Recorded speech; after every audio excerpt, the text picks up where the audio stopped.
Nobody's gonna hold your hand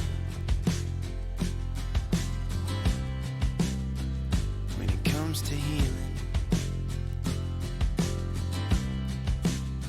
Nobody's gonna understand why you still feel the way you do.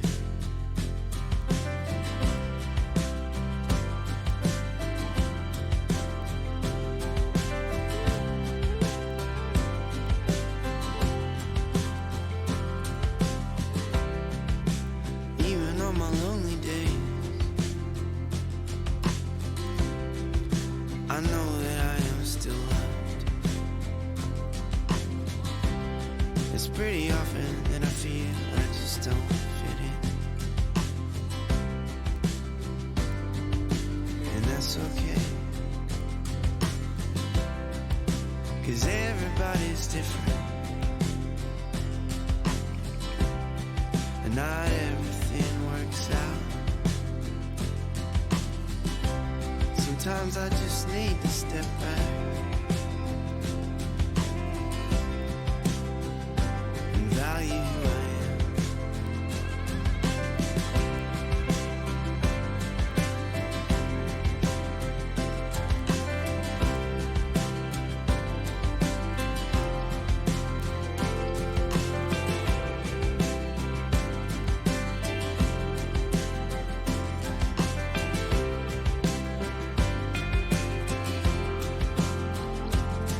Sometimes I miss where I come from,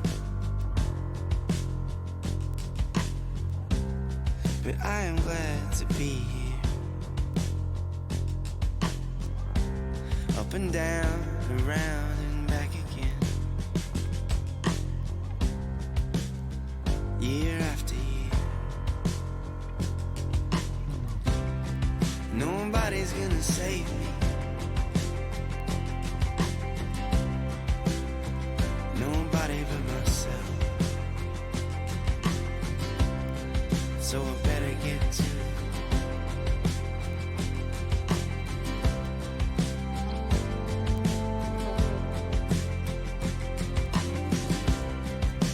Money don't mean shit, all that matters is what I leave behind. Money don't mean shit, all that matters is what I leave behind. Money don't mean shit, all that matters is what I leave behind. Money don't mean shit, all that matters is what I leave behind.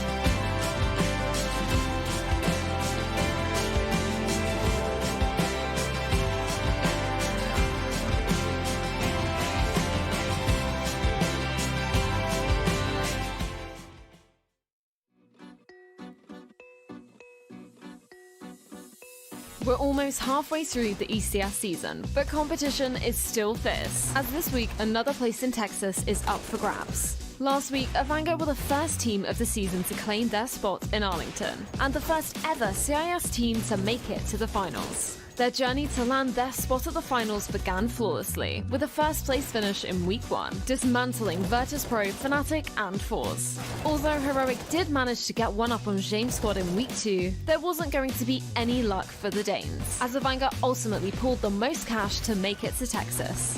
Opening week 3, it's time for a war of revenge, as Tricked take on Virtus.pro.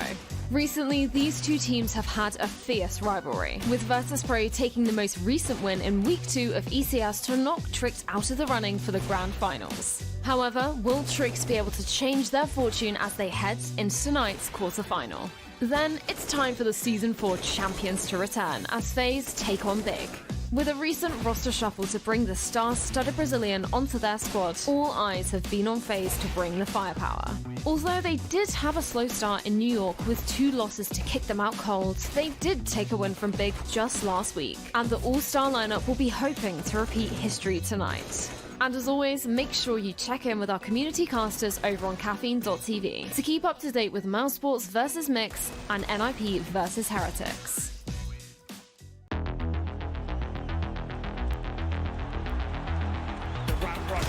They'll do what they can. They've got to battle through the smoke. Abel J looking for his side. Oh my goodness, he's got all 4. But, oh, that's fantastic! 10-second defuse. Can he get the one kill and run for it? He's gonna go straight for it. 5 seconds, 4 seconds left. Circuit. No! The 4 kills! But they're still going to commit. Big spray down on the card to Breezy. There's 4 of them! That is absolutely magnificent. He's baiting his teammate, so that's disgusting from K-Serato. How is this turning around? His teammate's still just waiting there. He gets taken out. K-Serato will deliver all the kills. What a ridiculous ace! The grenade is beautiful. Oh, he's going to line them up! He's done it! This guy is something special. To follow the direction of the sound, and there's 2 for Zywoo.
match of the day. Let's see what happens after the break.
Up your game.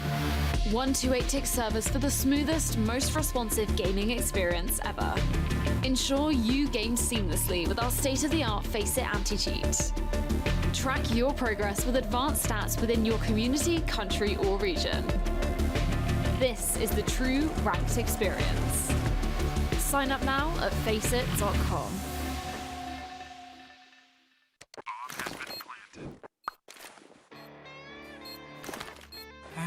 Cool, right? Want to know where I got it? Well, look, go to cs.money. It's a trade platform and a marketplace at the same time. Just choose, click, and get. Good luck, bro.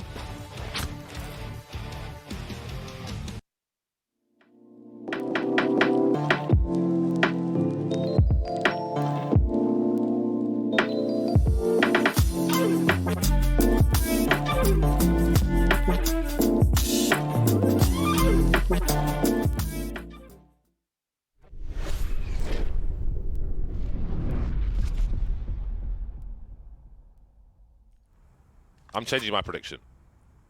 You know I literally never do this, but this time I am, because I didn't inform myself well enough. This veto is very, very strange. Versus Pro vetoed Dust 2 when they could have vetoed Overpass. They basically don't play Overpass, and yet they vetoed Dust 2. Tricked are about 77% on Overpass, they're about 45% on Dust 2. In the last 3 months, Versus Pro have 4 games on Dust 2. They haven't won any of them, but they have 0 games on Overpass. I mean, it might be that they've allowed Overpass in because they're trying to make it part of their map pool. Doesn't necessarily look that way, I'd say, right now, based on what we saw in the first half, but now they are on the CT side. Let's see what happens. Looking to retake on the B bomb site. Minu charging through as he does. This time he takes one in the face. Bomb's been dropped for the time being, but there are so many players on the B bomb site, but there are so many angles for the CTs as well. 50-50, and it becomes 1-3 now for Snatchy. Don't put it past him. He hears the footsteps. Surely we're not going to try and rotate. He knows they're both there. Goes for the 1 versus 1. Smart stuff, but it's not going to work out. Trick take the pistol, and now VP are in trouble. Trick have taken both pistol rounds. And again, just to add to what I was saying earlier, like, this veto is really strange. The only reason I see that they vetoed Dust 2 over Overpass is because they want to play Overpass. Yeah, So maybe there's some things like behind the scenes. Maybe they scrimmed each other before on Dust 2, and or yeah, what you referred to, maybe they did prepare for Overpass, because that first gun round they had that fast default. It looked really solid. Then after that, there wasn't much. Yeah, it's interesting for me when you look at statistics for a team, and like you look at how things have gone historically, and you know, surely it makes sense to veto this map, but then if you always take that approach, you're never going to be able to play that map. So you kind of have to force things into your map pool if you want to have a bigger map pool. It's one thing to play them in practice, but you have to play them in the live matches as well. Or maybe VP thought that they weren't gonna let Overpass through, so Tricked wasn't prepared. So like Virtus Pro, like, you know, they took a gamble. The sneaky. Gamble flow, yeah. Oh yeah, like a. Why have they left this open? And then they watched your demos and prepared a game plan. At least from that HE on Hunden earlier on, that would suggest that. But hasn't worked out so far. Yes, it's just I think VP just don't have a great map pool. They're always going to be in this position. So hopefully they can strengthen that map pool. Although Tricked, I think they're 77% on this in the last 13 maps. Have been playing some good opposition. Nice double from Veggie though with the CZ, and maybe there's more work to be done. There's a couple of scouts lurking around, and there you go. So VP will win around with the force fire, the scouts and CZs and so on, but we'll have to see how replicable that is going to be in the buy rounds, because I'd expect Tricked to have, you know, you mentioned before, Ron, just having a better playbook. I think we can absolutely expect to see that. They're a strong favourite, Tricked, on both maps. Yeah. This is really dangerous territory for Virtus Pro. The problem is when you take Mirage out of the map pool for VP, it feels like you remove a lot of their bites, it feels like. Yeah, I guess that they're really taking the building block step by step, with Mirage being the first one. And that's been a very long process for them, as we have seen, because it's almost always Mirage when we see them at ECS. Oh, but they also have to be anticipating the fact that Mirage is going out of the map pool, presumably, so that's also another thing, I guess. Yeah, can't hold on to it forever. It is the old lady of the group. Okay, down to a 2 versus 2 on the A bomb site. Me will take one in the dome. This is not a good situation, but Acor has no Kevlar. He's been strong though, but he will ring the bell. Dink. Really nice effort from Tricked. And again, just like we had issues with Virtus Pro when they lost too many players, had advantages on their T side, the same will happen on the CT side. But what can you do when you get domed like this? There's nothing you can really do about this. It just is. God damn, they're on fire today with the Deagles. 12-6. Virtus Pro have made it to half the score of their opponent. But Tricked are now on a really poor buy. Is it Roje or Roge?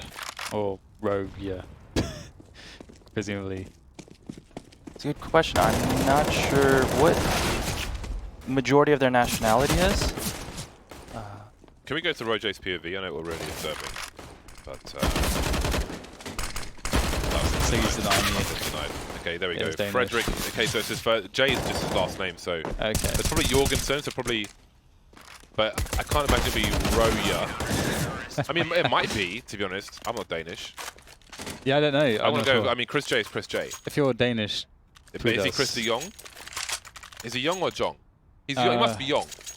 I feel like most of the time a starting J, when it's not an English like speaking country primarily, is a yeah. Yeah. So he must be Chris de Jong, but we call him Chris J. So I'm going with Ro J. I found out recently that, you know, do you remember Ange? They used to play a Cirque on NRG. He's A and J. Yeah. I found that out recently. I thought A and J. we always said initials Ange. or something. Yeah. Okay. Fire. It's like impossible in game. Yeah. Right, Snatchy's gone super deep. He's in those deep waters. The only colour is blue. See how long he can hold here for. Maybe some rifle support in PHR. Makes his way towards the toilets. I like working in the toilets. On overpass. Two-man setup's really important around the A-bomb site. Well, around just the upper area of overpass in general. And the rotation is in. Oh, he's just holding down 2 jobs outside and inside. Not going to work out for him. That's a huge pick for Tricked. Yeah, nice to slow things down though. There's a few more from Stacks as he makes his way across. Flash as well. However, Tricked have made pretty decent time, and they're going to be able to occupy a lot of attention here. That's a great pick from Roge or Roje. Will get traded out though, but the rotation's in from Tricked. And VP don't have positioning on this bomb site. However, Veggie's here to cause some problems from water. We'll have to see what he can do. Now the backup has arrived as well. Anything to cover the cross, perhaps? Nothing in the tank here for Tricked as far as utility is concerned. It is the double peaks that will have to do the job, and it will. And that's beautiful. Great execution from Tricked. They really convinced VP to dump everything towards A. And then they just win the peak battle on B. Beautiful. 13-7. VP back to a save. And I liked Slatchy's aggressive play there at long. He went for a pick, and then the rotation almost paid off, but again, like James just said, you're trying to watch 2 spots. So I would have like a support smoke in front of connector, and that way you can focus on toilets. Yeah, definitely looking unpolished here for Versus Pro on overpass. Very likely to lose this, but they know where they're at now with this map. Plenty to work on. I think it's what we've seen so far, 2 very contrasting teams in terms of organization. The strat book for Tricked has a lot more pages on it, so there's a great comparison for VP to look at post-match. Assuming they lose this, they are Penguins in connector at the moment, showing that body heat. We see a lot more solo play from Virtus Pro, and we see Tricked, they're more compact, and they're taking things together. They're always doing some kind of setup, pairing up, complementing each other. The whole is greater than the sum of its parts. It's like when all the Power Rangers come together, make the massive robot with the sword. And the A-bomb site has been taken. All is well. We don't see enough people shooting the glass on the office building. Veggie, he may as well stay here.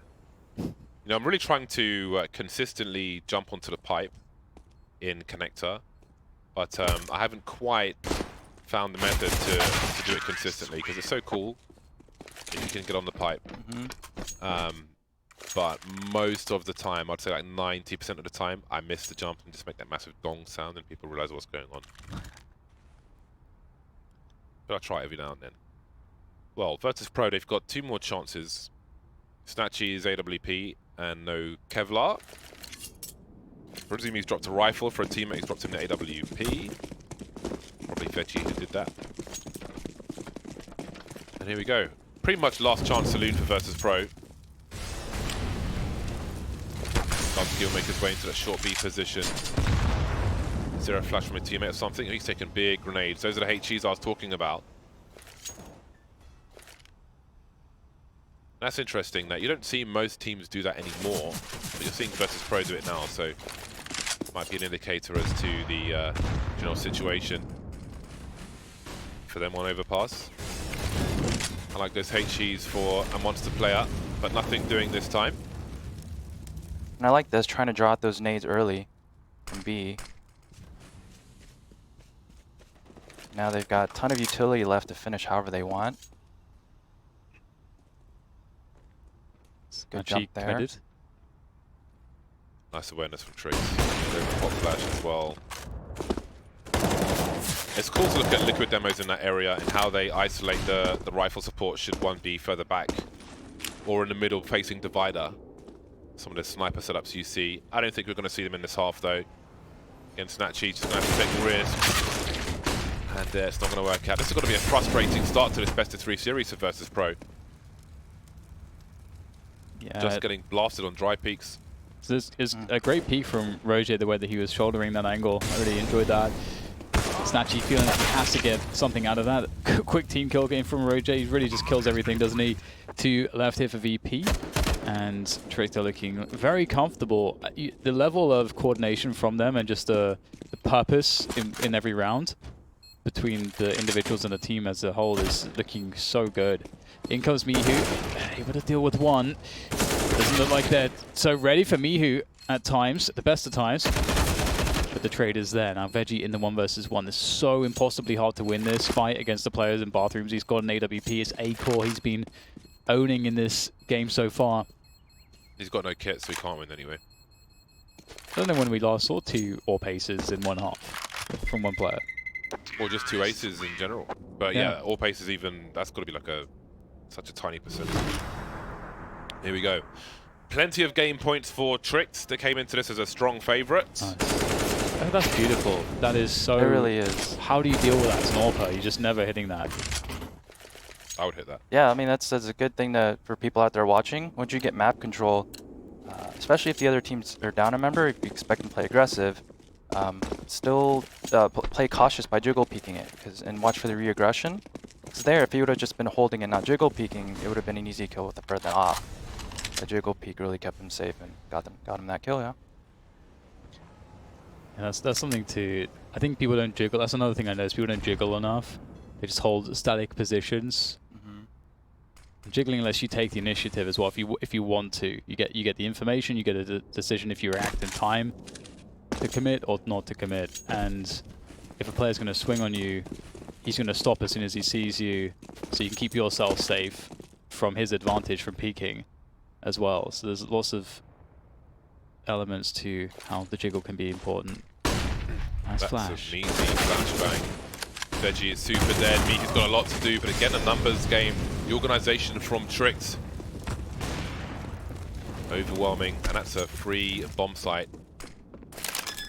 Go for a normal plant, nothing too crazy. Just turning around at the right time. He's just about got the spray there, and this is the end of the line here on Overpass 4 versus Pro. No train tickets for them.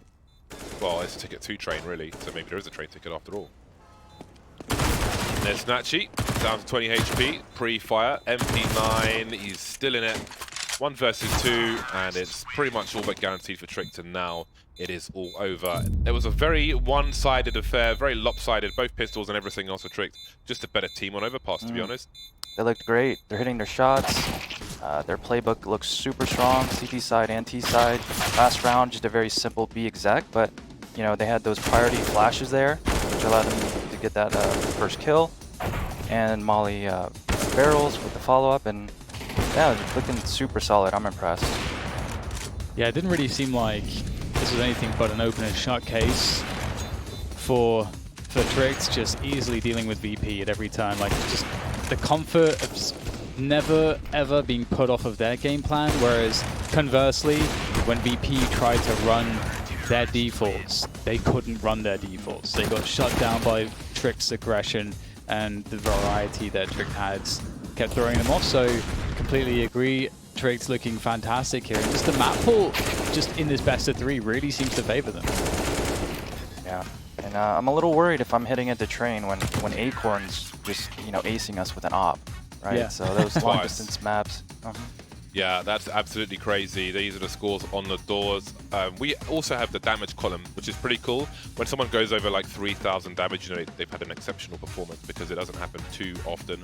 We did see 3,400 in a recent game in normal time, which is pretty crazy. But here we are. I think, yeah, Overpass is one of Tricked's main maps. We know that much. For Virtus Pro, again, looking at the demo, I think there's a lot they can look at from their opponent and see just how easy things were. There's a lot. There's like, I feel like they're very early in their Overpass career. That much is true just by seeing it's the first time they've played it in at least the last 3 months. So they're trying to build their map pool. Maybe they can have a better chance on train. That is coming up after the break. We'll see you back here in a few minutes.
Be like Bottle.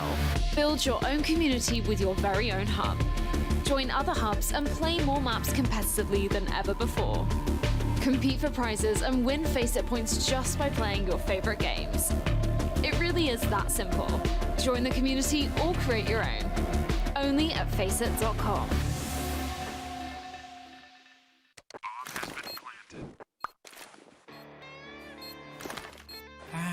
Cool, right? Want to know where I got it? Well, look, go to CS.money. It's a trade platform and a marketplace at the same time. Just choose, click, and get. Good luck, bro.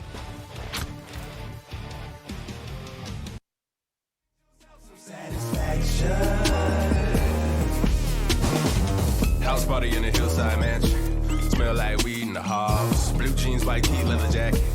Looking like a rebel with a cause. Everybody wanna get a little active. Everybody wanna get a little taste. When the rhythm hits your body like adrenaline shots, no chase. Can't wait to see you move side to side. The revolution's on the floor, not televised. Cause when your body's in my hands, it never lies. Come get yourself some satisfaction. Get you some, get you some, get you some, get you some, get you some, get you some, something to satisfy. Something to satisfy. And I've been going too long trying to catch my breath. If you close at 4, you get no respect. Man, these roads got me thrown, but ain't no regrets. Over glow, it's a show, it's a motherfucking fest. It's a jet, it's a supreme. I just got high with the girl of my dreams. I just arrived super high to the scene. Pink shades make these nice look rose color hair, long hair, gon' feel like so brother out here walking on ice like four brothers. Baby, I'm a bad motherfucker, what you mean? I'm a lit match, drink kerosene out of red cup. True life, but I had a few nights where I lived too fast at the most. Full gas, I know this won't last, trying to puff fast on my goals. Deep pray, but I'm not too faded to ride that wave to the coast. Life will give you lemons in the limelight, but if you wanna get your mind right, move side to side. The revolution's on the floor, not televised. Cause when your body's in my hands, it never lies. Come get yourself some satisfaction. Maybe we've been worried about the wrong thing. Maybe we've been taking this the wrong way. Maybe we've been worried about the wrong thing. Maybe we should listen when the song sing. Side to side, side to side, side to side, side to side, side to side, side to side, side to side, side to side, side to side, side to side, side to side, side to side, side to side, side to side. The revolution's on the floor, not televised. Cause when your body's in my hands, it never lies. Come get yourself some satisfaction.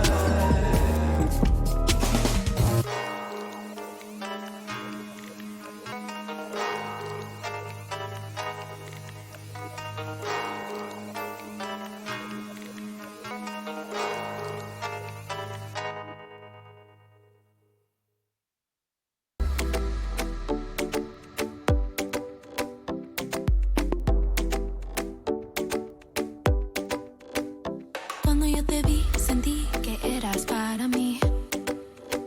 Te quiero descubrir y yo no quiero compartir. Tus ojos brillan fuera de tu control. Cuando yo te vi, sentí que eras para mí hoy. Ay, ay, ay, te voy a enseñar, te voy a silenciar fácil. Quédate un rato aquí, muévete así, así. Bailamos sin parar, bailamos sin parar. Quédate un rato aquí, muévete así, así. Bailamos sin parar, bailamos sin parar. El sol está saliendo, es domingo otra vez. Te digo que esta noche no será la última vez. Ay, ay, ay, te voy a enseñar, te voy a silenciar fácil. Quédate un rato aquí, muévete así, así.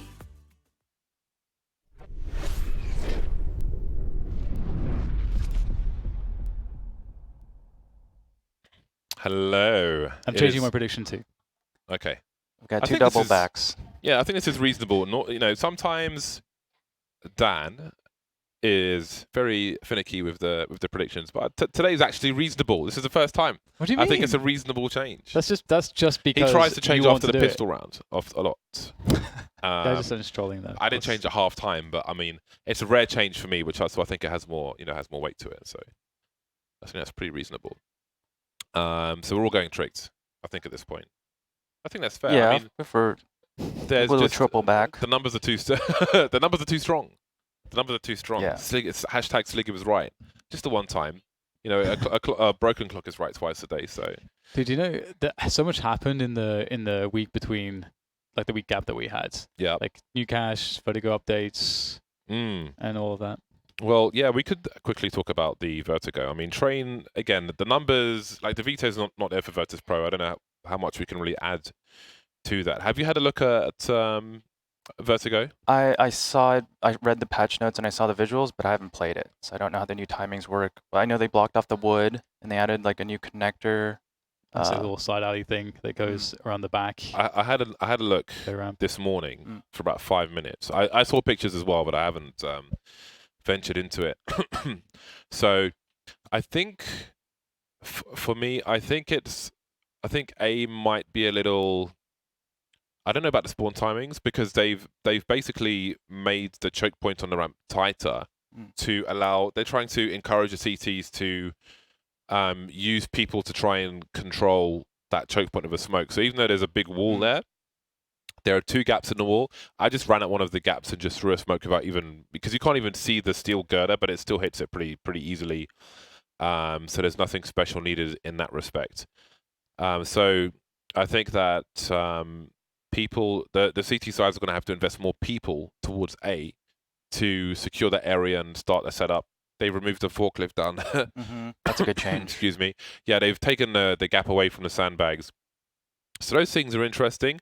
I think from a T perspective, bloody asthma. I think from a T perspective, the T's are going to have to. I think it's like a more invested play when you go towards A with how that kind of channel is from the construction towards the site, rather than, because I felt like if you're watching it, it just looks like a battle of variants around smoke grenades on the old Vertigo. So I think they're trying to change that because you can't really. I think it's hard to see sometimes, like when you're having like a firefight on the A bomb site. It feels like from a viewer perspective, it's hard to see where the team skill is as opposed to an individual skill. Because you don't have like a traditional mid because of the verticality and so on. So you're not fighting for map control towards the bomb site in the traditional ways that you normally would. So I think it's hard to communicate a story, which is something that Anders are talking about as well. But anyway, we can talk more about that later because Virtus Pro are going to be starting on the T side and Tricks are Wing through B, it seems, with 3 players. Very aggressive play from them. They've all gone for Kevlar. 4 players, excuse me, with Hunden spotting from Connector. So this is a very unusual play from Tricks. I like this. This is cool. Especially if they've done any amount of demo viewing. This is one of VP's more played maps, so lots of data out there. And VP will be going in towards the A site, but look how fast the rotation is. So nothing really lost here. Hunter will go down by the bomb train, but out comes all the CTs from ladder, or at least maybe soon they will. Snacks is close. Smoke is really causing some problems. Snacks is going to go close, and indeed he'll get one, but the trade comes through. They can't quite breach these choke points here. Tricked having some trouble, but the headshots will bail them out. But speaking of which, Snatchy is there with a couple of fantastic headshots, and he will make sure that VP don't concede this round. They needed this pistol, and they're going to get it. Yeah, that was looking really bad there for VP. I mean, they were up 5-on-3, and then they started pushing. Snatchy bailed them out. That was a really wild round from start to finish. We saw Tricks their play towards B on the CT side. I don't know if they've done that before because Virtus Pro, they're a team who will commonly have 3 people with grenades on a pistol round. They had 1 guy with grenades, 4 sets of Kevlar, a smoke from outside T-Con in towards the ladder room. So it seemed they had a hard read as to what may have been going on there for Tricks. But again, the 1v1s, the pushes didn't quite work out. However, Snatchy pulled it back and Virtus Pro take the pistol. A much needed pistol. 3 Mac 10s for Virtus Pro. They have to make good use of this utility to close the distances. It's interesting. The bomb's still alley. So I think they're doing an inner fake here, which is not good because Tricked is pushed ladder and mid, and they have chances here to get those close-up kills. Do they convert into a wrap? Well, they've lost main. Is there a plan B? They're going through the IV position. That looks really weird from Rojade's perspective. But here we go, another drop now, and the bomb, I think it's been spotted, definitely has. Veggie half health, and Shush makes his way down, and Snacks has no idea about it. The spray transfer to main, that's ridiculous. And indeed, Rambo smelled disaster, and it seems that it might just be disaster. A triple peak from Tricked, and that is a short-lived advantage for Virtus Pro. I think just trying to get a little too fancy there. You gotta expect the other team to have super low money, and I would have liked they didn't quite have ladder control or mid control, and they're trying to finish there. So not enough early map presence or securing those close range spots to finish later. I don't know how Shush made 0 sound on that ladder, because it looked like he was kind of flying down it, the top half. Something for me to learn. I think that's that point about like having team main and ladder if you want to finish A. This is actually another thing that I see teams that aren't super good on train sometimes just leave that out, and that can be a huge problem because if you're playing against a really good train team, they're gonna take the space that you give them, especially those forward positions. It's just like the strongest way to shut down those outer plays, as you can prevent the other team from splitting in a coordinated manner, which is where they find their strength on the push. So in the last 2 rounds, Tricked have done double HEs into main, but both in completely different positions. Second one you saw on Slicky's cam was far deeper than the first, in the opposite corner, pretty much. So that's really good at conditioning your opponent, because that gives them pushing opportunities later, because the opponents will avoid those certain spots and those timings. More issues for Tricked as there's a scout shot over the top, but Shush is really cleaning up now. The bomb's made its way into the B bomb site. It's a side plant, no less, so if they can push, they can't push, but if they could, then that is such a good advantage if you can push the other side of the train yard. Buffs get high. Not going to be an easy defuse, surely. Takes one out from the side and straight through the smoke. Bubsky continues as he was on overpass. Very expensive round, but they do prevail. That was really close. Just that spray through the smoke. Oh my goodness. I wonder what happens if he doesn't get that. Yeah, that probably would have lost. So that's, you know, everything is kind of going Trick's way. Yeah. Man, really like shooting through smoke, and Rojade's bought a Bison. He also has dualies. That's got to be an accident, because it's past the Bison now. Julies. Bison and Julies. He's just pressed all the buttons. He's trying to break all the records here, James. He got the 2 all paces in 1 half. Let's go for something else here, I don't know. Bison, or Bison as Henry G would say. Who knows how to pronounce it? I don't know what country it's from. Bison. Yeah, it's interesting. But just a quick point as well about like team main and ladder control. One of the important reasons why you want to mix up your pacing on the T side as well is that a good CT side is going to take advantage of spots you don't hold early. If you have a very slow timing, they're going to take team main, they're going to take ladder room. But if you have a very fast pace, to mix things up, you might actually catch them when they're out of position because they expect certain timings to be free, and when suddenly they won't be. So that's another reason why you want to go fast sometimes, go slow other times on the T side, even with the same openings. And I think Tricks, if we can gain anything from what we've already seen from them, that they're very active. They're going to be making plays around the map. Yeah, they're super coordinated. They're taking things together. They're going to take map control, like you said. And so the Bison is Russian. Okay. So the AK-47 was made by Monsieur Kalashnikov, and his son was part of the team that created the Bison. So left to ask some. I'll ask Simple how he thinks the Bison is pronounced. He was live streaming yesterday from his house on Instagram, and I tuned in, and I wrote "show fridge magnets" in the chat because he is a fridge magnet man, and he had a lot more than I expected. So I gave him an Andy Warhol fridge magnet of the can of soup. Oh yeah. As a present. which is on his fridge somewhere. He's a collector of fridge magnets. Yeah, he's got like 100 on his fridge. I would have never guessed that.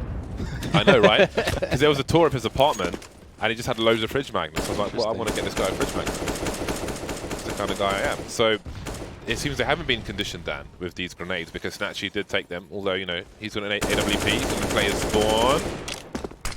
That Ivy smoke from the CTs, I think, can be so strong, because if you get control there as the CTs, the investment of having to put a T to create pressure there, if there wasn't already, is a huge deal. And the CTs now know that there's no one coming from Ivy, and in comes the push. They will have to just look towards the front of the bomb site, or the front of the train yard. Snack saved himself with a crouch there. Blind spray would have killed him, surely. Acor's still alive. And that's a huge problem, because he has been the problem. One of many of them versus Pro. In fact, it's been more than one on Overpass, but now they're on a 2 versus 3 on Train. Mihu will even the numbers. He continues to swing, just going for it. And the bomb's been lost. Snatchy has 45 seconds. He creates some space with a flash and a smoke grenade. Snatchy is a problem. That jump is way too much information. Maybe the strongest player of the team. He heard the jump, but he doesn't look around the corner. Surprising, but there we go. 4-1 for Tricked. 2 players survived. AWP will be rescued. VP getting it down to a 2-on-2. They had plenty of time, like 50 seconds on the clock, and Mihu just charging forward, like you said. I think he could have had time to slow it down. He got the kill, so the CTs knew where he was. So he should have held and maybe had his teammate with the op kind of work the rest of the map. I guess a little bit of impatience there, just kind of rushing things and looking for fights. Yeah, it's true what you said, Dan. We have seen a lot of W from Mihu in this series, where he just kind of run and just been popped multiple times. Maybe there's some impatience from versus Pro again.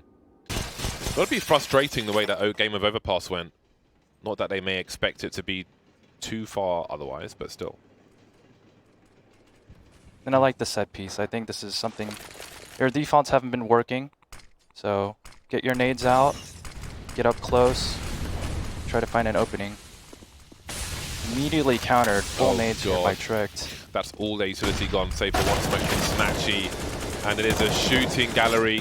Clay pigeons in the field. Driven pheasants. Send the dogs out. That's rough.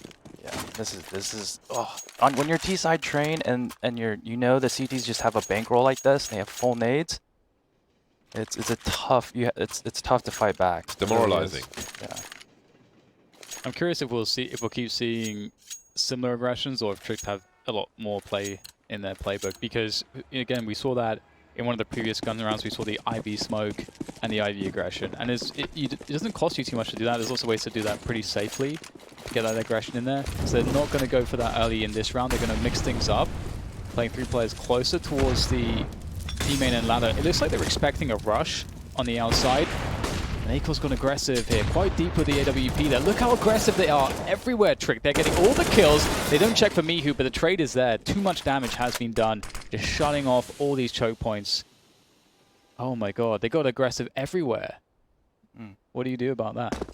I love that they are aware of what their strengths are in this particular matchup, especially with the maps that are available. Because how did Versus Pro deal with this?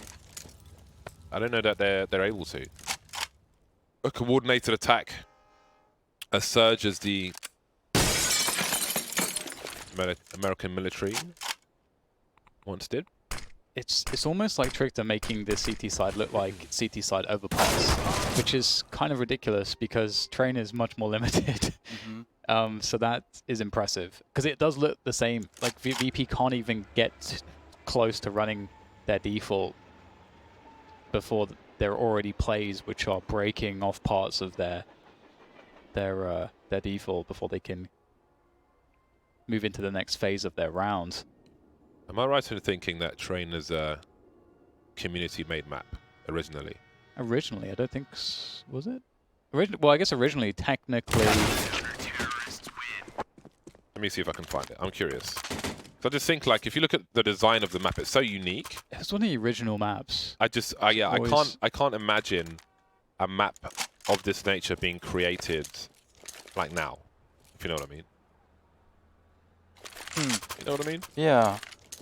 Because there's structures. You've got, you know, all the other maps kind of like open spacey. Yeah. And it's very claustrophobic. Vertigo is a little, but again, that's not like a new map, if you will. So I can't imagine a map like this being designed like from scratch without, like if this map hadn't existed before, I can't imagine a map like this being created in 2019. There's so much potential for great maps. Can't wait, you know, to see what the future brings in that sense. But VP trying new things, trying to go aggressive, just trying to run out here, making the individual plays, and it's not working out. They're just losing all the 1v1s, which is not too surprising. They're moving into a lot of disadvantage. But at this point, they just want one of their players to go off, get that 2K on the entry or something, and it's not going to work out. yeah, and Tricked again, just showing how deep their CT side is, playing fully passive there, and switching things up. You know, one round they're passive, one round they're aggressive, and just I love it. I think anyone that's watching that has trouble on train or even overpass, I think Tricked's approach to their defense it's very tough to play against on T side. In the original version of Train, the sound of jet engines can be heard on the map when a player reaches the sniper nest at the center. Some Train trivia for you. The sniper nest in the center? Yeah. I don't remember that, to be honest, but that's what the Wikia page says anyway. Presumably T-Sky, where Hell is. There was like a ladder that goes up. Oh, okay. I guess that would be it. Oh, above like Z? Yeah, no, the other one, that on the where Hell is. Oh, okay, there was right. Wait, or am I thinking, was that the Source version of Train? Am I like mixing my trains up? That was in Source. Was that in... That was 1.6 and 1.6. Source and 1.6, okay. Okay, cool. Because I know there was some version... Oh, the original versions of Train in CSGO, that was there, I think, then it got removed. Yeah. Was it there originally? I can't even remember, man. Was it there in Go? I think it was in Go, right? Wasn't it? Mass confusion in the studio. Yeah, it was yeah, I mean, it's your fault, James. You started talking about jet engines and like who made the original Train and stuff. Sounds. Like, I mean, maybe original, like. If it wasn't 1.6, I definitely use stop sound to block it off. Right. Yeah. I don't remember ever hearing that. I can't imagine. I think probably like when it was first made or something, you know. I just missed the sound of the ladders. Oh, that sounds so bad. It's amazing. Like I had no idea how bad it was. I did miss it, but when you compared it, like holy potatoes, this is so clunky. Anyway, Virtus Pro looking for their second round. PHRs managed to survive the initial onslaught around the main and Olof position. Yeah, good smokes, control smokes there towards Hell as well, with the molly first to block the CTs pushing, and now they've got so much space, they're moving forwards. Oh, the lineup's almost there for...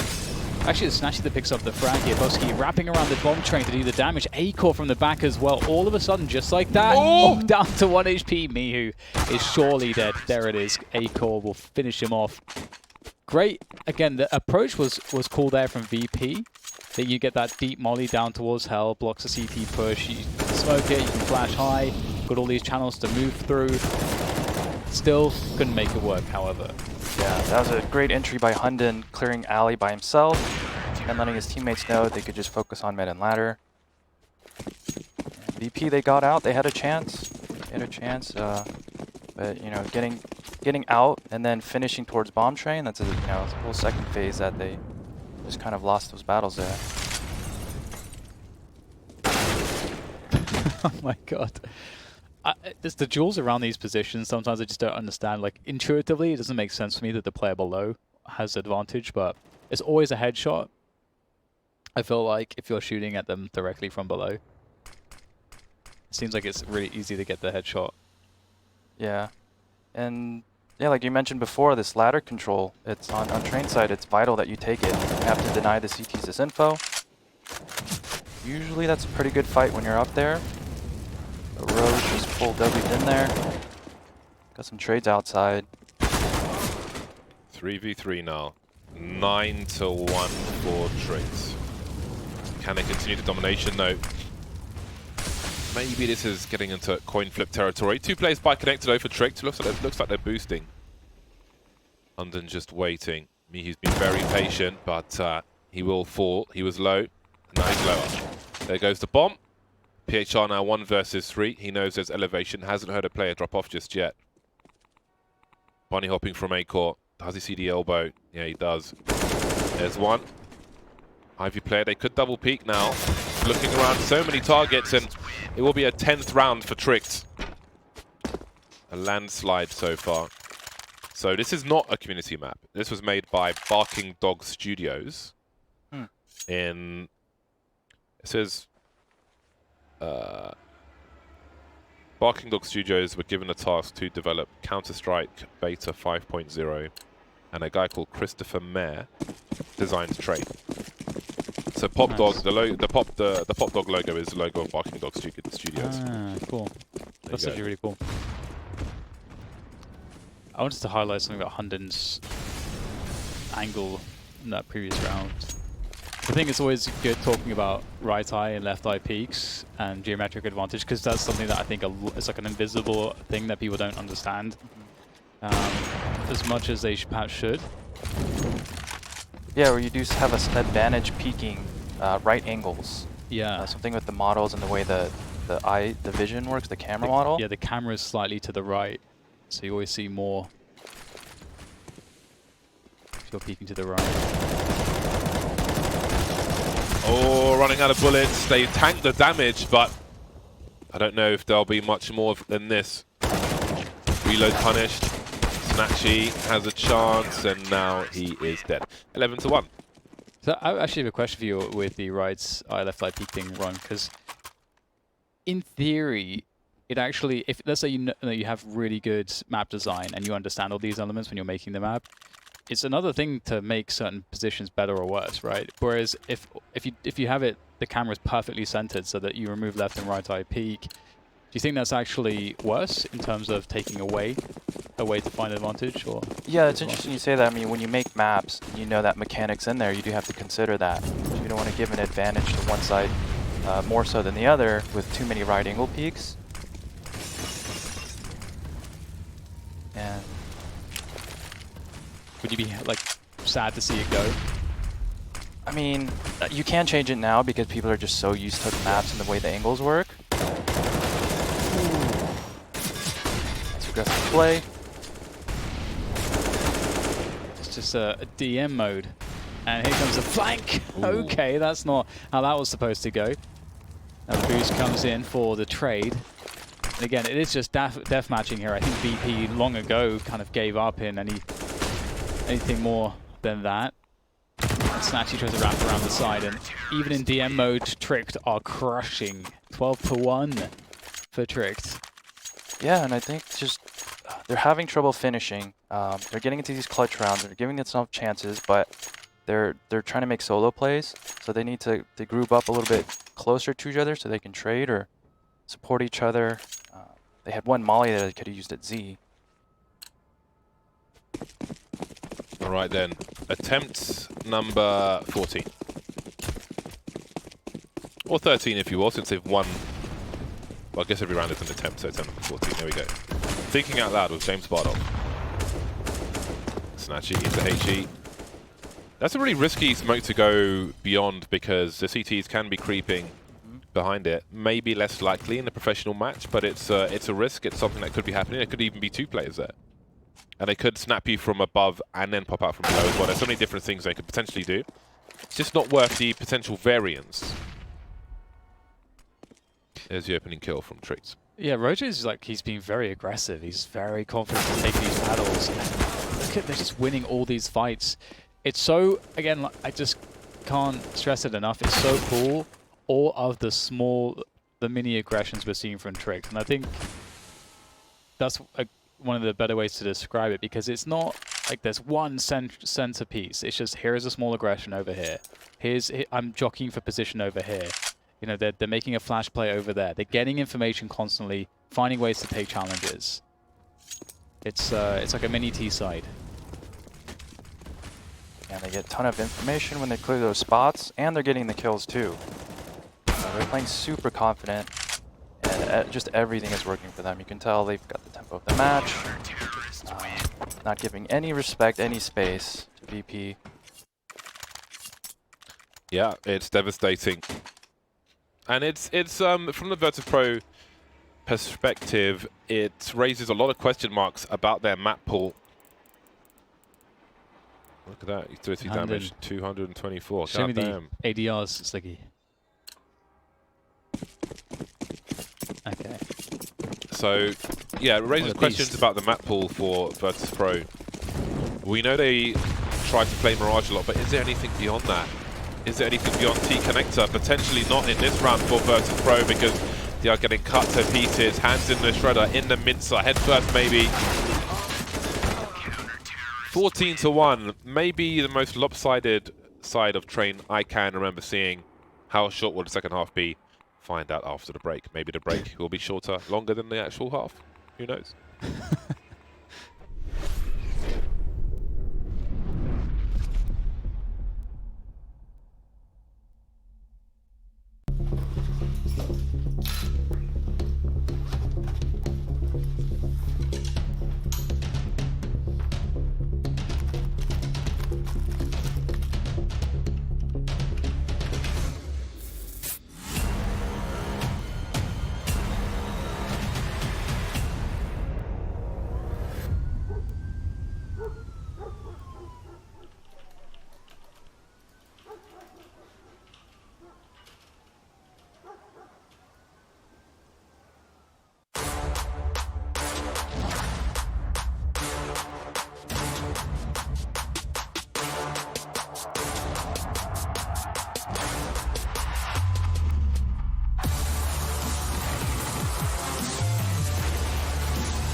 Start your path to pro. Begin your matchmaking experience with like-minded players. Climb the ranks, meet your teammates, and make it all the way to the top.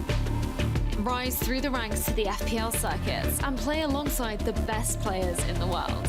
And who knows, you might just be the next Saiwu. Begin your road to pro at FACEIT.com.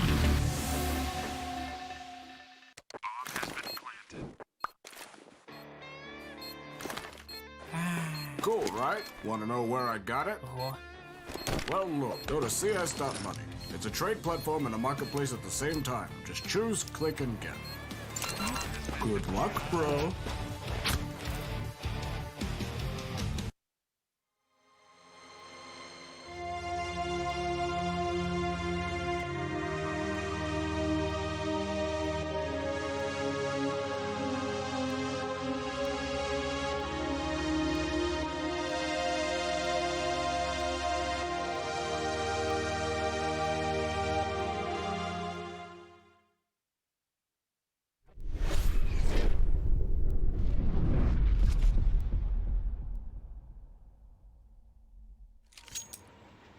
Well, how about that?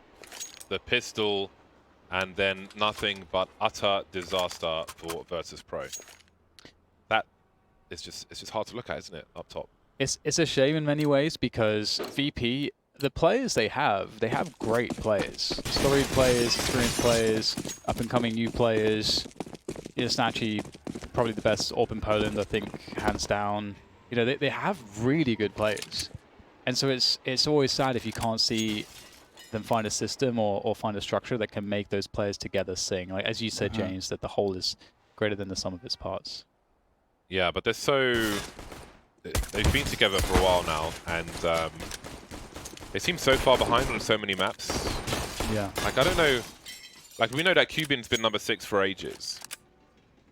But do they need a fresh pair of eyes or someone like some kind of like chief strategist or something? Because we are not seeing as much as we would have liked to see by this point. So. Yeah, I'm hoping we'll get into an era where there's, and I think it's coming in the next couple of years where there's more coaches, better, quality of coaches and coaches that give more responsibility, like the ability to cut players if necessary, and just this, because I think people would be surprised that most coaches don't have as much agency as perhaps they should in a team. Ooh, wow. I've not seen a block of a grenade that successful in a long time. Normally it practically ignores.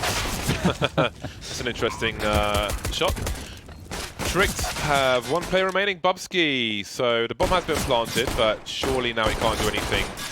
Almost a quadruple peak at this point. Yeah, it is. He just outpositioned too many man. And Virtus Pro will finally get a second round on the board. It's 2-14, and they've won both pistols. Yeah, and that slight gap there under camera allowed him to sit there. That molly, I think, designed to probably go a little bit more left, so he can't shoot or sneak through that smoke. But one of you mentioned the chief strategy officer. I like that. I think having an analyst that can kind of fit into that strategy role, where they can watch a bunch of demos and then just cherry pick the best strats they see, and then just implement them to your team, right? Like, let the other teams find those really intricate smokes and nades, and then just replicate it. I would see it as partly an evolution of when you have the coach as the in-game leader, until Valve basically banned it as being too intrusive, if you will. But I don't know, like whatever they have at the moment, it's not working on enough maps, and I think by this point it should be. So something is missing, and a revolving door of players doesn't seem to be the solution. Yeah, I feel like for me, the most time I'm willing to give a team until you should start to see significant improvements is like 3 months. I'm willing to wait like 3 months. I feel like that's enough time, personally. I don't know where you guys stand on that. Well, a new roster, you need to see promise. I'd say like 2-3 months is, like a Cloud9, for example, is the minimum, and I think at this point you'd want to see more than we're necessarily always seeing from them. They get a result here and there, but anyway, now we've got the rifles out for Tricked as the opening frag. A smoke to create some space, block off the IV player. Snatchy creeping, found himself a rifle. Avengard love to have somebody in sandwich on the CT side. Roger will be forced from his position. Choked out and smoked out. Unlurking IV, pretty classic lurk play. They even have Roger's going back into halls here, and this is kind of light on the firepower, this push, and they may be struggling to get that bomb planted. You can see lots of pressure here. Acor on 2 HP, and that flank is desperately needed. Here comes 2 players from upper. My goodness, Acor gets around the corner just in time, trying to throw the bomb back. Are they going to try to recover the bomb and now take it towards A? That is possible, but Roger only has 19 HP, and there's going to be players on the high ground, and he should realize that. He does, but he can't hit the shot. And what a weird situation. The flank activated extremely late. Yeah, way too late. And Hunden did find that opportunity to flank Ali, but he stalled. Yeah, I guess he called. He wanted the teammates to fall back, but the bomb was already too committed in inner. Couldn't fall back. Guess he'll try to hold on to his rifle. Maybe. Keep the money together with the team. Could have opted to use that this round to try and do more damage to the economy, but Tricks are playing the long game. They only need to win 2 rounds, so they'll give themselves no handicaps in their full buy rounds. The odd grenade here and there. So it's a long road for Virtus Pro, but maybe Tricked will suffer the same fate of very few T rounds won, though they only need to win very few T rounds, so they have the advantage psychologically in that respect. Better to do it first than to try and replicate it in the second half. And the Deagles are back to Tricked. Oh god. This is kind of scary. Veggie's gone down as well. Roger's done so much damage with that Deagle, finally eliminated. But in the chaos, Shusha's crept out onto the B yard. Now, his position could win in the round if he's going to pick the right route, but he doesn't go to the right spot. He gets caught out. Bomb will go down. That's a huge win. Or will it though? Oh! That's a meaty HE. It's impressive to find that the bomb plant. Usually in this round you're looking for a kill or two. They've already got 2 kills. Now they get a bomb down as well. That's the perfect scenario. A bit of economic damage on your opponent, and you get some extra money in your coffers as well. And if I'm tricked, I mean, first gun round you get off Olaf, you get that easy pick. Second gun round you just walk out mid and deeg them. So they've now got an opportunity here. VP's playing passive, so they're gonna let him out mid and ladder if they choose to do so. So let's see if that plays out. And I also like that late inner flank, and they also have that late alley flank too. So they're utilizing the space, and we'll see if they continue with that like lurk play from that edge player.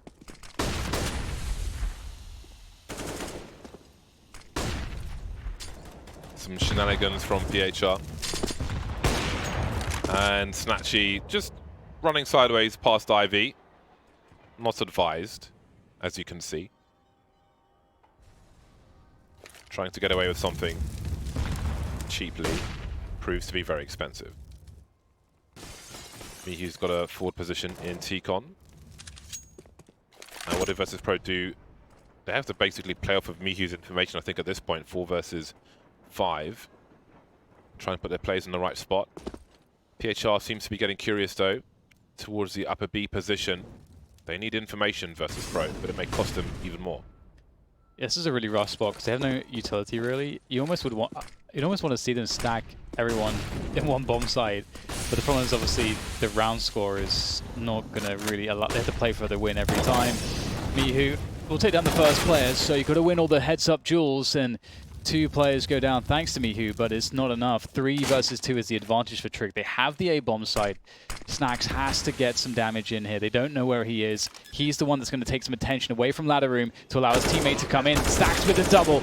There is the bomb ticking away though. Bowski is going to understand this one behind him, but VP, the round will be saved thanks to Stacks and Mihu. But that's a close one. They lose 3 players. Yeah, and it's two 5v4s that Trick have lost. So, individual play stepping up from VP, that's a good sign. You'll give them a little bit of fire here. With the bomb plant, Trick can buy every round, so these frags may start to make things a little weaker for Virtus Pro in terms of the strength of their defense. We shall see. For now, they're doing just fine, however. In fact, Snacks has got $9,000 in the bank, so they have no issues at present. They still have many rounds to come back. Trick have started to plant the bomb more. Oh, that's not a good start, is it? That's especially when you're... Well, he's not playing B solo, as you can see. But when you are, and you make a mistake like that, it can prove very costly, or it feels that way. The potential is there. So If that smoke was there, I mean, that would have bought VP another 20 seconds of Trick taking Brown Hall, but now it's fully clear. Trick probably don't know that that smoke was thrown, especially with all the running and so on at the beginning of the round. Which is certainly something. So they'll wait out the utility. Glass to be broken. That can enable smoke towards Ivy from up there, as well as other places.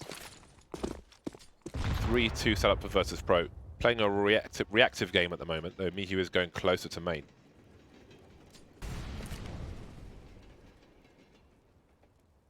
Looks like some kind of inner fake. I think they'll fake inner and... Oh, nope, they're trying... Kind of confusing. Last minute calls, it doesn't seem like they know what they want to do. There's a forward smoke there. Oh wow, Mihu with just 1 bullet, but he gets it onto Hunter's head. Damage is being done here. Trick struggling. Edgy with a nice double of his own. Reggie with the trade, but he doesn't have time in this situation to really do all that much more, it would seem. Could try to go for some kills. Obviously, at this point, they need 2 rounds. Getting some extra damage on the economy would be nice. Not going to give him the plant hit. You can plant. He didn't go for it in time. Got an extra kill out of it though, which is not bad. Again, they have time. They've got patience. They can be patient. Yeah, they just need 2 rounds. Yeah, although they're losing, these rounds are still bringing it close. So they will, like, when there's if you have a big lead like this on T side, and you still, although you just need a couple rounds to win, you still want to try to drain the CT's money. So eventually, like if they do to get it to a close point, they're, you know, I mean, especially on a map like Train, you want to try to limit as many ops needs as possible. Still not going to 10 Pinnacle. 9.84. They're teasing us. I want to see the double figures. Maybe if Trick to get to 15. And that does seem to be a maybe at the moment. 6 rounds in a row for Virtus Pro. Definitely struggling on the T side of Train, and it is a struggle in general. But at some point you do need to win a round or two. They did make it quite expensive for Virtus Pro in that round prior. So if they were to win this round, Tricked, I do wonder what VP would even have to bring into what could be the final round. So it's an important situation for Virtus Pro to prevail, and that's a great start. 2 kills through the flames and the smoke. There's PHR to deliver another one as well. Bomb plant becomes crucial now for Tricked. 2 versus 4. The longer they wait, the more CTs will start creeping. There's a molly for Snatchy. We've got the wide swing, now the double pick from Virtus Pro, and they'll survive with 4 players. That is exactly the kind of round they needed to refill the coffers. Bomb planters for Tricked, so again, the full buys will continue to come. 4,200 in the bank for them. It's funny, this molly actually helps Snacks. It's there designed to deal with Snacks, but he just hops onto oil and easily finishes off 2 players. Great round from him. Yeah, well played. Most people would have just dropped and played retake, but he played the complete opposite. Anticipating someone's pushing out top, and had the angles on them. Now the score's getting close. 8-14. Virtus Pro decided to start with 4 players in the A bomb site on this one. And for the most part, they've had 2 players towards B, so there's a difference in that respect. Oh, Mihu can't get back to Sandwich in time. 4 versus 5, some spontaneous concrete drilling above us. You probably can't hear it too much on the stream though, but you may just hear a noise from time to time. I don't know what that's about, but there we go. There's construction above us, unfortunately. Anyway, Snatchy's made his way through the IV position of the AWP, and that is going to give Virtus Pro a little confidence to put 2 people towards the B bomb site. It seems that Tricks are going to burst through the smoke with no warning whatsoever. Oh, that pop flash is going to be absolutely beautiful. They're just standing there, but they're not going to check. BHR's not checking. There's so much information to be had there. This could be disastrous. There's no time for grenades. I think they were hoping for a play just as the smoke dissipated, but it was still up. Yeah. I think the smoke there deterred him from peeking. Oh, that is stunning, isn't it? Roger, he's been on point in this series so far. 27 for 13. Yeah, look at him go. Looking snappy. So awesome to see. I have to say, you know, it's just always so impressive when you look at Danish Counter-Strike. Oh my god. It's so nuts. They've got like a population of like 5 million. Yeah. Yet they've got the best the best average level in terms of just like the culture, the individual skill, just the attitude that they have there, because the standards are so high. You have to do everything. You can't just be a run and gun kind of insane mechanical player. You got to be smart as well. So much potential with that flashbang, just a second too early. And there we are. Now we can see with the money that's left for Virtus Pro, they're going to have some issues. So all those kills in those rounds lost will pay off. We see some grenades here and there, but we've got shortcomings now. And just what you're saying, Daniel, about the population and just, you know, Denmark. I mean, Sweden's like that too. And I think a lot of that has to do with like those countries, when you have success, when you have like a generation that's had success, it spawns like inspiration for a new community to arise and, you know, to follow suit in the game. And then they learn from all those experienced players, and it just like kind of stacks up. That's a good point. I guess it has to help too that they have great sort of awareness in the general country. Just in the media and everything else. You know, Astralis really put up on a pedestal. We had the Danish Prime Minister as well, you know, talking at the events that they, you know, that they've had. Like there was a blast event in Copenhagen where you know, that was the case. So a very accepting culture towards Counter-Strike in particular, for sure. And look at this flank from Mihu. This is brave. There's 3 players there. We'll get one of them. But it's a 4 versus 3 now for Trick to finish things off. And we could finally be ready to say goodbye to Virtus Pro. That's for the week. Sounded very final there. Yeah. Bomb wasn't spotted by Mihu in that push. It was around the corner. The usual grenade. Close, but not quite. Instant rotation from Snacks. Reading that it's probably a B play. Only 1 player there. PHR's had his strafe jumping game on. What a spot. Beautiful Perfect stuff. spot for this situation. Marvelous. And he's going to get all 3. That's not too shabby at all. That's literally the only spot he could have done that from. And well played. That's actually really smart. So when there's, I guess when there's very few players left in the round, it's really late, and he could be anywhere. Yeah, because if you're in any other spot, getting 2 kills like that it's impossible, right? Because you get 1 and then you're kind of pinned into a position. He's got this bird's eye angle and just the freedom of movement to shoot down. Well played. I mean, that's... Imagine trying to call that on the T side as well. Top of the train. Probably going to be looking in between the trains. Right. I don't know what jumped up. Spot people like call out people used to that, because I know the first player I saw using that spot all the time was Rops in 2018 or at the end of 2017. I miss watching Rops. I don't watch him very much anymore. They don't make it to deep enough at the majors. Yeah. They don't make it to land enough. Yeah. Outside of invitations. But hopefully they will eventually. His stream is pretty good when he streams. I mean, they look strong now. I mean, they've got, you know, with Kerrigan in there, they're starting to pick up pace, and they're playing really good at the bigger tournaments. Yeah, got a ton of talent, and you've got a great, like, very experienced in-game leader in Kerrigan. That's a really good combination. Yeah, so as long as they beat Mixed, we'll see them later on in this week. But here we go. Virtus Pro back to winning ways. But again, the loss bonus is such that Trick will not have too much issue buying. Smokes are up. A focus on the A bomb site. Presence shown towards B from Bubsky.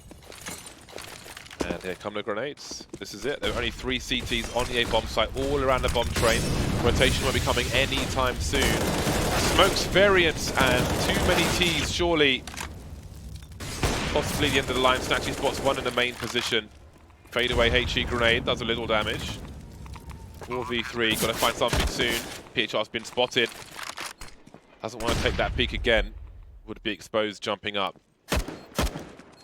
Who goes first? There's a smoke for Snacks, that's about it. All 3 CTs together, the T's just not showing.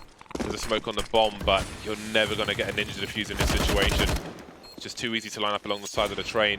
He's going to go for it though, PHR, surely. Yeah, he's going to go down immediately. Not the play. Snacks now 1 versus 3, and it is the end of the line after all. A more reasonable, respectable score, but still domination from Tricked. 16-9 over Virtus Pro. Got there in the end. I almost wonder if we could have seen it more quickly. I think sometimes there's that element of they know there's only 2 rounds to win. You kind of foot comes off the gas ever so slightly because you feel really comfortable. Either way, Tricked, they showed a great series of Counter-Strike. Looks like a great team, really together, game plan, good coordination. Players are on individually. Couldn't really ask for anything more than that. It's VP that were the ones that looked disjointed. Looks like Virtus Pro were defeated by the Veto. Mirage taken away. They floated over past. That didn't work out for them. These are, I think, 2 of Trick's best maps. Looking at the statistics, they're both in the high 70s for them. So it's one of the best, I think, as well. Was always going to be a difficult affair for the likes of Virtus Pro. Nuke 73%. Yeah, they're pretty much all the same. 77, 71, 73 for Overpass, Train, and Nuke. And there we go. Roger almost with 3,000 damage. Big performance from him. 28 frags. That was all Tricked. The score doesn't really tell the story. 14-1 in the first half, and Oh, hello, Mars Sports. ooh, they're down the map. Interesting. Hmm. I think this happened. I don't know who mixed played last week, but I think they took the first map. I think it was Avangar. Yeah. I think they took the first map versus Yeah, it was. Avangar and You're lost right. 2-1. So Mouse Sports, no, it's back and forth affair again. I do believe Scream is commentating that match on Caffeine. So go and find his stream if you want to look out for that one. In fact, we have an hour's break because that game was so fast. So go and see if you can find Scream on Caffeine and check out the match. In the meantime, we will be on a break, and then at the top of the next hour, it will be FaZe versus Big. But before we go, we have the X Factor play of the game. Let's see what it is.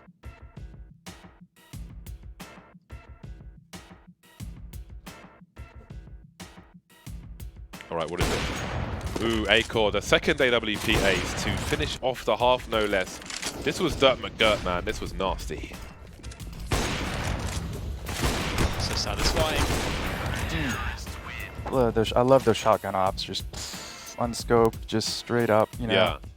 I know scope of an AWP is quite something. With the Scout, especially in the older versions of Counter-Strike, it was so relatively easy to do it like close to mid-range. I could consistently headshot people with it, which I was quite proud about. And I always try and do that now. And also, before we go, CS Money, guys, is a website where you can buy and exchange, trade skins. So if you want to have an inventory as spectacular as mine, then there is a website for that. So check it out. We're heading to a break. You should go there, Dan. You need a knife.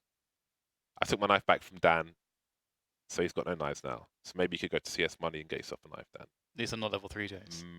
Okay. Right then, just over an hour, and we're back for the next European match. We will see you in a little bit. Goodbye.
Up your game.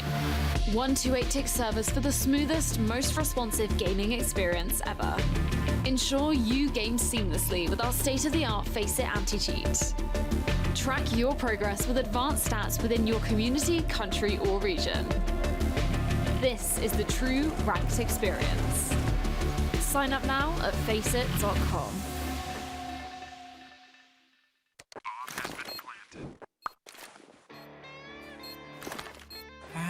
Cool, right? Want to know where I got it?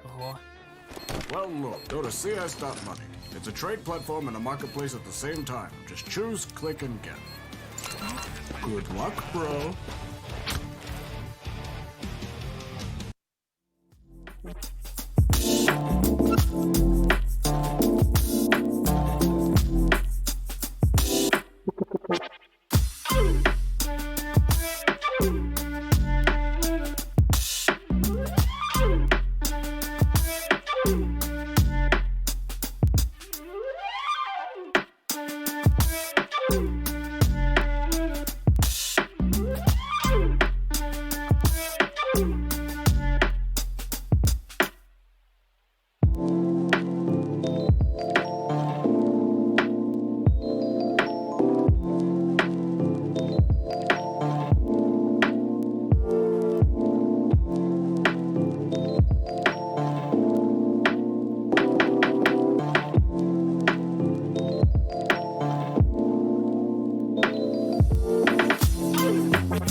te vi, sentí que eras para mí.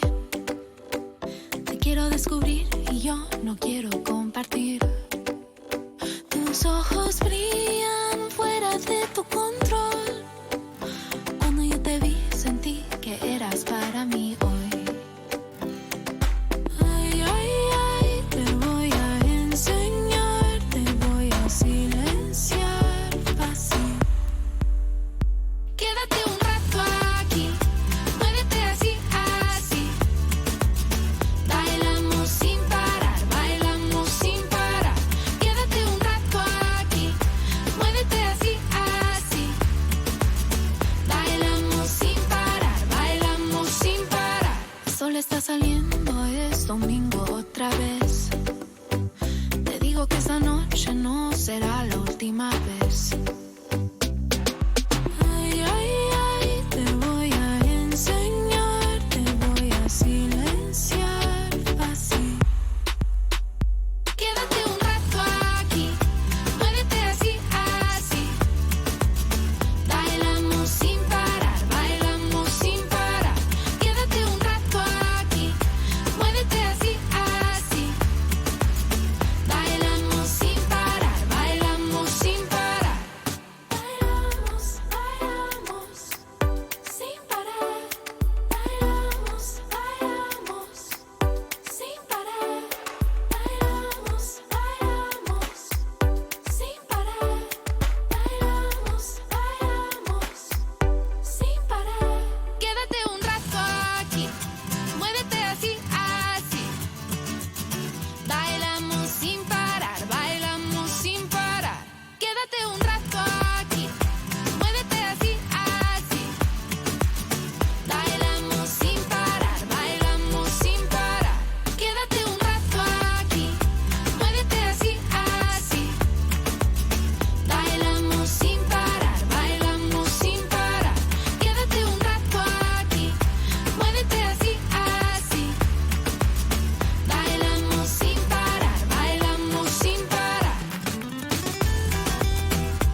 te vi, sentí que eras para mí. Te quiero descubrir y yo no quiero compartir. Tus ojos brillan fuera de tu control. Cuando yo te vi, sentí que eras para mí hoy. Ay, ay, ay, te voy a enseñar, te voy a silenciar fácil. Quédate un rato aquí, muévete así, así. Bailamos sin parar, bailamos sin parar. Quédate un rato aquí, muévete así, así. Bailamos sin parar, bailamos sin parar. El sol está saliendo, es domingo otra vez. Te digo que esta noche no será la última vez. Ay, ay, ay, te voy a enseñar, te voy a silenciar fácil. Quédate un rato aquí, muévete así, así. Bailamos sin parar, bailamos sin parar. Quédate un rato aquí, muévete así, así. Bailamos sin parar, bailamos sin parar.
Would you rather stay?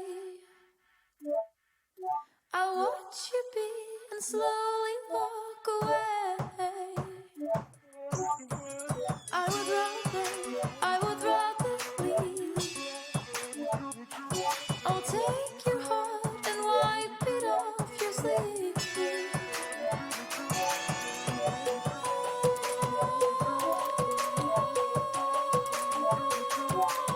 Should have known by now. There's no reason to.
yo te vi, sentí que eras para mí.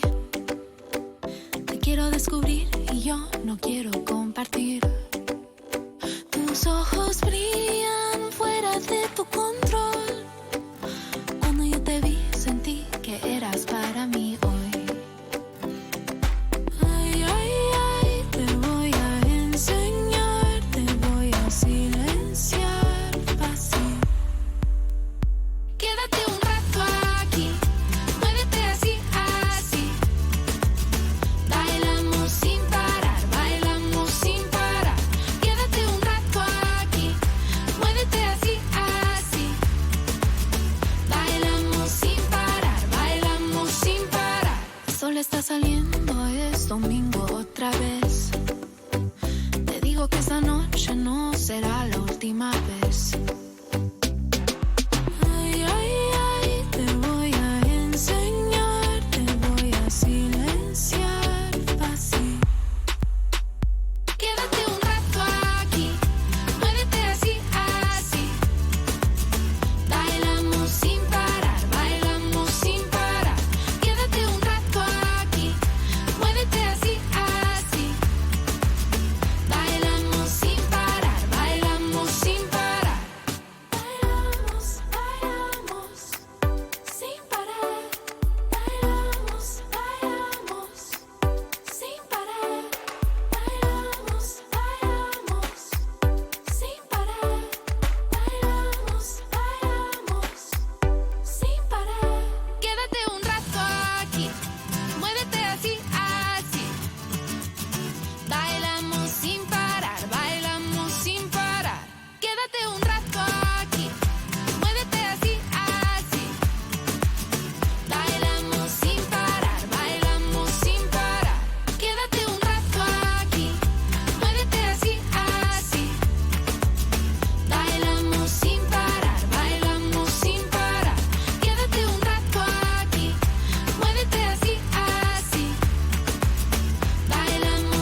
would you rather stay?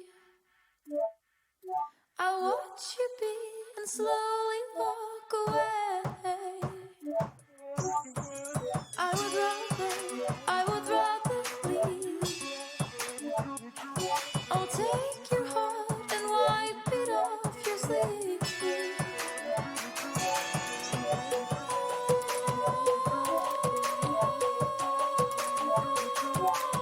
Should have known by now, there's no reason to.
So, as you guys are quite familiar, I have a large head, and Dan has a small head. And Dan has a small head for his body as well, which makes the kind of scale difference quite ridiculous. So, Steel Series have got this new headset out, right? I'm going to just throw this over here for a second. And I'm going to put this over here for a second, right? So, okay. So, we got this Arctis Pro wireless headset from Steel Series, one of which is here. So they sent us a bunch of these this week, and I've been using mine in the office. We've got loads of them sent in, so I've been using this one in the office. So we're just gonna have a very quick look at that. Dan, here, look. Let's just so what's cool is sometimes you get smaller headsets and sometimes you get larger headsets, right? And obviously with big head you want a larger headset. So we've got this is a small head. The small head test looks pretty comfortable. It's very nice, very nice. Yeah, it's very comfortable. It comes with a little controller thing, which I'll show you later, and you can comment on the large head comparison there. You can do the voiceover. So, if you're a human, you're gonna fit within this range, is what you're saying. The either end of the ergonomic spectrum. There's still a gap. Despite the size of my head. Fantastic. I've got a long ass head, and we're looking good. This band is called a ski. What is it? It's a ski something. Something to do with skiing. It's on the inside. It's in the manual. Okay. This is like some kind of ski band. I'll get the right thing. But what's cool about this is I've been using this in the last week on my stream here in the office.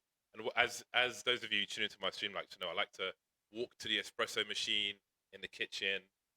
Just talk to people even though I'm off camera. This actually has longer range than ones I've used before, which is pretty cool. And also when you mute your microphone, there's a red light which comes up here.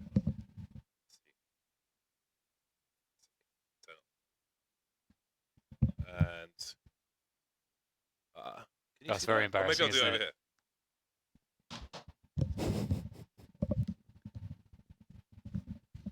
Top down cam. I don't know if it's okay. You can see the red light, and it's gone away. Look! It has a light switch turn on and off. It's like a light switch, but also with sound. So these are cool. That's actually kind of important, you know, because sometimes you'll go an entire first half of a scrim and you think your mic's on, and you've been talking the whole time. I do that all the time, and then man. You just think your teammates are mean the whole time. You know what I mean? And I do that all the time, dude. I get mad ragey when people listen. I'm like, do you want to flash? Do you want to flash? Or flash me in. I'm standing in the corner like, come on, flash me in. I'm like, for God's sake. And then the stream's like, we can't hear you. And because I've got a delay on, it takes like a minute. I'm like, oh man. So the light is a nice touch. Yeah, it's a nice headset. The battery lasts pretty good. It's pretty comfortable. I'll get the name for this, but it's cool that you're not like rubbing on the top, but it's all nicely done. It's nicely done.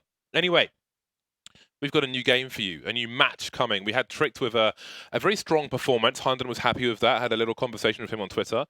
And now we have FaZe versus Big Clan. New look Big Clan. Smooya's back in the mix once again. No God B, of course. Have you seen many of Big's recent games? I watched them last week.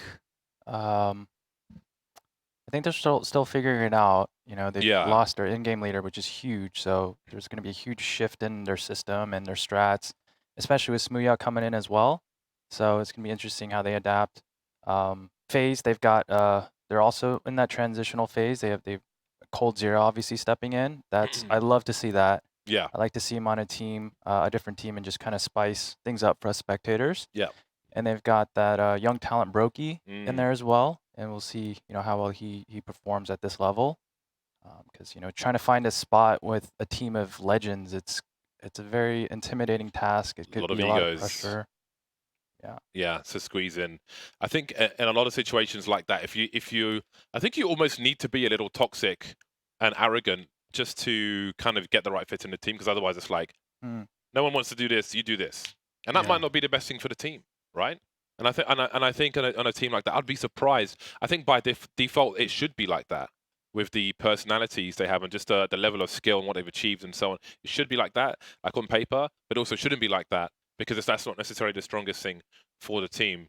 But I like that they've essentially made 2 changes more or less at the same time, because I feel like when you have like a 4-person core and one person's rotating and then they eventually rotate another person, I feel like your changes might not be as dramatic in a positive way if you have 2 changes separate versus 2 changes at the same time. But anyway, I believe we can look at the veto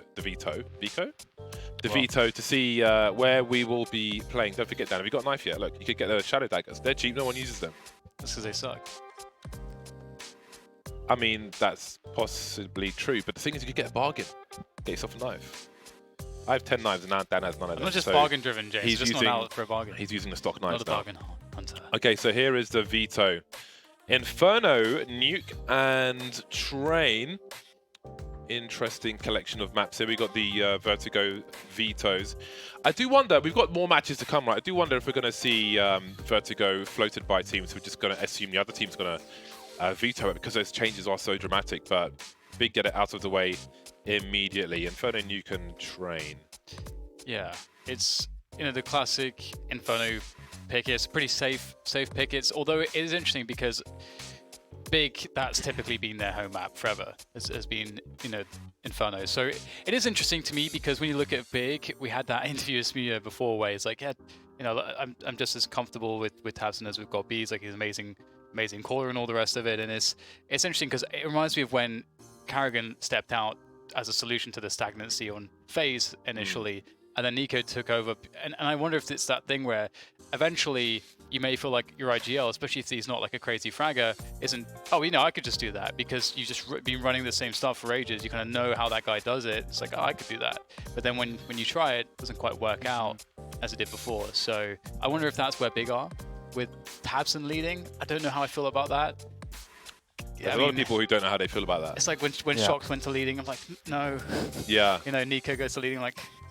Right. Those are big shoes to fill. And Gabi, I mean, he was a mastermind genius. And you can, if you play under a really good IGL, you can kind of pick up things here and there.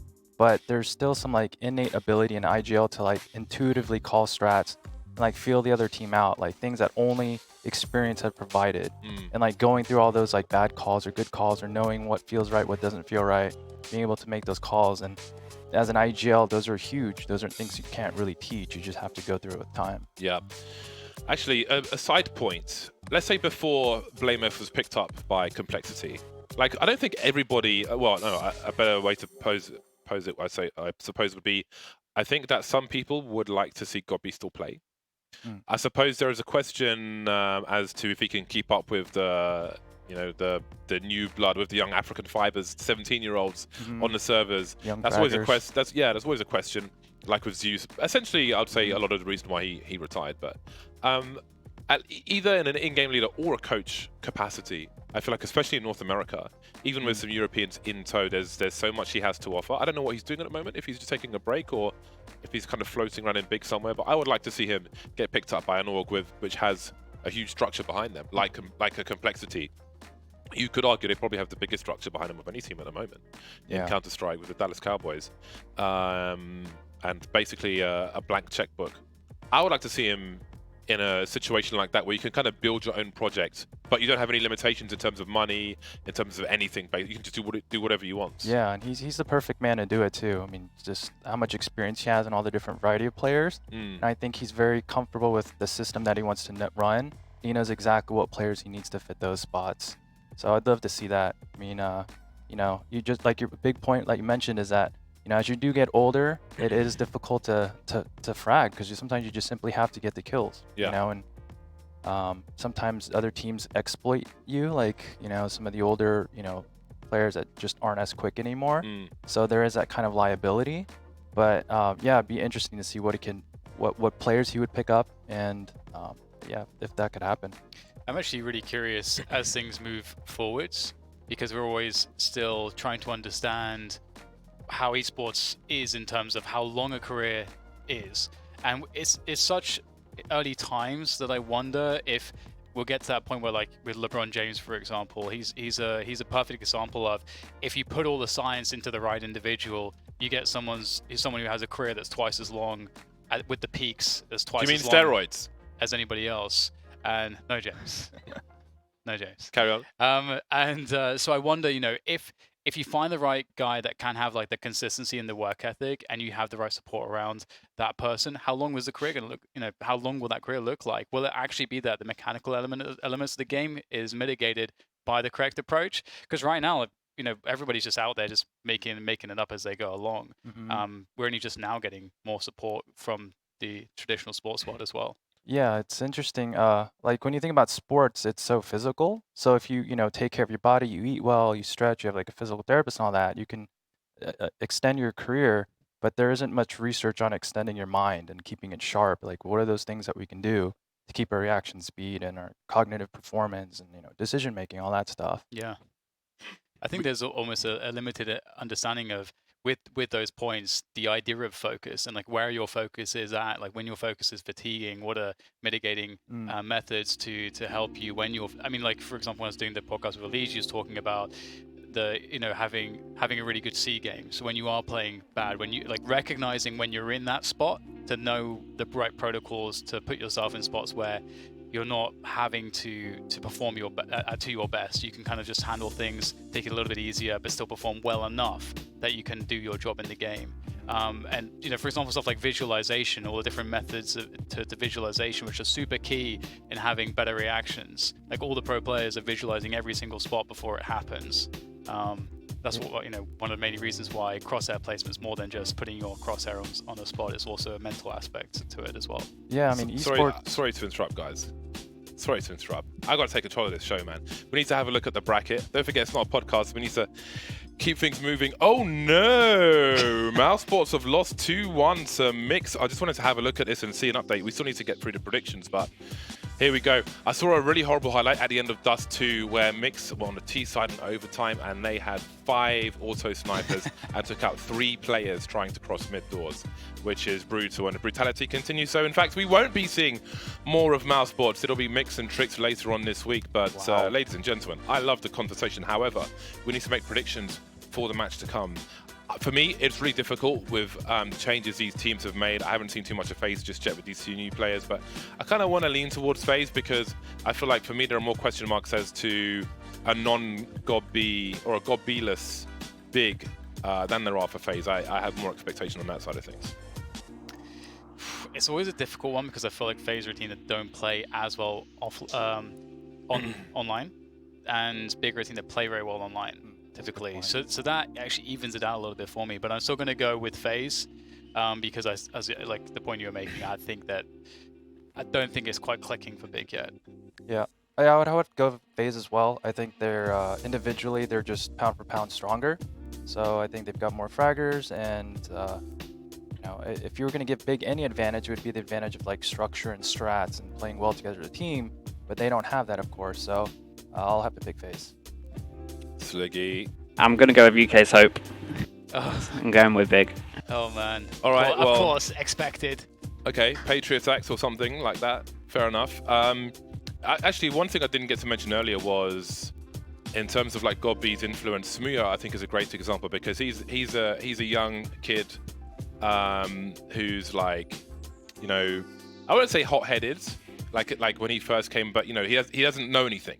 Like he's got a lot of raw talent, but he doesn't know anything yet. So Godby provides him with structure and basically oppression because he's so young and just wants to go around and do what he wants and just a little bit. kind of So Still loose. so I think it was rough and it was always going to be. It's a learning process, right? And I think it was an interesting interview Smuya had where he was talking about that, but he learned so much from it.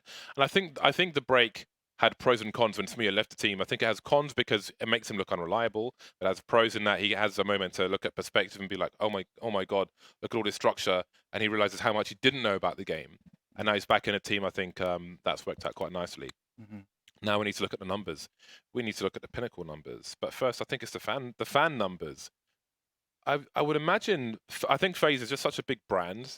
Like Manchester City Football Club are coming out with FaZe on their Yeah, that was really cool. jackets. That's insane. Considering how much money's behind Manchester City, that's pretty wild, man.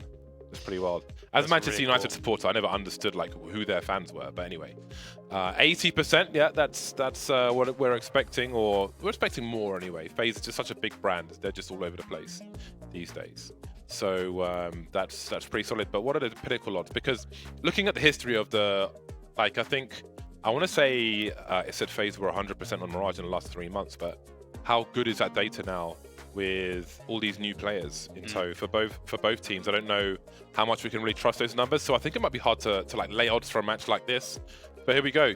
1.59 FaZe are the favorite with Big as the underdog. So I think we're all on the same page. Obviously, Sliggies he's just gone for a mate's vote, which is fine. But you know, looking at it from a more neutral point of view, I think this is all. It's all very reasonable. Yeah, I do wonder how FaZe are going to transform as time goes on. If there'll be another roster change. You've lost a guy like Guardian, who obviously provides a lot with an as a dedicated AWP. I could see a world where Nico decides to go dedicated AWP and does the AWP or IGL thing. Although I think in theory, I don't know. Like, what do you think about the whole AWP IGL thing? Because I felt like it's kind of like a phase in terms of we had a couple that were really good at one point, like obviously Fallen being a prime example. I think problem right now is Nico stepping into that IGL role. I don't think he's gotten quite comfortable with it yet, even though he's had so much time.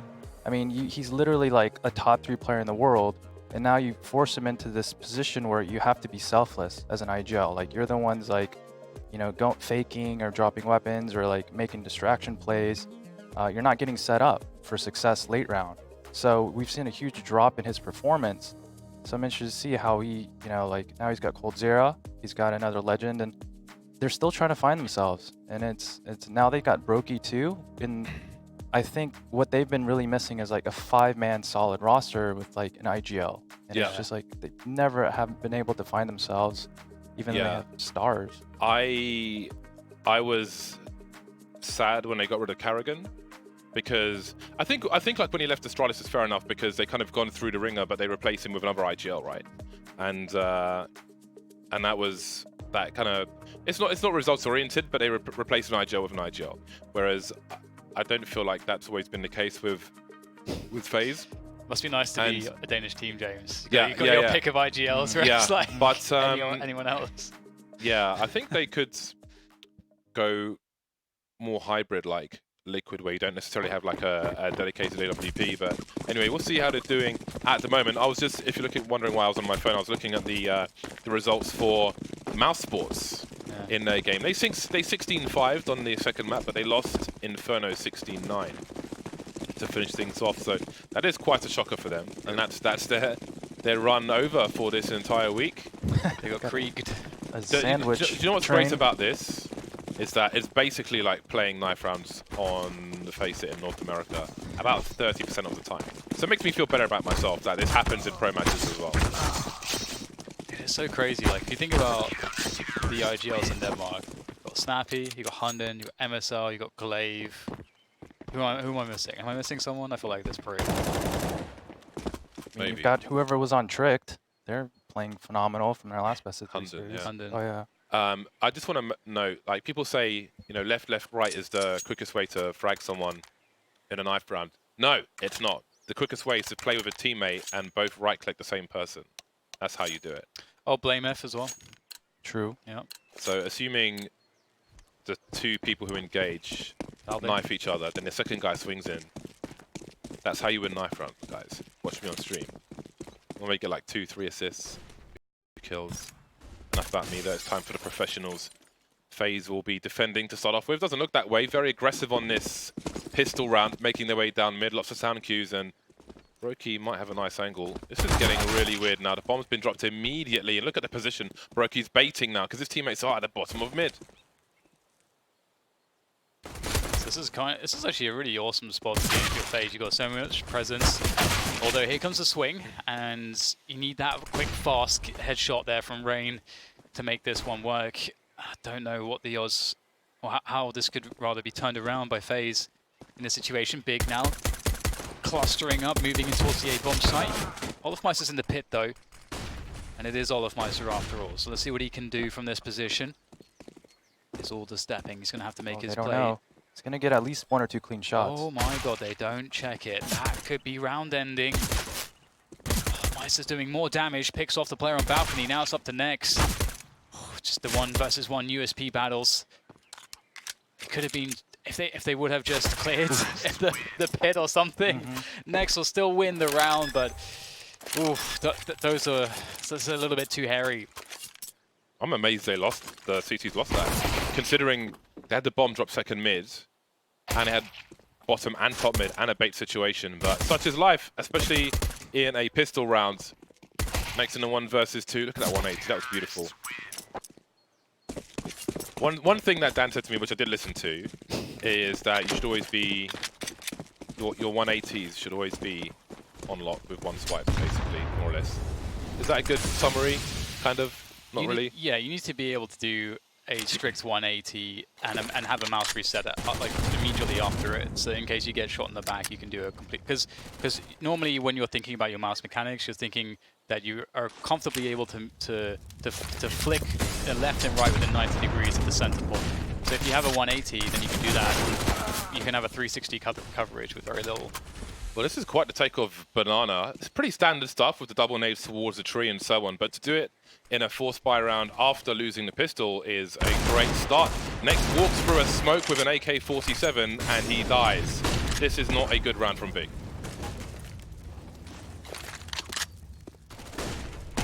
Big trying to recover this, but it's going to be difficult. Have to clear out the bomb site first with those MAC-10s. And FaZe aren't really allowing it. Great round from FaZe.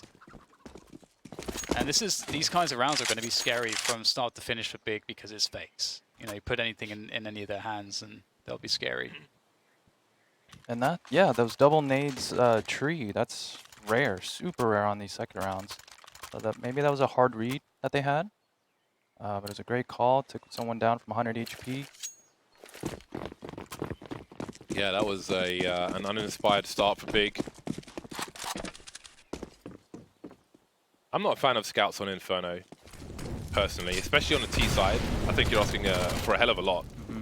I think the AWP on the T side finds most of its use post-plant. So to have a scout, I think, is... Like, I'd be interested to number crunch one of those big IBM PCs, scouts on 4-spy rounds on the T side of Inferno. How much mileage you get out of them, average damage, and so on. And like, just think about what other options may be more appropriate. If you look at, for example, how Sanji uses a MAC-10 on the T side of Inferno for Avangard. Sometimes you've got burst plays where you've got a flash up mid and he just comes flying out of Boiler, for example, but I think to look at how he uses that in comparison would be really interesting. A lot of holding down the arch position, really delaying things. He picked up a rifle, Big, but they're to lose some more personnel, maybe not. Now things get awkward. There are 40 seconds on the clock. They could potentially, Big, send one person in as a scout, although probably safety in numbers is best at this point. They're all low. But there's a bomb plant chance. They all have Kevlar, even though they're low, so They're not paper thin. Not too far above it though. That's enough information. Broki's just got a wide swing, sees one, falls back, got a flash in towards Paul, buying some more time. Santares eats the flashbang, afraid of a re-aggression, and here comes Rain. There may be no bomb plant in this round. Nice recovery from FaZe. And now Bigger on Eco. I feel like one thing that Big have also failed to do is they took Xantares, and in Space Soldiers he was looking incredible, and he's obviously an FPL god, but in Big he's been terrible. Like statistically, Yeah. He's there to be a star player. He's not a star player on this team, or has yet to show us that. Yeah, I think in Space Soldiers, he probably had the freedom to do whatever he wanted at any time. And when you have skill like that and reaction speed, you're going to find a lot of opportunities. But then he's switching to Big, and when he did play under Gabi, it was a completely different system.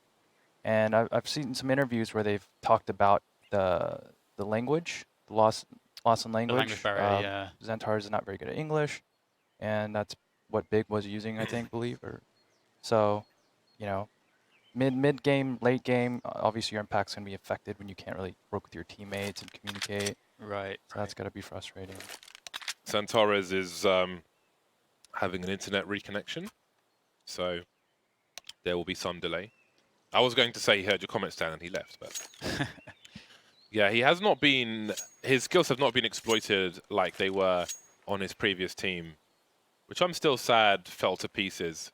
It's disappointing, especially because he was just like notorious. It was so easy to talk him up when he had an AK-47 and just say, he's going to wreck everyone, he's going to pop heads, and it happened way more often than not. But now it feels like if you had never seen him on his previous team, you'd be like, who's this Santares guy? He's not doing anything. You wouldn't understand why he's on the team. Yeah, he was a highlight reel on Space Soldiers. I mean, he just insane talent. But the thing is, if you're having to think in a foreign language, that just sort of be that's like mentally hesitation, taxing, isn't it? Yeah, yeah. It's gonna take longer to communicate things. Things are not gonna be as smooth if you're playing off of your teammates. Especially, I think Turkish is difficult to head towards English. Not so common. There are people around you. I don't know if he still lives in Turkey or what the internet is like there, actually. So, because if he's living somewhere else, anywhere else, he's probably going to have to speak more English than if he's at home, essentially. And that makes things a lot worse in terms of picking up the language. It is another thing which is really interesting about Counter-Strike, something we're really exploring, is you see these talents like Xantares coming up on a local team for him, a Turkish team, and then saying, okay, can we pluck this guy even though he doesn't speak great English? How's the impact there going to be? Because there is that, like what you say sometimes, James, like there's like Counter-Strike English in terms of call-outs and stuff. So that obviously is something that I'm sure is happening right now for Xantares. But is there like a greater limitation that unless he actually starts practicing English all the time, that they won't be able to get past? I would say there are different levels, because call-outs and things like that should be easy. But if you're in any random situation where you want to say like peek on my contact or flash me around this corner or something like that, the more like mid-round, late-round calls are going to be more difficult to get out quickly. Yeah, those aren't common English words that use daily either. Put together in a sentence. Yeah, there's a bit of block building to be done there. Big trying to take control of the rest of Banana. Sometimes you might see a Molotov a little deeper in this position in case there's a sniper around the corner holding an angle on the half wall, but there is no molly around there for Big. Santares is nadeless on Banana. Rest of the team focusing on a take of top mid. Denial of information. But when you see a sniper on the short position, there's often a re-aggression later on. We'll see Olofmeister forced away for now. One of two snipers for FaZe in this round. Cold Zero towards B with the second one. So Broki's on the rifle for now. So maybe they are a hybrid team after all. He still has 3 smokes here. Let's see, okay, so Big, they're rotating back to a B exec. But FaZe, they have smokes. They just threw one there. Cold Zero's probably got the next one. They're gonna have to go through this. Yeah, this timing. Oh, that's meaty. That's really nice. And there's another smoke to come. Roki doesn't have the best angle for it though. And here comes the push from one player's made his way towards CT. Brookie had to get more from that. Wasn't able to though. Cold Zero's been spotted at the back of the site. No one is anywhere close to him. He's got 13 seconds to try to hold on. The bomb's on the floor. Needs to be collected. Big are super slow, but I don't think Rain's going to get the flashbang in time. There it is. There's the flashbang. There's the peak. There's the kill. There is no plant to be had. Next in construction. That was so labored from Big. Yeah, there's like no pressure on Cold at the back, or very little pressure. They were struggling so hard to get in there. They didn't know for sure how many people were on B, I guess. But the FaZe was so far away. It took so long just to get in position to throw that flash from the well that you thought in most cases Cold Zero is going down and the bomb's getting planted, but it wasn't the case on this occasion. That's a big opportunity lost for Big, no pun intended. Now he's got the AK-47 on next and a bunch of pistols. So this is interesting now because, you know, FaZe, they get to the double orbs, they'll have their economy rolling, all the nades, and so on and so forth. So this becomes a real test for Big in terms of having to win like really legit gun rounds. That wasn't a very good first round by Big. They had to run through Smoke's B. They just blindly ran in 2 people, so generally when you hit Banana, you want to throw at least a smoke spawn, maybe 1 spindle or coffin, and then get 1 flash. I think what you said about the feel earlier with in-game leaders is a really good point, especially with timing and having good comms around the map to get a feel as to what is going on everywhere. I don't know if Rain heard the grenade being timed there. Either way, he will hold his position. Doesn't want to get caught reloading. The Tabs doesn't go for a punish. Great awareness. Tabs are now on 36 HP. He's baiting the reload. I think the first reload, he baited a push through the smoke. I'm not sure if he actually reloaded the second time, but that's smart stuff. Falls back, trade frag if necessary. Great stuff from FaZe. Good spatial awareness. 5-1, 5 rounds in a row. And so this buy round will be interesting. I would like to see Big play it super slow, let the CTs nade banana, then do like a delayed retake banana, just play passive there and take apps first. Maybe take top mid first. Yeah, because FaZe has set the presence that they're gonna push down B heavy with nades. Not this round. Yeah. This is a really solid mix-up from FaZe. A 3-man stack towards the porch area. It's actually really cool that they've opted to go for this. And in come Big. This is like fast timing for a top mid take. It's looking a little bit disjointed here, but great counter utility usage from FaZe to really make it impossible. Oh my god, FaZe is so ready for this. It's quite the Molotov, but they didn't really take position, do they? Dumping of utility, making things worse. Great spray. And that's a double denial. Mickey Mouse, top mid. This is really rough for Big. It's pretty cool actually, because sometimes I think it's really hard to predict it, but if the CTs start with 3 banana, which can often happen, so you can really just take immediate control of banana, there is a fast timing window to attack the A-bomb site where you can be 5 versus 2. You rarely see teams go for it too often, but FaZe had a stack on top mid at the beginning of the round, so they were ready for that. Yeah, and it was a good call and confusing play there. Smooya just ran up. There was no support nades on either side of mid. Yeah. They heard the op shot mid. They knew where one person was, but Smooya just ran up. There wasn't any scaling together, any trades. And it's just too easy. Oh, that's wild. Yeah, it looked really kind of puggish there instead of coordinated. And that's a bad sign, because if Big can't have a good impact with their tactics. I mean, if you're just weighing up the individual level, you're probably favoring FaZe there pretty heavily. So Big have to step it up from that, in that sense. And this again has always been a comfort pick for Big. Inferno was often their home map. Yeah, and it's two big gun rounds there. Kind of just, you know, again, the word you use, disjointed, and it's a little sloppy. Generally, when you take mid and you know CTs have a lot of money, you want to, you know, especially if an op, you want to isolate one side of mid by smoke or mauling it, so then you can focus on the other, so you don't get crossfired.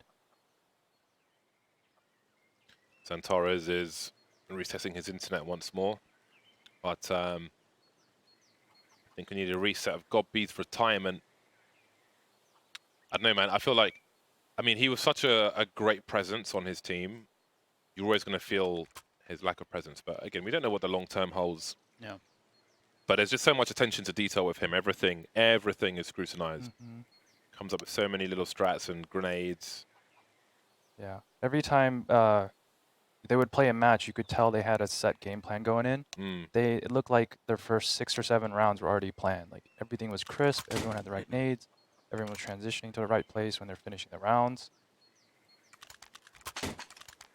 Yeah, without him on the team, I think on any team, in most cases, you're going to have a less discipline unless somebody like an MSL replaces him, who's also a super nerd. I mean, I do wonder as well if what Big were trying to do there, because they got top mid at they were going top mid at 130. That's extremely quick. And so I do wonder if they are just saying, hey, let's just gamble. Let's just gamble that they're stacking 3 towards B. Which in that case, if FaCe had done that, they would have probably crushed that round. But that wasn't what happened. Well, this looks very God-B. Pistols, but tons of utility. Trying to avoid the minefield. And by now, Big should know FaZe has 2. Nice. They should know they have 2 ops. So if they can smoke off this B site, they should be able to get in. At least get a plant.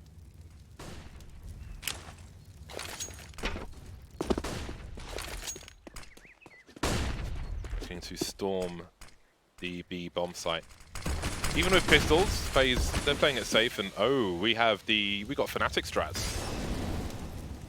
Fnatic would wall off the front of the site and try to wrap, although this is a little different. Oh, bigger creeping. They're just going to swarm everywhere. This is going to be absolute bedlam with the odd flashbang. coldzera falling back to avoid. Broky's got a nice line. There's a clay pigeon for coldzera. Broky will deliver a second frag, but he's exposed towards the pool position. And he'll fall from there. coldzera blind now. And 2 players remain for Big. Smoke's still up. CT's got to be patient. Ooh. Taking a quick tag there. Big in the post plant. That all pickup is going to be vital. Such a strong gun for a situation like this. Antares picks off Olofmeister, playing it well with the reposition to pull. Smia still shouldering from New Box. What can he find there? It's the double peek towards Coffins. Antares with the bait. Smia still not committing though. In the 2 versus 2, FaZe have to start pressing now. There's not much time. Rain from the back. Smia wasn't covering in time, and they're both dead. Close, but not close enough. Very close, yeah. Yeah, Rain had to be holding that for, or at least peeking at some point, I guess. But it's hard to know. Gambles sometimes don't pay off. But this was a good attempt, though. I thought the round was really smart from Big. FaZe had they didn't have anyone able to take top mid's control. So Big had a really good timing window where FaZe had no info, and FaZe had to gamble rotate, cheat the library player across to B. So FaZe played it really well also, as well as you could play it in that situation. Yeah, I would have liked Big. They made the smart play, creeping up close into the smoke. And I would have liked to see a pop flash, and then them running through the smokes. They also could have planted in as well. Good pick by Xantares. See if we get a support flash here to take this top side. He didn't see the barrel of the gun. Well, maybe he realized a little later on he will fall to the likes of coldzera. INTZ Force making a comeback once again. Another meaty grenade. Great utility damage being used. This is a smoke for Library. Leaves Arch open for the wrap. Oh, his crossover was on, but Next was too fast. 3 versus 4. From FaZe's perspective. Library being cleared. Rain stuck on the site alone. coldzera and Nico committing to the CT spawn position. Blaze and Moto as well. A split of the A-bomb site is on. It's taking some time though, creeping through the smoke, and Rain really needs some help. There's Nico from the back. That's the distraction being run. B's been spotted and swatted on the A-bomb site, so a plant should be good for Big. The way that Tizian peeked that was really, really smart. I'm gonna copy that. So with a defensive frag onto coldzera, not much that Nico could do here, you'd imagine. 1 versus 3 as he creeps in from Porch. They don't know where he is just yet, but they have players covering everything. 2 players on site, 1 in pits. Completely, it's just totally ideal for this kind of a play, or any play really. It's a good default setup. And Nico's just looking to try to catch somebody here. He needs to get given a free one to entertain the chances to do this. There is one. Number 2 comes in, and he's got the 3rd. Nico, he's got time as well. Beautiful quad kill. They moved off the mark just a little bit too soon, and Nico with the full punish. Oh my god. Burst, burst, burst. 12 the patience, the wait. And he knew where they all were at that point, because I think he heard a scope hit, and he know there's probably one site. So that's well played. That super patience. Yeah. Devastating. Because I think if he wouldn't have got those early kills at fast, he would have probably just tried to get some exits and run. Going up the stairs as well for the last frag. Really hard to try and pop his head from a T perspective. A perfect storm and plus Nico. So there we go.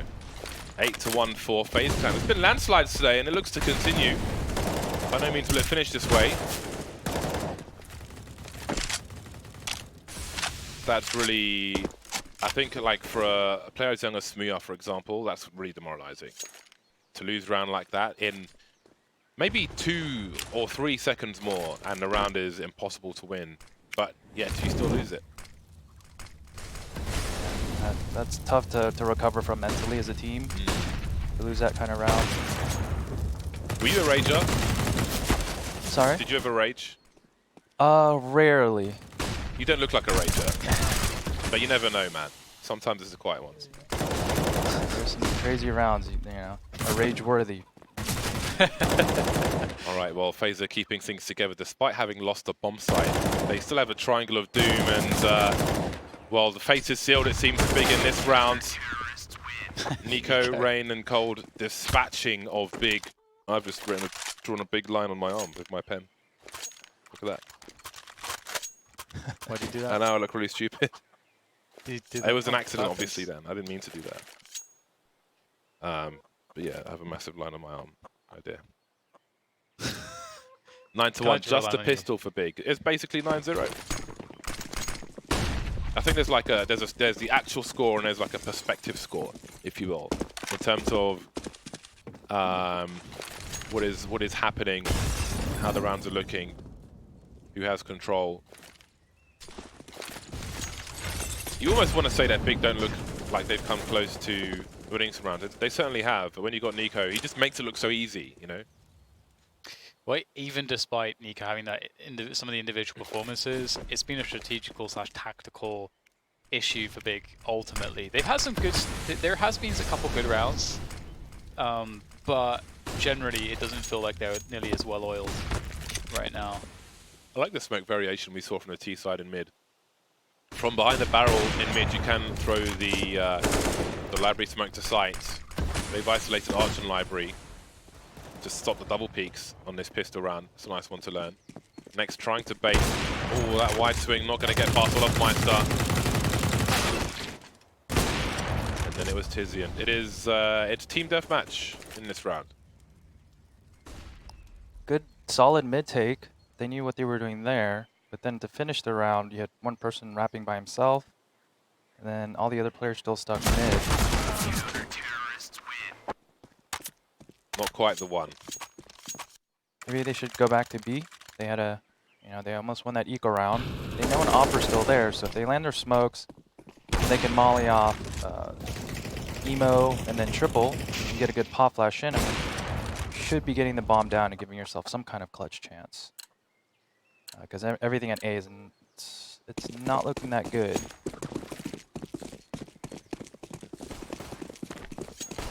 Well, here we go. So the buy round, there's a chance for Big to try to form a recovery. And some early utility tossed here. Now, will they respect that deep banana smoke? There's too few teams that are confident enough to try to pop flash through those. And it looks like Xantares will discover that it's a lie. There's no one up there. Fast top mid take comes through, but Olafmeister doing the damage from Boiler. Ooh. Great flick there for the third frag. Goes in for the quad kill. And that is where he will fail, but he's done more than enough. Nico there coming in to second mid. We'll find the bomb, and last piece of the puzzle is Mr. Xantares. He now has to go on quite the mission. And it looks like he's already going to get caught here, surely. Oh, he's actually got the frag. He gets dinked, though, by Nico. It's down to 11 HP, and his position is known as well. So there's nothing going here for Xantares whatsoever. You don't see an op boiler every day, especially picking up 3 like that. Yeah. It was a good switch, change of pace, going aggressive from FaZe, and they get rewarded. I think Olafmeister is one of my favorite all-time players. I do really enjoy his style. I think he plays by the book, but he always takes openings and opportunities. Very versatile. Oh my god. That last kill is so satisfying. If you've done any sniping, you know how good that feels to land that shot. I think, like, when I say it's easy, that you can have lots of favorites. You could make a list of probably 30 all-time favorites, even just in CS:GO. But I think if I made a list of 10, he would probably be. He would definitely be on there, actually. Mine too. He feels like a 1.6 player when I watch him. And he wears the same watch as me as well. Any of the like 1.6 vibe, like strong 1.6 vibes I get is like Forest. Gives me some strong 1.6 vibes when I watch him. It's very methodical, very lethal. Olafmeister here now from Arch. And one thing that's worth checking out is what spots players like Olafmeister stand in, given the weapon versus what they expect. If you're against pistols, you're expecting a loss of Y peaks, lots of fast-moving opponents.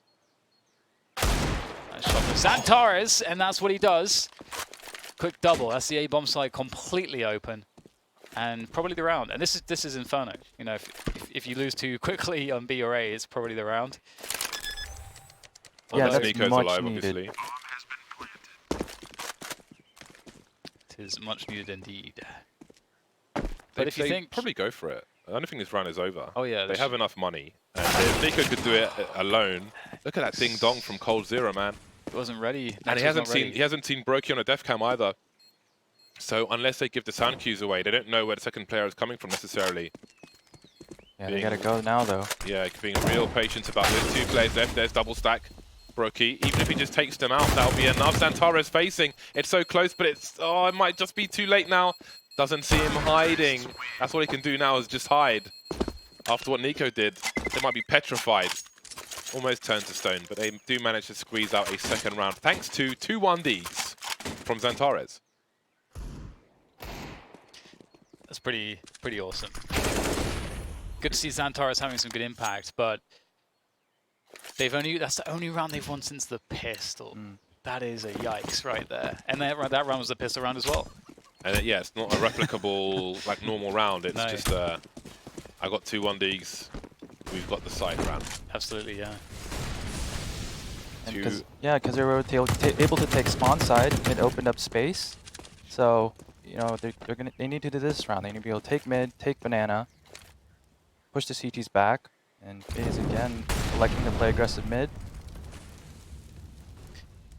These setups are so good at playing against defaults because they come in, they feel confident, they got their arch smoke down, but then there's basically the entire CT defense here ready to trade you out. However, FaZe don't have the counter utility usage there to be able to stop anything from Big, and that's a huge loss. Interesting call to go back to B after they took 2 mid like that. They should have capitalized. Two mid like straight away after one another. It's like no time to for FACEIT to respond. They're actually running here into like worst case scenario with 2 B players still in there. Meister starting to creep. See if he can get there in time. There's grenades to delay. They're just edging forward. Does Coldzera fall off? No, he stands his ground for a second. And Broki's here for the third. It's a 2-man deletion squad. Oh no. Smooya remains, and Meister's still on the A bomb site. He's still not rotating even now. Picking up an M4 before he makes his way. Thrusting. There's the peak. Smooya down to half health in the pool. It's basically a headshot position. And Coldzera will finish off the job with the USP. They overcomplicated that very needlessly. Yeah. That's a really weird call. And we're talking about new in-game leaders. That's a big mistake. Yeah, very confusing call. They just had to smoke off left mid and scale lane, and at most there's going to be 1 person there. Yeah. But if you're going to get those trades all day. And worst case scenario is that they just think that that last player on A is playing arch side when he was in fact in pit, but he's still overwhelmed. Yeah, it's very weird decision. But I think it's very telling to this scoreline that we're seeing as well.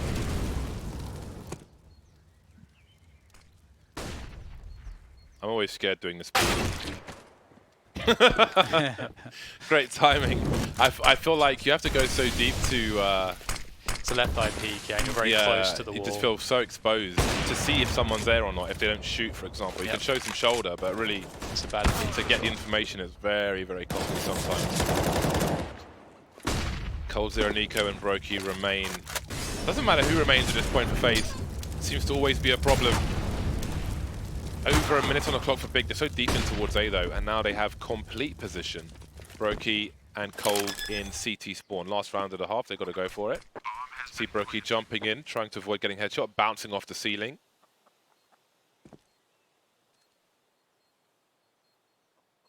Coldzera creeps from Arch. He has a Krieg.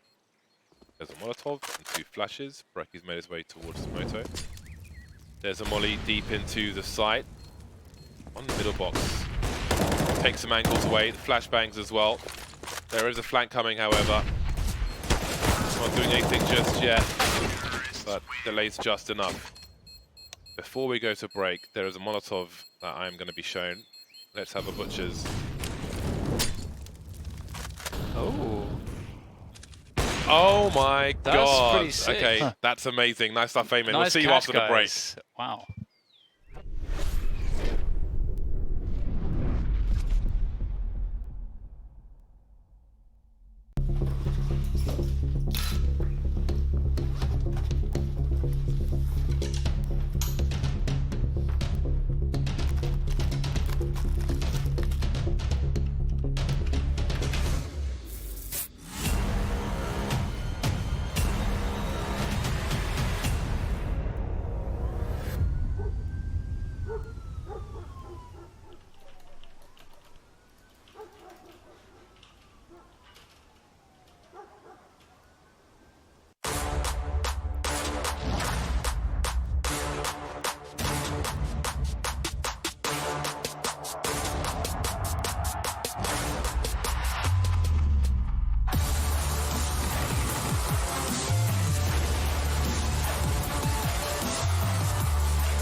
Up your game.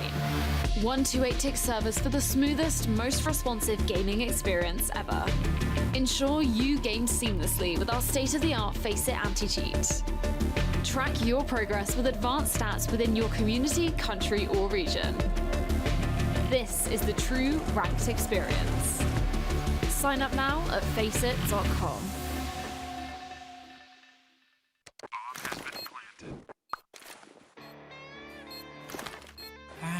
Cool, right? Want to know where I got it? Well, look, go to CS.money. It's a trade platform and a marketplace at the same time. Just choose, click, and get.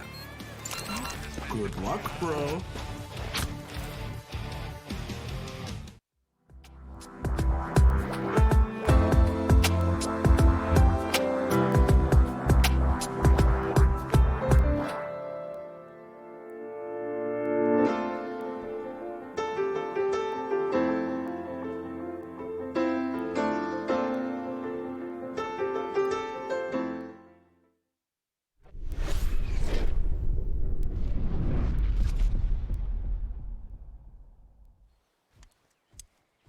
Welcome back, ladies and gents. It's 12-3 in favor of FaZe. We've yet to really see Big turn up at all in that first half.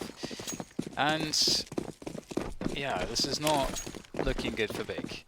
Oh, quickly, our community caster, Dan Chan, not this Dan, is covering the game on Caffeine. So if you want to go and give him some support, then have a look for his channel.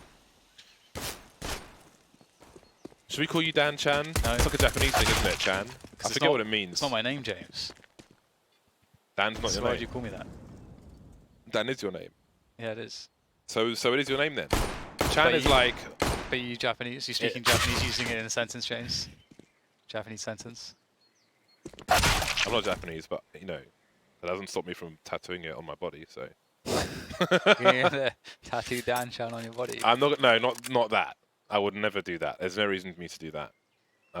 Anyway, moving swiftly on. Nico is. Oh, he might find. The timing of that is unreal. If he got a kill there, imagine he gets a bomb plant, a USP, and maybe wins a round. Probably wins a round because Nico. That's just Very winnable. like I wanted to see it just to see what would have happened. That's the beauty of Counter-Strike. There's just so many things you can't account for, like timing. Timing is such a huge thing in this game, and it's amazing, but it's also, I also hate it. That would have been the worst luck. For MP9s. It's one of the things, like the MP9 is so sick. It's replaced the UMP pretty largely, I would say, but it allows you to get full nades, even if you only got like $3,500 or something. You get like full nades basically on the CT side. And on Inferno, where it's all close ranges pretty much, more or less, it's huge. Because it used to be a really huge problem if you lost economy control. But now there's more ways to deal with it. I love the MP9. It's a bit too good, actually. It's so sick. No, it's not too good. It's too good. No, I disagree. Tizian is carrying one of 4 MP9s in this particular round, and see, clearly not too good because they're losing. Ooh, next can't really trace, can't track enough there. He was a little behind his opponent.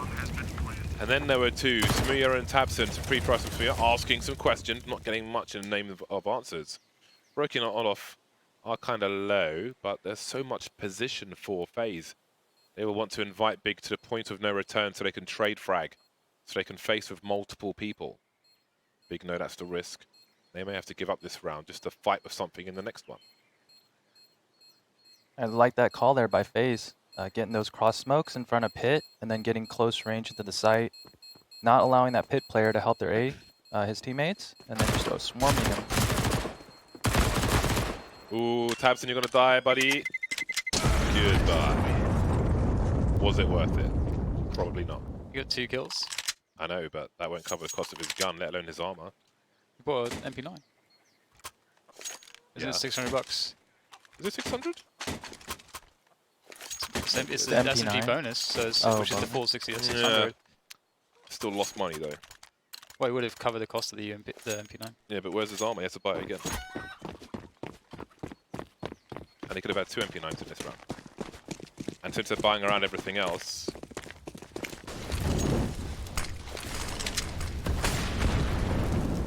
I would want a stronger buy for this round. I mean, it depends. If the opponent's taking like rifles away or something, then there's more investment in trying to stop that.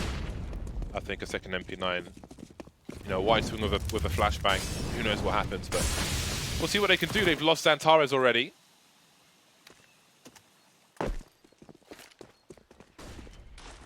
Smoke towards CT, inviting a response from the opponent. There are 4 smokes in the hole. They will continue to fall off.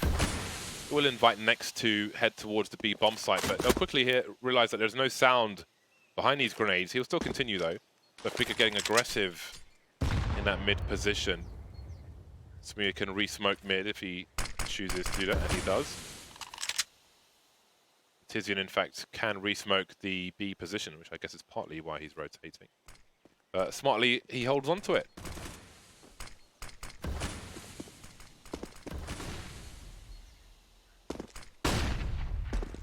So right now things are pretty confusing for Big. They hear it.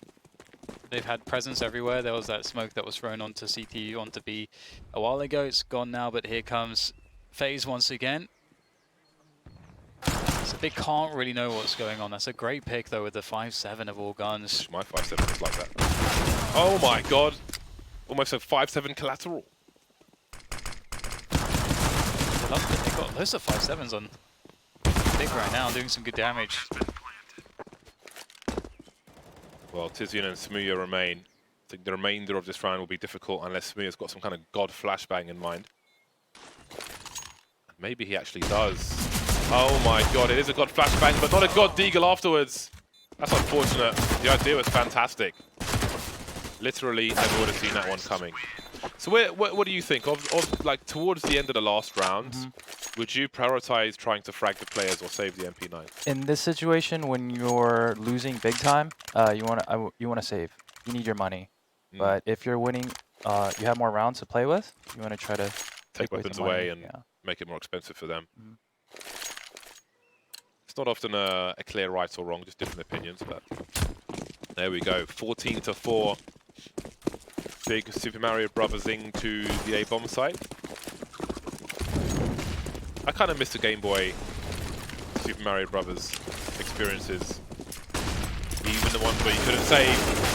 Oh, Nico! Oh my god. He got so deep there, that's hilarious. It's an interesting play, and oh wow. Yeah, that's a problem. It's a big stack towards the A site, basically, and FaZe was running a really fast running play in towards top mid. The smoke from cold to arch from second mid, you don't see that all the time, but here he is on the flank, easy kill into Xantares. But now they know where he is, and he doesn't know where Nex is. Nex is on that angle, he's on that Krieg, the headshot position. Nex has every advantage here. But he's got to get the shot, and for some reason he is unable to take down Cold Zero. You say he has every advantage, but he's facing Cold Zero. Yeah, but he's got a Krieg, and he's playing a headshot position Yeah, down. but he's facing Cold Zero. Have you seen his six-pack, Dan? The thing is, that is an advantageous duel. So I can't say anything more, James. I don't know if there is an advantageous duel versus Cold Zero. Yeah, that's still Cold Zero. He supersedes advantages. That's what I'm saying, man. Even though the Krieg is more accurate, it's Cold Zero. I'm just saying, that's just for you viewers out there at home. It's an advantageous peak. Yes. You can Most of the time, yeah. If you're not facing cold, you'll fight that. Yeah, you'll be fine. See, Rambo knows what it is, man. That is one of the great things about this game. I made a post on Reddit a long time ago about this when JW was just wrecking everyone, doing ridiculous stuff. Because it looks like it's stupid, the stuff that they're doing, but players who are in the flow state and they have that expert intuition in the game, they know how good they are. So their skill level tilts what you would expect to be advantages and disadvantages from the classic Counter-Strike theory. Plays. So they can actually make, specifically with JW in certain spots, he's an advantage, but everyone else is a disadvantage, if that makes sense. He turns normal situations that don't favor you and finds the ways to make them work. Yes. Through intuition, timing, and... Or like the Olafmeister AWP from Boiler, for example. Shouldn't play Boiler with an AWP most, for an average Joe. Well, maybe there's life in the old dog yet. Smear holds down Banana and immediately gets a lot of information that can leave Big holding 4 players towards the A-bomb site. There's the burst flashbang, and it's all success for FaZe. 1 round away from the first map here. Olafmeister goes through his teammate Smoke. Smear's been taken out towards B, and there's a flank. Thought he was safe with the smoke, but it was a trap. Might force a grenade out, but that's all the information known. And the bomb, they're still going to go towards A. I like this because they have him surrounded well. Actually, I think it's more a time thing. 16 seconds on the clock, never mind. 16-4 for FaZe. That's another lopsided game. Cold Zero 23 for 8. I told you that, man. It's Cold Zero. There's no science with Cold. They got totally beasted. That wasn't even really competitive. There were some good spots for Big. There were some good rounds on the T side. Obviously, that's where the game was lost. But ultimately, it didn't look very good. And that simple situation really summed it up for me, where they got the 2 kills on top mid and then decided to rotate, as opposed to just going in 5 versus, at worst, 5 versus 2, if there was a stack there. Yeah, you gotta win those rounds. Losing that 1-on-3 early on, that was painful. Yeah, those are huge rounds. You need to get those. I don't think we expected a 4-16 from Big's point of view, but I do think that we expected a better FaZe than Big, all things considered, on paper at least. But this is impressive.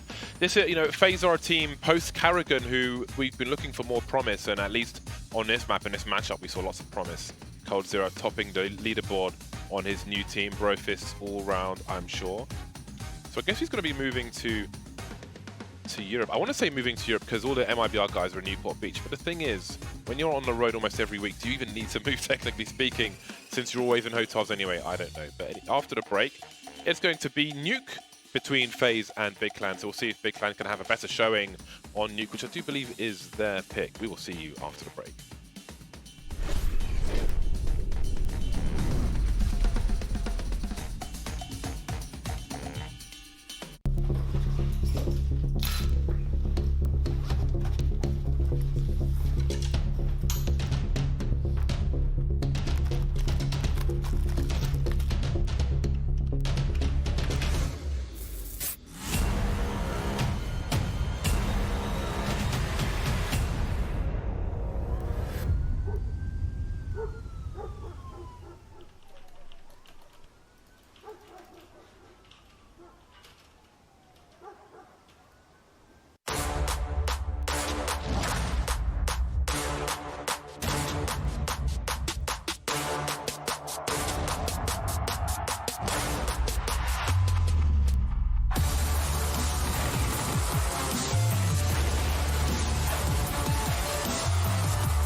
Be like Bottle. Build your own community with your very own hub. Join other hubs and play more maps competitively than ever before. Compete for prizes and win FACEIT points just by playing your favorite games. It really is that simple. Join the community or create your own. Only at FACEIT.com.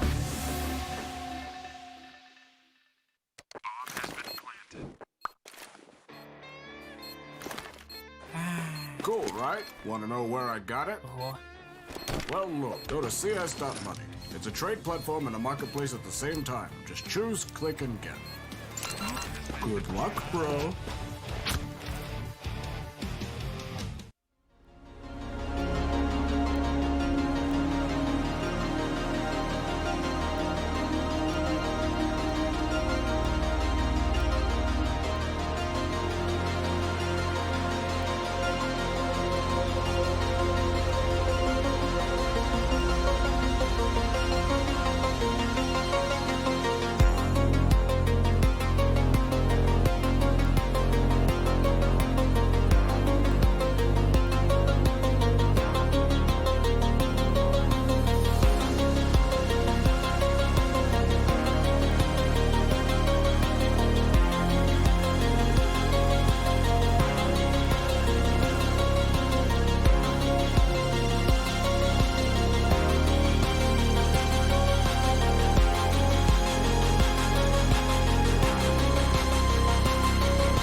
Feel this pen. Ooh. It's got... This is at least a pound or two. It's pretty heavy, isn't it? Yeah, That was used as a potential weapon I can tell. by Americans who worked in foreign embassies. Really? It was the only thing resembling a weapon they could take into an embassy. Huh. So if self-defense was required, which some days it is in embassies, as we know, It'll leave a bruise. then blunt trauma to the temple. Yeah, it's like heavy-duty copper or bronze or something. Oh, It's like, I think it's brass. yeah, you says can mouse USA to on it. someone with that. Have a look, top-down cam, look at this. So here, okay, you can't really see it, but there it says USA. And, yeah. There you go. Dan, have a look. Oh, also top-down cam. I drew on my arm, you see? This massive line. I just drew a giant line on myself, so there you go.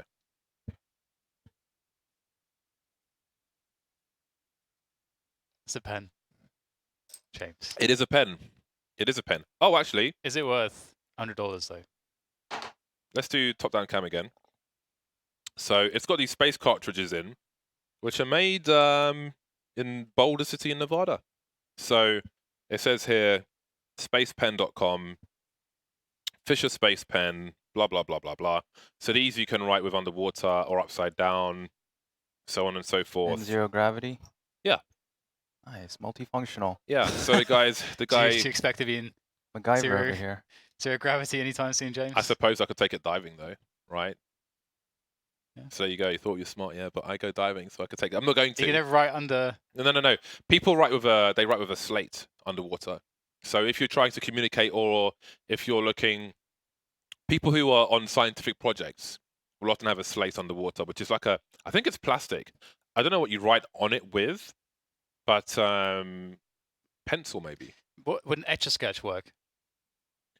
I feel like maybe the water ingress would be an issue for Okay. whatever it uses to They illustrate. just need to make a diving edition water Yeah, one that can Deep dive. withstand water Etch-a-Sketch. 100 meters of Yeah. pressure. I'll send them a tweet. Do it. You should. You won't though. I'm not going to because You no, you won't. it's an idiotic See, idea. but the thing is that I would though. That's why people like Edward Snowden tweet me, Dan. It's because I will go there. I'll take it that Really? far. Did he? Yeah. We were in Russia for Blast Moscow, and I was like, hold on a second. Doesn't Edward Snowden live in Moscow? So I started tweeting him like, let's do a TriCast. You can promote your book. He had a book by chance coming out that week. So I was like, you can promote your book. Come down. Let's do a TriCast. Do you know what? I think that he was busy doing like book promo stuff, but I honestly think that there's a chance that he would have actually come down. So I'll tell you what he replied to me. You'll be shocked. You'll be shocked if you haven't seen this. He seems like a fragger. He he's played some games. replied. I didn't even realize Dan saw his reply. Okay, Dan, talk. I've got to find this. Okay, well, Big got absolutely fisted in the first map, so we'll see if they can recover in this one. Brokey keeping tabs on Ram, just going to fall back. This is the correct conservative play. You can give up the position, just don't allow the side to be compromised. Everyone rotates around the info you have, and Rain will spot them. Trying to play CT Vet, not going to be going so well for him. Oh my goodness, Antares with the flicks. Now it's just down to Cold Zero against 3. That's a pretty simple strat from Big. It's winnable. It is winnable. There we go. 1 bullet left, quick reload. He knows where 1 is. Where's the trade fragger? Not too concerned right now. Probably realizing there's some kind of bait setup going on. Being patient. Oh, he's taken 1 in the dome immediately. So Big push ramp, forced rotation off ramp, denial of information makes the CTs concerned about ramp, about B, about hell. FaCe still managed to keep somebody in heaven though when that push 2A came in, but it was dealt with. That's quite a shot. Very nice stuff. Okay, so Edward Snowden reply. His reply was, man, I haven't seen D-Dust since the Bush administration. Much love for the enthusiasm, but Grandpa can't bunny hop. Best of luck with the tourney. Actual real He knows his stuff. Yeah, he does. That was like, I wasn't expecting that. I was expecting like a thanks but no thanks, but not like... It kind of makes sense though, but it's still just surprising to get a response like that. But there we go. That's why I need to tweet Etch-a-Sketch to make a submersible Etch-a-Sketch. Save the brand. My idea will save your company. This is what life is for. It's free promo. God knows what the R&D would be like though. Well, the Force here from FaZe, not the best position in the world for a scout. You'd imagine, but maybe Olafmeister said, no, he's dead. Oh, Zero though, no, he's also dead. Keep going. Well, I think that's it. I think they're going to save the rest. That would be the smart play. And that's what they're going to go for. And that's all she wrote. If you're big, you don't really want to hunt these guns. You just want to take the safe exit. Oh. Well, the MAC-10s can hunt for the money bonus. Because it's a Force buy, there's more money than just the pistols with the full armor as well. But of course, you don't want like a rifle to get into the hands of the CTs for free. I'm going to find out Xantaris' sensitivity. I bet it's similar to mine. I think it's probably one of the highest, top 5 highest in CSGO. What is yours, Dan? It's about 25 centimeters for a 360. What's the pleb sense? Which is 1 at 1600 DPI. Okay, so I've gone up to 1.5, 800, so you're basically 2 at 800. Yeah. Hiko plays on 1600 as well. Let's see.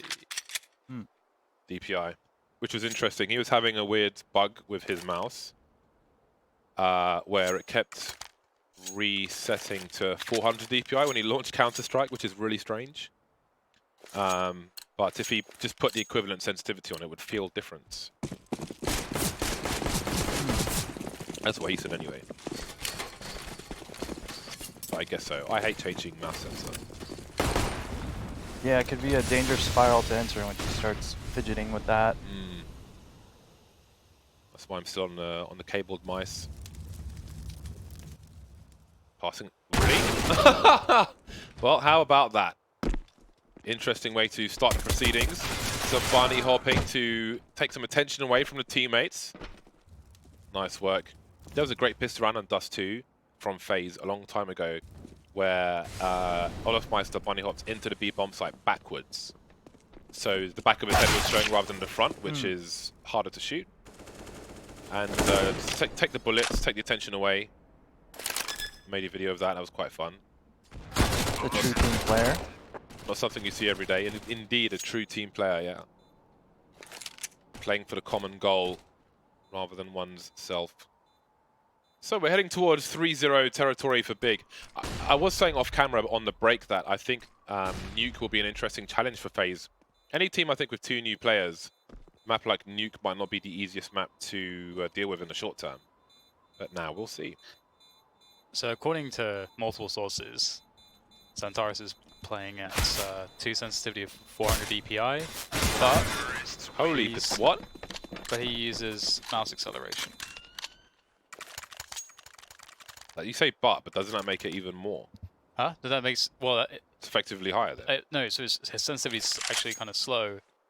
It's like 50 centimeters. It's like double mine, but he uses mouse acceleration. How is that slow then if it's double your sensitivity? Because it's slow. Because it takes so it's half twice the amount of mouse space to cover the same. So you said he's 2 at 400. 2 at 400. So wouldn't he be? Wouldn't that make him like 8 at 1600? Or am I stupid? No, you're going the wrong way. Oh, okay, I'm going wrong. Yeah. What taps and so his sensitivity, his sens is lower than mine then? Yeah. Oh. But he uses mouse excel, which is why it's so flicky. I used to. That's why it looks so fast when you transition. Okay. I guess. I used to use mouse excel for like 2 or 3 years. I enjoyed Max, so I didn't have any problems with it. It's really good. You just any have perceived problems. You just have to play a lot because yeah, when you're rusty with mouse excel, it's just not a good time. Yeah, you're used to what you're used to, I guess. It just has more inconsistency, but if you play a lot, you mitigate it really nicely. I think There he is. Makalele is a Mouse XL guy as well. I could be wrong about that. I don't think that, but I could be. Anyway, It is good. Big are on the ramp. They're not quite committed. Well, I mean, they are effectively committed towards the B bomb site, but oh dear. 3 versus 2. There's 45 seconds, and the bomb needs to be collected. Bomb plant pressure is looming. Very forward smoke. It leaves the door open. Space has been created. 30 seconds on the clock. They will commit to the bomb plant. 25 seconds. Ooh, they're going for the rotation towards A. And Nico, oh, he's in the perfect spot. He smartly plays passive, plays a super off angle. This is perfect. Yeah, I mean there was no good option for Big. They tried to make the play towards A, it didn't work. And there's the first round on the board for FaZe. Not a perfect situation for FaZe. Could have done with more players surviving, but a round is a round. That was a good early start by Big. They got taps in lower, all the way to control room. Had a CT player down there, got that information, and stay alive, being super annoying. But FaZe just on that super quick flank was able to get 2. Flashbang into the A bomb site. Santara's looking for a rotation. Not overcommitting though, nice to see. A calculated risk.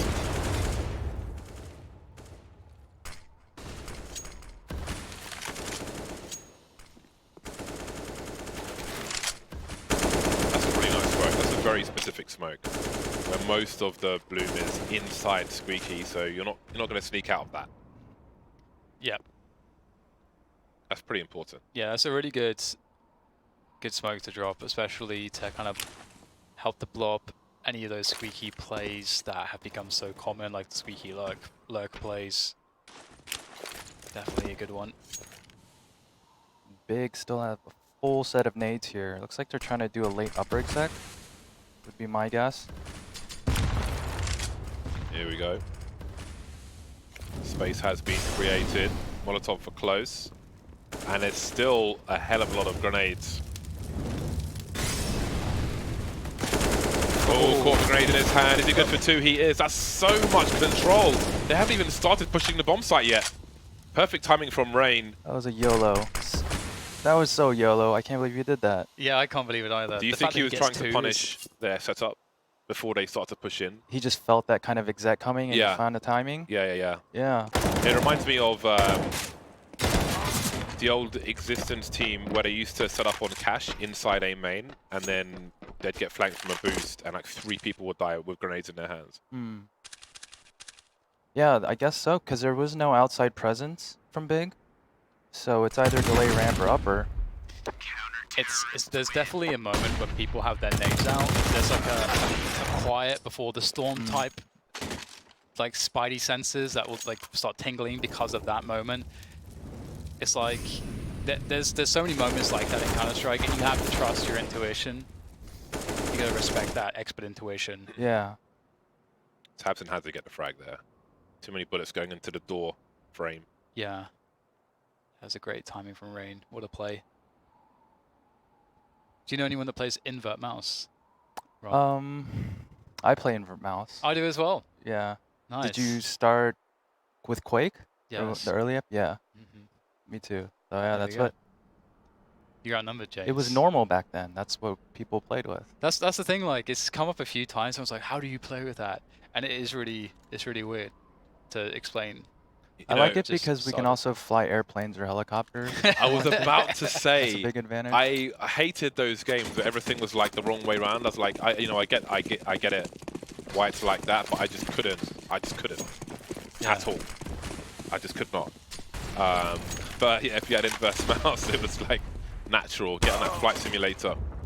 Speaking of which, actually, probably not of interest to anybody, but the new flight simulator looks absolutely bananas from Microsoft, because it basically simulates the entire world as is. It's nuts. Oh. There's been some previews of it, and it looks completely ridiculous. It's like 20 petabytes of data, but it's wow. Because I was thinking, like, do I want to get it to try to learn to fly planes Not to the point where I would actually fly them after, you know, using a sim, obviously, but it's expensive to, you know, I don't know, mental simulation. Anyway. Definitely think it could be a shortcut in getting a license one day. Maybe. At least for like theory. But he still needs flying, a certain amount of flying hours anyway. But for comfort and so on. And Big there trying to go fast, set up that Opera past T-Red, but Olaf waiting at the perfect angle.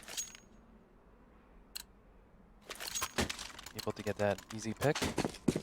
Well, we see the struggle now from Big. FaZe have adjusted. They've got 3 rounds in a row. The big setups from Big in terms of utility, thwarted by Rain.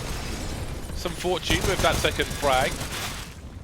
If those bullets had landed in the right place, maybe there would have been 0 frags there, but there we go. It wasn't the case, and here's the situation. A few more flashes for Big, some chain flashbangs, they've all gone now, but the one on Zantares, he will trade the frag with the CZ. 3v3, Brokey moving up to the high ground. Nico smoked off, he can try to create some presence. There's a molly for Olaf, but he's in B, so no position to throw it really. They may wait for him to get into a better position before they start dumping grenades into the A bomb site. It's a rough one. The upper side retakes are difficult when main smoked off and the T's have all the time to position where they want. So CZ on Zantares, so we'll have to see if FaZe can make it work. Out comes Brokey. Immediate trade. Tabson can't follow up onto Nico, leaving Zantares with one job to do. And he can't take down Olafmeister in time, and that's the difference. Had he got that kill, who knows who wins it. The FaZe will pick up this round, and what a round to pick up. FaZe are super patient on these retakes. It's kind of scaring me. I mean, they just leave themselves milliseconds. I like the kind of composure and like, okay, let's get everything one on the same page and retake slowly, but it's just, you know, gotta move a little bit quicker. I remember when the extra time to post-plant was added. Ninjas in Pyjamas, especially on Dust 2 on the A-bomb site, their retakes were so sublime to watch. A long time ago now. But again, the patience from FaZe held on to their utility while they put their players in the right positions. Nico crept from main to the upper position, but anyway. Wow. Time to talk about it later. You don't expect the AWP to be there, do you? Yeah, creeping with the AWP, catching Big off guard. And that's just going to ruin their own timing and what they want to do. CT's imposing their will. They may end up, like if Cold Zero doesn't move. Oh, he's looking for that. Oh my god. That's a good clear, good communication. Does this actually work? It doesn't look like it works. I've not seen somebody attempt this before. You're not elevated enough to like look over the smoke. Does he get a connection? Doesn't matter now. But as the smoke dissipates, I guess you get that window of advantage.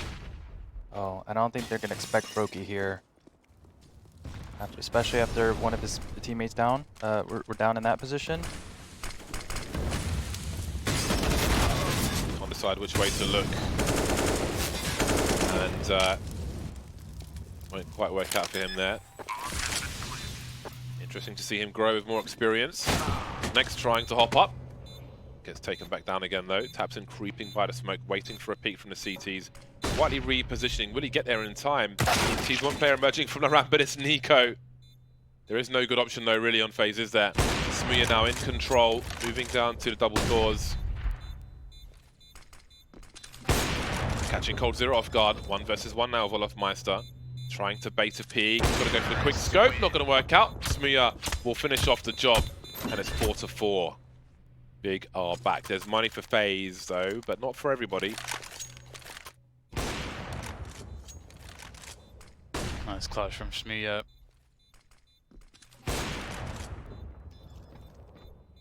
This did not go well for FaZe, did it? There we go. All 3. And that is Big picking up a round, and seeing some individual clutches like that, Big definitely to show more of that. We didn't see any of that on the first map. Yeah, they're giving them some chance to clutch out these rounds.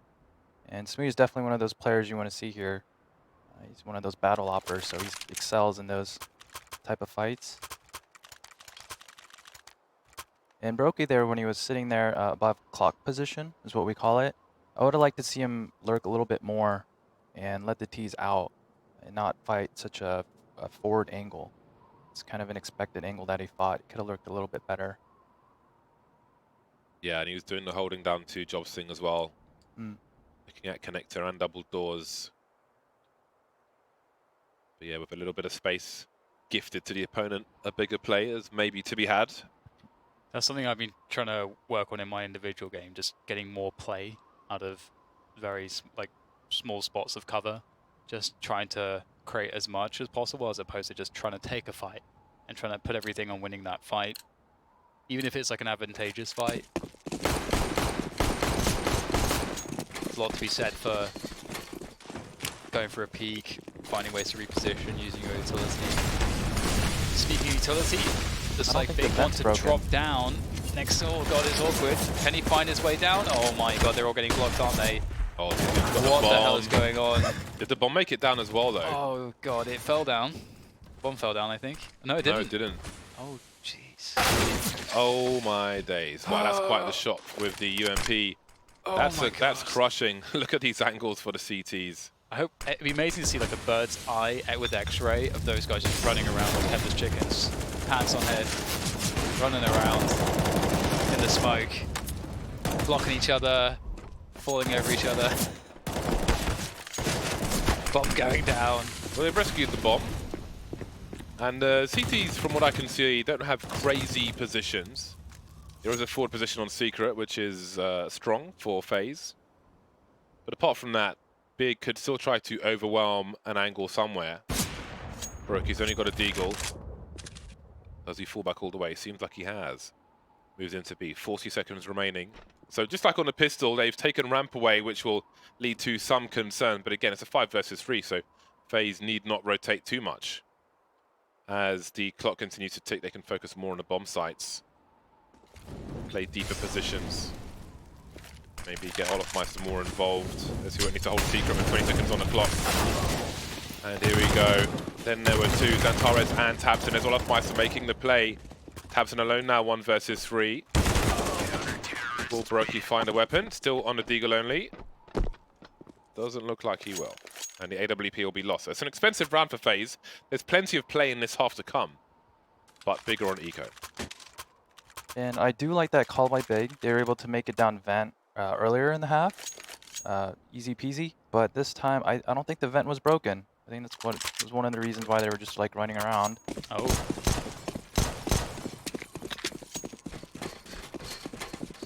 They've got a clear game plan trying to utilize that timing where you can get down the door. Chain flashes once again. Coldzera not quite hitting the mark.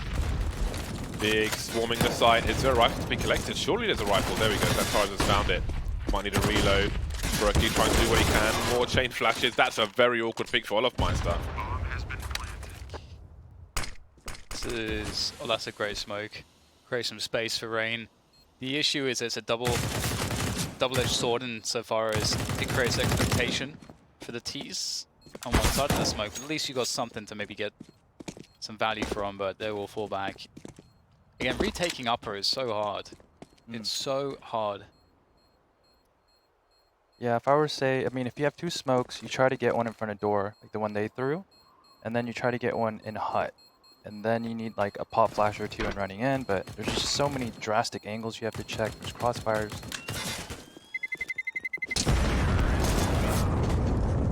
Tabson with a last-ditch effort to make it more expensive. They may feel like FaZe are...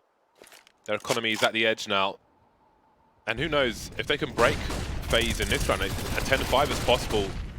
Doesn't feel that way, maybe for either team with the way things be going, but if the CTs have got no money, then things can be dramatically different. This is a very important round for Big. They could have a really nice T side if they can break FaZe and win by elimination in this round. Yeah, big round here.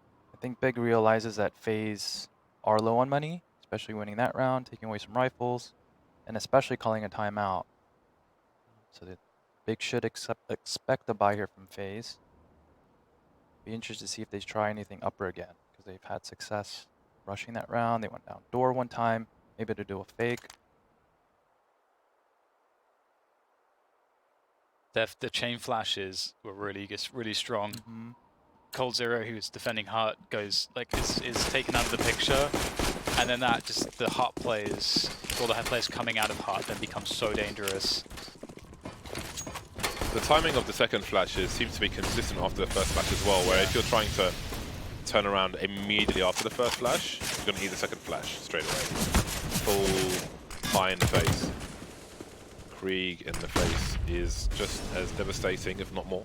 Well, definitely more, since it leads to a frag. And this is ropey for FaZe now. They're in a lot of trouble on Nuke at this point. Do you think the Krieg needs to get changed? Do you think it's too strong? I do. I think it's the strongest rifle in the game. And it's just, you know, you can still shoot while mobile. You're scoped in, you can... The recoil is just, you know, insane. You can one-tap with it, you can spray. I think if they remove the scope, it'll be fine. However, I think there's also a problem in the second round with the T's getting too many rifles when they have lost the first round. And sometimes they've got straight up better buys than the CTs.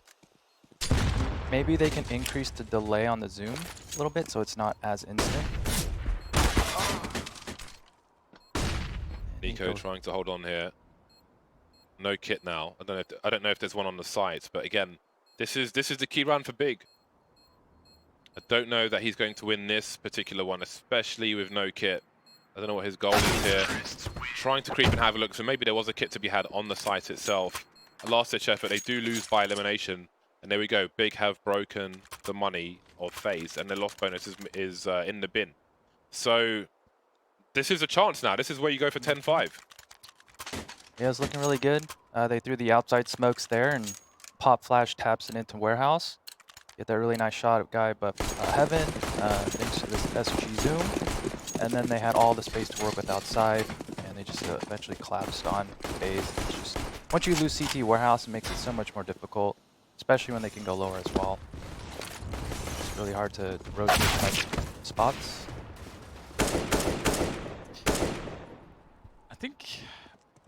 I think for me with the Krieg, I would probably just take away the one-shot ability, and so it's like the AUG from that sense, and just make the rate of fire slightly slower, so that you decrease the DPS slightly as well. That's probably what I would do. So make it the AUG. Yeah. What's the point of it existing in the game then? What do you mean? If it's the same as the AUG. Well, is the M4A4 the same as the M4A1? No.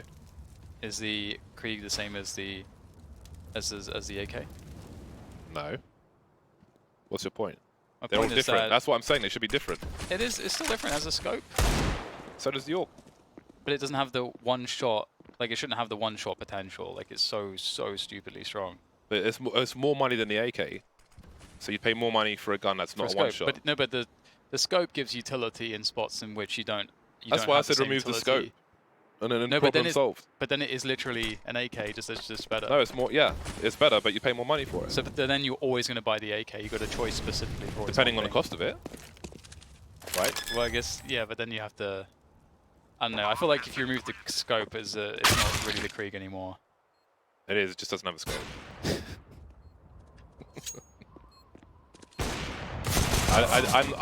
I'm not a fan of the Call of Duty scopes. In a Counter-Strike. The neon dot, fluorescent. You know, those scopes in real life are pretty cool. Okay, yeah, does it look like that? Because we tested a number of guns just to see if they sound the same as they do in the game. Because I think like when you play a lifetime of CS, nerdy stuff like that is just interesting.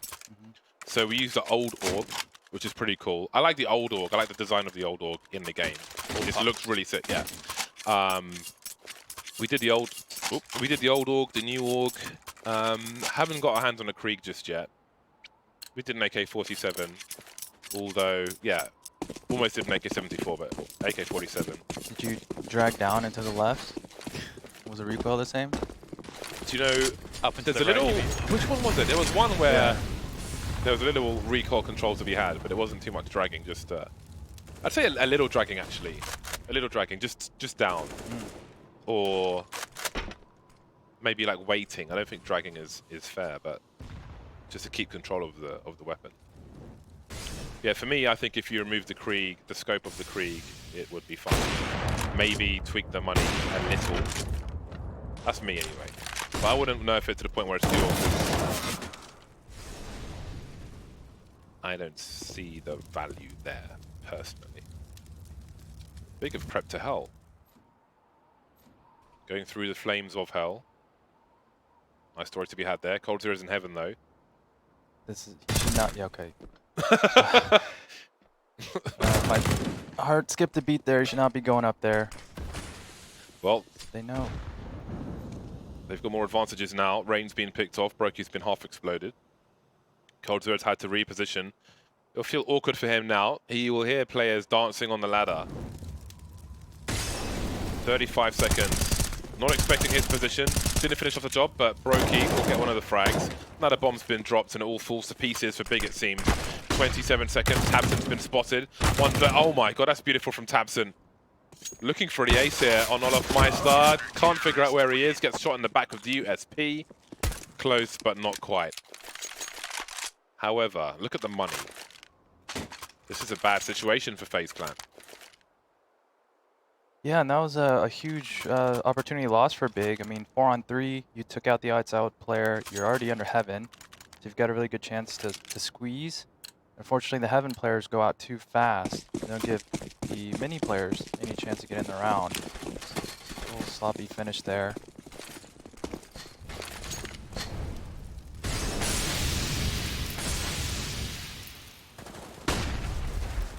Push one to smoke. There's a tiny gap though, it looks like, for Nico.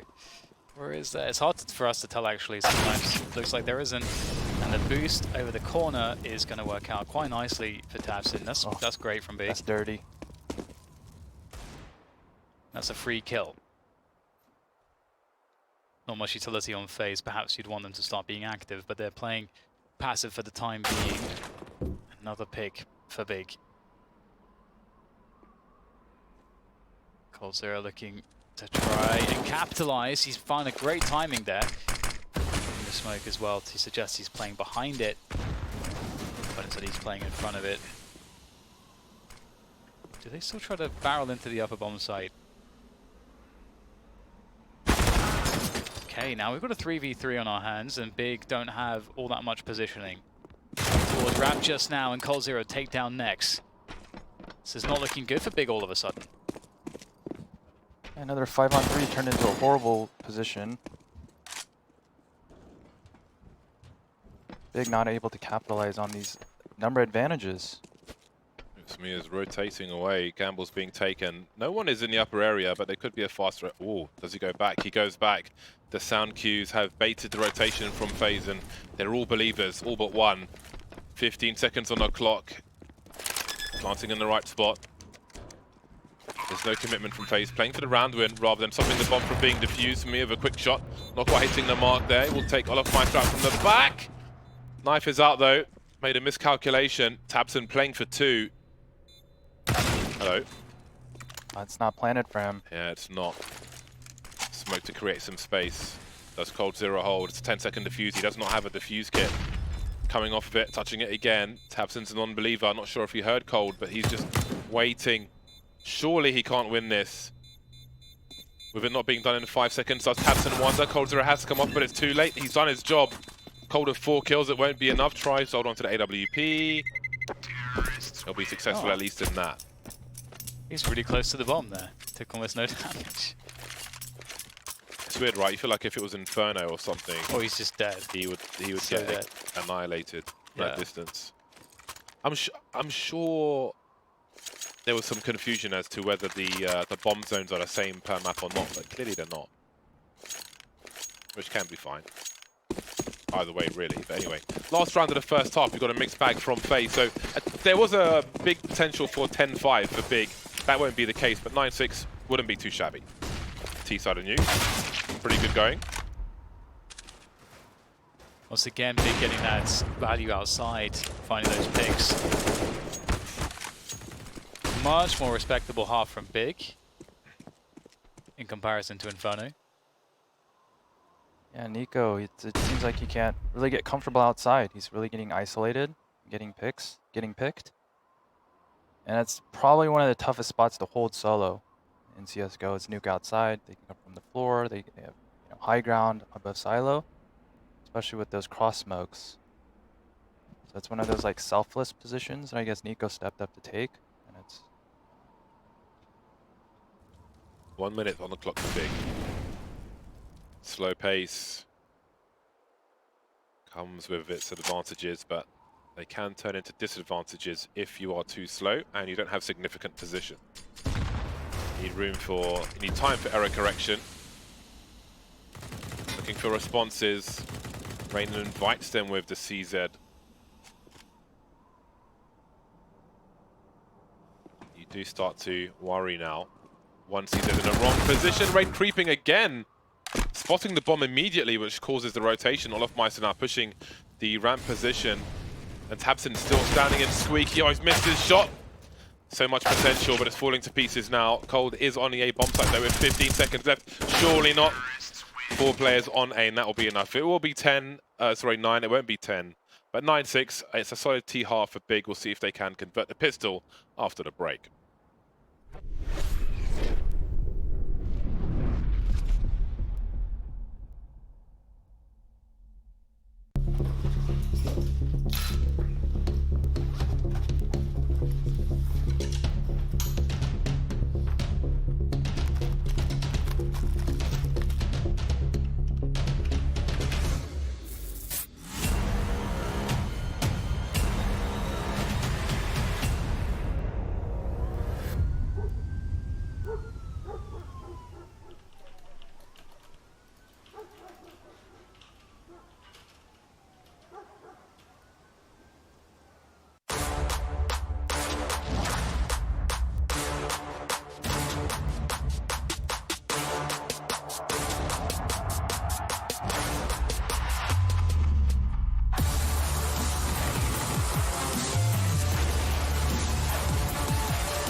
Be like Bottle.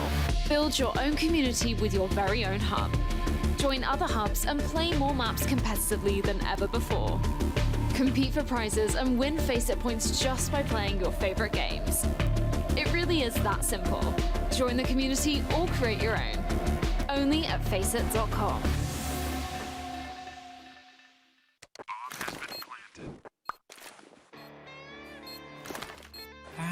Cool, right? Want to know where I got it?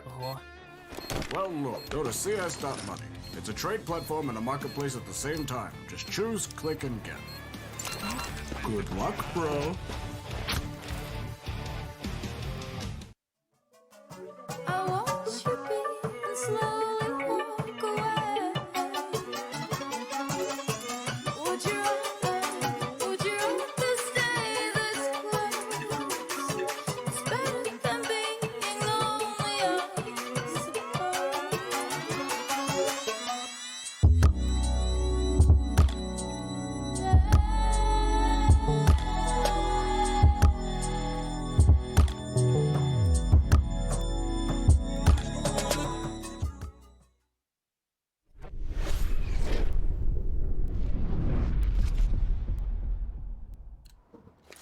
We're back. Having a discussion about Kriegs at half time. Different perspectives. Continue it later on. FaZe's turn to have flashbangs into the A bomb site, and Tidion's going to get caught out. 2 plays in heaven though. Will it be enough? We've got a 1-tap from Next, but there are more players here. Not all in the A bomb site, just Jet FaZe. You can see Nico and Squeaky with that late re-smoke off the main position. That's a solid one. On Cash, you'd often see him deploying the smoke between the truck wall and the APC box. Oh boy, that's some utility right there. kind of, I like this process. I kind of baited Big into concentrating on that area with the smoke up in main, only to then deploy the HE grenade. Nice stuff, and I like this pistol round. It's pretty cool. The post plant detail was very deliberate there. Yeah, and really good flash there too. And just swarming. Once you got 3 Glocks jumping around, difficult to get multi-kills. Post plant was really interesting. CTs, I guess the guys up kind of have to wait for the smoke to go unless they want their teammates to run through it. So they're just going to be eating that HE grenade all day. And that makes a hell of a difference, especially when it could take 7 shots to kill someone if you don't pop him in the head with a Glock. Good nade onto Nico. Good timing on the HE. These rounds can be pretty dangerous. We'll see how FaZe traverse against these pistols. And I often like to see teams working outside into a heaven take. As once you have heaven on a round like this as the T's, it's usually over pretty quickly for the CTs, but you can see the working position around towards heaven right now.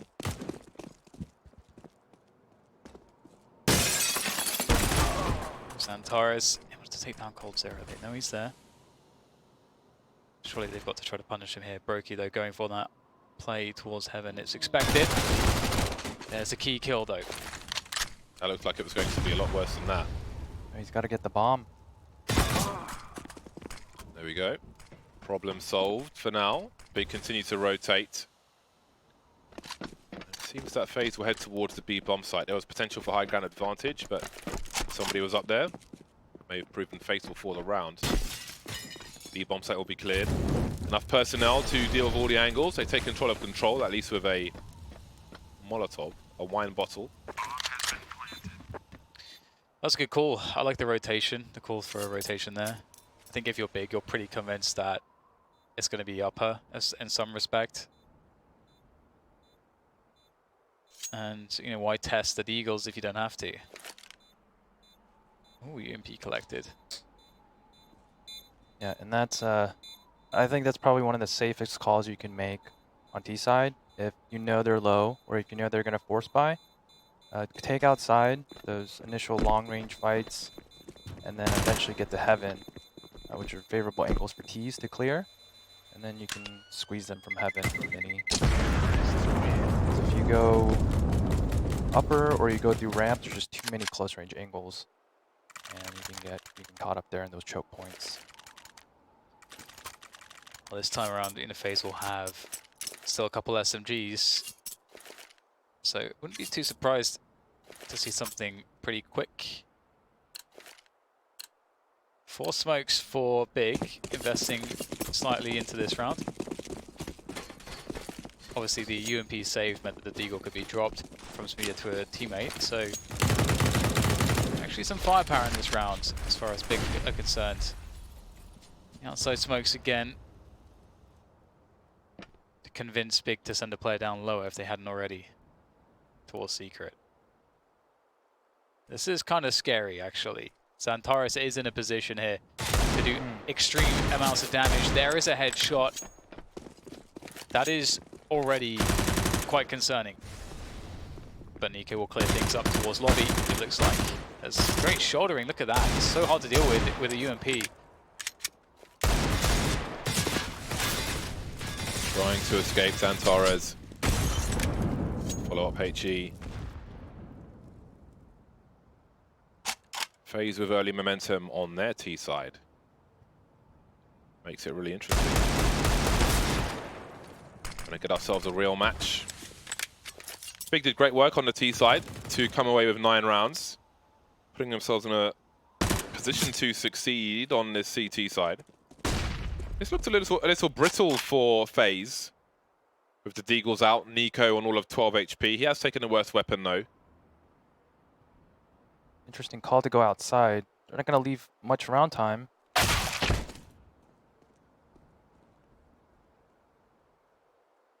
Yeah, 20 seconds. This is the nervous rotation. We've got Xantares in control with an off angle. Lots of sound cues. Smuya, so you realise the flank is there. Could have been a lot, wasn't much, but Xantares patiently. Oh, that's beautiful. Why has he pulled his knife out? He's won it. He's won the round though. Oh, okay. Pull it out as you want to. Oh man, what a. That was an ugly round. That's ugly. pretty disgusting. Yeah, not the good kind of disgusting. To think that that one Deagle shot, pretty much, if you look at how the round ended up, set them up to win the round. Kind of crazy. Yeah, I think Xantares gave him a 1D, and then I think that just scared them from going lower after that. Hesitation is the enemy in Counter-Strike. And then they just got fancy, try to go back outside to lower, and didn't have the round time to play with. I guess Xantares was trying to run away for a worst case scenario in case his teammate somehow dies. The only way they can win is by elimination, so just run for dear life. What's interesting is that there's lots of spots like that where, like we saw Big make that mistake, where they complicated things on Inferno on the top side, where they got 2 picks and then went to the other side and they got wrecked. Like, these are the kinds of things where, like, a team like ATK, teams that take it more, they just play the basics, they don't make those mistakes really that much because they just try to trade. They just try to use those inherent advantages on the T side. Good shot from Smuya. Oh. Okay, that's could have been punished. Well, there it comes. Schoolboy error. 4 versus 3 though. Big are still in control. Oh, Tabson's just misplayed, creeping in, and again for Big, these entries for FaZe are, they could be colossal, but Tabson's cleaning up. 3 players survive. AWP can be rescued, maybe? It's on the roof, I guess. Not going to make it there, but they get the Kriegs out. Maybe even preferable. No money to buy an AWP, however. There we go, 11-8. And now Big may be in control. We'll see what FaZe choose to do. Nothing purchased just yet. Perhaps some discussion still going on. They're going in almost completely dry. Desert Eagle will be collected by Olofmeister.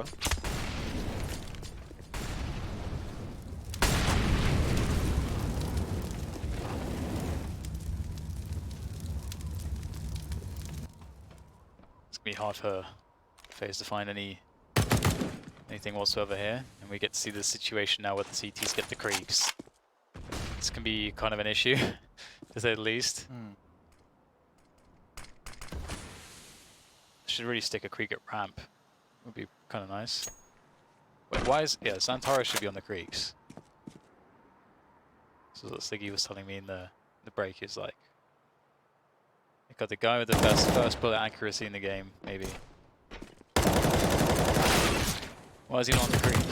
It's the most accurate rifle. First bullet, at least. Cleaned up by Tabson. No Krieg for you, Xantares. Stuck on the M-Force. 12-8. I'm feeling like Big are going to turn this one around. I don't know that... I would be surprised to see FaZe steal momentum back. Yeah, this is certainly a big round. They've got a full utility. They should kind of expect how Big's playing. They've only been leaving 1 ramp. There's a good change of pace. Smuya pushing outside. Opportunity. Ooh, more variants to be had. Oh boy. Well, that's a great way to start. You can hear someone's on a roof, and you know one guy's squeaky at least. So there's only one unknown right now.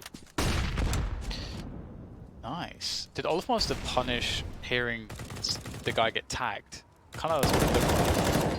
Might not have been the case, but whichever way you cut it, it's not a good look for FaZe. The bomb's been lost, it's been smoked. Olofmeister, it's a horrible spot because you can't play in front of the smoke, but you kind of had to make the push. Desperate times, Nico giving plenty of sound cues away there. Free kill for Smuya, which leaves Olof with 5 HP standing in a smoke. Radar frag, perhaps? Very fast, Olof. Oh, I think Smuya got shot in the head through the wall. I saw his head fall back, but I didn't hear the tink sound. I don't know. Anyway. He tried to fake the pin pull there, it looked like. Yeah, it didn't work out for him. 5-round lead for Big. And FaZe are in eco territory once again. More pistols coming out this time. But success is a stranger to FaZe at this point. 4 rounds in a row for Big. 3 rounds away from victory on Nuke. I did favour Big for Nuke purely because I think with 2 new players, it's going to take a while to be strong on a map such as Nuke.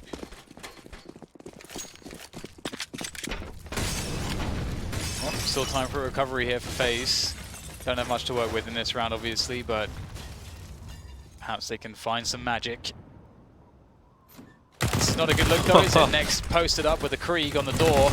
That's where 3 of them come from. It's just Kriegs raining in against the T side. Tabson has himself an AK-47 now. Next keeps the Krieg, still the M4 for Xantares. Give him a Krieg. Guess it doesn't matter at this point. If I'm FaZe here, I'm trying to do something ramp late.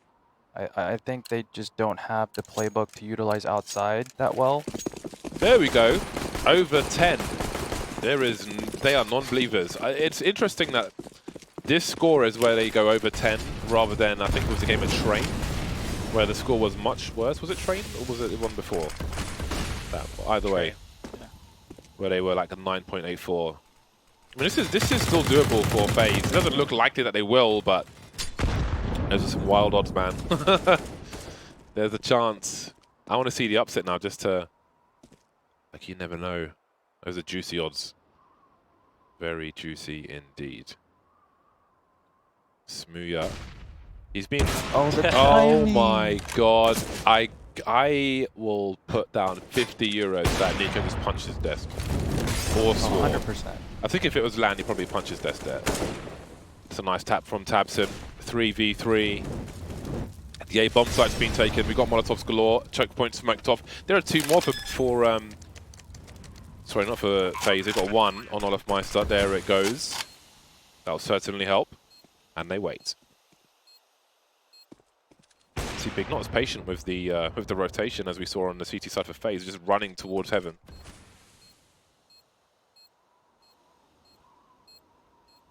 Here comes the retake. In go the nades. This is such a good spot for FaZe though. 2 opening kills, there's the 3rd.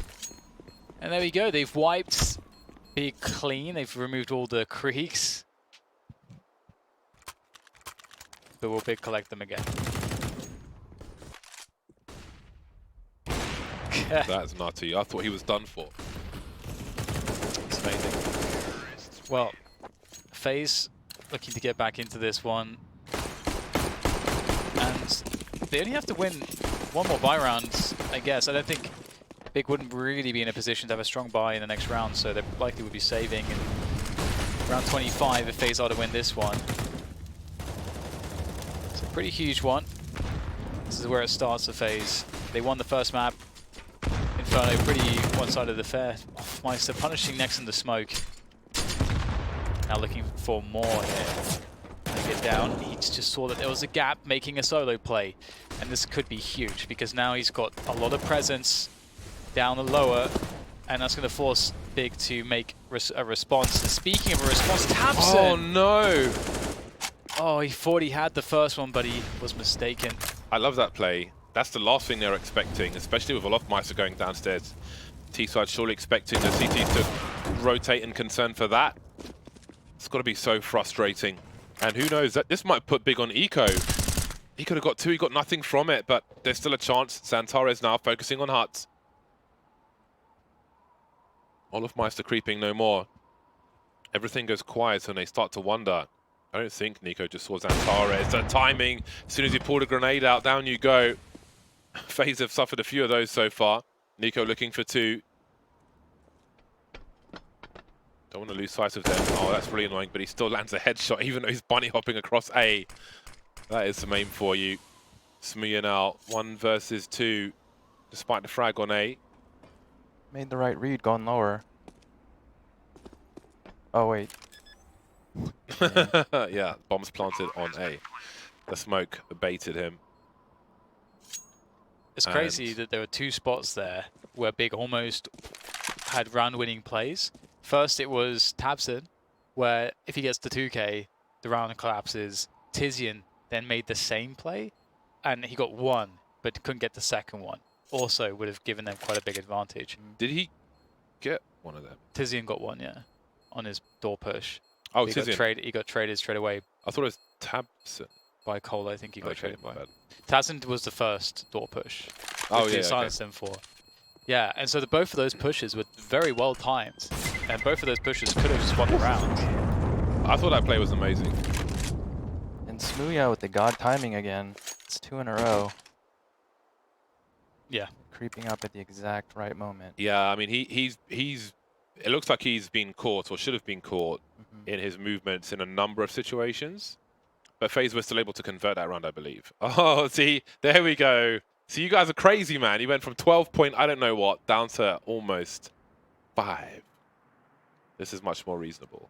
There was a huge window of opportunity for somebody. I hope someone took it because definitely those odds were crazy.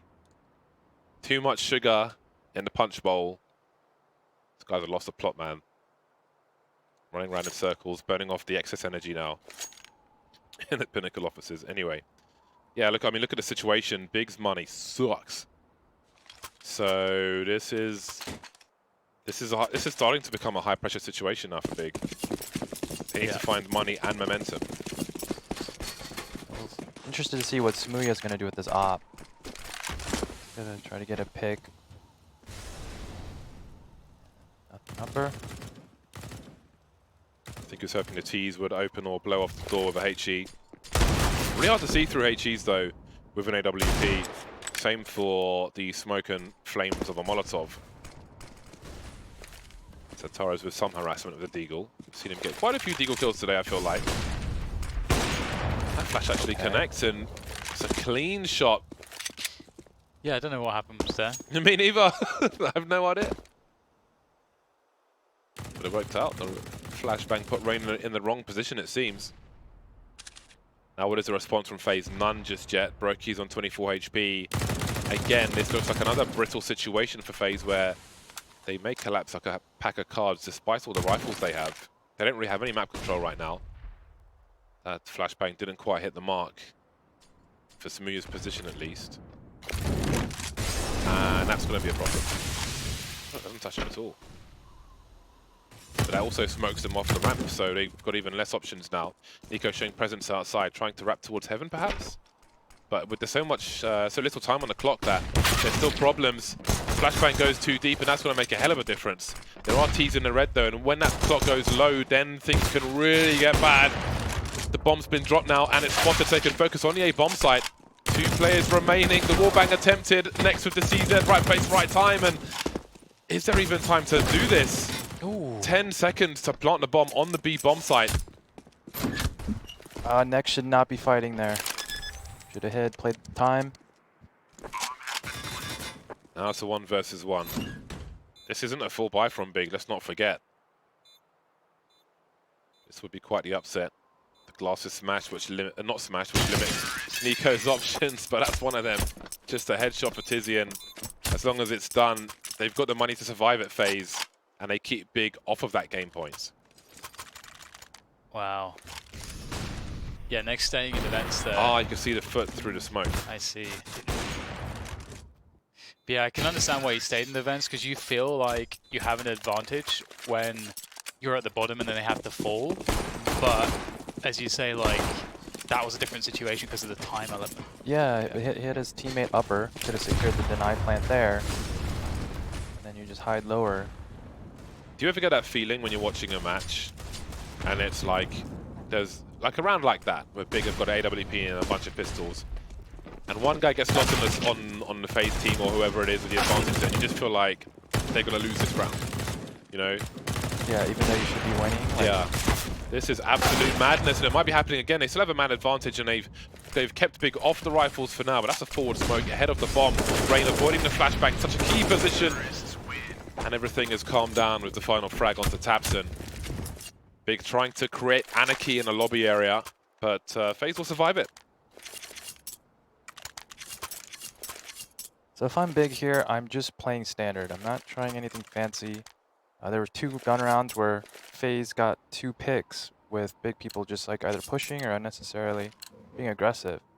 So try to force FaZe to execute and finish a round and not give them any of these easy picks because it doesn't look like they have any strats. Meaty.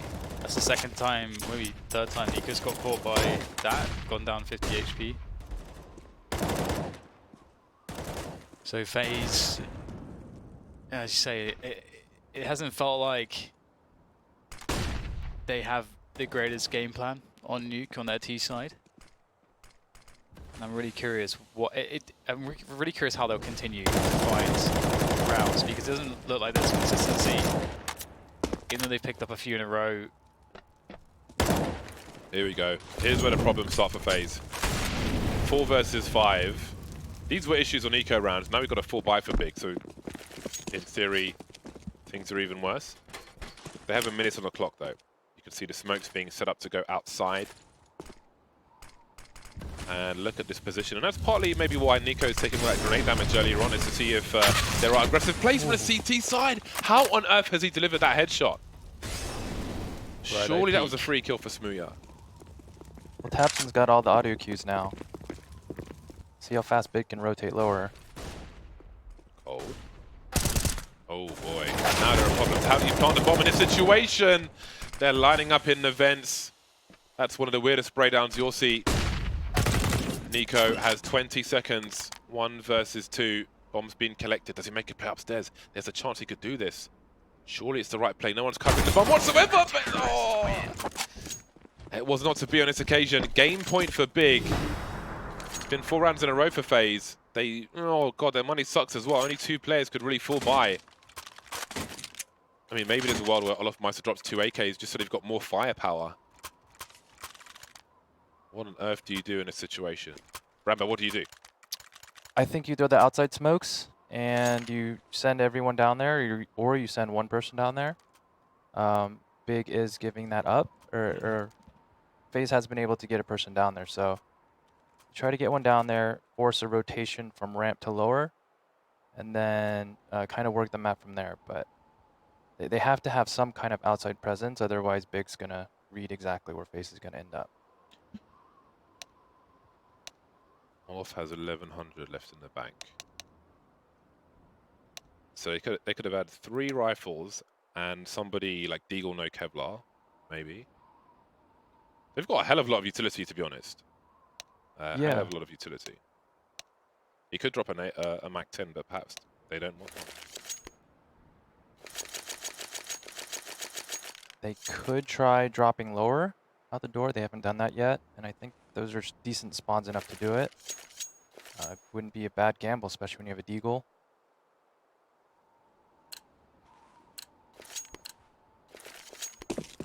And off they go. FaZe need 3 rounds from 3. Big just need to convert that 1 round. They've got 3 players carrying all the grenades, Big. So if one of those players gets dropped early, then that's a lot of utility lost. He's made a very, very forward play. Surely he's been hurt in the garage. You can see the wide swing from Smooya. So far, so good. Cole taken out as well. Remaining 3 players on a ramp, and here's the gimmick play. Does he pull the trigger immediately? He does. Santare's only good for 1, though. 2 versus 3 now. They can plant this bomb soon and take position, and who knows? Tizian on the quick flank. There's so much information here for Big, but Olofmeister's looking for the rotation. He's got the wrong angle, though. That leaves Nico alone now. He's got 1 minute to take out 3 players. Does he commit to a bomb plant? Does he use the time to thin the numbers first? Element of surprise and all that. Surely there's some play to be had. I don't know if he was just spotted making his way into control. Doesn't look like it based on the X-ray action.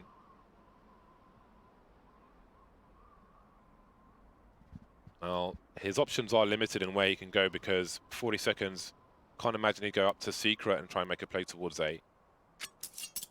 Then again, maybe he will, but he won't have the time to check all of A.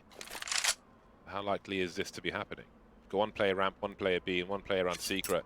19 seconds. Got to pull the knife out just to walk. Did he see Nex? I think he did. The wide swing from Next Day will be enough. 16 to 12. We are going to a third map. Yes, we are, and it's a pretty interesting spot. You know, FaZe, it felt like they didn't really have a T side here. Obviously, they were able to win some rounds by just kind of playing basic spots and so on this map, but it didn't feel like they were really throwing in a few, you know, a solid default with a variety of pacings, you know, snappy upper plays, you know, snappy, you know, rushes, just having, you know, tricky tactics here or there. Like, it didn't really feel like we saw many dimensions here. Yeah, the slow play really didn't work out for them. They couldn't really get map control and force rotations.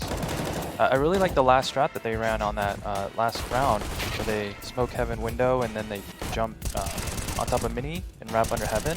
I think that's really good for gun rounds too. I would have liked to see that a little bit earlier. That's a great strat to give yourself an opportunity to catch CTs in awkward angles and get up close. Here are the scores on the doors. There we go. Tabson over 3,000 damage. 28 for 20. Much needed work for Big on Nuke. And maybe the worst is over for Big. I kind of feel like it does, especially after that first map. So going into Train, who the hell knows what's going to happen? Not long to find out though. A quick break and then we are into the third map of this series. We'll see you right back here in a few minutes.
Start your path to pro. Begin your matchmaking experience with like-minded players. Climb the ranks, meet your teammates, and make it all the way to the top. Rise through the ranks to the FPL circuits and play alongside the best players in the world. And who knows, you might just be the next Saiwu. Begin your road to pro at FACEIT.com.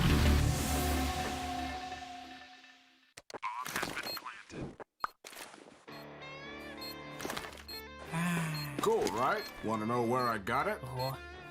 Well, look, go to CS.money. It's a trade platform and a marketplace at the same time. Just choose, click, and get. Good luck, bro.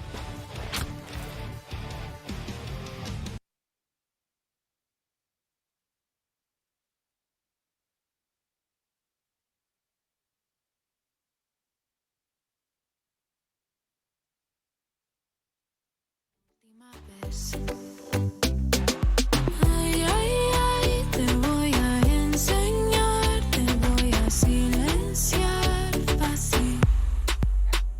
Quédate un rato aquí, muévete así, así.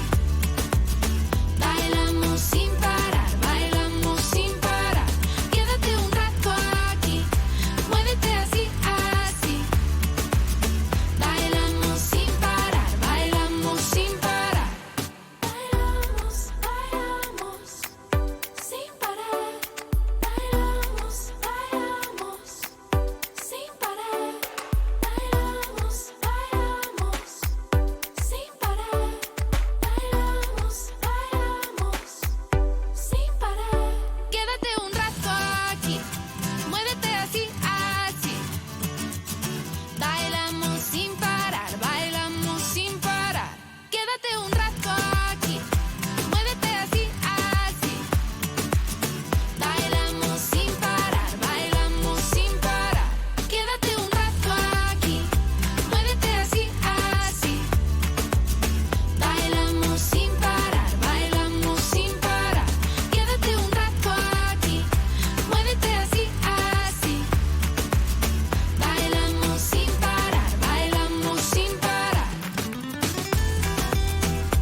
It's time for Train. It is FaZe, it's Big Clan.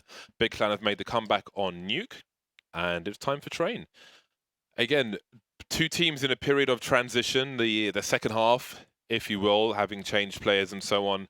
I thought there was a fair chance for going into Nuke for Big, as I mentioned before, just based on all the changes for FaZe. I thought it would be a hard task to tackle. Now, going into Train, I have no idea what to expect. Yeah, it was good. What do you guys think? Good fight. Good fight from Big. I like to see them recover after getting demolished on Inferno. So seeing them step up on their map and showing a really good T side, which is great.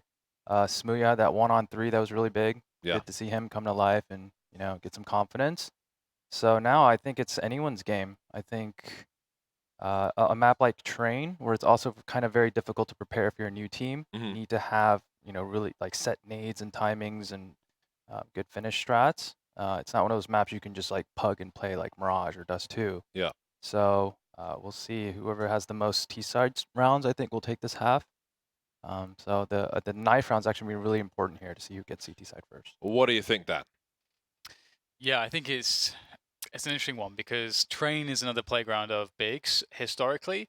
So, you know, Gobi did so much work with that team specifically as well. Like when Smooya was on the team before, there's going to be loads of stuff that they probably would have kept, you know, in ways in which they can really utilize Smooya to the maximum. And he's going to come into the focal point on this game because the AWPers tend to shine so much. So you think Big's going to win? So I think, yeah, I think this leans towards Big for sure. It's still a toss-up to a certain extent, but it definitely leans towards Big. Okay, Big have got a 3-man investment towards that IV area.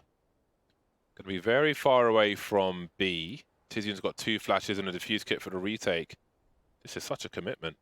They've left Smooya in situ, flanking the A area. They'll soon see that nobody's there. We've got a second man rotating into B. Zantara is still waiting by connected. I don't see anything in main just yet. And we've got a third man making his way towards B. Still keeping an eye on the ladder room though, but there's so many players facing. No one's been fragged just yet somehow. Zantarov's the first to fall. Next going for the taps. And it's 4-on-4. Nice pop by Tizian, doing some good work from the upper position. Is quite aware that he can be peaked though. Doesn't want to be caught out in the open. I think his teammates do some work as well, and Cold Zero, there goes the molly, but he's got to do more than that. He's got to go for the peaks here eventually.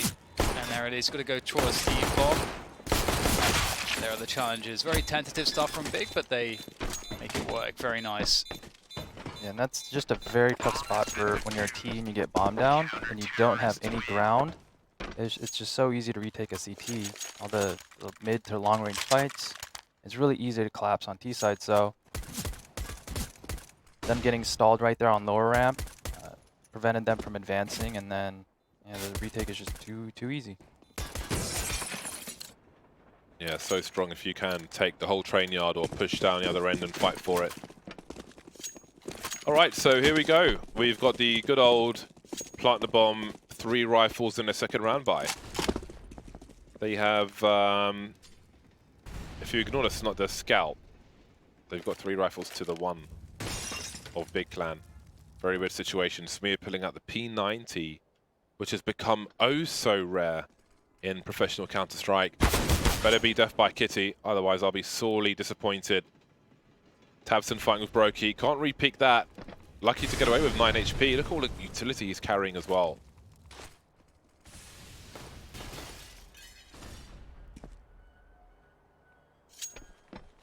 good start by FaZe. They got full alley control. They have ladder.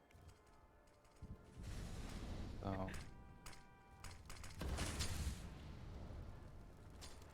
Tizian's alone in the B bomb site. He's about to face 3 people. And why he doesn't connect. Olaf Meiss is here to take a bullet for the president. Oh my god. Well, that's quite the answer. He spots the bomb as well. I don't know that Cold Zero is creeping just around the corner. So things are about to get a little worse for Big Clan, but it's awkward for Cold. And down he goes. 2 versus 4 now for FaZe Clan. Nico still with a pistol. Rotation is in towards B. They're swarming and Kriegs will be collected. 28 seconds remain. Brokey trying to wrap. But there isn't really time to do this, I don't think. So, assuming they force buy in the next round, perhaps it's worth him just trying to hold on to it. There is an argument to take weapons away from the opponent, but with such little HP, you might just lose another one. Perhaps it was time to cut the losses there, at least with the Krieg. and that push by Tabson when he went up ladder, if you saw the way he jumped off of it, he like physically hit the jump key, which gave him a deeper angle, which is an easier peek. Most people would have just gone up the ladder and just continued strafing left, and that would have favored the T's. But because he gave him a little bit of space from that corner, he was able to peek at a better angle. A good example of that, I suppose, is coming out on Dust 2, long doors, where people will often hug the wall. You see it more on old Dust 2, I guess, to limit the double peaks from CTs as well. Actually, that's a different scenario altogether, isn't it? Never mind. Yeah, I was wondering. Yeah. Actually, do you know what? Cobblestone, they used to be a good example on Cobblestone, and when NBK would come out of long, there's a pillar there which you used to peek from far back. Same example. Interesting. People have been calling for a Cobblestone return of late. It's really bad, in my opinion. Smuya will not survive. Cold Nico and Brokey above the B bomb site. They're sandwiched though. So Ruben sandwich is meaty. No need to push here. You can wait out the smoke. Oh, the belts are run. Then there was just Cold with the Glock. But Santaris is low, and now there's a chance. Cold Zero's got an AK in 40 seconds in a 1 versus 2. Oh, was it not an AK? Yeah, there should be. There we go. Checks the corner before picking it up. 12 bullets, that will be enough for him. Here's the smoke. Oh! Oh you my do not god. repeat Cold like that. He's going to rotate as well. That's sneaky. That's unreal. 10 seconds, but Tizian's in connector. Oh, he's committed. There's a smoke up. Now, it's a 50-50. Does he go for it? Gamble. The bomb's been planted. 9 bullets for Cold. Yikes. I think that was a full spray through there. I think that was just luck. Maybe? Yeah, I was trying to think, like, could something have been poking out the smoke, but I don't believe so. It's interesting because I normally... At first, I wasn't in favor of the rotation back, but thinking about it, playing post-plant in 1v1 on A is much better than on B, so... It's beautiful. So clean. Ah, he was just standing in, like, too far out of the smoke. Oof. Told you, Dan. It's Cold Zero, man. Oh, he died. There's no science. Yes, because he couldn't see. He blinded himself. He was trying to, you know on the SNES, right, when you got Street Fighter and you got the handicap stars at the beginning, you just put too many stars up. He can only lose to himself. Exactly, yeah.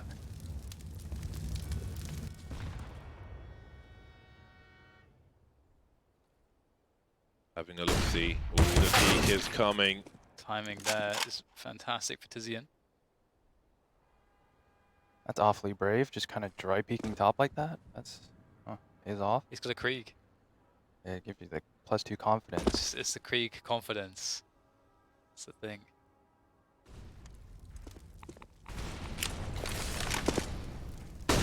Pop flash team in. I like this. The 1 minute mark, you're trying to find some information. You got that molly down.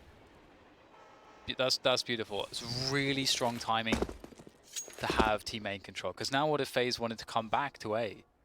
Now they've lost Team main. Now life would get demonstrably more difficult. So now you need, like, you're going to want to commit towards the B side of the map. The bomb's already towards the B side of the map.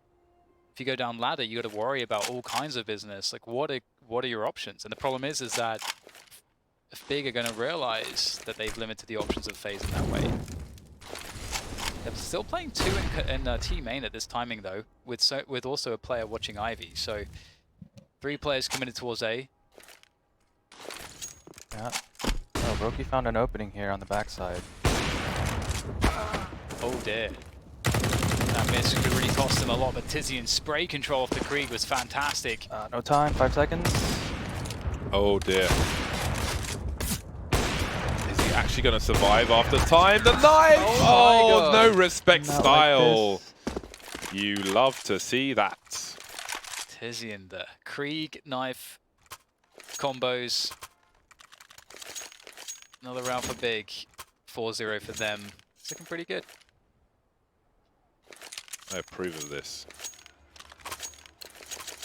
Now this is a map where you can play a lot of defaults as long as you kind of modulate the pacing on those defaults. That can be enough to work off of. If you have a set piece, if you have a fake, it can be enough. So I'm wondering what FaZe will go for here because it should be less complicated than Nuke. I think Nuke is harder to kind of wing off of defaults. But I am worried because you were talking about the T-sides run, so I'm really looking at FaZe's T-side to see what they have here. Yeah. Looks like they're setting up for just a basic inner. And I like it. Just got to get in there, try to get some trades, and get the bomb down. That's quite the connector smoke. You got to try to get some ground here. Smoke off one of the lanes, flash deep. Well, that's one way to do it, just fragging everybody they can see. Well, that is a violent post-plant play. That was a big miss, initial miss by Smooya. Yeah. That really, you got to get those early kill. That early kill, at least one. I'll accept Cobblestone back, James, if it's the Halloween version, but only the Halloween version. No version then, please. I think Cobblestone is a terrible, terrible map. Why? Can't just say that without saying why. Because it's the reasons why I was saying Overpass is so amazing. The inverse of the qualities exist on the Cobblestone, meaning that the rotations are really punishing on the CT side. It's extremely difficult to make information plays. You basically can't really go aggressive at all beyond your side of the map without extreme risk. And so you just have a lot of sitting around whilst the CTs just wait there around smokes, not being able to do anything. And then you have a T side where you're just looking at the T side, waiting out those smokes. The viewing experience is not amazing. Yeah. It's just a terrible viewing experience, and also is just one-dimensional from a professional perspective. You're just taking skill out of the game that teams and players could be showing us. This is just my opinion, but Missed another one, Smooya. Had half a second to land that. The flick wasn't there though. A player has been lost early. And this may be troublesome for Big if they can't convert this 4 versus 5. It might be eco territory for them. Everything slows down. Not too much in the name of sound cue. Some presence though shown towards Ivy. Molotov on the CT end of things. Tizian, a little jiggle, but this time Cold is ready for it. Another aggressive play, trying to turn things around. Hungry for information. Tizian, he will be punished. And Big are outmaneuvered, the round is over. And as you can see, they've got practically no money in the hole. So they really need to survive with these 3 players.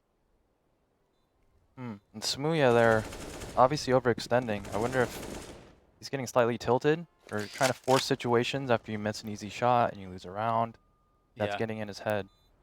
That's a really good point. I think that's a very common mistake of younger players, is if you mess up the first opportunity, you get kind of married to still forcing it, even if the situation changes and now it's become a bad option. You want to force the decision still. Yeah, like I didn't mind kind of re-peeking into that molly sometimes you get the timing there as the keys come down, so they get safe. But then re-flashing and re-peeking after the, I mean, that flash makes no sense. Like, it's usually not going to get. Yeah, I think it's just forced. You gotta be able to just leave it sometimes. Yeah. Play passive. It's very difficult too sometimes because you definitely want your AWPer to take aggressions if he feels like he should take an aggression, but also at the same time it's like a balancing act in which sometimes you just got to reposition and just give it up. And there is every time you re-peak, the risk is higher and higher and higher in terms of what you're dealing with. But if you hit that flick shot, then all is forgiven, and you know, so it's like a very hard thing to kind of analyze sometimes. Yeah. As well. It's very high risk, high reward. You can look really smart and just like a really good opera that you're making plays. Yeah, yeah. Smoothie, I mean, he is known for playing super aggressive, so yeah. he is sticking with what he's used to in his play style. Live by the sword, die by the sword, as they say. And all the swords are flying into big face. Or the big faces. It's kind of a weird thing to say.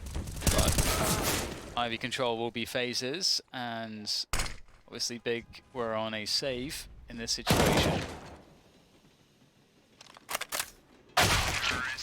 Alright, I'm curious how the buy round will look for big once they get back onto the buy again.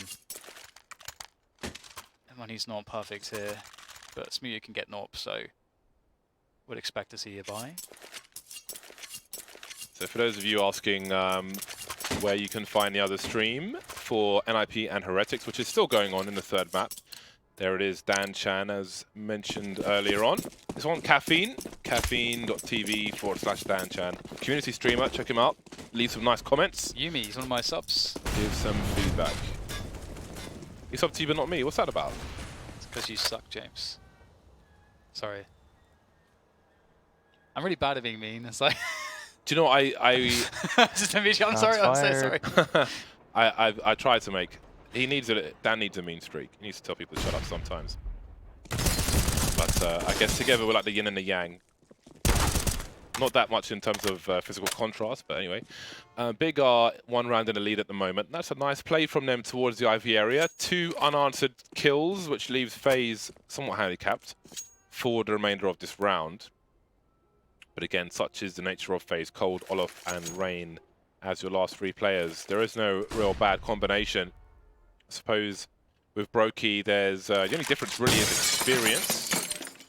But with so many level-headed players on the team, I think he'll catch up pretty quickly.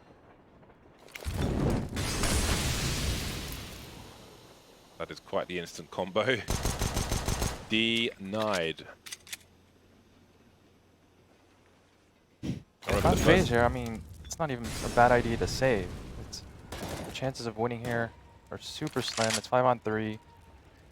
Obviously, they just gave away one of their positions up in ladder. Ali was cleared early on. Oh my god, okay. Tizian managed to clean things up, I think.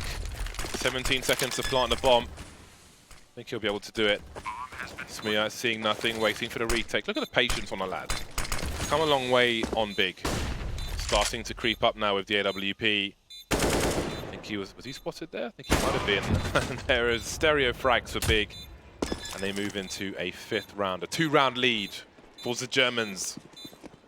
I definitely agree with what Ron was saying. Like this map is really interesting in many respects. It's like quiet, and so really, like I think you made a good point earlier as well, James, in the fact that like bringing up the origin of this map, because I do feel like no one would design a map quite like this currently, because there's nothing that is quite like it. So, but one of the features of that is that when you're in a situation like this 3v5 on the T side, it's probably the map in which you feel the most useless, because there is no map control really, so you can't really get map control. Obviously you have what's available to you, but it doesn't, you're so spread out, like you can't really activate it with just 3 players. It's very difficult.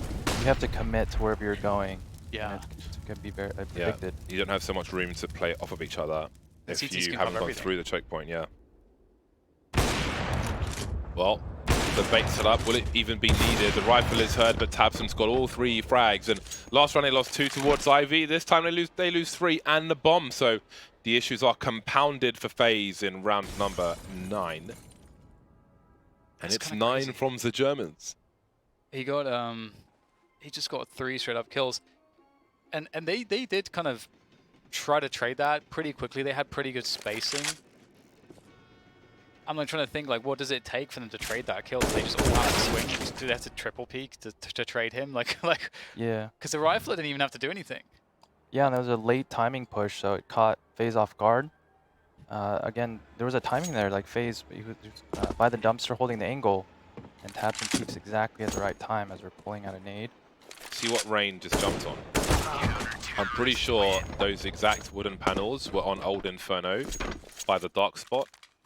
And you could jump on them to look over the top of dark. Actually, you could jump on them and look towards New Box and then clear dark spot. But no one ever really did in matches. Not the easiest jump to make though. You need the right speed before you jump to slide up to the top of it. But I was sad that it wasn't on New Inferno because I feel like it was an underutilized thing. Little gimmick there, but there we go.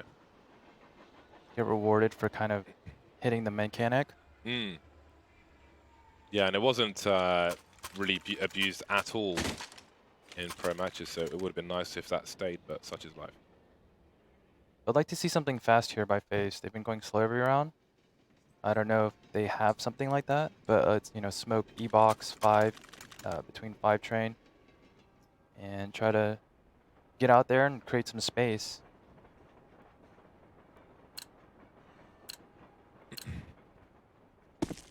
I've been playing so much Counter-Strike, I just tried to mute my headset behind my ear. But this is a professional headset. I have to go somewhere else for it. That's kind of crazy. Anyway, 6-3 for Big, and FaZe are not giving up on this Ivy situation, but still not going so well for them. Double Molotovs. That would suggest mayhem, perhaps nervousness from FaZe. Double mollies can be kind of cool sometimes if you expect that CTs to like normally want to re-peek it, like the one at the end of the upper B, because it does a double damage. But oh, the timing of that is kind of unreal. The dry peek from Tabson. Yeah. That's a punish and a half. On to next, but Tabson's been really on point here so far. Might really be picking up the slack for Smooya. Yeah, it might be the 3rd round in a row. Oh my god! Worth. Hashtag worth. God, that was so nice. But this may be the 3rd round in a row, which is won and lost in Ivy. However, Ultra's going to have position. He has 37 seconds to find 2 players. So I'll not count him out. Checking the old bomb, knows every angle cold. The bomb's still in T-spawn, so... Over by frags. Going for elimination, doesn't happen. Again, too many casualties, too many body bags on the IV position. Yeah, and Tabson stepping up there again. 3 peeks into the op. Oh, and Olaf did get the shot through the wall. A little unfortunate there. Brokey facing the wall. I used to do that a lot when I was in school. You're good at finding the corners. Being good at sent to the corners by the teachers. I was good at facing the table. I was snoozing half the time during school. I was up late playing CS. Paid off, I guess. This round is not live. I respect that. Dedication to the craft. Yeah, I had that. I had teachers asking me if I was sick because I was getting so little sleep because I was playing Quake that had like these really dark circles under my eyes. They all thought that things were not cool at home. Yeah. So I got the same question. You eating enough at home? it's cool that you play Enver. I thought I was the only one in the modern era. It's pretty rare. Yeah.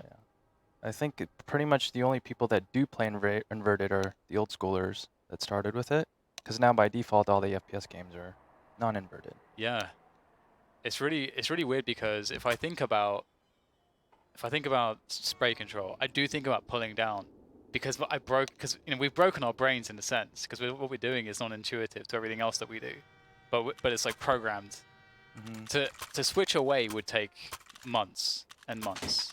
If that, yeah, I don't even know it's possible anymore. It's really weird because if I consciously think about it, I can change from invert, I can take it off, and then play a little bit. But then as soon as like I can tell when my muscle memory is supposed to kick in, because then I just freeze up and I can't do anything. It's really weird. It's like very weird how we like can recode our brains in that way, reprogram it. Why would you take it off at this point? I wouldn't. Yeah. I know some people that tried. Well, Rain's going to try to get some advantages for his team, and maybe he has in a 4 versus 4. FaZe trying to make fast plays. Oh, Culture's so up the ladder and blind and falls to the flames. Can't be happy with that, but maybe Nico can do something about it. Then again, maybe not. Can't even finish my sentence before more people get fragged. So close now. Rookie to a number of different engagements, but left to dance until he's left to fall. It's like an eagle dragging a goat off the cliff, just falling to his doom. How does that work though? Because Cold was actually really far up. Like he wasn't even close to the floors, and that's got me a bunch of times as well. It's like how does that work? When you molly the window on B and you're planting default and you die to flames that go all the way down. But there it's like even more weird because it's because there I can kind of see it. Like okay, some of the fire like spills down. Okay, cool. But he's up on the ladder. He's like a full model. It spills up, obviously. Yeah, but he's a full model away from the... It spills down, it spills up, Dan. How do you not understand this? Heat rises. Anti-gravity. Yes, there you go. There are fumes. Yeah. It's really bouncy flames. Anti-gravity. Yeah, that's really weird. But that's something that should be, it feels like, that should be a bug that should be addressed, that one. I feel for Cold. I don't know if it's within the scope of the engine to address that. Maybe we need the new Source engine. I'm sure there was an interview with Moses where he said they're working on that. Although I don't know how he could possibly know that if that was true, because they wouldn't tell him. It would be great if he just made loads of stuff up, just like, to troll sometimes. Everyone. Yeah. That would be amazing. Gotta be so careful with that peak because that wall is extremely spammable. You can one-shot someone who's standing behind that wall with a deagle easily. I've seen Cole do it actually multiple times. Yeah, that right eye angle. Yeah. Especially shooting downwards too.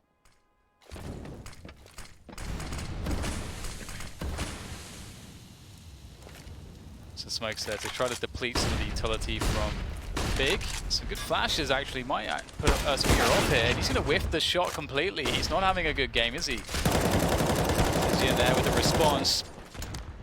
And there's been enough space sport with that kill onto Smooya to plant the bomb to get some position. Brain has to be on point here. There's the burst. Can't find Xantares in time though. 2 Desert Eagles remain. 1 Desert Eagle remains. Kicked like a mule when you fire them. Creeping through the smoke. Is anybody watching? Kind of. Ooh. You expect somebody to be watching, and you would. With that many players alive. Couldn't quite hit the mark though. And it will be another round in the bag for Big. Starting on the CT side, maybe the winning play for Big. But perhaps I'm talking too soon. FaZe back on the buy, rifles route once again. I would like a change to the deagle. I would like to remove the landing inaccuracy. Or at least lessen it dramatically. Like when you jump and land, you want more of a delay when you're accurate? Less, because it has the longest, I think, almost. Oh. I think delay. So like if you're running over just a tiny lip, like a cobble or something, and you drop, then you're going to be experiencing like the landing inaccuracy. I think I don't know. I don't like it. Me neither. It's very punishing. But it's already strong enough. It is. You have the talent. It's fair enough. 1 for 1 there around T-Con. Well, actually, the kill on the CTs on Tizian came towards B, of course. He's been the B anchor for Big so far. Nice to see that changes the complexion of this round. There's a lot of utility remaining on FaZe. Big are actually split 2 to a bomb side here. Not sure exactly what FaZe are going to be committing towards. both players on B in the upper positions. Quite interesting approach. You're going to find out the information that they want soon enough, it seems, because Xantares is going to get that peek in. Oh my goodness, cold! It felt like there was almost a timing he could have got on into the side unknown. And now look at this, Big know everything. Smuya, dry peeks went past Brokey's angle. 3v2 as next falls. We may finally have a round here for FaZe. Xantares fighting from ladder room. Tabson's fallen away to CT where Brokey's creeping. Footsteps are heard. Brokey by Old Bomb now chasing the frag and he'll land it, but he's alone now with 2 HP. He needs someone to try and cross the ladder. Takes a different angle though. Does he go for this? Plenty of time for now. 24-6 Tabson. He is... This scoreboard's kind of crazy for Big, especially when you consider the scoreline. Tabson's got 20, Tizian's got 6. Then it's 5-5-4. Yeah, their respective anchors essentially for both either bomb site have just been killing it. It's interesting because Tizian What is he doing? What is he doing? Run away, Tabson. Please. Please run away. Please run. Oh, he's got to go closer to the bomb around the corner. Oh my god! Oh, we actually lost Zeely's armor there. No? Either way. Yeah, I think Tizian gets slept on a little bit. Tizian's a pretty solid player. He's doing a great job so far in this game. That was a very important kill. If Gold sneaks upside alley, that would have been pretty amazing for FaZe. Big Smuya going down on Ivy was a real problem for Big in that round. Yeah. Like in the fashion in which wasn't the best. I think he's had some frustrating deaths in this series altogether, I'm sure. Yeah. There'll be a few he like won't be happy with. It's hard on himself sometimes. Oh, that's such an important trade from Xantares. I thought they were done for. Holds map control. That mouse excel coming into play. Yeah. Crazy thing is if Smuya was having a good game, I feel like he's underperforming right now as opposed to just hitting an average. If he's having an average game, I feel like this would probably be like, well, it would be a much more heavily Big favored scoreline than it already is. Yeah, he's definitely had like 3 or 4 opportunities to get the first shot off. He's hasn't been able to hit. You don't get really many of those clean shots on train, CT side. Big know this push is coming. They've got so much information. Oh my god, that's just too easy of an angle. Ooh, man, that's a whiff. Should have been another one. There we go. Not too late to deliver. Stand and deliver. Nico makes his way down into the B-bomb site. Surely the steps have been heard. You can see Process swinging for the big players, and Xantares is there now trying to catch up on the scoreboard. 2 kills in that round. Then we move into the last round of the first half. How many rounds is acceptable for FaZe Clan, do you think, on this T side? I think 5. I think, yeah, 5, it's like, you know, you want more, but I think, especially if you lose pistol, I think you'll take 5 all day. Alrighty then. Yeah, I think 6, you're happy, 5 is acceptable. Smokes and grenades out into a Cold Zero fighting for the ladder room, 21 HP. Does he swing ladder, waiting for some grenades? That's so much fire damage around main. There could be a flurry of kills here for Big, but surely there's so much position for FaZe creeping through the smoke. They seem to have no idea. Xantares is up high. Oh my god, a transfer to Cold Zero. Apparently he did have the awareness, and this is the hunting mode Xantares that we look for in every game from Big and rarely see. Olofmeister 1 versus 3. Flashes out the window. He knows one is ladder, but where are the other 2? Jiggling for information. One up top, takes a shot, and it's guaranteed for Tizian. 11-4 for Big, a great start to the last map of this series. We'll see who takes the pistol after the break.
your game.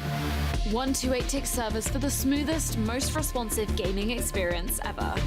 Ensure you game seamlessly with our state-of-the-art FACEIT anti-cheat. Track your progress with advanced stats within your community, country, or region. This is the true ranked experience. Sign up now at FACEIT.com.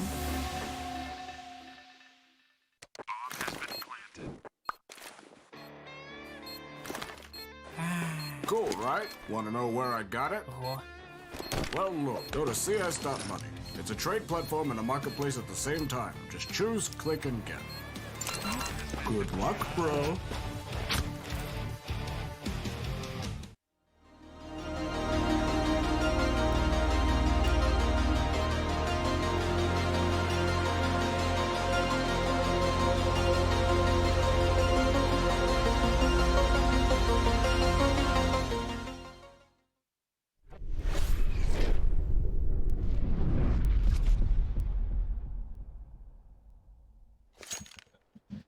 Welcome back. About to see if FaZe can come back as well. Need to show up on this second half. And they got cold. Olafmeister, Nico, Rain, Brokey, how hard could it be? They've got the talent. Mate? It's the CT side, but they do need this pistol. They need a good start. Otherwise, it's a grim look for them. Oh, nice pick from Xantares. Xantares has had some nice moments. It's all been Tabson and Tizian so far for the big, though. Tabson's out of the picture, so that's a good pick from Mr. Rain. Okay, not a bad start. Xantares almost with a full 360. 2 versus 3. Can Olof get to ladder room in time? It'll be a more measured approach. And then there was Olof with the Orion USP. I just re-equipped mine. Ouch. That's a table smasher. Nico, you gotta get those. The ones in the back sometimes are the toughest. And Xantares is playing that perfectly. Sometimes it's just when you're getting shot in the back, you just crouch. At high sensitivity or his mouse 6L, whatever it is. Great recovery by him. And that was the round right there.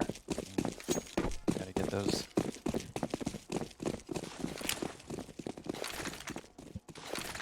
So when you don't have too many rounds to play with, you gotta force by second round.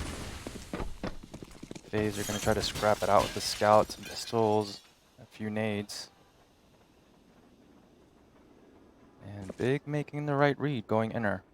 Only one player to defend. I really like this. More teams need to just go in. Even if there's a lot of CTs here, the distance from the ramps and the upper entrance to the bomb site is very, very short. So if you commit to it, you can get a bomb down really fast. And against pistols, and it's unlikely to have a kit, getting a bomb down is huge. But see, Big is actually just rotating back again. The only issue with this is that it only kind of invites more questions. They don't have team main. There could be players in team main. Now, do you clear it with utility? Do you try to walk peek it because you don't want to give up any information? I mean, neither of those options are great. So the Mag-10 will be there. Probably the best way to do it.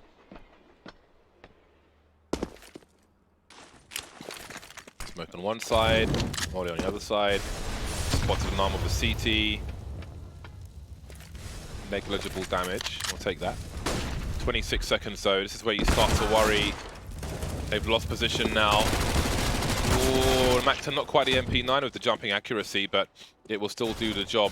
They don't have control of Ivy really, so it's going to be really hard to plant the bomb. You can see Olafmeister there with a scout and Brokey over the smoke. Straight in the dome. 7 seconds to plant a bomb. It's not happening. It is simply not happening. Brokey just about through the smoke.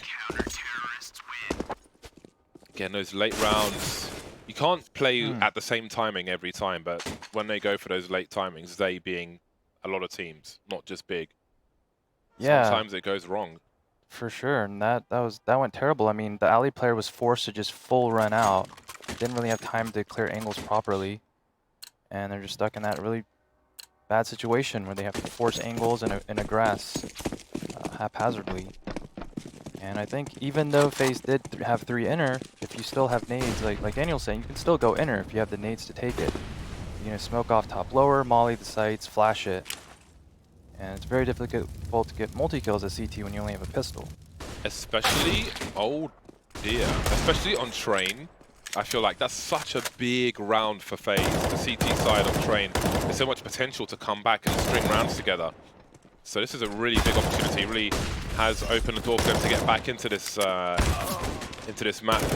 Olaf might still finish off the job there for Brokey. 2 versus 1. Everything's fallen to pieces now, and they know Olaf Mice is in the B bomb site. He just traded that frag. He's got himself an upgrade. He's got no kit. You will maybe hear a play foiling back to Sandwich, but where is the trade fragger? It's a really hard bomb site to retake by yourself. I know exactly where he is. You know, there's usually one hell, and there's the peak. It's so impossibly hard. 13-5, big pickup the round, and pistols once again for FaZe, but this time, don't know if they'll go for the force buy or not. We'll have to find out soon. Nice shots from Tabs. This is a really bad situation now for FaZe. Another reset, but Big are so close to the finish line. Look at the loss bonus is minimal. This, you cannot expect a repeat performance in terms of low time, high pressure for Big. Running with a Mac 10 up Ivy with no supports. You can't expect the same situation, so this is like a very bad situation. This is where you put the 10+ odds up for FaZe. Because there shouldn't be a way back into this anymore. Yeah, FaZe is gonna need some miracle plays. 1 Deke or 2. There was a time where you would, or at least I would always say, never ever ever ever count out FaZe until the map is over, and that proved to be true so many times. But I feel like that phase went away, and who knows if that'll come back with this roster. But now is an early test in that regard. Taking this pod shot's not going to work out. Ooh, I felt like a lineup was in store for Nico there, but unfortunately nothing is working out for FaZe. Might even want to save the Kevlar and stuff that they have, unless Olaf Mice can get something cheeky here, but it's not looking all that likely. That said, he does find a headshot regardless. Takes down next, but the bomb is ticking away, and with no kit especially, retake on the A-bomb side is just off the cards completely. Yeah. And this is a slow bleed. Big move to 14. Very desperate times now. Another one bites the dust. No real need to pursue. You don't want to pursue the scout with a rifle for sure. Tizian's got 12 HP with a Mac 10, so he can have his scout. Keep his stickers. And lament the chances that have come and gone for FaZe Clan. 14-5, another swingy map.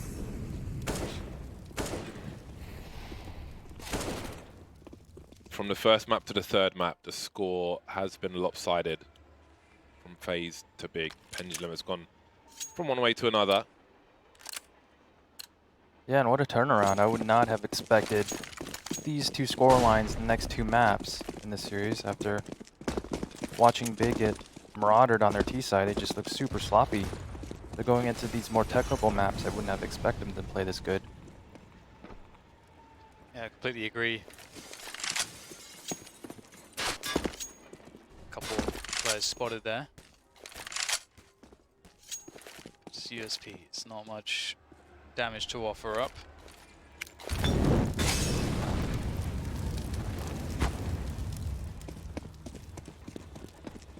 FaZe don't really have options here. Just trying to stack, just moving as a unit, but they're a little bit too slow. Need to run through the smoke. Well, that's a pretty solid molly. Oh my god. That was the one place that they could stand with cover, and now they're getting murdered by Smooya and Xantares. That's a really cool molly. Don't see that often enough. Flying Mach 10 to finish off the job.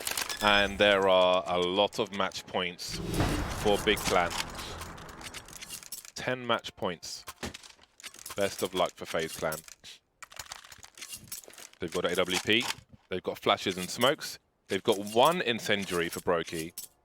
So they can't even really get early damage into T-Con. They are very limited. Now, I wonder if Big will play slow and almost play into the hands of FaZe. If they play too slow, if they expect some kind of aggression. Apparently not. Tabson, Ferrari peak in the squeaky position. Rain, does he go all the way? Flash is avoided. What happened to the flashbang? Perhaps it went behind him. That was really weird. That looked spot on. Yeah, we should get a replay of that. Slow it down. That'd be pretty sick. I remember a flashbang which Pasha threw on Inferno, which just went behind the tiniest divot and didn't flash anybody. But it's the end of the line here, I think, on Train. 2 versus 5 now. Cold and Brokey. Brokey's on fire as well. Can't really support his teammate. He could try to shoot the feet, but I don't know how successful he will be. There's almost no cover for the bomb plant, but it will be planted anyway. Plenty of utility left for Big. And numbers, most importantly. There's no kit for either of these 2 players. More flashes to come. There goes the last one from Nex. Avoided, but it's double peak, and that's going to be it. 16-5, a massive scoreline for Big at the end of Train. MVP performance from Tabson, to be sure. Tizian as well with, well, the hold on the B-bomb site. The other player fragging out for the big team. And indeed, you know, showing their prowess on Train. And FaZe, I think it came down to what you said, Ronnie. The T sides for FaZe across both Nuke and Train were just simply lacking. Yeah, no, it didn't really give them any chances to plant the bomb or getting clutch rounds. And Big getting rewarded for aggressive plays, the pushing alley, got a few kills there. And it's a great recovery. I thought the series was over, honestly, after that first map Inferno. Yeah, it was a crazy back and forth, some kind of teases and hints of a comeback, especially even on the second map of Nuke from FaZe Clan, but ultimately it wasn't to be, and just never got far enough on Train. Big starting on the CT side and then closing things out here. Really great performance from them.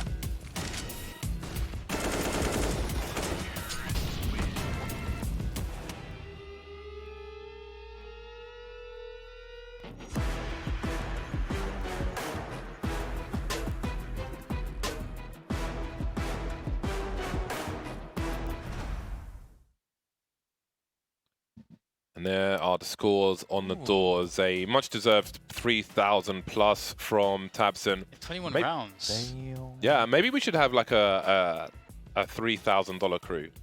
Damage crew. The players who go over 3,000 damage in normal time and who has like the most. Because that would be interesting, to be honest, just to see just the sheer level of output. It's not a stat that you see, I don't think, on any other broadcast, but it's interesting for me, just the sheer damage output. Because even if you're getting assists and so on, which aren't too common that someone gets loads of assists in a professional. Normally people finish off the job. Utility damage could be a nice one to add in there as well. Yeah. It's the only one I would want to see. But yeah, 137 ADR in a match. It's not bad. I wonder who demanded this come up. Got Sliggy with the big choice.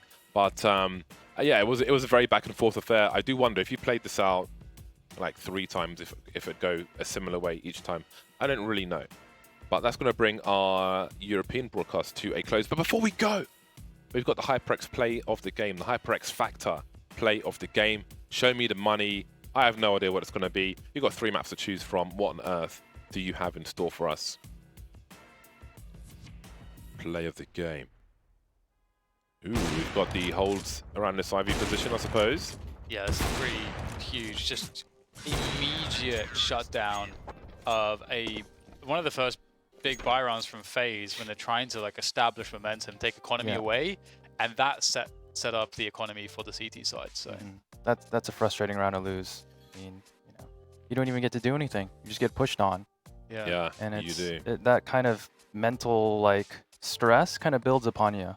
You know, you're trying to play the match, you're trying to get into it, and then he just peeks and kills you and just wipes you guys out in 5 seconds. It's very frustrating. If you are going to get pushed on, though, at least have yourself a knife in your inventory. Dan doesn't at the moment, but if he does, he can go and get one from CS Money, Dan. You can get the Shadow Daggers, man. I don't want the There's Shadow even a... What about Daggers. Karambit? What do you want, Dan? What do you want? I don't want anything. You don't want anything?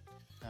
It's a You simple sure? man. I'm free of want, desire. You know, I'm just I'm out here, not just buying this. chilling. You're He's a stoic. The what thing I'm is- reading from your facial expressions says that you need to get yourself to CS Money, Dan. Well, Treat more like yourself. you, Some James. Self-respect, man. You're a collector. I can Some understand. You want to buy everything. I don't self-respect. care about it. Let's have a look at the bracket and see how today's action has gone. It's been a very surprising affair. So NIP took out Heretics 2-1. That was over on Heretics 2-1. I can hear you guys laughing. Shut up.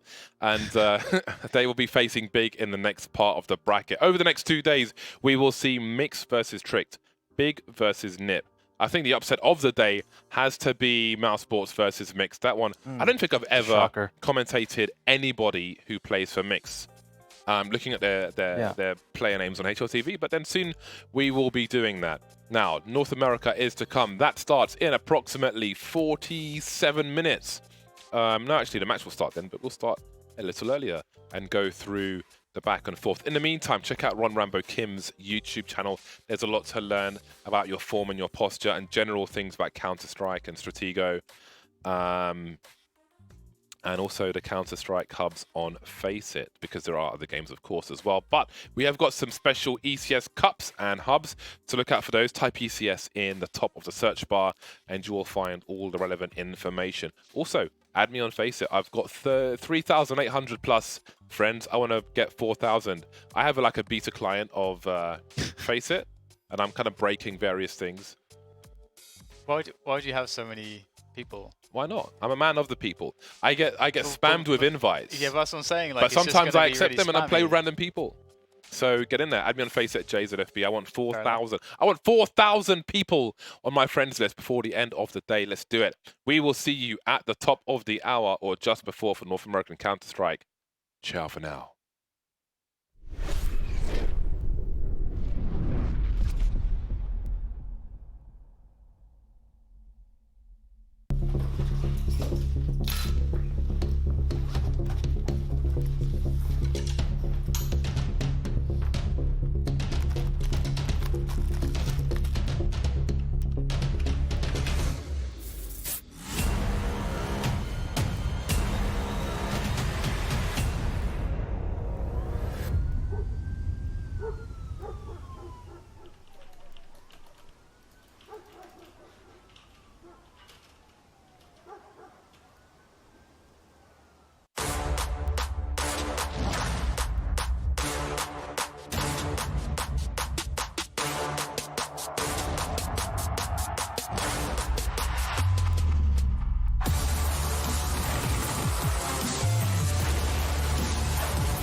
Be like Bottle. Build your own community with your very own hub. Join other hubs and play more maps competitively than ever before. Compete for prizes and win FACEIT points just by playing your favorite games. It really is that simple. Join the community or create your own. Only at FACEIT.com.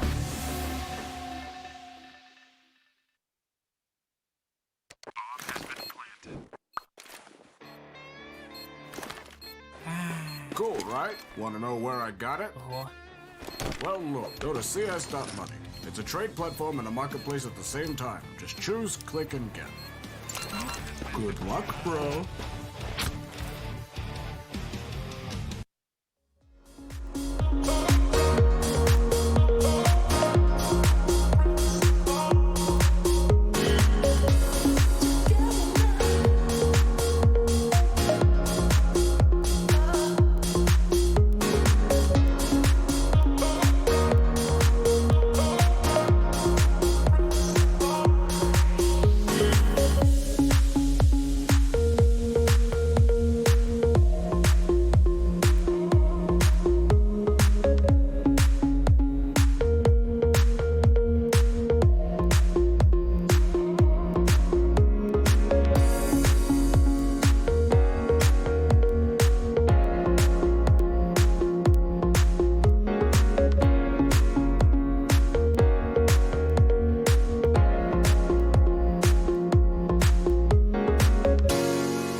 Would you rather stay?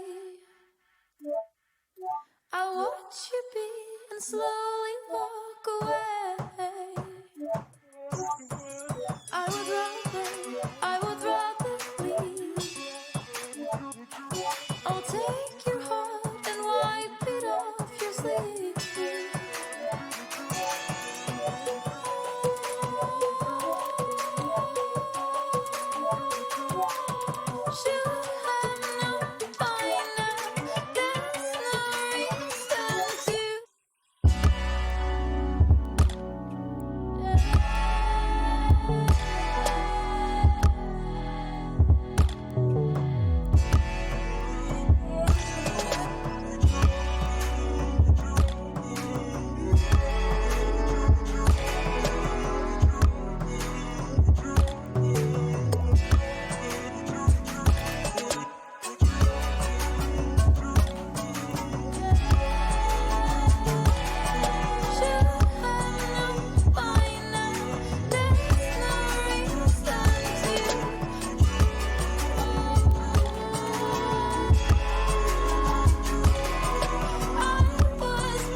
Cuando yo te vi, sentí que eras para mí. Te quiero descubrir y yo no quiero compartir. Tus ojos brillan fuera de tu control. Cuando yo te vi, sentí que eras para mí hoy. Ay, ay, ay, te voy a enseñar, te voy a silenciar fácil. Quédate un rato aquí, muévete así, así. Bailamos sin parar, bailamos sin parar. Quédate un rato aquí, muévete así, así. Bailamos sin parar, bailamos sin parar. El sol está saliendo, es domingo otra vez. Te digo que esta noche no será la última vez. Ay, ay, ay, te voy a enseñar, te voy a silenciar fácil. Quédate un rato aquí, muévete así, así. Bailamos sin parar, bailamos sin parar. Quédate un rato aquí, muévete así, así. Bailamos sin parar, bailamos sin parar.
and slowly walk away.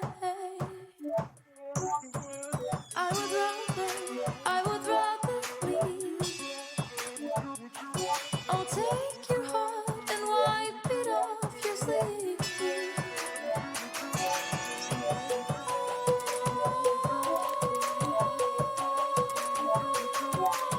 Should have known by now, there's no reason to.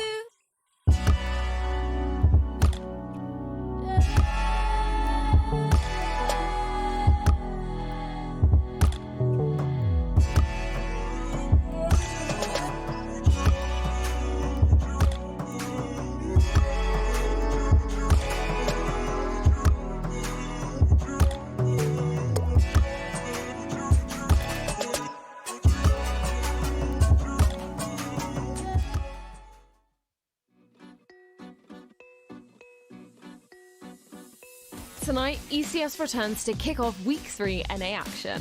Last week, Sharks made history as they claimed their first ever spot at the finals in Arlington.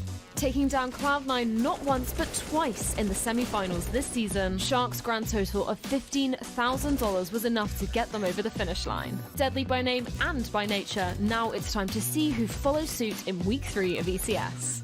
Having already narrowly lost one chance at a place in Arlington, Cloud9 will be returning once again tonight, this time to face another Brazilian side in INTZ. The South American squad have also tried their luck at ECS in the first 2 weeks, but with 2 quarter-final knockouts, their fortune ran dry with Sharks and ATK taking the reins. Then, Evil Geniuses returned to clash with Singularity.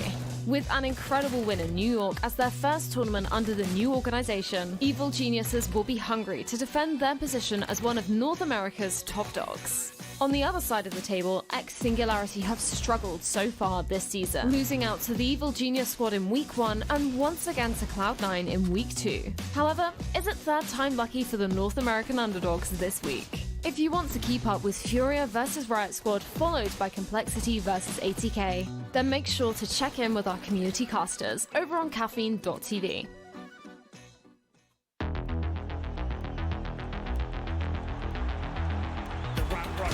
They'll do what they can. They've got to battle through the smoke. Abel J looking for his side. Oh my goodness, he's got all 4. Plus, oh, that's fantastic! 10-second defuse. Can he get the one kill and run for it? He's gonna go straight for it. 5 seconds, 4 seconds left. Circuit. No! The 4 kills! But they're still gonna commit. Big spray down on the card to Breezy. There's 4 of them! That is absolutely magnificent. He's baiting his teammate, so oh, that's disgusting from Gaterato. How is this turning around? His teammate's still just waiting there. He gets taken out. Gaterato will deliver all the kills. What a ridiculous ace! The grenade is beautiful. Oh, he's gonna line them up. He's done it! This guy is something special. To follow the direction of the sound, and there's 2 for Zaiwu.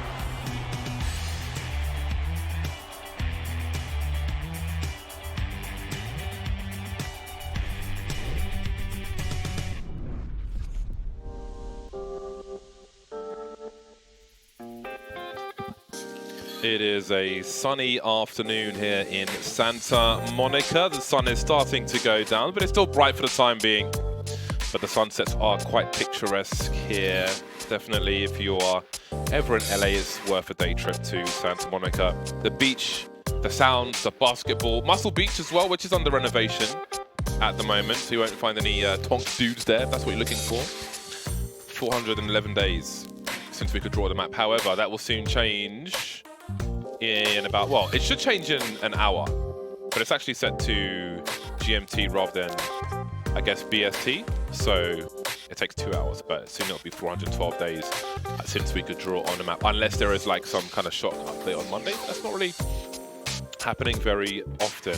I am joined, just like in the European show, by Monsieur Dan, Monsieur DDK. That's one person, by the way, not 2. And then Ron Rambo Kim here to my right. We're going to continue things in North America. Now, let's have a look at the bracket, shall we, and see... Oh, no, it's the format. It's the format. Because the first 2 weeks are different to the week 3, 4, and 5. Week 3, 4, and 5, very simple. Win the bracket, go to LAN.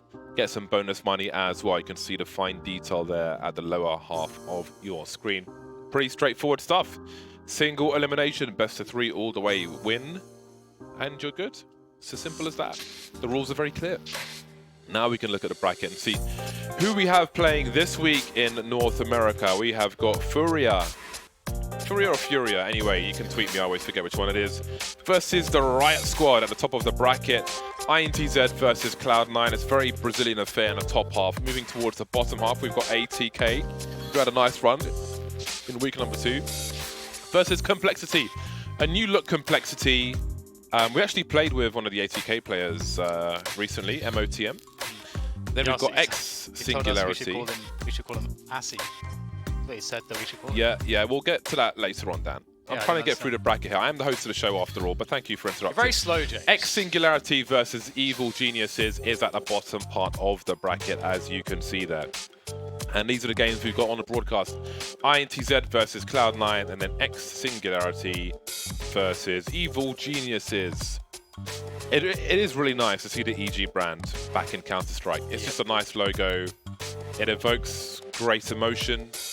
You know, we've got a lot of teams coming in from different, organizations coming in from different games and so on. But EG just, it feels good, man. It feels good to have them on the broadcast. So yeah, those are going to be our matches for today. All these matches are leading into finals. The finals will be in Arlington, Texas. Close enough to Dallas. It's only an Uber ride away, and you can make it to the finals as well. ECS.FACEIT.com is where you can go to pick up some tickets for the finals. All the information can be found on the website. If anything's unclear, feel free to send me a tweet, and I'll do my best to answer it for you.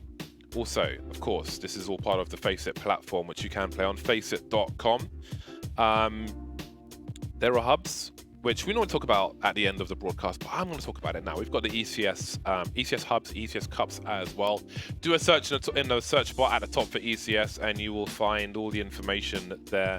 We've got points and prizes to give away, and also add me on FACEIT. I want 4,000 friends. I've got about 3,800 at the moment, and I want more. I'm greedy. I'm a glutton. So I want the calories. I just want to inhale calories by way of friend requests. What's your username?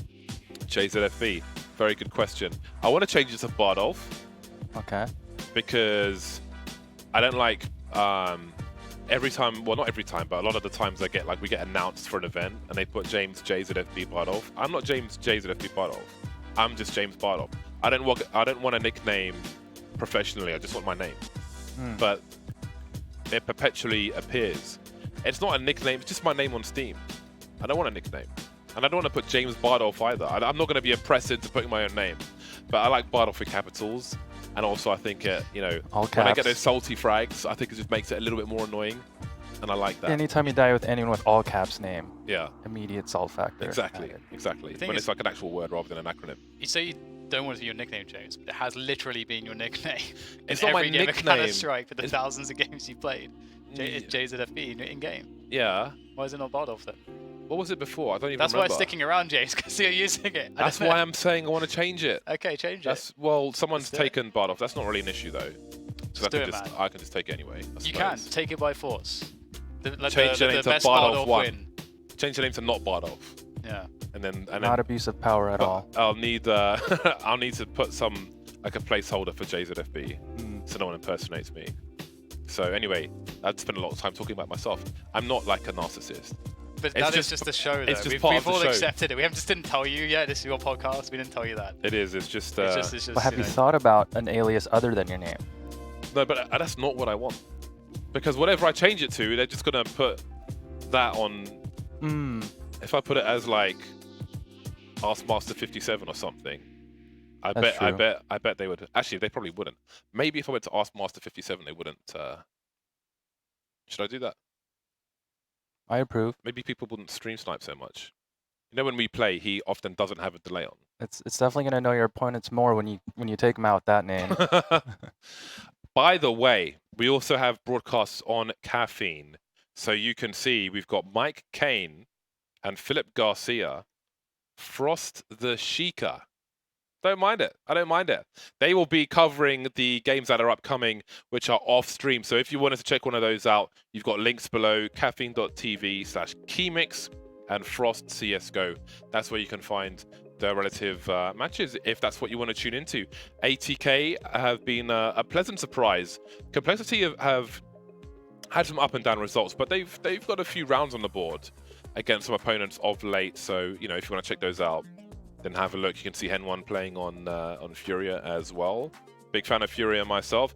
But anyway, into today's action: Cloud9 versus INTZ. Now I need to pull my phone up because I was looking at the recent matches.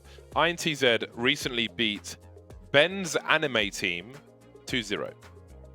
I don't know what match that was, like what that was a part of, but they beat Ben's anime team 2-0. Cloud9 have been playing a higher level of opposition. They've lost their last 4 games, most of them 1-2. They got 0-2'd by Evil Geniuses, but I mean, that's fine, really, to be honest with you. But this is a good, really, I think the story here for me is what shape are Cloud9 in? Because we want to see them on an upwards trajectory. What are your thoughts, Mr. Rambo? Yeah, when they first put together this lineup, I thought there was a lot of potential. You know, you've got a mix of young players. You got TenZ, you know, super young fragger. You've got the storied IGL, who just is famous for putting teams together and making it work and having good systems. You have Automatic. He's you know, fantastic player, just very versatile. And the results just, you know, I think they need more time. I mean, they have Kusta, you know, so like it's kind of like it's a random mix of players. You know, there hasn't been a core that stuck around that you can kind of transition into. It was just a compilation of 5 players that were put together, and you know, they have to build everything from scratch, and you have to teach a young player too, to fit into the system. So, you know, we haven't seen any of the results that we might have expected to see at this stage. But you know, this is a good week to step up. You know. I always like to put it as like a new team like this. They have 14 halves to learn. If you look at the map pool, essentially, or maybe you have like a solid veto every game or something. But there's a lot of work to do. I want to see Kusta sniping more, because I feel like he's definitely developed into his own. He has an identity now. Whereas before, like when Jason was hyping him up and it was a little too early, he was very green, and you know, he had some highlights, like around Inferno and stuff. But if you looked at them, it was kind of like very puggy situation, a bit overblown. But since then, he's definitely grown into. He has his own personality. He loves. He's got really sick plays on Inferno, which we won't see today, ironically. But it's interesting. When they first announced the team, I was on the Cloud9 squad, and I wanted to I didn't want to be non-committal and be like, oh yeah, I think it's interesting. I did say it's interesting from the point of view that I don't know if it'll be the final lineup. I didn't want to be too negative, but at the same time, wasn't trying to please necessarily. But I think it's hard to say that any 5-man roster is going to reach for the sky. You're going to find some issues, and you have to wonder how much time they've been given to find a solution before someone might step in and make some changes and so on. So I think there's a lot going on. But I suppose before we get into more detail on that, we should get into our predictions. For me, I have to pick Cloud9. They should be a better team. They've got better resources. They've got a stronger overall lineup. They've got more potential, and they should have deeper strats. INTZ, obviously, they've lost some of their players, which may give them a new identity, but they are at a point. I think both teams have a lot to prove, but I think we know the pedigree of the players on Cloud9, and our expectations for them as a team will overall be higher than what we've seen from INTZ, especially on the T side where there's been so much struggle in the past. C9 for me. See, I'm going with whatever Sluggy's got. I almost thought to say that, actually. Can I do that? He's been influenced by Dan. Of course you can. All right, I almost was double down on Sluggy's I'm pick. going to go with C9. I think the maps are just better for them. Okay, there we go. A sensible pick from Connor. Okay. Yeah. C9 it is. C9 it is. I think the You look like you almost wanted him to pick INTZ just for the memes. Yeah, I mean, Sluggy's going with everyone else. And yeah, he said the map pool favors Cloud9. Yeah. For C9, the thing I want to see from them is I want them to close the rounds that they should close. I don't want them losing 43s or, you know, getting sloppy. Just play clean rounds, clean CS, and finish the rounds. I think that's, you know, the previous matches I've seen with them, they have been throwing around advantages, throwing away advantages when they should be closing those. And some of that could be just nerves or miscommunication or chemistry or whatever it is. They need to close out the rounds, and that's what I want to see. Dan, what do you think of Cloud9 from what we've seen so far? and the, I guess, the roster announcement to now? It's tough because it's been a week or two beyond 3 months now with this team, and so they've had quite a lot of time, and I would have expected them to be further along for sure. The recent games I've seen, they've looked a little bit lost when they get a bad start, and so it's been a bit surprising because they haven't been able to set up 10s very much. It feels like he's a guy that when I saw the inaugural games, I saw him doing some crazy stuff, making a lot happen with very little. And I was thinking to myself, okay, once they build the structure and they place him in the right spots, we're going to see him do very well. That still hasn't quite happened with 10s. They're not able, we haven't seen his skill be leveraged too much in this lineup just yet. So that's actually a big part of it for me, because if Automatic is also not in roles in which he's providing that star level power, we haven't seen the firepower.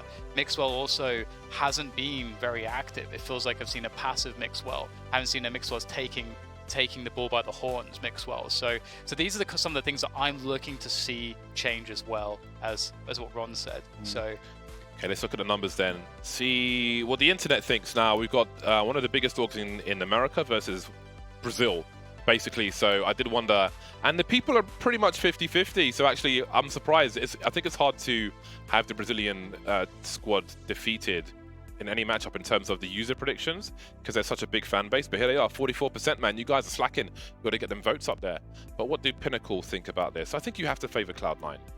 But I don't know that you would necessarily favor them massively. There is a question mark for INTZ with this new team. I don't know if we've seen maybe once new INTZ. I'm not sure that we've seen them since their recent roster changes, so who knows what to expect, but they're a pretty solid favorite as far as Pinnacle are concerned. So this is going to be a very interesting affair. It's a journey of discovery for INTZ. For Cloud9, I suppose we're looking for more. We're looking for more confidence. As a fan of Cloud9, you want to be able to watch them and have confidence. Maybe not in the biggest matchup like an Evil Geniuses or something, not yet. But you want them to be beating like 70% of teams. I don't know if they're there. Especially in NA region. Yeah.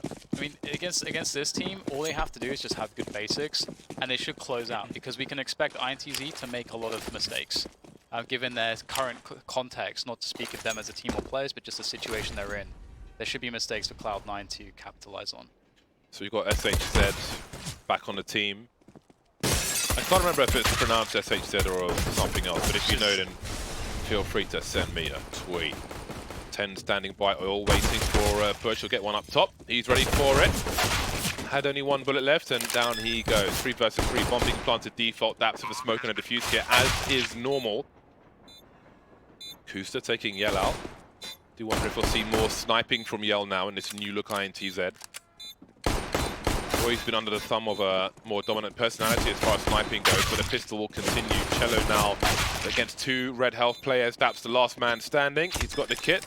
It'll be a fast defuse. Oh, he's changed his gloves. It looks like his hands are robot hands now when he's holding that knife. Looks like he's got no thumbs or fingers. That's really weird. He had a poverty version of my gloves before. Anyway. Cloud9 get there. That's the start you want on the CT side. Well, I say that, but I think these days you can't really say that until round 3. Right, especially with the bomb plant. Because here come the Kriegs. 2 SGs, Scout. They have only 1 player without Kevlar. 2 Kriegs, a Galil, and a Scout. And I think that's something you got to consider on the CT side more, that more teams are going to be trying to guarantee the bomb plant, which means you probably would see the majority of rounds go towards B. I just feel like it's more guaranteed. Just feels like it's more consistent. The problem is, from the CT perspective, if you buy Kevlar and you get 1 kill, and your Kevlar is untouched, then you can get the cheap helmet and a rifle in the next round. But if you have to spend $1,000 to get a helmet, then more often than not, you're not going to be able to get an M4 of some description. So, and I'd say most of the time, you're not going to get that cheap helmet. So you're going to have to sacrifice something, which plays into the advantage of INTZ, where it doesn't matter. They can still get this purely by planting the bomb. This has become the meta now. Every team is doing this. It's actually interesting TenZ is on the silenced M4. That's an interesting choice. You don't really see silenced M4s almost at all at the moment. Ooh. And so that's interesting. Surely that smoke's supposed to go into the ladder room. Unless they've got their own variation of it. Look at this execute from INTZ. That's really interesting. They are essentially splitting the site, but they're making their way. Okay, they've got sandwich. They're through main. They've taken Ivy. The smoke was up, but it's gone now, and the bomb will be planted. How about that? The bomb planted with 10 people alive on train. It's very cool. I like Cloud9's response, taking it easy. They don't know exactly what they're up against, but now it might be a safe situation. Trying to get rid of the FAMAS automatic, and it's not going to matter too much. Gotta save here. It's a really interesting round. I haven't seen. I don't think I've seen a round like that where you get that smoke to get sandwich control and then split through sandwich and team main. It's really interesting. However, again, I like that Cloud9 just played a reactive game to try to figure out what was going on. Again, they shouldn't be in this mentality that they're the better team, I would say, and just take consolation in the fact that, again, INTZ are going to there'll be some leaks in their game. And if you just play some good solid fundamentals, you should be fine. And yeah, I mean, Cloud9 just giving way too much space for INTZ. And that was definitely an interesting strat, because usually when you come out alley, you'll scale like under camera. But they played it patient. They fully cleared Hell and Sandwich, like you mentioned, and then they took Bomb Train again in a second phase. And Cloud9, I don't know if they thought there was a fake outside, or they just felt like they were going to get overwhelmed and just conceded entirely. Yeah, it seemed like not a single player made a play for position at the time in which they had an option to do it, and then they were all suddenly really far back, and then there was no option to do it. And so it's like a really weird spot. I think because maybe, as you say, they didn't expect the round to look like that too. It's kind of a weird situation.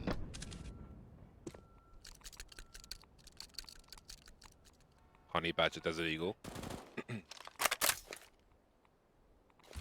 I feel like TenZ is, for me at least, known with that. I have to say, like, the Deagle work I've seen from TenZ has been insane. One of the best Deagles I've seen of late. Very notable. Yeah. He has a notable Desert Eagle. INTZ creeping up Ivy. I guess newfound timing from them. I do wonder if it'll continue though.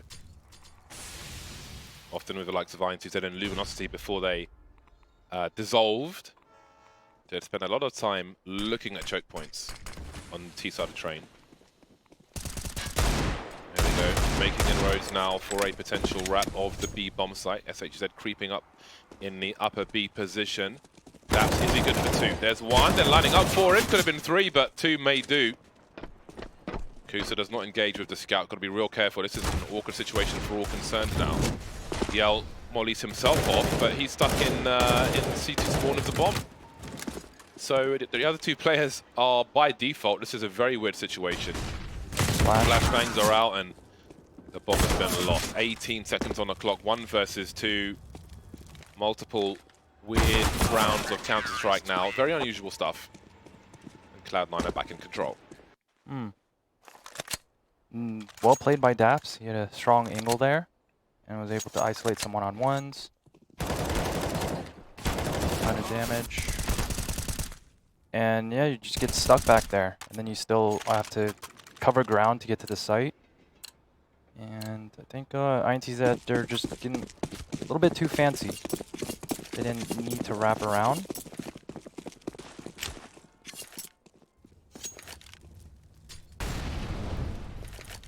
Definitely seen a lot of the whole too fancy thing today, costing teams rounds. Yeah, when you know the other team's low on money and equipment, you don't have to play fancy or tricky or do anything fancy. You're just gonna get yourself complicating things when you do something simple. That take the variables out. Destiny regrets his choices. That's a ironic sentence, I suppose. Kind of. 1 minute on the clock. Sound cues have disappeared for the most part from INTZ. Still showing some presence around the ladder position.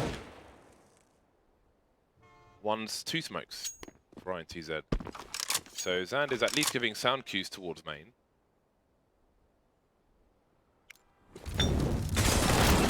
Very slow, methodical, deliberate. Kusta standing his ground, falling to the flames. May as well have gone up the ladder, to be honest, but anyway, it's a job well done because this run may be over now. Very late play into the ladder, and those are the slow rounds we sometimes talk about. They mostly around main and Ivy, but it's still the same.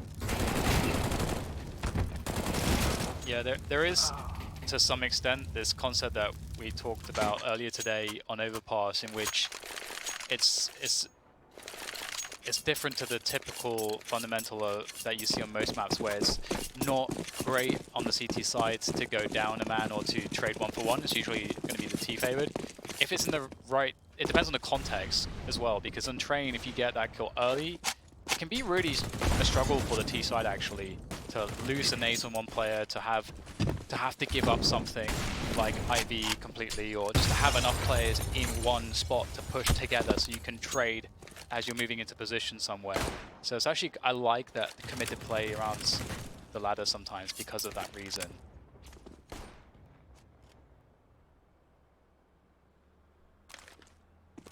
This feels very good, doesn't it, for Automatic. He's going to try to push along. Oh, spots the shoulder. Well, Cello was peeking repeatedly, but he didn't bait any shots. I think Automatic was trying to catch them off guard, but that was a deeper peek, so maybe he feels like he was spotted. And with that, there's still not a lot going on. You see a Molotov, I presume thrown by the CTs. What on earth? That's kind of insane that no one's checking that.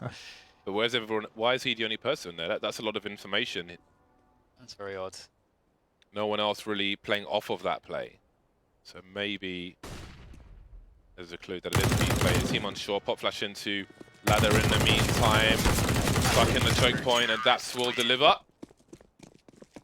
So again, we can see Cloud9 on the left. They lost one player and they had 4 flashbangs left. So a lot of utility was dumped, and that's one of the main things you can get out of a round such as that. Just make the CT side spend as much money as possible, and it is a Krieg party on the T side. It's interesting too, because when you go out upper B as a T, it can be a really strong play if the CT side doesn't have an AWP there. I wonder if that dynamic changes a bit because the Krieg is so good on the CT side that it makes the upper B walks weaker. But we'll have an aggression here from Booster. It's a 1v1 that he's going to come out on top of, and that is T main control. That's big. Got to be careful here. Okay. I think he's trying to grab a gun. Yeah. Can I get it? Can I not get it? I think the moral of the story there is finish taking control of the area first, and before you go for the guns. SG just looked so juicy. Yeah, man. I want it so bad. I died like that last night, so definitely. It's so hard sometimes. It's so tempting.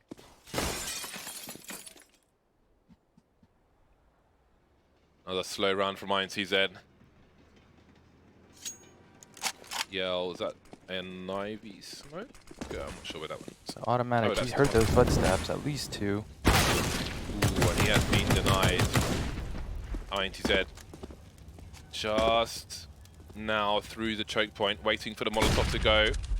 Up Mixwell goes. He fired the shot.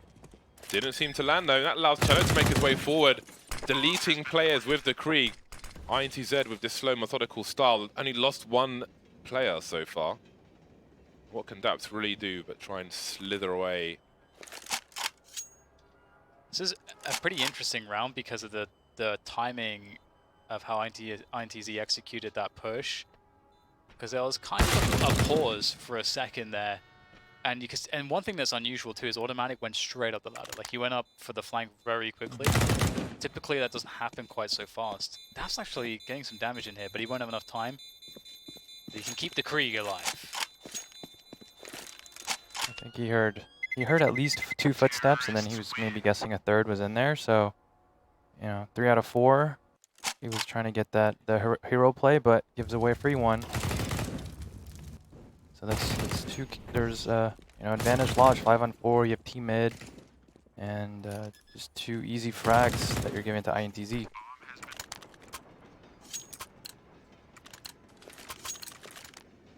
And the Greek party continues. A little drop for Destiny. So there's a chance one of these teams will be broken. Both money loss bonuses in the bin for both teams, sorry, in this situation. So there are advantages, big advantages to be had, especially if you can win by elimination. Nothing saved. 4 players in the A bomb site for Cloud9.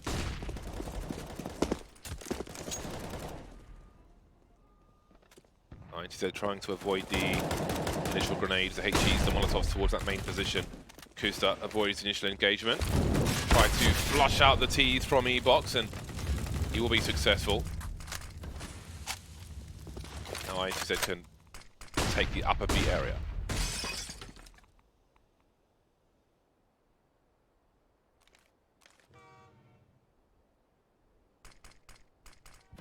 Alright, so some control in the brown holes, making their walk perhaps. Again, you got the Kriegs, so like the walkouts could be like extra strong, but you got to be careful of the AWP placement on from the CTs, that is. And this time, T-Con seems to be for free. Automatic's going to get his push on, and the flank begins. However, he has to have good timing. He might have actually excellent timing here. So yet to make their way into the bomb site, starting to move now. So indeed, Automatic will have great timing, and he'll get the player guarding the ladder room this time. The sweet revenge for Automatic as Daps tries to defend on the bomb site. He will go down, of course, but the bomb needs to be collected. It's got to be planted, but with that flank presence, that's an issue. Kusta also occupying a distraction for these T players. INTZ towards the front of the bomb site, and that's going to be the flank working the charm. It's a good retake from Cloud9, and this time Automatic doesn't get caught out by ladder. Yeah, and I think that was interesting. They did INTZ. They did a double take inner. They had a first wave. They had 5 smokes when they regrouped inner. They threw their first wave, and they hit on a second wave. I think if they went on the first wave, they wouldn't have been susceptible to the flank and given Automatic all that time. So interesting that they went. If they'd gone on the first wave, I think they would have had a better chance. The HE to do pre-position, and it will land. Kusta taken out immediately. See those counters used against the Stralis as well. That's where you'll see Dupree hopping up on occasion. Automatic taken out. Now we've got real big issues. TenZ needs a multi-frag. Mixwell is trying to swarm on him, but Daps is here as well. Really patient shots from Destiny, and this is getting really awkward. Mixwell, it's hard for him to re-peek in this situation. Shello coming out from the back as well. Destiny's putting the bomb out, but surely it's time for frags. Cloud9 will prevail after all. That would have been devastating to lose that round. That would have come, like, they're going to have a hard enough time contesting this round because they're going to have to spend all their money.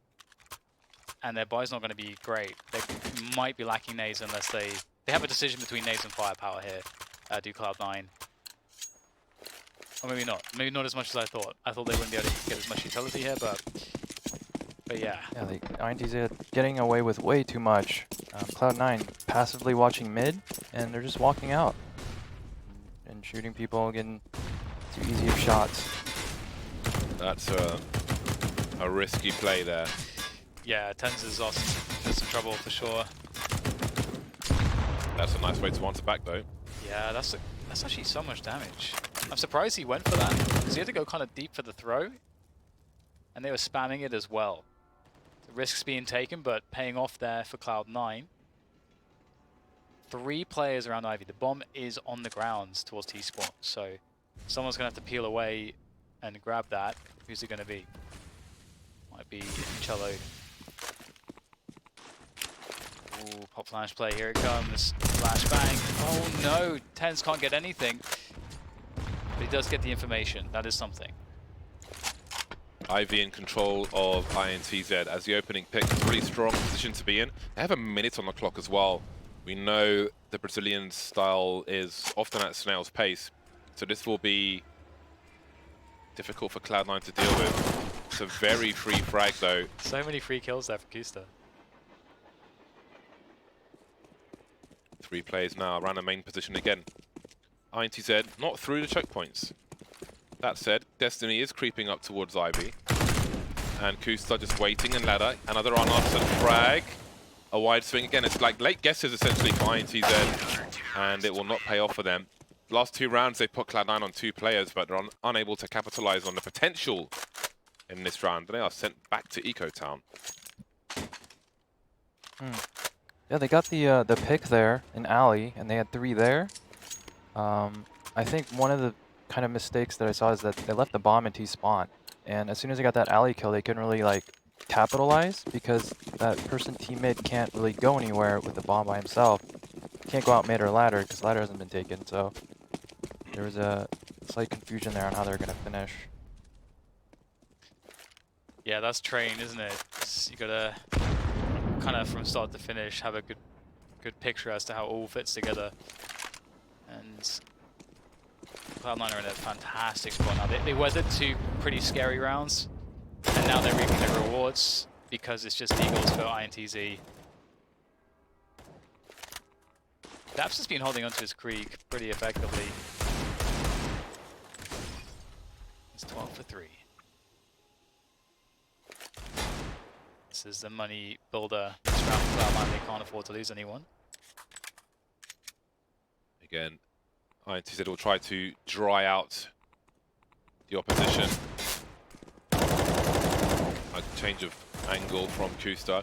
Again, it's specifically on train, it's really interesting when you have a T-side eco of Deagles, because if they can bait the CTs into re-picking them from the same tight channel, there's such a minimal correction for the T-side if they have the angle first to 1-deag someone, that it can really prove very problematic and expensive for a CT side. 25 seconds on the clock now for INTZ. They need to die. But again, it's so... just even to get an opportunity to plant the bomb, they're leaving themselves so little time to do it. And the bomb carrier's got 4 HP, of course. And there it is. On to the next one. And if I'm INTZ here, I'm gonna try to get ladder control. C9 has been playing super aggressive in there, so doing some kind of nade take where they molly, the deep molly, and then they double nade down or flash and double take it. But if you know the CTs are down there, you've got to have one or two ways that you know you can clear it. That's a spot that you can punish if you have a good take or use your nades well.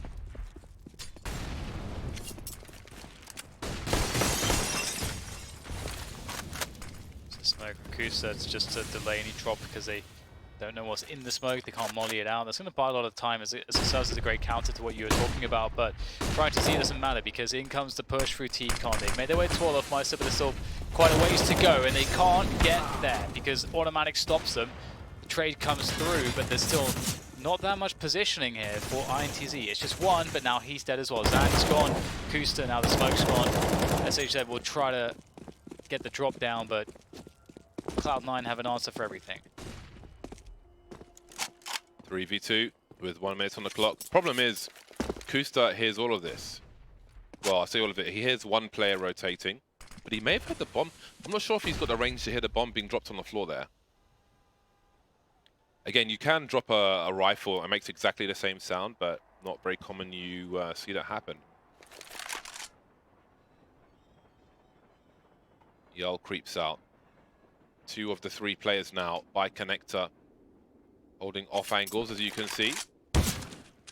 Yell has been spotted. Very careful, though, the CTs, but they've lost position. Cello's lost his face.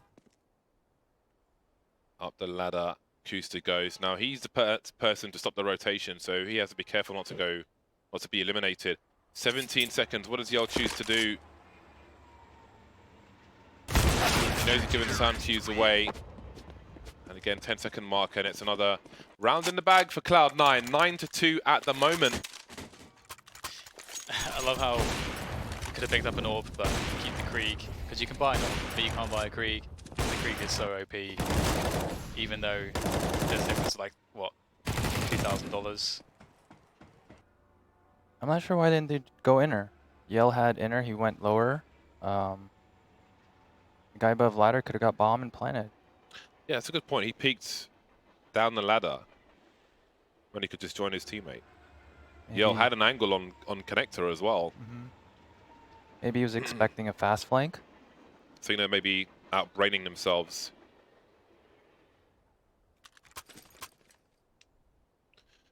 Yeah. That's a difficult one. Well, Yell's gone for the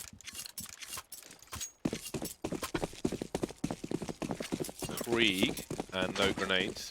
3 smokes and 0 flashes for some of the tightest choke points in the game. I guess it's time for the dry peaks. Prioritizing the Kriegs. Kriegs over everything. A stark difference to some of the rounds we saw from Big Clan, for example, where we saw heavy utility at a sacrifice of other things to try and achieve something. Well, there goes that. Creeping through the smoke. It's just not the one. It is not the one. Well, this is a buy round. Let's not forget. It's automatic and pick up a Krieg. That's the point. Not quite how you want to run default. A little impatience there, just kind of hoping for the best, walking through smoke. And again, Cloud9 taking ladder control. And you know, they get so much info playing aggressive there. They can hear noises inner, or you can let them out mid and just hold ladder.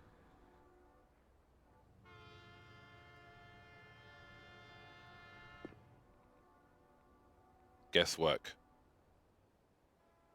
Pop the peak. Okay. Opening kill. Bomb spotted though. That's the bomb on the radar with 29 seconds. So how much is there to be concerned about? Not much. You know, SHZ's carrying the bomb. Should know he's roughly in this situation, roughly in this area rather. And there we go. No utility really to get into. I mean, the only thing they had was a combination of, I think maybe there was a Molotov earlier on. So smoke and molly combo for IV. Outside of that, or the ladder room, in fact. But beyond that, walking through smoke's not the one.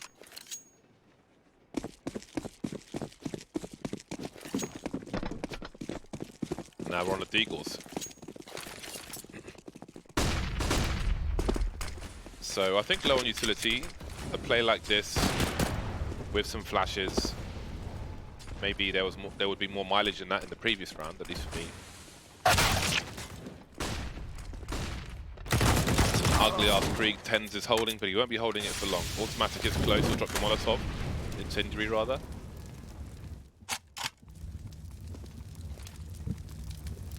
Pop flash from his teammate.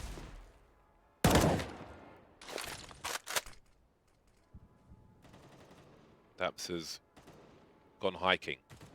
He's got his walking boots on.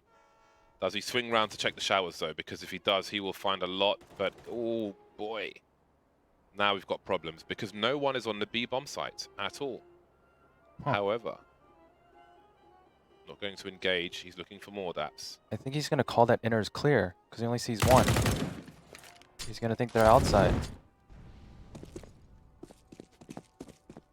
And now Xander's in a flanking position as well. Oh, but he's come out too soon. But how could they know that no one's on the B bomb site? So weird. Such a weird situation. This is now winnable for INTZ because of the positioning.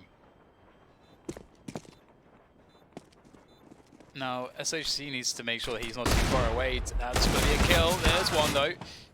Now could be 2 free ones. It has to be 2. Akusta will find SHZ, and that's going to be a wrap. Bit scary, but comes to a close in favor of Cloud9 again. 11-2 now for them. It's not looking like INTZ are able to find any consistency. They had success that round getting out mid with one player unscathed, so I think that's the opening. Maybe do some kind of fast outside exec. Going slow isn't working. What did you think about that round where they had no flashbangs and just prioritized rifles and everybody? It just looks super forced. They're, you know, I think it's a lot to ask for Train. Yeah, it looks. I mean, to me, those fights look like tilty because it feels like there's no reason not to have utility. For someone to have utility.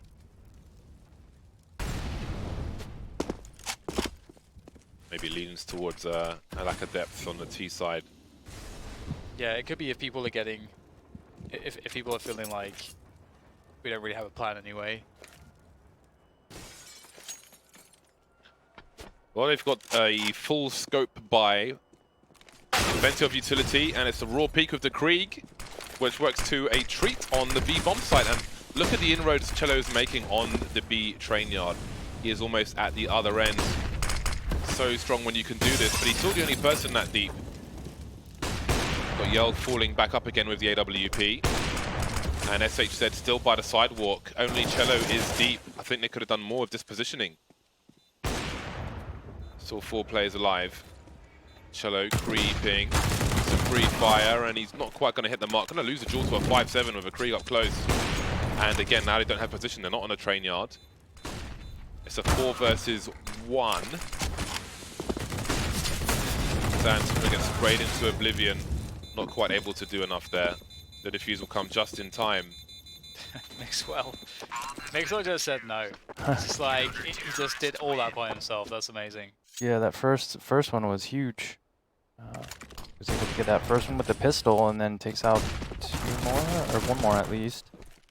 I love how, even though he's the AWPer, he knows that they have to move forwards. So he brings out the pistol and goes forwards. He doesn't wait or bait somebody or thinks I'm the AWPer, so I'm going to chill here, keep my AWP out. He's just going to go forwards. And that's so important. Position's everything.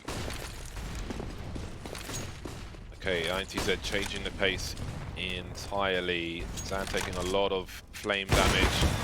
Player spotted. Down Ivy. Oh, the HE. You have to wonder if it's coming. HE's having a resurgence. Partly, I would think, due to Astralis' prowess with them. Ooh. He's got some good angles. Cello peeking so close to the corner of the wall. Absolute deletion. Yell and Zand remain. It'll be choked at the choke point. Fade away flashbang as well. Mixer not too shy. Up close with the AWP. Yell looking for a creeper. I like the placement of the smoke there from Mixwell as well. He purposely put it really far to the left, so there would be a gap for himself and his teammates to work with, which kind of makes it impossible for INTZ. Another big kill coming in from Daps. That's just got to go for it. He's got no utility. Trying to just fake it out, just to move into position. 30 seconds, bomb is beyond recovery at this point. And here comes the peak. 13-2, and Cloud9 completely smashing it, looking like the better team. We'll have to see if there's a recovery on the CT side for INTZ after the break.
your game.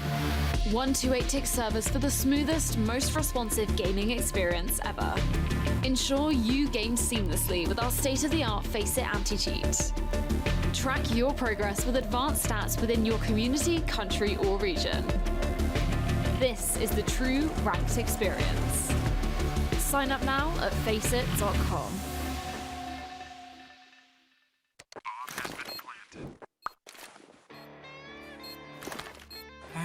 Cool, right? Want to know where I got it? Well, look, go to CS.money. It's a trade platform and a marketplace at the same time. Just choose, click, and get. Good luck, bro.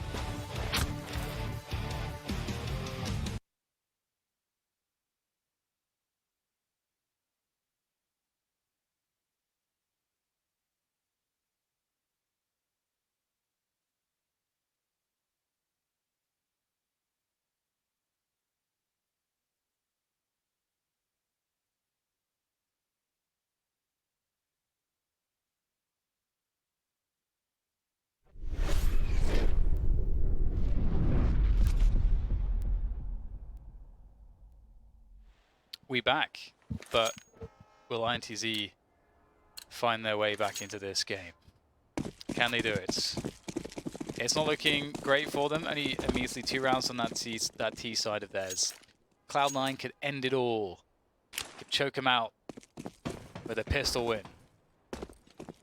And they've already got ladder control.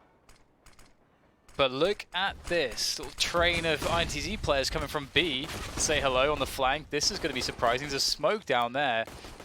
This is going to be very interesting. How much damage does this do? There's so many backs exposed. Nice damage from Cello, but the trade's in from Automatic. He's really holding this down. The bomb's been planted, most importantly. Oh, he was so close to the initial peak. Thought he would take him out before he even touched the bomb. He made it look easy, but it's because of his own level of skill, damn it. Automatic and Co, they've taken both pistol rounds now, and it's 14-2. There may be no chance to even mount a CT side for INTZ. That's a really big round from Automatic. Yeah, and as soon as those 3 INTZ players were down ladder that quick, I mean, you got to give the odds of them, and that, you know, they've got at least 3 Ts in the back. Automatic, able to hit all those shots and get those flankers. Yeah, it's so rare that you see a flank like that where you have a triple peek into 3 guys who have their backs to you. That was really cool. And props to INTZ for setting that up, but it's a shame they couldn't close it. I've never jumped on that, ever. Never That's what? Main. The side of the skip. Oh. I didn't think I even knew you could jump on that.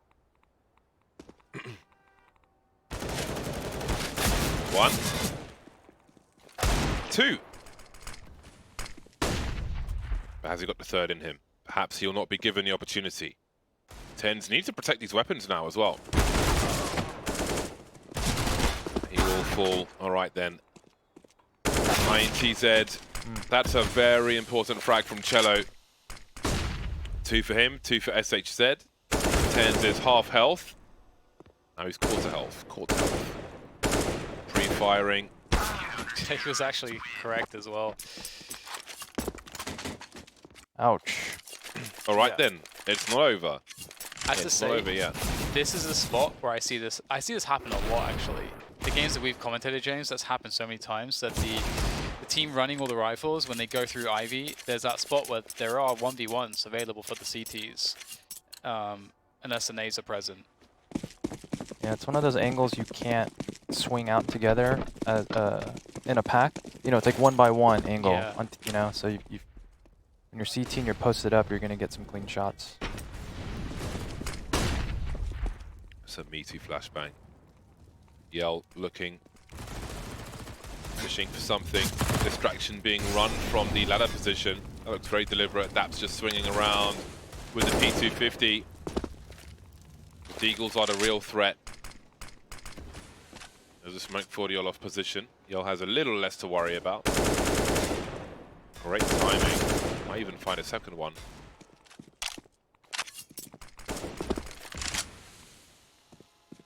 then there were 4. 3 Desert Eagles for Cloud9. They will quietly back away. Taps for P250. Again, he's just showing presence. That seems to be his job at the moment. Swinging around ladder with his teammates trying to find entries. Now they creep down into the ladder position once again. That's the bomb spotted immediately. And it's in a somewhat forward position. It's been rescued though. 37 seconds. INTZ being patient. 2 plays around connector. They've lost a player finally on the A bomb site, but this round may soon be over, it seems. Staps with 9 HP. There it is. Round number 4 for INTZ.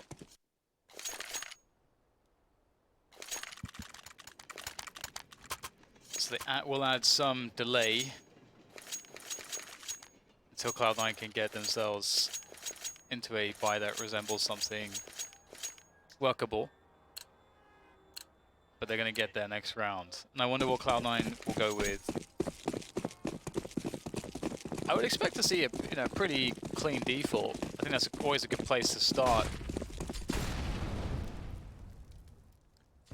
Yeah, I think we'll have to see what their money is. But I feel like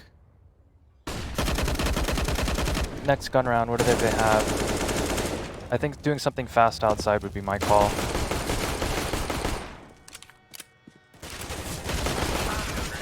Rang the bell again.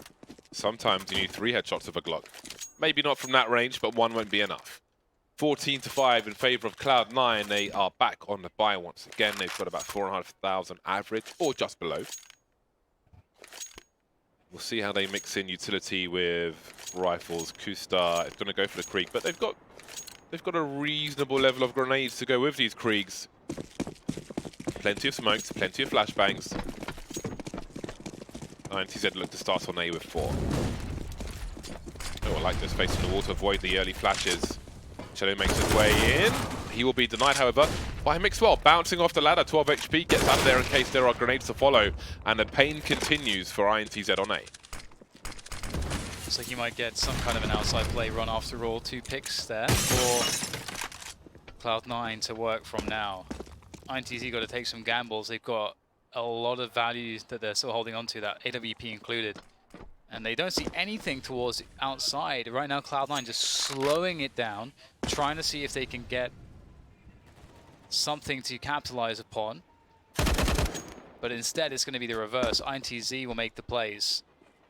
Find 2 quick kills. B is now safe again. Look how thin the INTZ are stretched here. 1 minute on the clock. 3v3 is doable. Sand almost has high ground. Closer and closer to Spools. Mixwell creeping. And there's a flank on the go as well. Yell's missed a red shot, but everyone's still alive in this 3 versus 3. He's stuck in connector. There's a Spools peak. And now INTZ have got really bad positions. As soon as that peak comes in, it's time to save, time to fall back. 13 HP for SHZ. Nothing doing there. And it's about to be game point for Cloud9. This round a lot closer than it should have been. They had super 2 early picks. And generally what I like to do is just regroup as 5 and just hit somewhere together. But they, got spread apart and got picked off 1 by 1. But yeah, I don't mind the luck into B to see if they rotated everybody out. If this is one guy there, maybe you win a 1v1, or even if you lose it, you get some information. I guess it depends on how comfortable you are with the potential of losing a player before, as you say. Because I like your approach where you kind of make it more consistent. You're like, okay, trade together. We vastly outnumber them. I prefer that as well. Could be the last round. Krieg party continues. 5 Kriegs for Cloud9. Really important money towards Ivy. Daps running distraction once again. Always enabling his teammates to deliver. Both teams do the same idea, it seems, but SHZ will take the angle first. More issues for Cloud9. Kusa not spotting a player by ladder room. Mixwell's there to trade. 2 versus 3, still doable. Automatic making inroads towards the B bomb site. But how deep does he go? You may have seen a player by Connector. He has so much time to cause problems. He could get very deep if he wanted. He's actually maybe held in the perfect timing because he's going to hit some stepping upper, surely. There it is now. Oh man, Automatic is in such a round winning position, a map winning position.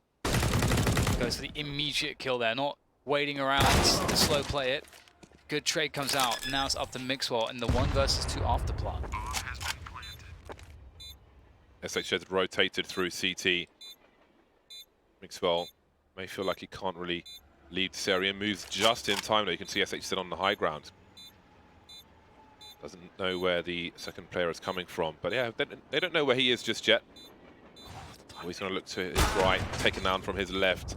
Such is the timing. A late push from Connector by Yell will work out for INTZ.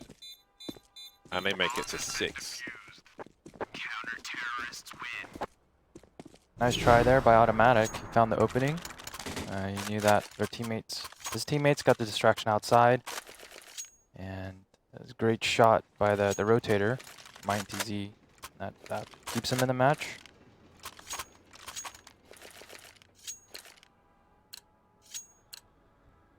So now, INTZ,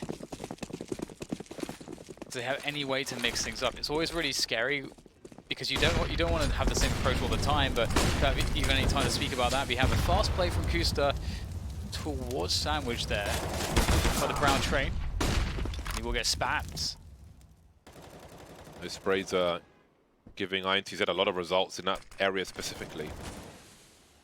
Feels more and more common, doesn't it? That, like, people just know the spots that people like to Yeah, there isn't really anywhere to hide when you're standing there. Deception Destiny. An exchange of grenades. Sandal creep. You would bomb hit the floor. Not ideal. Tough spot for C9. They don't have any smokes. Just gonna have to win some fights here. They can get a good pop flash. They may be able to take inner. All coming up, but this actually could work out. They're able to get the entry. There's one, but maybe Joe did too much damage here. San wins his 1v1 as well, leaving just Automatic with the AK-47. And he's going to lose that battle. Another round goes the way of INTZ. They actually stay 4 players strong at the end of the round too. They need a lot more where that came from. It's actually insane that Cloud9 are just, they've got so many rounds to work with. They just need 1. Yeah, they may have to wait though. Although you never know with a round like this. However, the loss bonus is not such that they can spend a fair chunk. So it will be the odd Desert Eagle, the odd P250. No early grenades into main. A late Molotov. Double HEs would have been very interesting. And they make their way through. Maybe too easy to push through the choke point. But INTZ will still get most of the kills, so maybe it doesn't matter. Then again, maybe it does. Zaps has got himself an AUG in this 1 versus 3. There's one. He's done great damage, and they could capitalize on this in the rounds to come. No bomb plant for Cloud9, but they are able to buy. It's a pretty strong result, considering they had almost nothing. Maybe they should just do that with guns. With gun rounds. See, Yeah, now that kind Cello of gone. that random timing out mid, it worked for INTZ too. You don't really expect T's to come out that late with no noise or any signals. No telegraphing of their intentions. No telegraph, no telegram. Cello's short of a flashbang.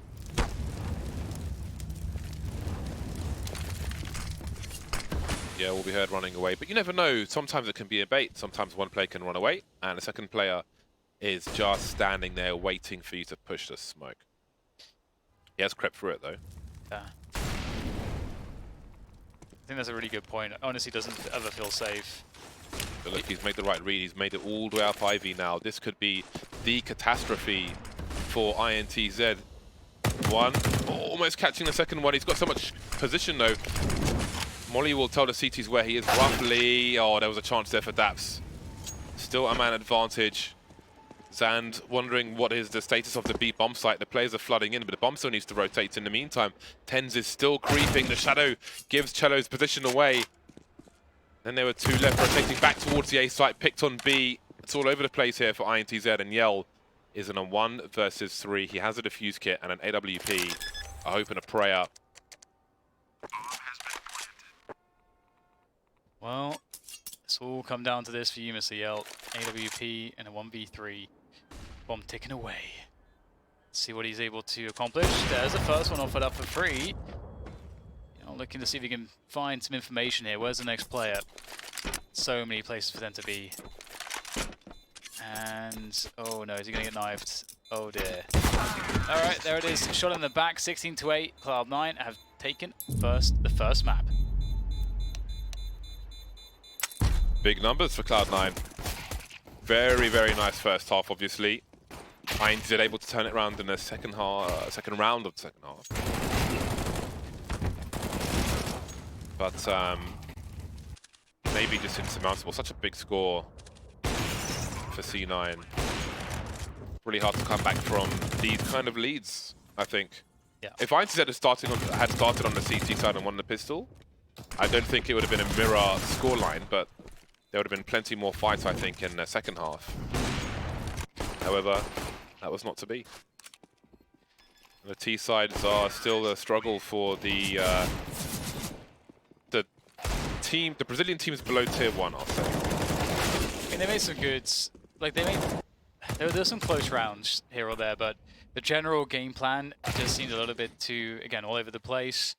And I think that makes it harder for you as a caller as well, if you're calling on that team, to kind of understand what options to go for. But here are the scores. Obviously, Cloud9 with all the damage. Houston there with 2,500. Not bad. Not bad. Won't dive too deep into the numbers on the INTZ side. The first half was a shutout, and such is life. We will move on to Mirage. That is coming up after the break, which we will head to right now. We'll see you in a few minutes.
Start your path to pro. Begin your matchmaking experience with like-minded players. Climb the ranks, meet your teammates, and make it all the way to the top.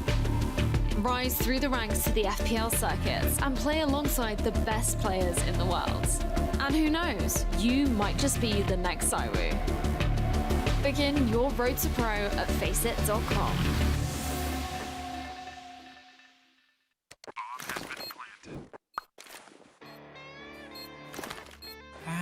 Cool, right? Want to know where I got it? Well, look, go to CS.money. It's a trade platform and a marketplace at the same time. Just choose, click, and get. Good luck, bro.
we move to Mirage, the second map of this best of 3 series. We've seen a lot of one-sided maps today. I think it's his fault. They didn't start happening until he arrived. Okay. Shots fired. Okay. I'm just saying, man. Yeah. Just Yeah, it's been tying up heavily the- CT-sided. Yeah. Damn, Dan. What? I think that's the I most thought we were aggressive cool. I've seen you in 2019. There we go. It's all Rambo's fault. Fair enough. Mirage, I'm interested. I want to see what INTZ do, because again, I feel like for the longest time, Yell has, because he's like primarily a sniper, right? But they've had the likes of KNG, of Hen1 on their team, so he hasn't been able to. I think stylistically he has something to offer, basically, on INTZ, and I feel like he hasn't been able to do that because for a very long time he hasn't been a primary sniper. But maybe that has changed now, and Mirage will be a good test of that. It's a test to see if he can deliver in the nature that a Hen1 can, or a KNG. If he can take those ropes and move the team forward. It feels like there's a systemic issue of some description, because I think we've been watching like this kind of core for a pretty long time. Obviously, some players have come in and some have left, and then they've been recycled, and then they've come back later on. Like, but it's still the same kind of guys. Yeah. And it seems like it's always been an issue. Like, they don't run proper defaults, for example. Like that's been a thing which I've seen time and again. They'll do stuff in which they don't on T sides they don't use the time correctly, or they'll waste their own time too much, or they'll make stuff really fancy, or it'll be very chaotic, but there's no structure. And that's what I've seen for quite some time. And so I've been looking forward to seeing a change there, but like, just, you know, if they were to like just watch a lot of demos, just straight up copy all the defaults that the top 4 teams do. Because it's pretty clean stuff. It's just backwards engineer the theory behind that. Just like, why are they doing all these things? You know, there's got to be a reason. You know, and so you just Yeah, I would like for them to, they're kind of all over the place. You know, sometimes they're doing things at the wrong time, and it's just not, you don't really see just a clean round. You're just like, okay, that was just like good fundamental CS. It was good calls. They played the odds. You know, it's either the extremes or in just slight miscommunications or doing things when they shouldn't here and there, and you know, it's costing them rounds. There's the stark contrast sometimes, James, when you see a team that's all on the same page. You can just tell. You can just tell by looking at the mini map. You can just see it. See the overlay on the screen. Yeah. Because it's time for you to talk. Then it's time for you to talk. Indeed. Sell your steam waste. What's that knife that flips like this? Is it an Navaja knife? I don't know. I've got some of their new knives, but I don't even know what they're called anymore. But I'm seeing so much of that knife that does that. I'm thinking about buying one, Dan, and maybe I'll buy it from CS Money. Maybe that'll be 11 knives, but you still got to buy your own, Dan. You could buy one too. So is your promo over now? Can I talk again? Yeah, go on. 11. Go for it. That sounds a little excessive. It is. But the thing is, I like the difference. I like the shuffle thing is so good. On a CT side, I have my stat track knife, which has got like 7,500 kills on it. And then the T side, it shuffles the other 9 knives, basically. Okay. So you commit to a CT. I have a surprise every time I connect to the server. It's great, man. Yeah, it keeps the game fresh. Can we see the knife round? Is the knife round live? God damn it, it just ended. Well, I guess we're going to see knives in the game. What did you want to say, Dan? What did you want to say? Never mind, it's too late. It's too late, Dan. Stuff's lost forever. It's too late. 1.74 for Mirage in the eyes of Pinnacle. Cloud9 are a favorite.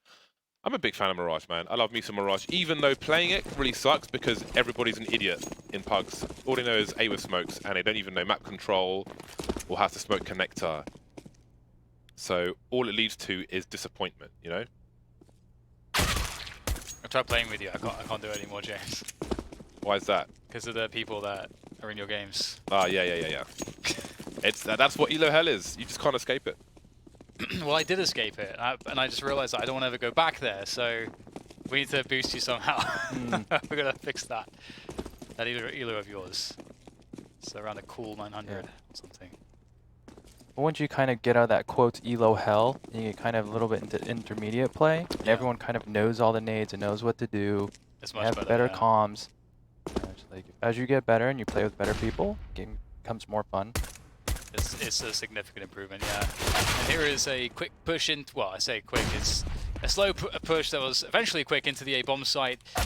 Oh no, Oof, you 8 don't HP. want that, because now, now they can't plant. Oh, okay, they got the plant off just in time before Mixwell could put bullets between the brains of... Okay, I can't even speak English at this point. Between the ears of Yell, who's now alone in the 1 versus 3. It's a bit awkward. Really, it's that play that from Mixwell. Just the trigger discipline there by Ticket. Executing the shots, and then there wasn't too much for INTZ to do. But if they actually got that kill, they checked that corner, they probably get the kill into Mixwell. They have CT control, and it's a completely different round. Yeah, and I didn't... well, they of course didn't expect to there, but yeah, that trigger discipline. I mean, that's like one of the most nerve-wracking situations, because when you have 8 HP, you have to get those headshots. So, more oftentimes than not, when you see someone else in that position, you know, they kind of panic. Or overthink it. It's like, wait too long. It's like, is this a good chance? Oh no, it's not good enough. I've got to wait. And all of a sudden, you're going to miss all your shots.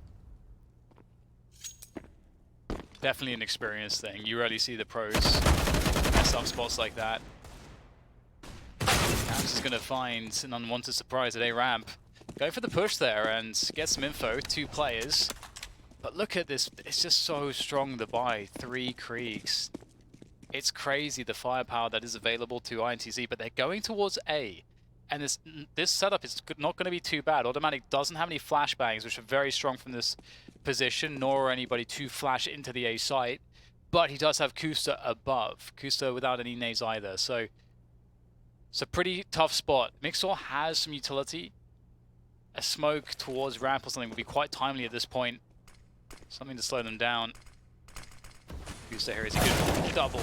He's going to drop down straight away. Doesn't realize there's another player in Palace. Automatic's position is going to be unchecked now, most likely. Great pick from Mixwell. Now Automatic can just wait. And wait till all the players are there. Perfect. Nice. That's a great round from Cloud9. Yeah, and they made the right gamble stack, going with A, after they lost mid control. INTZ, they elected to fall back after they pretty much had top mid. So, running back into a stack. If they watch this demo back, they'll be like, okay, well, we had mid control, so let's try to utilize it. That is the face mid now. Everyone's swinging mid. This is actually something that I'm a big fan of, especially in pugs. When you only have deagles, or like you don't have a buy in which you can have utility. People are very often will like over peak around middle in pugs, so if you swing out as 5, you can often just get a couple kills, which is a big win. And when you're CT, it's tough to re-peek into mid after they have control. Yeah. I think this half is gonna come. I think this match in general is gonna come down to who has mid control. Okay. We'll see if INTZ they have the nades to take it, or if they're gonna, you know, just do the dry swing there, if they did there, or maybe if they utilize underpass. Definitely mid control's, you know, the heart of the map here. I'm curious how Cloud9's response will be to it as well, whether they'll decide to be more passive, or if they'll try to really force the issue or try to fight. There's lots of different ways to do it. Nice little gap there for Mixwell to work with the AWP. Flashbang's not going to obscure Mixwell's vision too much. Can't quite find anything. It's a pretty scary position. Right, TZ, will Mixwell go for a peek here? He's very quick. It's being checked for though. You don't need to go for it without a flashbang, deep flash to make it safe. Now INTZ, they don't have middle per se. They've got people top mid, which doesn't really count as having mid control. They don't have any one towards connected yet. That's not secured. Window was open until very recently. Catwalk is still open. And look at all the time in which INTZ have been hanging out. Time to make plays, and Mixwell has a big one. Nice pick over the top of the double crates there on Catwalk. And now Cloud9 have the 5 versus 4 advantage. And when you know The T's are coming through connector, ticket becomes very strong. Tight angle from that area control with the incendiary. Oh, that's perfect. That will delay some. Cello, though, able to duel with a player on short. There may be a boost, but will it come in time for the Flames? I don't think so. He will take one in the face, actually. 30 seconds remain. They haven't identified that Daps is by that triple position. Not Daps, but Kusta, excuse me. Be very patient. Kusta, good for 2. And that is a wrap. Down to the wire, but it's still a clean sheet for Cloud9. Big fat 4-0. INTZ kind of was shepherded into connector there, and you can see that right Cloud9 know what INTZ had, and they had nothing going except connector control. And so then you can see this like lineup with the org from default on the A bomb site. Like everything is just, they're just being fed there. INTZ made it kind of close because of the power of the Kriegs, but ultimately we need to see a bit more, I think, from INTZ's default. Well, how about that? It's one way to get your revenge. Okay, now we have colossal problems for Cloud9, unless they get a few more frags quickly. What kind of a round is this? 1:32, and it is a massacre. Somebody call the UN. We have a disaster on our hands. 10's creeping. Great shot. I think every one of those bullets landed, and Yel's unable to escape, but will they expect a second player? Well, there's the information. Now Zand, he's got a Krieg. And Molly hasn't gone, well, it's gone, oh, it's spread. That's a problem. Will anybody get on the bomb in time, though? He could spray through the smoke. I'm gonna swing wide. And that is a really wild spray. Yeah. I think you could have a reasonable guess. But he just sprayed everywhere like he had no idea where the bomb was planted. Yeah, and that's a round in which, okay, you got Desi running down mid with a Deagle. That's why this round got crazy. Ultimately, though, I really want to see a better mid take than sitting top mid for ages and then walking into connector. You can create some favorable situations for kills. Mixor misses the jump across. It's down the connector smoke. Oh. That barrel is definitely visible around the corner there. Asking for a lot, but maybe they can afford to take a few risks at a 5-0. That's a waste of a smoke grenade. I was about to say, that's kind of... I mean, when I say a waste, I mean he would have liked to use it somewhere else. However, he doesn't know if he can swing for free. So it's a safety, but now they've got one less smoke for the latter part of the round. So it's cool from the Cloud9 perspective in terms of it makes them hard to makes it harder for him to do something later on. However, 5 versus 3, pretty good situation for INTZ. And 10s, he has to step up here. What was that? What was that? Reports? Overwatch.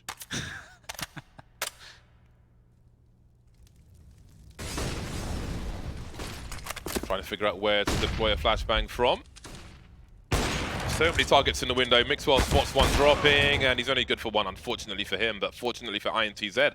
They look likely for a first round. 30 seconds on the clock, 10 looking to his left, taken out from the right.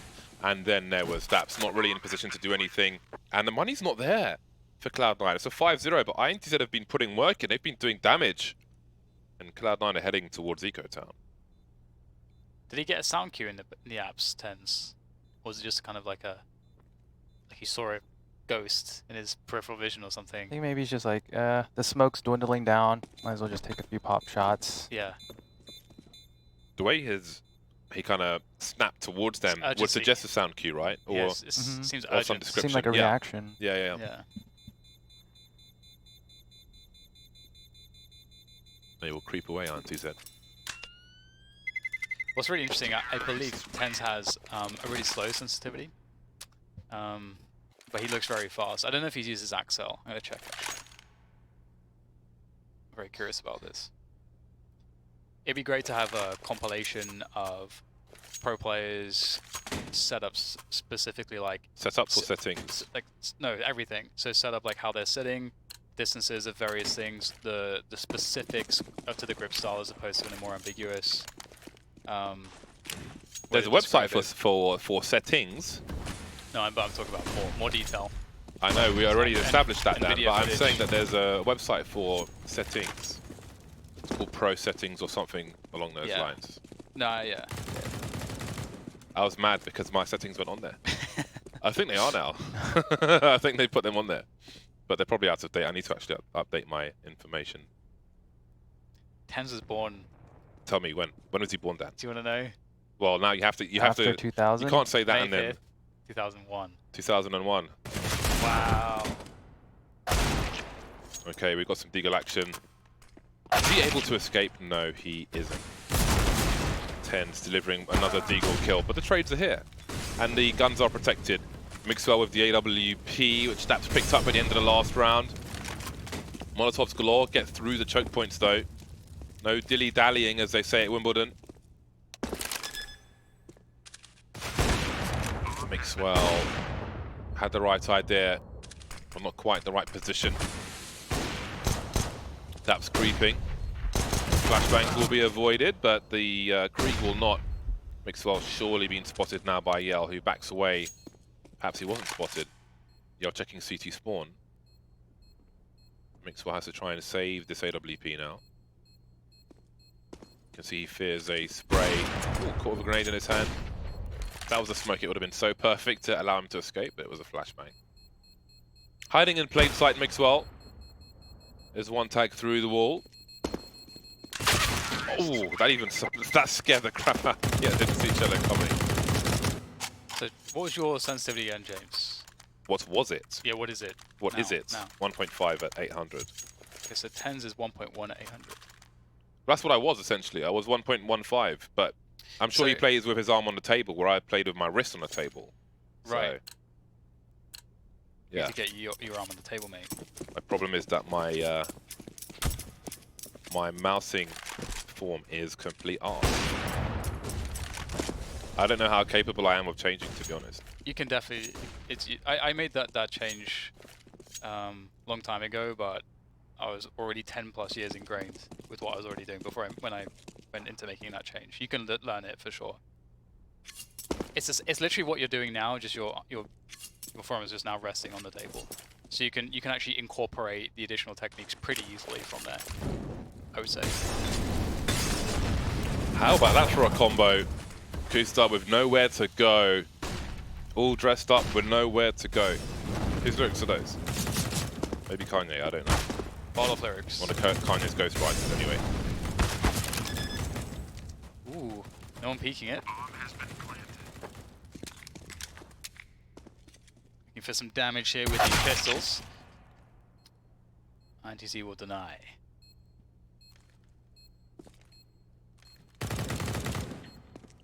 Rattling off some shots. The all too familiar sound of the Krieg. I would be sad if it got a physical nerf. You like it the way it is? Everything about it? It's kind of like... Do you know what? It's because I enjoyed using the Krieg. Obviously, I'm not saying I use it to the degree of like Elige or Breeze or something like that, but I always liked playing with the Krieg. The problem was I kept forgetting to buy it because I'm so used to just the muscle memory of B42, you know? So I would buy an AK without even thinking. It just wouldn't be part of my thought process. See, it's like AWP or AK-47. Yeah. Yeah, I do like the added variety of a new gun in there. And I was very fond of the 5.7, but since they nerfed it, like my aim's not good enough to pop people in the head every single time, although I think if I just slow down and try, then I will. So that's a separate thing. However, the current form of the 5.7 makes me sad, and I don't want the Krieg to make me sad as well. I want to be happy, Rambo. That's it. I want to be happy, man.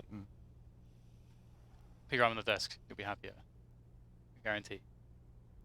I've got like the two mouse nerds next to me. I'm straddled by mouse geeks. So we just want to help you, though. We just want to help you, man. Maybe this is the week to. I'll sit at my table and you guys can be like, yes, maybe if you could do this over here.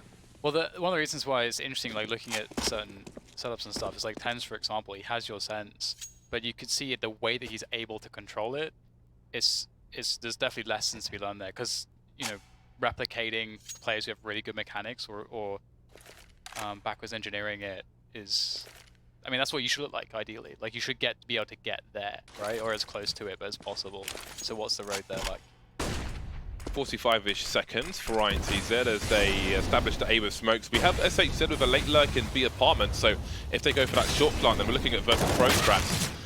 Now, Kustar needs to make his way towards T-spawn. SHZ quickly gets a kill on Mixwell through the underpass. And that's going to keep Kustar in the mid position, which leaves Cloud9 with only 2 players really to defend this A bomb site. The bomb is still not planted somehow. 24 seconds on the clock, and INTZ really concentrating on the eliminations. The bomb is planted as it's a 2 versus 5, and all Cloud9 can do is look for the exit signs. Automatic with 2 HP. Kustar showing presence, trying to help defend the weapons, but he's taken too long. Pulls his knife out. Whatever that, yeah, these knives. These have become super popular. Which one's that? I don't know what it's called. There's too many knives now. There's a Navaja knife. I don't know if it's that. It's a little picnic one. Stiletto knife. Okay. Stiletto knife. People are laughing because I said Navaja. What was that? What is it? I don't know that. I don't know. 4 rounds in a row for INTZ. How about that? Yeah, they're definitely bringing things together here, and they've got the money control. So everything's looking great. And the thing that's interesting is that they do definitely like want to scrap out. They're finding a lot of spots to do that. It's been working quite nicely. He gets 157 in hand. HE doing some good damage, forcing Kusa to peek. That's an Eagle. It's very dangerous, but if you're blind or have no vision, you can't do anything with it. 2 pistols remaining. INTZ with some prowess on Mirage. A simple game plan. They're just ending A, and you were flaming earlier about the puggers just knowing A smokes on this map. Yeah. Well, sometimes that's all you need. It's true. It's like the most easy, blatant strat. But if you just run it well, people hit their nades, you can scale in the site, and it's tough to stop. That is a good point too, because the thing is that you can execute something bad, like the spectrum of a bad execution or a good execution of a thing is pretty wide. Like, you can, like, most people I see who run that strat in PUBG don't understand almost any part except the throwing those smokes. They stand in the choke point and look for people, even though they've smoked them off. Everyone just baits each other. That's why. Yeah, nobody wants to go first. No one understands what the first person's job is, or like what the first spot is to hold, or where you want to end up post plant, or where you want to try to plant, or the kinds of spots the CT is going to push you from. Like, just there's so many small things, right? People just don't. This was the pick of INTZ, actually. Cloud9 went for Train, which is interesting. Brazilians love themselves some Train. Still have Stockholm Syndrome from the Luminosity roster, where we were imprisoned by their Train picks and their lackluster T-sides. Yeah. Waiting around. Forever and ever. It's like I've forgotten the memories of the old Mouseport squad on those cobblestones at MLG Major. But LG will take a while to let go of those train halves. I must want someone from INTZ to stand on the ledge above here where you throw the jungle smoke from, just because Daps has tried to take control of that, just like walking in a few times with flashbangs and so on. It's definitely a punishable play, but Cloud9 trying to get value here, still hanging out. INTZ know that they're there, but they still can't do anything about it. Kusa gets 2 kills. It's a trade, but the bomb is stuck in this position. That's it. The bomb's down, and Zan can't. They couldn't run their push.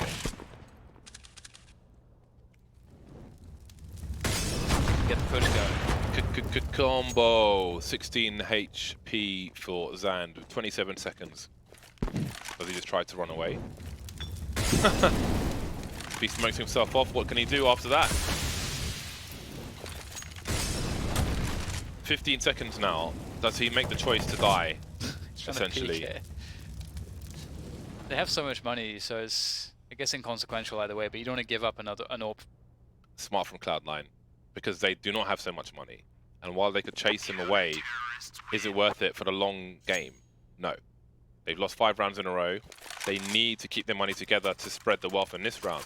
So I like that awareness. Somebody's made the call. Call off the dogs. That's a really the A ramp control has been a focal point for Cloud9 here and there, but it makes sense. It's a really good way to respond to. It's like the best way to stop an A rush. Yeah, just don't even let them get to the ramp. I think a little bit sloppy there by INTZ. They could have pop flashed that or double peeked it. Yeah, they knew they were there. One by one. You're right. 3 players and no pop flash. Well, they've got money for this round, as we can see. The Kriegs are out once again with the AWP. Pop flash for connector.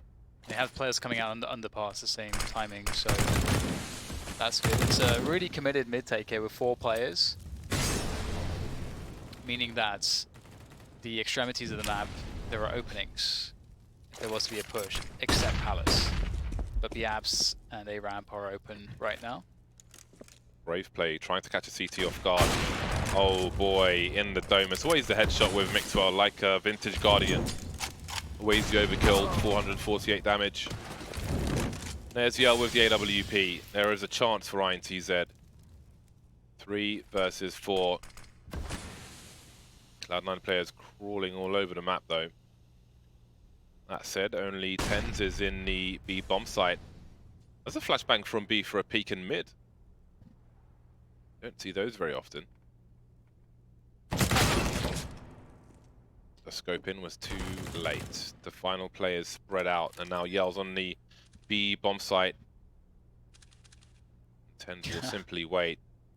They know one is A and one is B, and that's the round over. Sand is in T spawn. That he is. This will be interesting. Both of them are walking, so... Okay, well, Zan definitely has the edge here, surely. Yeah, there it is, but... It's not much good. Another round for Cloud9. Seems like Cloud9 have managed to control things here. I wouldn't be surprised to see INTZ really speed up the pace, because that seems to be where they have better results too, when they can get, you know, fast aim battles, win a quick entry or two, and then just gain position quickly off of the back of that. They've had all their success ending A slow. Mixwell getting away with an op shot there at the stairs at that corner. That's not where you want to be with an op mid game. That was a really big entry. Initial exchange. Morse code communication by way of shrapnel. That's a... Look at the spread of that Molotov under the window. You couldn't ask for more than that. Yeah, so it's the same round as before here from INTZ. But one major difference is that Mixwell is actually a market right now. He's not a connector. There's no one connector. So connector is for free. Obviously there's a top con smoke from the T side to secure connector control. Marvelous stuff. Automatic is position known. Oh my god. He's just so good. We may never appreciate how good. 5 versus 3. No sound cues. Destiny has found something in the corner of the smoke, but the Krieg spray isn't quite there. Aim for the head. There's a free kill, surely. Now it's Zand, and a 1 versus 3 steps are being made, but Daps... That was a little awkward. He hasn't got the bomb though. 20 seconds and the game has frozen. Okay, we're back. No good. I mean, all good, not no good.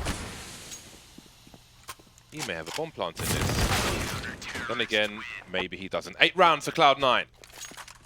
James, it's been a year and roughly 9 months since the Boston Major.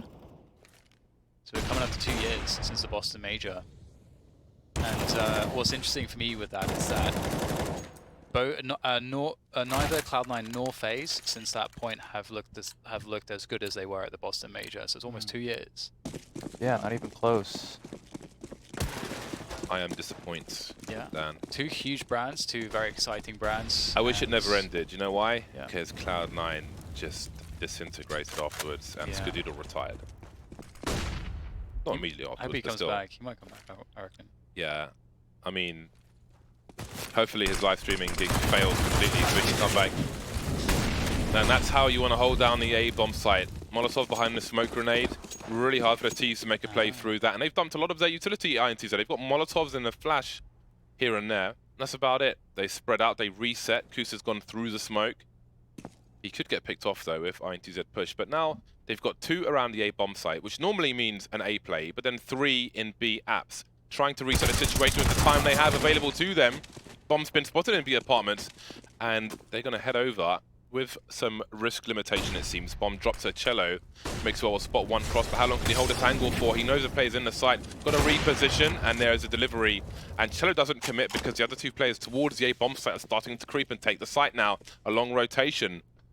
But they've got somehow a man advantage and a lot of map control. This is a great call from INTZ. They've got very good position. You're completely right, James.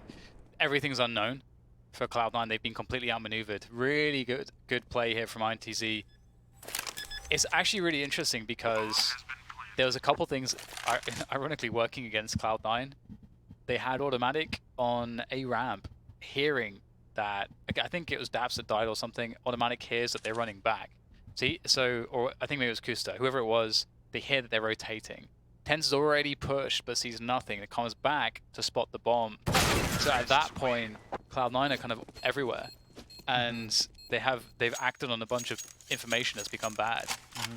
So that was kind of cool. Yeah, as soon as the bomb was spotted, B halls, INTZ instantly dropped bomb, the guy with low HP, and then they fell back to A, while the B guy continued faking. Yeah, really good call. That's really cool. It's nice mid-rounding. What is your sensitivity run? I use 2.35 sensitivity with 400 DPI. Okay. Calculate this. Similar to mine then, at 800 I suppose. Mixwell firing off with the 5-7. Last round of the first half. Smoke goes up towards the B apartments. Will it come soon enough? 1T's gone beyond it, but he's behind the flames at the same time. TenZ got to be careful. For himself a nice angle, but doesn't have himself a headshot. Look at the jewels now. Cello, really fast reactions from him. That leaves Daps alone with a CZ and not much else to speak of. Trying to stop INTZ from getting to 7 rounds. He knows there's a lurker in apartments. Maybe there's a kit on the way, but might just be about stat padding at this point. So I just realized his inventory is kind of on brand with the blue, and maybe why he got rid of the red. But he'll be left covered in red as INTZ get the last round of the first half. It is kept close at half time. Can INTZ win their pick? Find out after the break.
your game.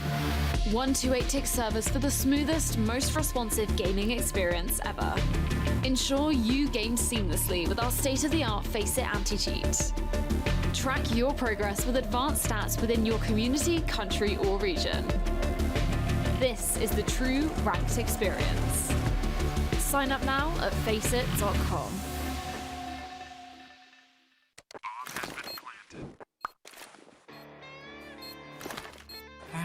Cool, right? Want to know where I got it? Well, look, go to CS.money. It's a trade platform and a marketplace at the same time. Just choose, click, and get. Good luck, bro.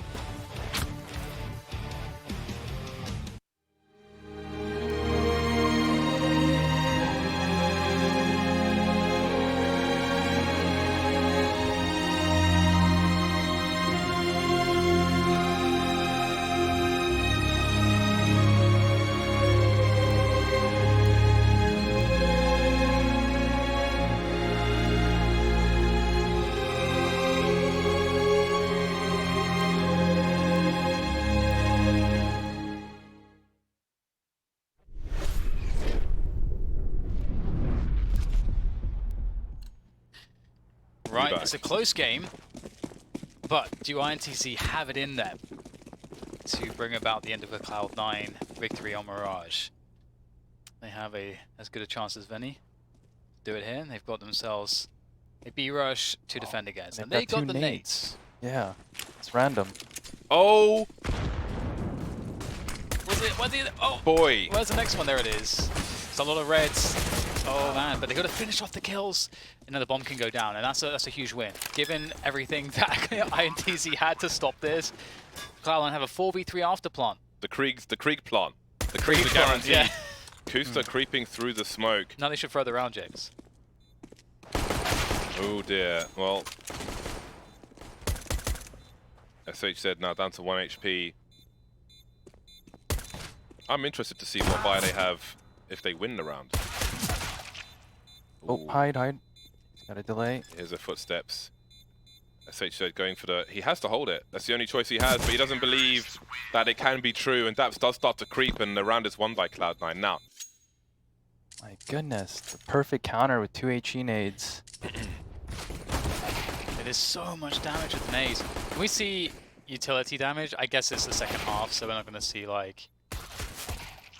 Maybe... Who was it? Who threw the nades?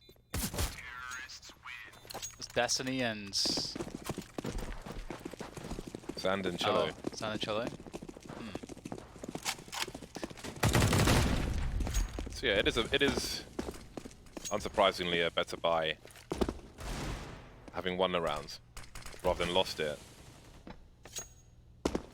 Should be cool. But how like the gap between the two isn't as great as you might think it would be before the economy changes. 201 damage through the nades. Yeah, nice. It'd be cool to see like a big damage value floating up above where the nade connects. Do you think, James? No. No, it's not Borderlands. Sounds like you want to play Fortnite or something. Arcadey games. Just in the spec client. You're more of a Ridge Racer than Gran Turismo. We have the Cloud9 team coming back towards A here, and there is a setup with 2 players, but they're going for the push and Palace. And, well, they get the kill there, but they are locked out of the bomb site almost. Except with the defensive smoke, that's actually going to help out quite significantly. Able to isolate into a 1 versus 1. Teammates still in the Palace position. Destiny not really able to get out though. And there is actually time bought for the rotation. This is suddenly a bit scary because here comes Destiny looking for the planter. He can't find the kill in time. 2 versus 2 now as he tries to make his way off the Palace positions, and that MP9 looking to hold it down at distance, but against the AK-47 he can't do it. It's a great effort though. They almost made it work.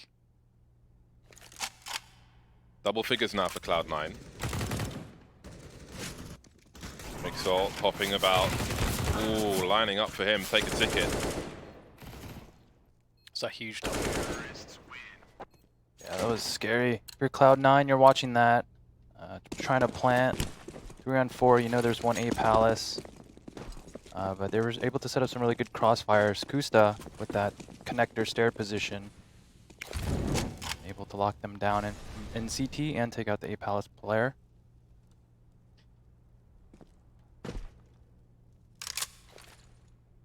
Play towards the B bomb site.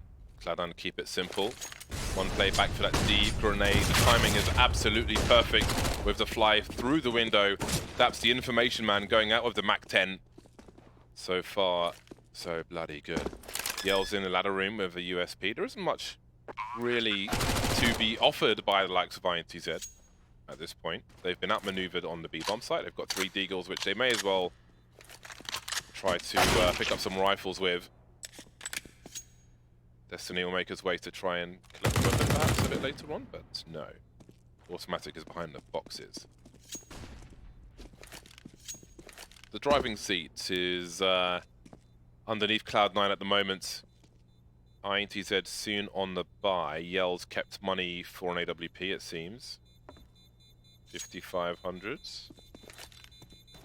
So more than that. Do you know, James, that you can smoke stairs, jungle, and CT on the A site, all from the underpass stairs, or just like above the top of the underpass stairs? You can smoke all of that from there. I knew the jungle smoke. I've seen that like one. the jungle connector smoke. Yeah, but I always I forgot it twice now. Yeah, you can smoke all that from the B apps.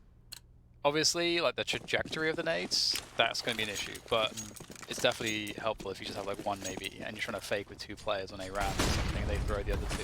The jungle smoke could be interesting with the pop flash from top mid. Yes. So if somebody's facing connector from outside it, you can do top they'd be exposed. I know, but if you do the jungle connector smoke instead, and the pop flash from top mid would likely net you a frag unless it was an AWP. We've got Cloud9 trying to make plays into the A bomb site with mixed results. SHZ is position unknown for now, but he's losing personnel. Low health Cloud9 players.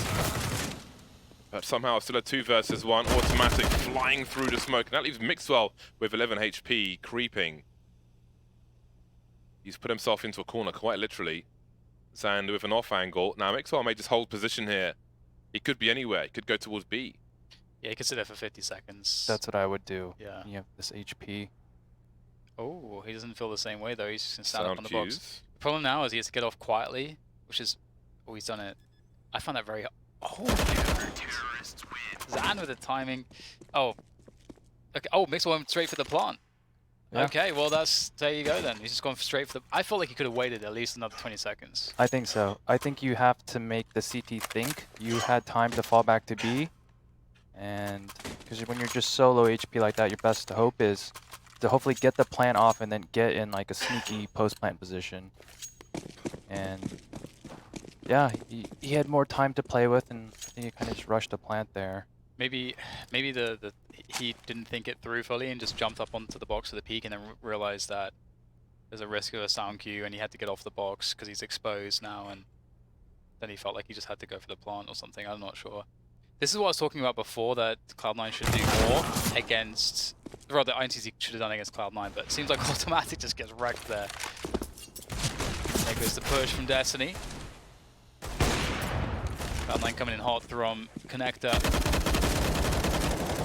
Straight from Zand.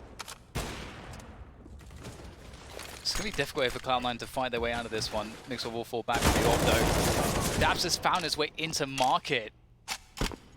Up the kill onto Cello, and now it's just Zan on the B bomb side. He's all alone. They know where he is now. That's not good. He's about to get pincered as well. In comes. He's got a nice angle. Daps of 12 HP. Will secure the bomb plant at the very least, but is he able to reposition? Creeping by the short pillar. Did wonder, but my questions were answered. PDQ pretty damn quickly. Yeah, and I think if you're automatic there, you got to be frustrated. You've got the angle, you're waiting for the push, and Destiny got the double headshot with the FAMAS. Yeah. Or not the headshot, but you know, still getting the kill with the FAMAS. That's twice automatic's been pushed on. Yeah, you had the perfect position, everything. Like, he had all the advantage. Yeah, that was quite surprising. Well, it's going to be interesting because INTZ get a chance now to build some momentum. They'll have the money control. Making the jump across the catwalk. Oh, there's no smoke there though, and if there's no smoke, you're pretty exposed. That's an opt down. And that's also something that I'd be punished by doing this exact play as well against pistols. When they don't smoke top mid because they want to just face, and they all want to swing together, then you get kind of wrecked. Yeah, if you have good spawns, it's you know, good angle to multi-swing out top mid. It's hard a peek from window.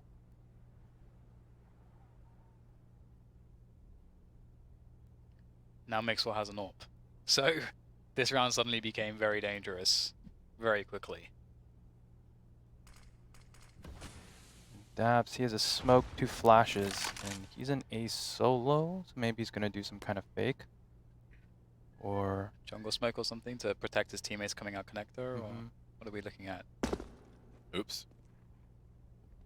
See, Automatic immediately moves to fish for something. There's the flashes from Daps.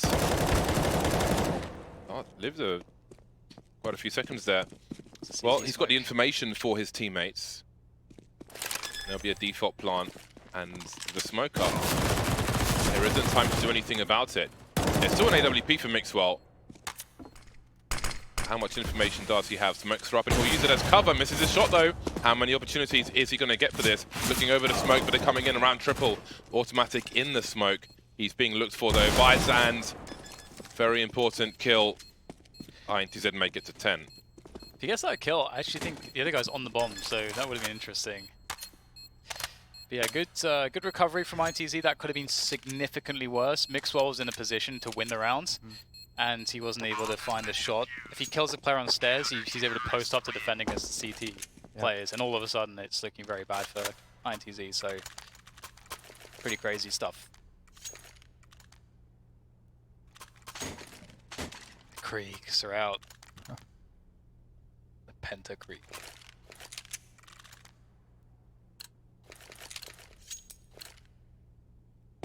Right, what we got here for Cloud9? It's a top mid smoke. Are they gonna go fast to connector, or what is this? Double flash into connector there.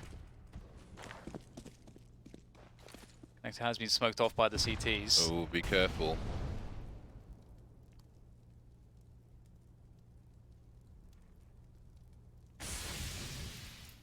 It's interesting crosshair placement. Yeah, I was just gonna say, it seems like he thinks someone's already in. I think he's trying to bait a shot by doing that, you know, because he's swinging his gun past the angle. Oh. That's really funny. Yeah, Looks like playing danger zone for the spin bots. Starting to push into the B bomb site now. Zand, hello. Okay, got there in the end. 3 players left. Got the flying stickers on the Go TV. And Cloud9 making out of the window as Zand repositions, but there's more to deal with, and they'll be dealt with. But Mixwell will surely also be dealt with as the last man for Cloud9 on the B bomb site. What a weird round. That's a great way to peek. Like a jiggle peek. Oh, the spin bot jiggle peek. The gun barrel, yeah. That was amazing. Yeah, when you drop that smoke at the end as well, it really feels like it's such a struggle. It's such a fine timing to get out of the B apartments. Yeah, I mean, if you get spotted early, like Cloud9 did, and then you have still nades left over on CT side, it's really tough to come out of that little choke. So they're going to go fast with a flashbang up the A ramp before these smokes bloom. And it's not going to do too much. Just Mixwell left trying to extract some damage if he possibly can. And he absolutely can. And he's got a minute to play with to find another kill. And you see the economy here for INTZ is not good, so each of these kills is it's extremely impactful. And I love that Mixel's doing this, like going for a big rotation. Got all this time. This is not a bad way to see. Oh, he's gonna go through. Is he gonna go through B? That would be actually kind of sick. Got all the time in the world to do this. No one on catwalk, but he doesn't know that, of course. So he has to start walking. Yeah, and I think, you know, on close matches like this, every kill matters. You have an opportunity to spend some time to reposition and come from a new angle. If you can take a CT out, you could take only 4 to 5K. Almost gets the double D chest shot. So INTZ taking the lead. This is, you're in kind of pressure situation now. Cloud9 now on the back foot. They've been pretty much getting smashed the last 5 rounds. We'll see if they try to take mid control, and they have been able to get it successfully rounds before, but they're not really utilizing it to split the sites. I'd like to see them take mid and either split A or split B.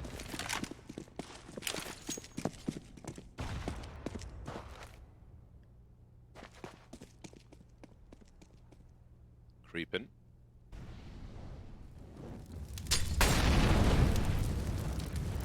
Now, NIP used to do that. I want to say it was, actually I don't know who it was, but they'd throw a molly and then spray into the kitchen. Somebody is there, not many places they can go. No spray on this occasion. No sound cues from Cloud9. Looks like there'll be a late smoke of the windows. You can see they're still automatic in T-spawn. So they'll try and get the maximum out of their utility. How about that smoke grenade? What do you do now? Your timing has been absolutely ruined. And as you can see, they only had one player top mid in Mixwell with the bomb. So he can't go too far forward as he's been isolated from his teammates. Okay, so they're going to go and try to sell something on A with Kusta. I like the lurk smokes here a lot. I started doing that very often. It's very, very strong to get these lurk smokes out, even if you don't play around them.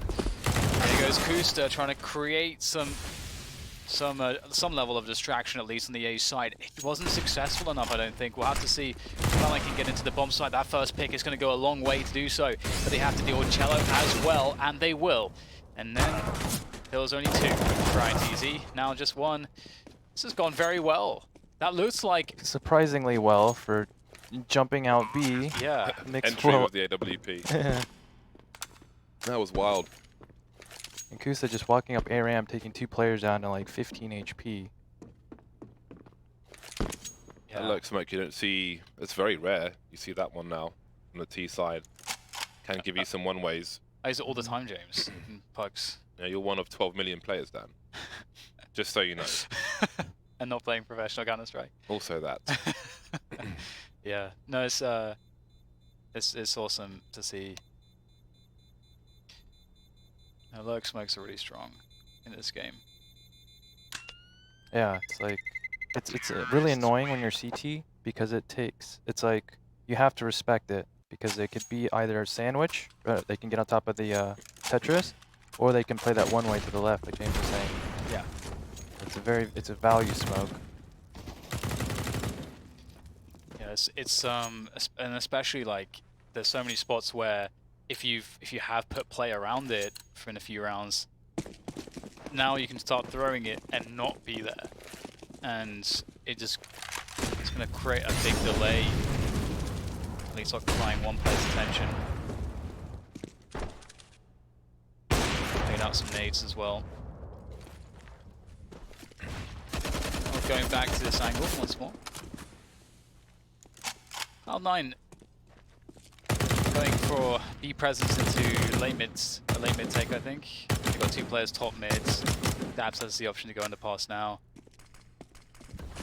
4 players in A. That's quite the gamble. Already trusting that Zan can hold on to that B apartments by himself and B bomb site.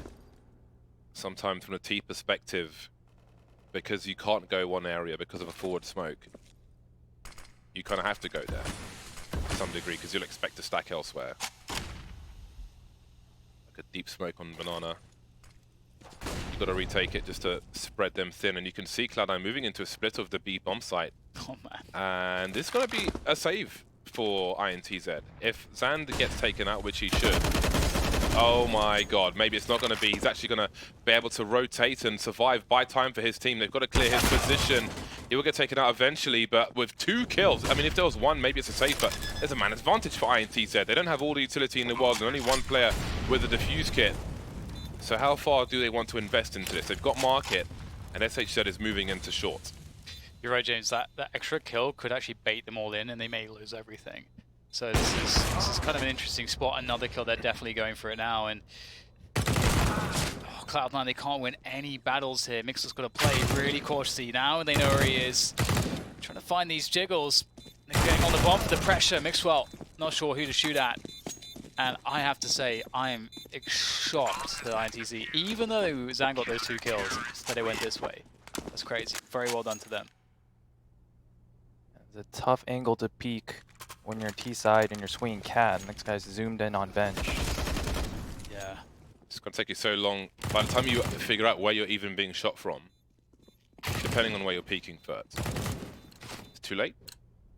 It is I find it really difficult, that position, without a scope. Even when you're playing like native resolution, it feels like very hard to differentiate between the player model's head and parts of the bench or whatever. It's pretty difficult. Harassment in the palace. It's 2 kills. Yeah. For automatic, that's massive. And think about all the nades that those CTs are carrying. There's so much utility just gone. What lineup is this, Monsieur Daps? Looks like it's for the door of the market. That'd be my guess. No, it's another window one, but it's really inside the window.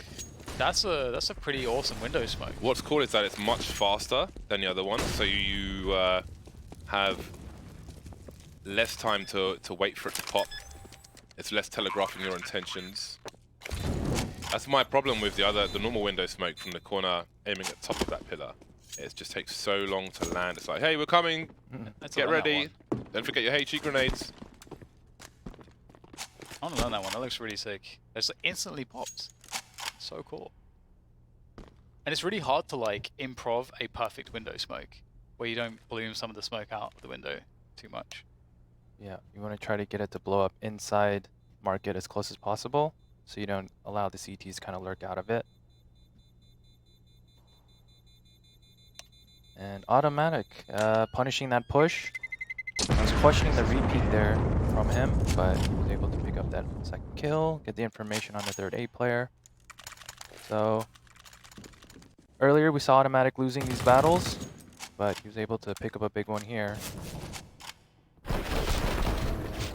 It's actually, I don't know the last time I saw a 3-man investment into Palace on a gun round as well. That's very unusual. Yeah. It works out for Cloud9, that's for sure. Automatic makes his way into Palace. Bomb left in a spot to be rotated later on. And once again, he's offered a kill. Yeah. Mixwell was closer, I mean faster to the angle, but not faster on the trigger, it seems. 4 versus 5 now for Cloud9. This one going down to the wire. The sound cues fall off once again. A resmoke off connector. Destiny could get 2. Somehow Cloud9 come out of that on top. 3 versus 3 with a minute 10 on the clock.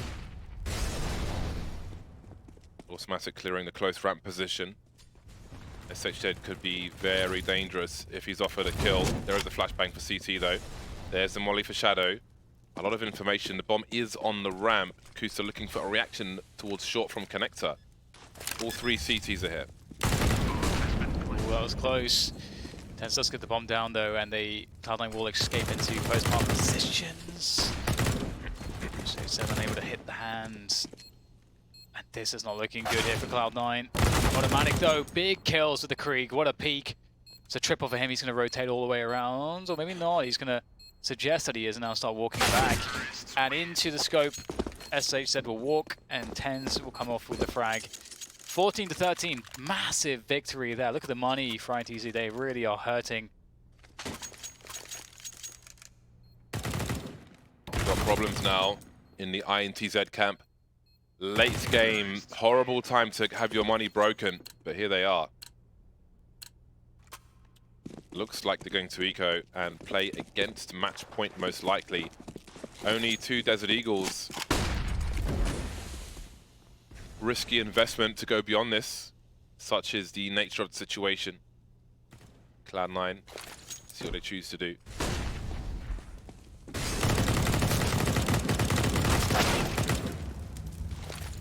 Well, they choose to go in today, and they will have success. Good double. This is one of those hopeless rounds for INTZ. As well, here he goes. Gets away with that. Match point.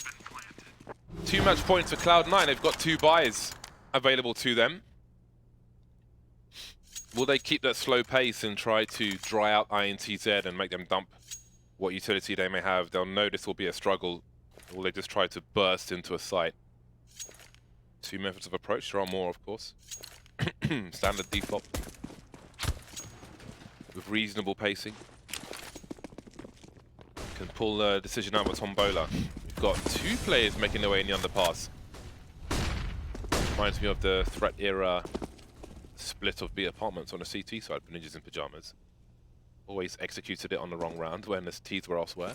And it looks like that's the case here. Yeah. Now what? What's the plan B? Or the second stage of this? Sometimes like a late lurk out of underpass back into mid can really catch off the T's, but we'll see if that's the case here, because are they checking for that? I'm not sure that they are, so Destiny could find a timing here. Maybe, surely he's got to make a move now. Start moving forwards, he's not looking above though. Jumping straight in front of Destiny, TenZ will go down. And just needs to smoke himself off. And join the push with Yell, who's already pushed B-Apps. And in comes the push away. There's nothing really else that Cloud9 can really do at this point, given the positioning, so they have to make these frags work. Well, Cloud9 have a player in jungle. I think they just smoked it off. Okay, it's connected, they smoked off. Cello gets taken out. SHZ is in the Palace position. Got 2 CTs making their way to Palace. This could be a really interesting bait setup, especially with the time on the clock. SHZ will stop the plant now. If he goes down, his teammate can bait him. He will fall. They've got a plant again. This is perfect from INTZ. Surely they don't look for Yell. 20 seconds, they have to be successful. They've got to look everywhere else. Automatic taken down, and that's got to be it. 13 seconds, and INTZ have made the right plays. 2 plays in the underpass. Bait set up in Palace. And they're not out of this yet. Yeah, that's a pretty intense bait setup. Oh my god. That was so solid. That is how you play a bait. Wow. I was really unsure when I saw the second player going Palace. I'm like, is that the best way to do this? But it worked out really well. Yeah, what a strange round. There's a whole lot of movement on the map. Yeah. Kind of awkward situations and timings for both teams. Like stuck in underpass whilst there's a mid take going on. Cloud9 off to go towards A, where there was a B site that was actually kind of open to them. Yeah, it's really bizarre.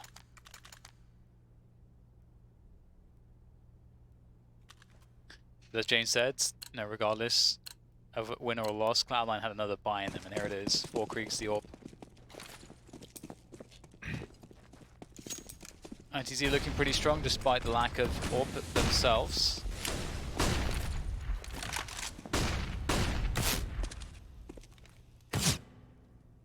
Okay, the Palace take from Automatic. He's definitely going to be hot and high alert. The amount of times INTZ have pushed this.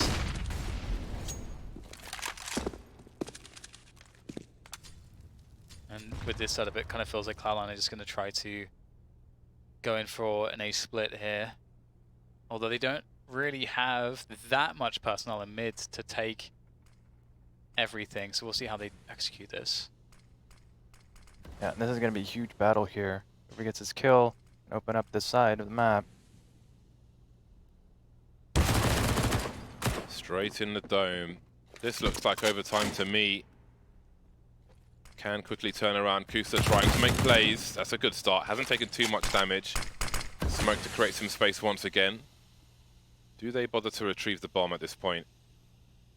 This is what we're talking about. You drop the lurk smoke and then you peace out. We'll see if that actually has any impact. Oh man, Mixwell can't find what he's looking for in the window. 35 seconds. Do they go for a B play? Daps is in connector. Not easy to get out though before players are live. Cloud9's gonna move. He's trying to bait for his teammate. Is Mixwell still in the ladder room? Cutting off the rotation. The bomb's heading towards B. Daps is selling the A bomb play. And with 12 seconds on the clock, this is a great reaction from Cloud9. They've got the high ground as well, which is so important for the retake. Kusa hides by the bench. Mixwell delivers a shot. Did he spot the player on short? I think he may have. Yes, Kusa's seen him now. There he goes. What a turnaround from Cloud9. 1 versus 1. They're both low. No grenades, no kit for Destiny. How on earth does he do this? Mixwell not peeking just yet. Oh, he's going to find an angle! Is there time to do this? I think there is. Yeah, he's got this. He's got it, I think. Yep. Whew. Oh my god. Man, that would have been a terrible round to lose by INTZ. They had all the advantages there, but that pick from Daps opened up that B site. It's overtime, but before it resumes, we will head to a quick break. See you back here shortly.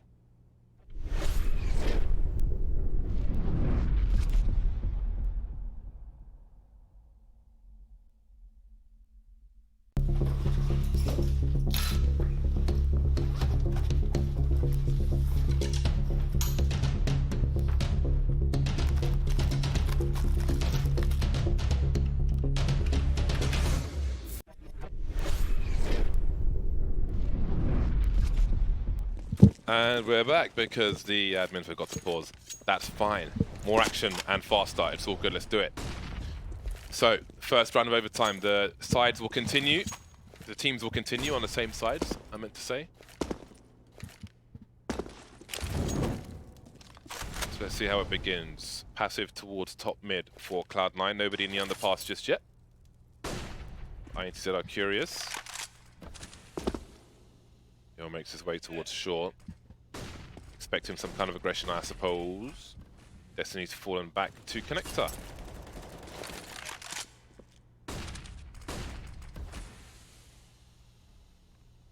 He's looking for a little something, and he's going to get it. That's a great pick to find, and Cello will rue the day he hung out in window for too long. Punished in the extreme, and there's very little utility remaining here. Even though Kusa dies in connector, the damage may already have been done. We'll have to see if FACEIT can handle this position. The double is huge, and that leaves just Automatic and Daps to make this push work, and neither of them are on the site just yet. Looks like they will make their way to that site. Going for the plant, protected from the flames just about. Oh, Destiny over through the smoke. Now Daps in the 1 versus 2. Wow, what a recovery. Yeah, that's not a fight that usually win from Destiny, pushing through that smoke. So that was It's like he was kind of in the smoke still. Like, how could he even see? Yeah. It's crazy. Then it's like I don't know if he was pre-firing at that angle or if he flicked, but either way, it's that won him the round. And really brave play walking through that smoke. Pays off. And the CT player just YOLOing push. He sensed that kind of A exec, and he just rushed into A ramp, killing 2, catching Cloud9 completely off guard. Plays were made. Now what do Cloud9 do? Op comes out on Mixwell.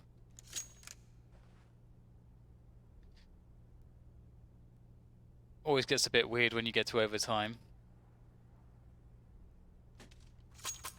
Weird is good. Who wants to be normal? I don't think anyone ever saves strats for overtime, for example. That would be somewhat silly. That would be preparing to fail, essentially. INTZ with the lead in overtime. We'll see if the climate in mid changes early round. Got more creeping. This hasn't always gone the way of the player on the upper level in this game. 3 players top mid for Cloud9. Behind the boxes, creeping, looking for a response. But INTZ are deep. They're making plays towards B, and they are very heavily invested in A. Destiny very close left in Palace.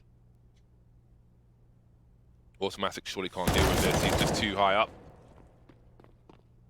That's the lurker taken out, and Cloud9 are static elsewhere. Window smoke, top con smoke. Bomb in B apartments. They could go for a split. Cello and Zand on the balcony. And they start to move in for that 2-pronged assault. Clearing the ladder room. INTZ wondering what's going on. Still got Daps in connector. Again, he's going to be the man to try and sell something. He's gone past the player in connector. 38 seconds on the clock. And surely it's a free frag. No! Oh, here we go. Oh my god. Okay, headshots being found left and right. He needed position on the side. That was the time he had to make a forward play like that. Unfortunate for him to get caught. And just some excellent headshots coming in this round from Cloud9. You can't do much against that. And I think if you're Zan there, you hide. He opted to peek cat, and he got spotted. And I think, yeah, right there. I think Zan, he should have lurked it up more.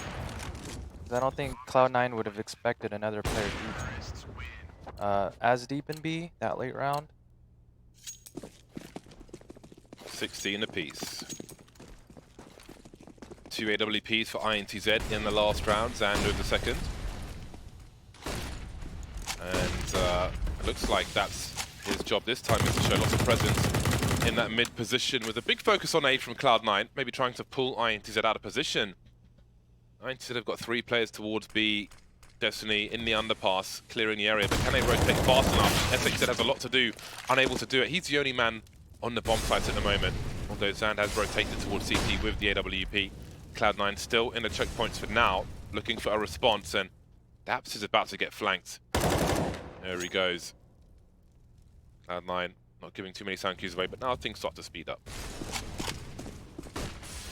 Indeed, they do. On the side, going for the plant. Double orbs here, looking to activate. Sam will be the first to try to take some peeks, but just keeping himself protected. Now, there is some retake utility. Destiny has most of it. The Molly's going to be key. Molly's going to be sailing towards fireboxes, which will put Mixwell into the open, setting him up to be taken down by Cello. That's the start for INTZ. Now they start to move forwards. Another pick from the orbs, starting to do damage. Now the spray transfer does nothing, and the double orb retake actually works out. It feels like there's a lot of these situations where INTZ are, I wouldn't say well, I would say at a disadvantage, but they still somehow manage to engineer a comeback into the rounds. It's good stuff from them. There's a big flank mid, and clearing mid, and that opened up a full retake on A. Although it was 4-on-4. The Cloud9 just didn't have any utility to defend the bomb site. And I'm curious to see as well what Cloud9 CT will look like, given that they did have money woes on their first half. So, that might be something that they're saying, hey, we've got money. This is going to be easy compared to when we were struggling on that first half. Yeah, we'll see if INTZ elects to go into A. They had a lot of success doing just those simple A execs, so we'll see if they do that or some kind of fake. They really liked the 4-player mid takes as well, 2 underpass, 2 top mids. That was something we saw fairly common, be fairly common with them.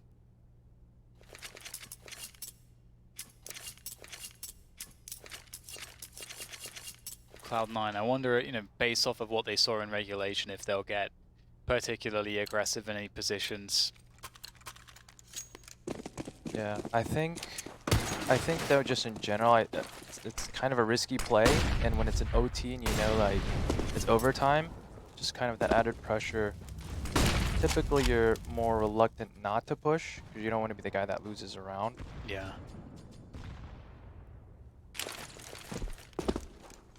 Connect to smoke. Yes. And the CT smoke. And the response comes through, but there's still lots of utility remaining for INTZ. 3 players for Cloud9 invested in the A bomb site. INTZ moving away, perhaps to offer something towards B. We see a shuffle, maybe for utility. SHZ brings the smoke towards A, as does Zand. Yell has the smoke as well. Interesting. It's like some kind of double fake. Now they're going to fake A, and then those 2 players underpass, or they're going to boost window or try to come up con. We've got Kusa top mid looking for a lurker. Automatic in a short position. Yeah, there's the boost lining up, but can Kusa do something about it? Is he in position? He's gone too deep. They abandon the short boost, the window boost rather, and they make their way in towards the A bomb site. They're finding the frags. Mixwell can see nothing so far. Kusa's on the flank. 32 seconds. It may take a while for the bomb to get planted, but I don't know if he'll have an angle for it necessarily. Destiny by bench will punish. No kills in this round for Cloud9 just yet. There's a tag, but there we go. Bomb plant is denied for the time being. 18 seconds to plant it, and it needs to cross back to the site now.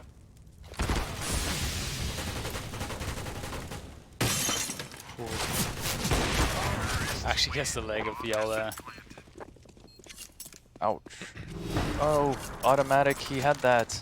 It's not every day you peek down there and you see 2 people standing there trying to boost. So it's kind of those moments where you don't know, like you just get paralyzed for a second because you don't know if you should shoot or like spray, or it's like a weird visual that you see that. Yeah. That slight hesitation. He didn't know who to shoot. Those were a big opportunity there. And then Kusa losing that fight connector. They got them back in the round.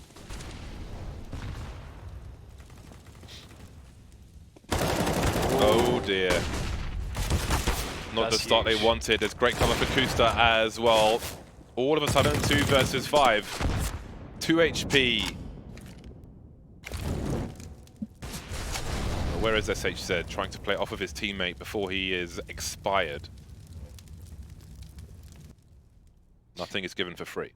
I really like this because, I wanted to see more of this from Cloud9 in the regulation, because they're just punishing specifically how the configuration of this mid default works from INTZ, and they didn't really have any variations. They always had 2 under, 2, and then 2 coming top mid. Really good punish, but they do have to finish it, and looks like there's still plenty of time here for INTZ to work the map.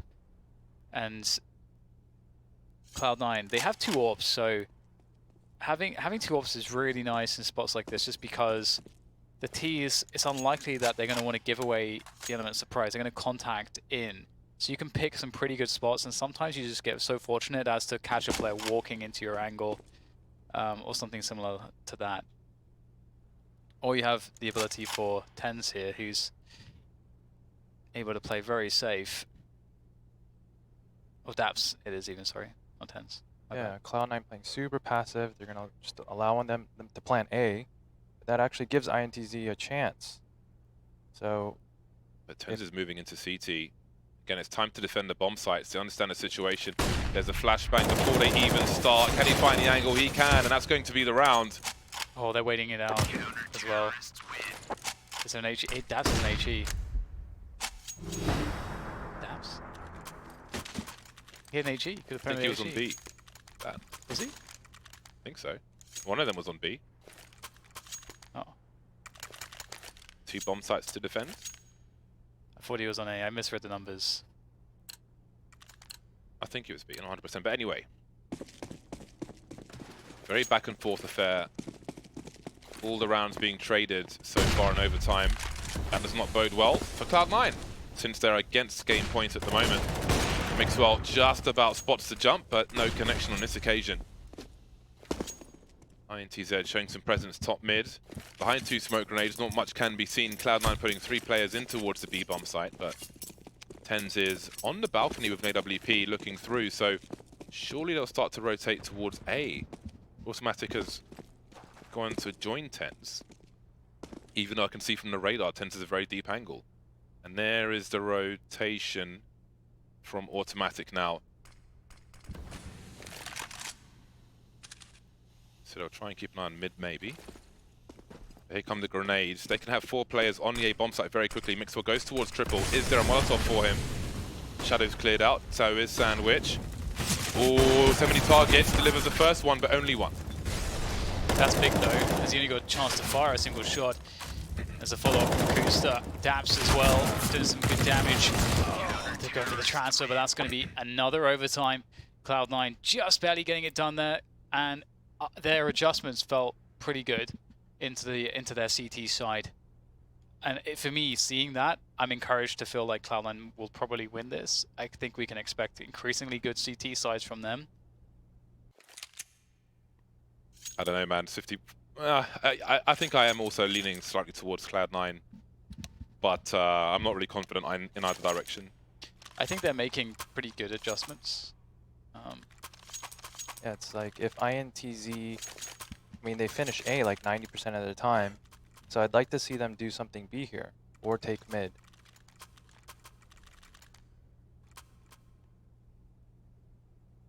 We'll see which it is to be soon enough. Not too long to find out. Again, they will continue on the same sides.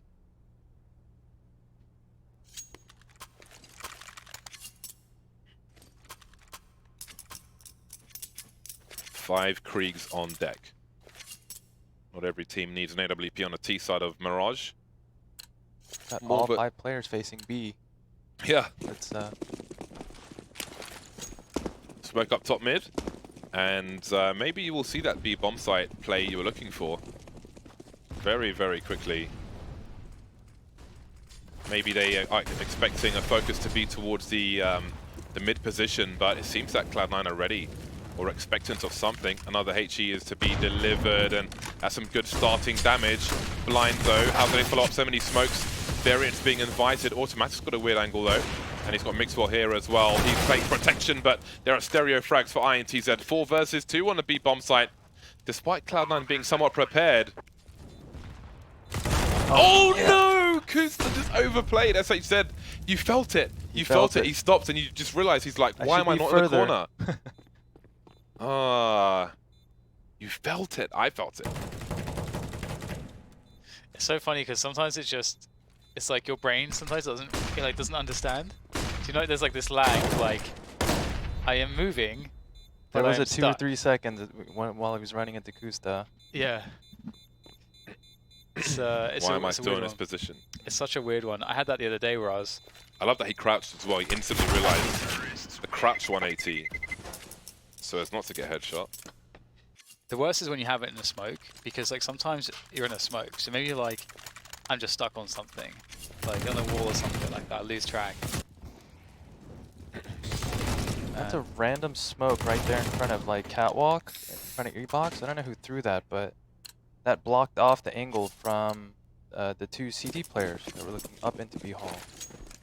Well, there's the first round of the second overtime for INTZ. Going back to it again, look at this mid push coming in there. That's going to be a fast rotation into B. Oh boy. It feels like Cloud9 understand what's going on here.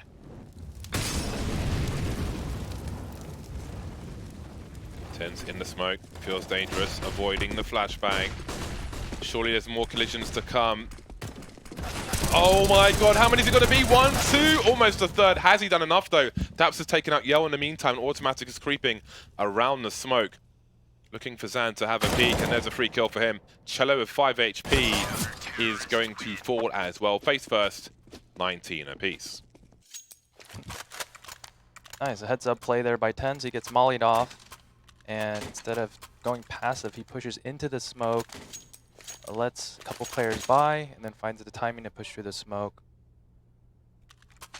Big plays are by TenZ.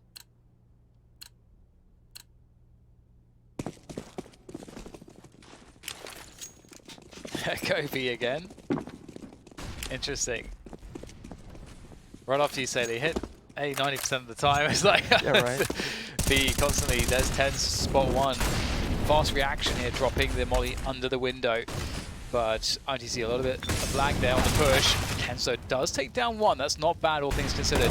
But Automatic by the bench is fairly exposed, has to reposition. Good work from him, maneuvering around the bomb site, keeping INTZ guessing. And they are stuck in the mud, the flank on the way through the B apartments, leaving them little option but to try to just fight, scrap out on the bomb site.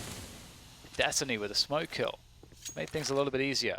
But this flank is timely. However, might want to pause until there's some distraction. And Kusta activated a little bit too soon there. It's a weird one because either Kusta activates and tries to get his two teammates through market, or the market players try to push, allowing Kusta to flank. Yeah. Oh, that HE grenade was perfect. Well, the bomb's still not down as well. And here it is. There's still plenty of time. Okay, well, creeks. And then there were creeks. 2 rounds for INTZ, that's a big result moving into the CT side. Got to favor them now. Yeah, and that's an interesting switch up. It be 3 rounds in a row. Not even trying to take mid or not much A presence at all. Just going straight into the B.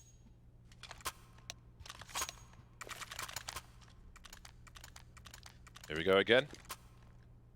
Cloud9 now with the creek time.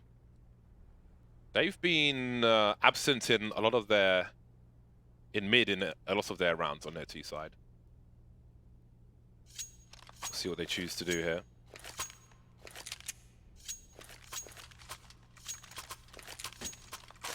Mixwell will have the AWP. Can't see. I think he's got a middling spawn.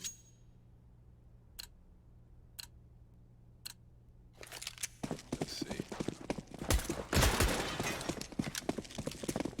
Yeah. Not an amazing spawn in any direction. Usual beginning. Daps behind the boxes. And again, INTZ have 2 players in the underpass. And they've got the gap angle. This has beared fruit in more than 1 round. Again, it's a slow start from Cloud9, but once INTZ start moving in the underpass position, will they close things out once again?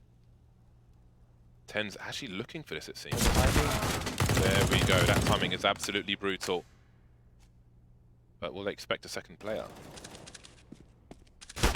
Oh, that is going to turn around, lining up for Zand. They really can't lose this round, Cloud9. That would mean game point for INTZ. So much potential now for the Brazilian to smoke on the balcony to create space, but can Cloud9 turn things around? This gets so scary now for Cloud9. They've got the flank coming as well. They likely don't realize it. They've got so much on their plate already on the bomb site. They've moved into the site. Oh my goodness, Zand dies in the flames. And just like that, there's suddenly a fairly good chance for Cloud9. Let's not forget they need 2 rounds at least on their T side. And there goes TenZ. Flank is through. An Automatic with the peek. Oh, he had to connect it. And he won't. INTZ pick up the first round of this half of overtime. And that is a bad look for Cloud9. Yeah, that's that angle again. Swinging out. It's too strong of an angle. CT side. And I love the call there by INTZ pushing up underpass. It's unfortunate they lined up there. But yeah, INTZ, although the underpass push didn't pay off, I still like the aggressive play. Like being able to take chances and being able to risk it all for the win. They did get that info. Indeed they did. Cloud9 haven't always had the presence in the underpass. Perhaps something that INTZ have picked up upon. Or the slow approach to mid, allowing them to repeatedly get 2 people in the underpass. It's a slow start once again from Cloud9. Daps showing some presence, at least a flashbang in the underpass this time. They need 2 from 2, C9. INTZ looking to take things to nuke. Really quiet round from Cloud9, as has been the course in many of their T rounds. Late smoke into the window. There's a counter grenade into the connector position. Kusta was lining up his flashbang for connector. There it is. Destiny has his advantages though, looking over that smoke. Now Cloud9 head towards the B bomb site. 4 players in the apartments. Cello and Zand pretty close. Even though there's 35 seconds left, there's only 2 players on the B bomb site, so they're both in a committed position and they have to frag out. Cloud9 players jumping through. There's flames everywhere. Destiny's quick onto the bomb site. There has to be a trade. There it is. Now it's 2 versus 2 again on the B bomb side here as there's pressure on Cloud9. They must win every single round of the 2 remaining to stay in this one. That's a very deep off angle from Automatic, which will catch Yell. SHZ now 15 HP, and he might as well go for it. And he's going to creep all the way in the B apartments. Having a silencer here would be nice.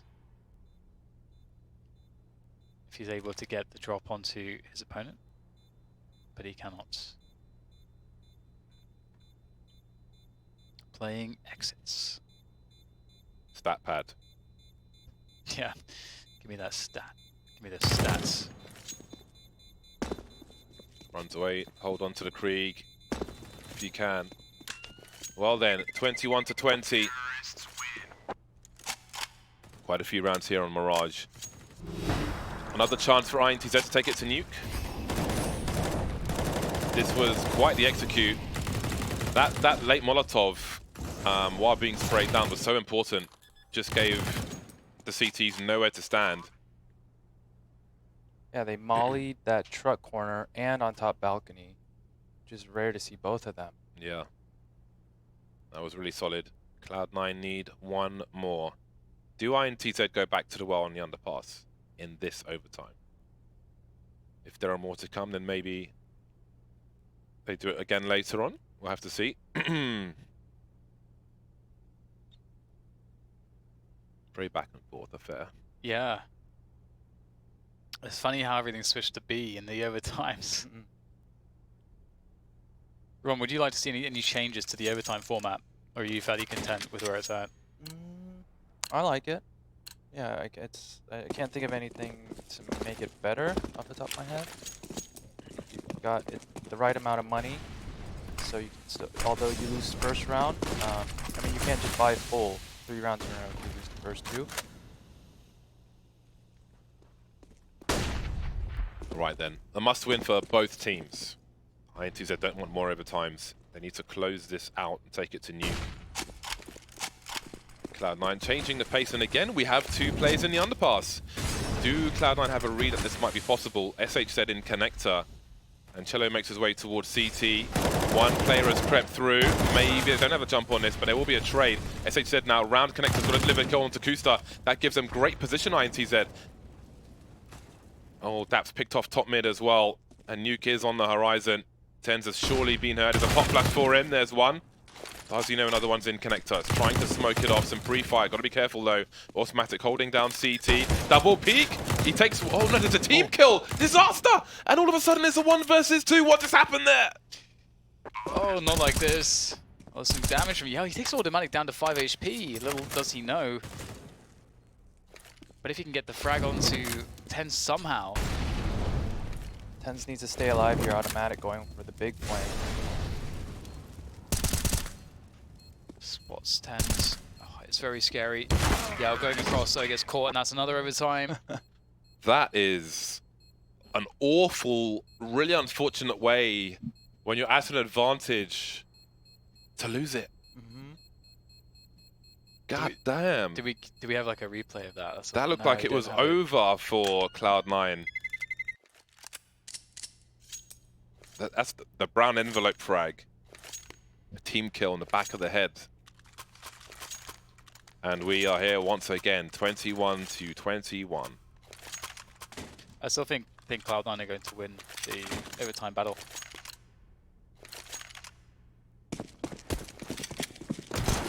Cloud9. INTZ with 2 ops now. Okay. Oh my god. How on earth has he survived that situation? Yell trying to escape. Delays in case of spray. And not sure which angle he wants to hold. They've got at least 2 shots from this gap. Where's the spin bot automatic? He spins but with the knife out, not the gun out.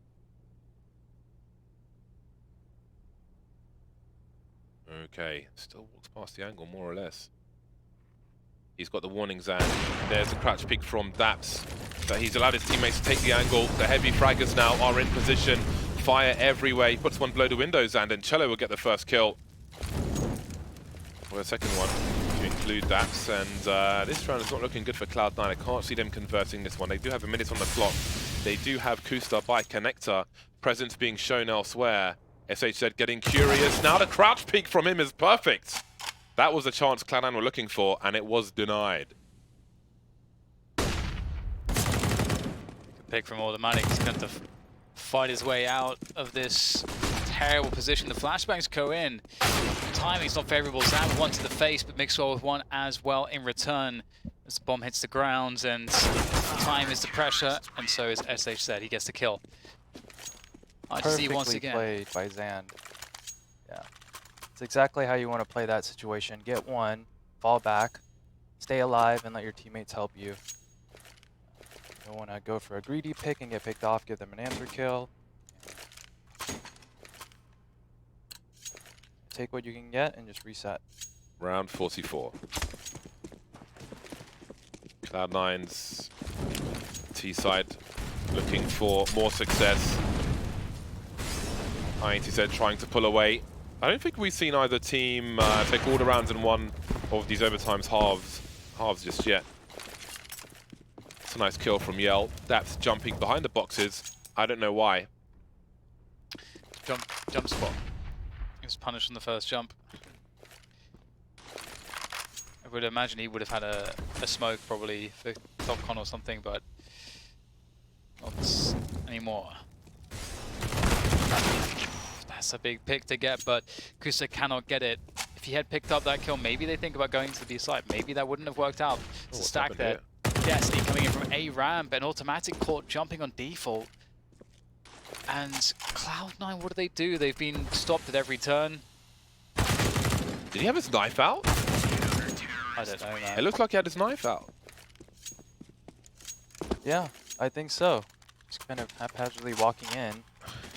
Looks like they've run out of ideas, Cloud9.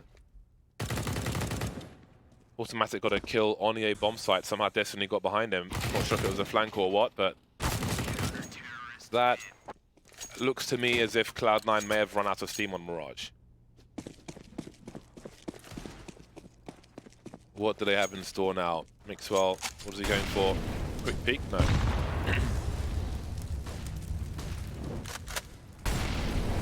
Well, looks like a very purposeful play towards A pretty quickly from Cloud9. There are grenades in the mid position, and Daps is trying to show some presence, but they're not really buying it. It doesn't seem. INTZ. 2 players around Connector.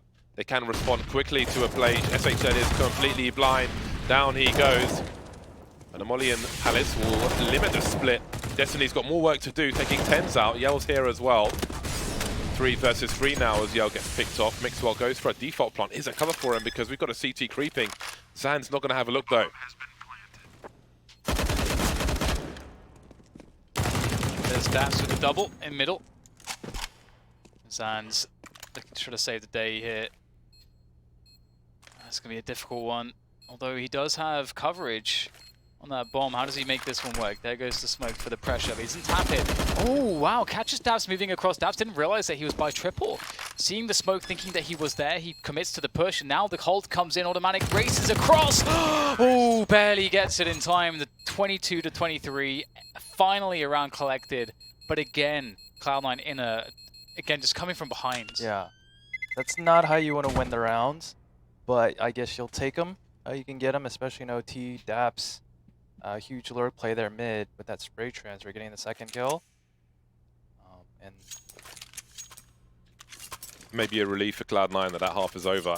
From their perspective, that was pretty damn scary.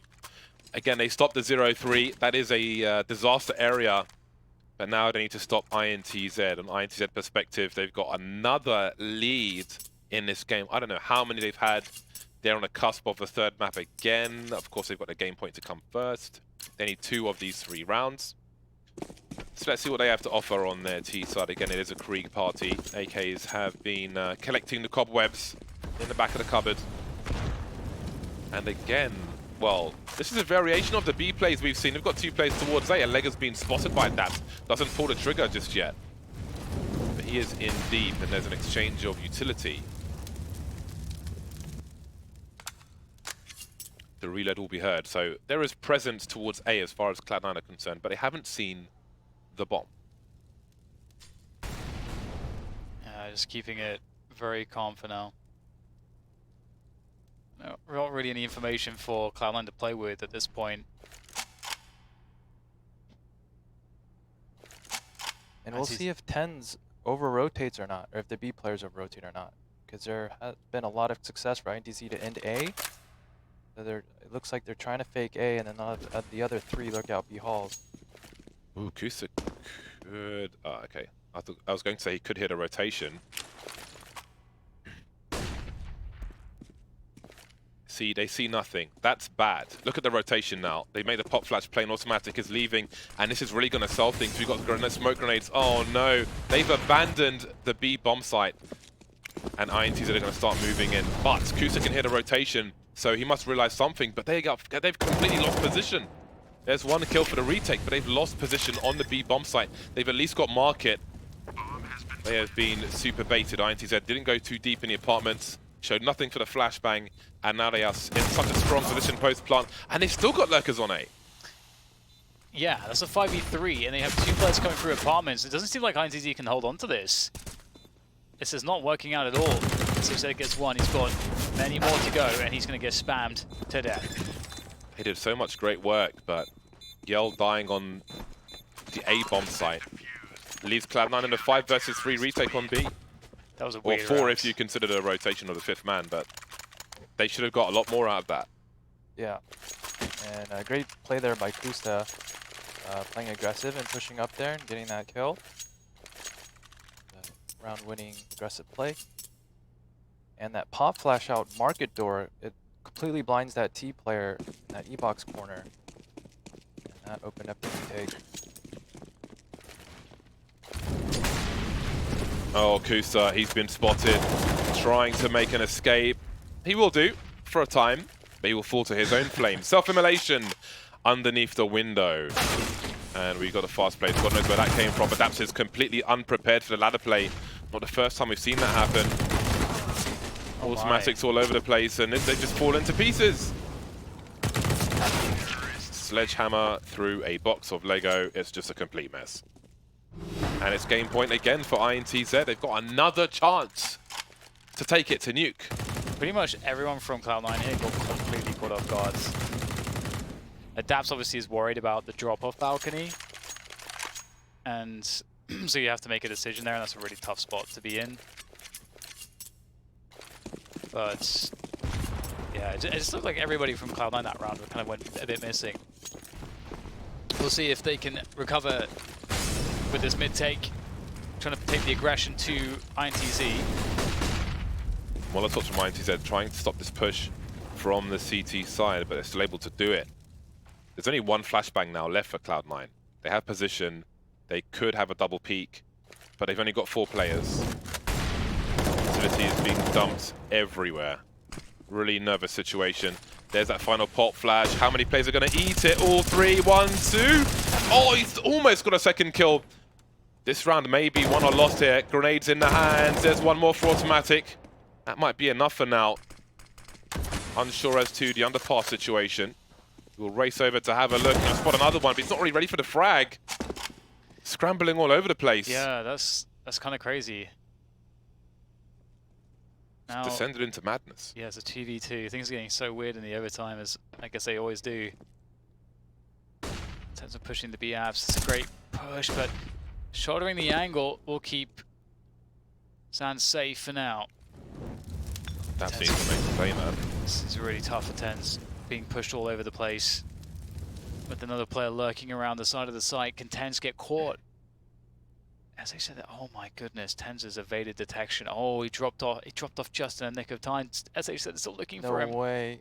I cannot believe TenZ has evaded detection, but finally he's going to get sought and found. And it's now just down to Daps on the rotation. Daps loses this round. That's it. We're going to the third map. That deep molly. Still holding position. He has a kit, Daps. He has no idea where either of these players are. You can see the deep apps position for Zand. And SHZ is by the bench. He's waiting for this peak to come in. And that's a wrap. 25 to 23. We will be heading to a third map. INTZ finally do it in multiple overtimes. I've actually lost count, but here we are. It's like 4 or something, yeah. It's kind of crazy. It's a very strange game, I've got to say, in many respects. It felt like Cloud9's adjustments, CT adjustments came obviously in the overtime, but perhaps there's more to be done in regulation. But the same can be said for INTZ. Both teams having some great stuff and also some fails here or there. Ultimately, as impressive with INTZ, they had their Mirage look significantly better than their Train. That's to be sure. Well, this is a wild game and a very long game, which has set us back almost an entire hour. Nice. So we'll have to cut these replays short so we can get into the next map sooner rather than later. I can't even imagine what the statistics are going to look like. Well, most people in the 4,000s. Well, there we go. What is there to be said? A very back and forth affair, and I'm sure Cloud9 will be frustrated with that one. But we're seeing some success from INTZ, and that's good to see. Especially with what we've seen from the old rosters before. So there are pluses to be had. And Nuke is going to be the decider between these two teams. We're going to a break very quickly. And again, it's 412 days now since we could draw on a map. Let's never forget this until it changes and that counter goes down to 0. We will see you after the break for Nuke. See you soon.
Up your game. 128 servers for the smoothest, most responsive gaming experience ever. Ensure you game seamlessly with our state-of-the-art FACEIT anti-cheat. Track your progress with advanced stats within your community, country, or region. This is the true ranked experience. Sign up now at FACEIT.com.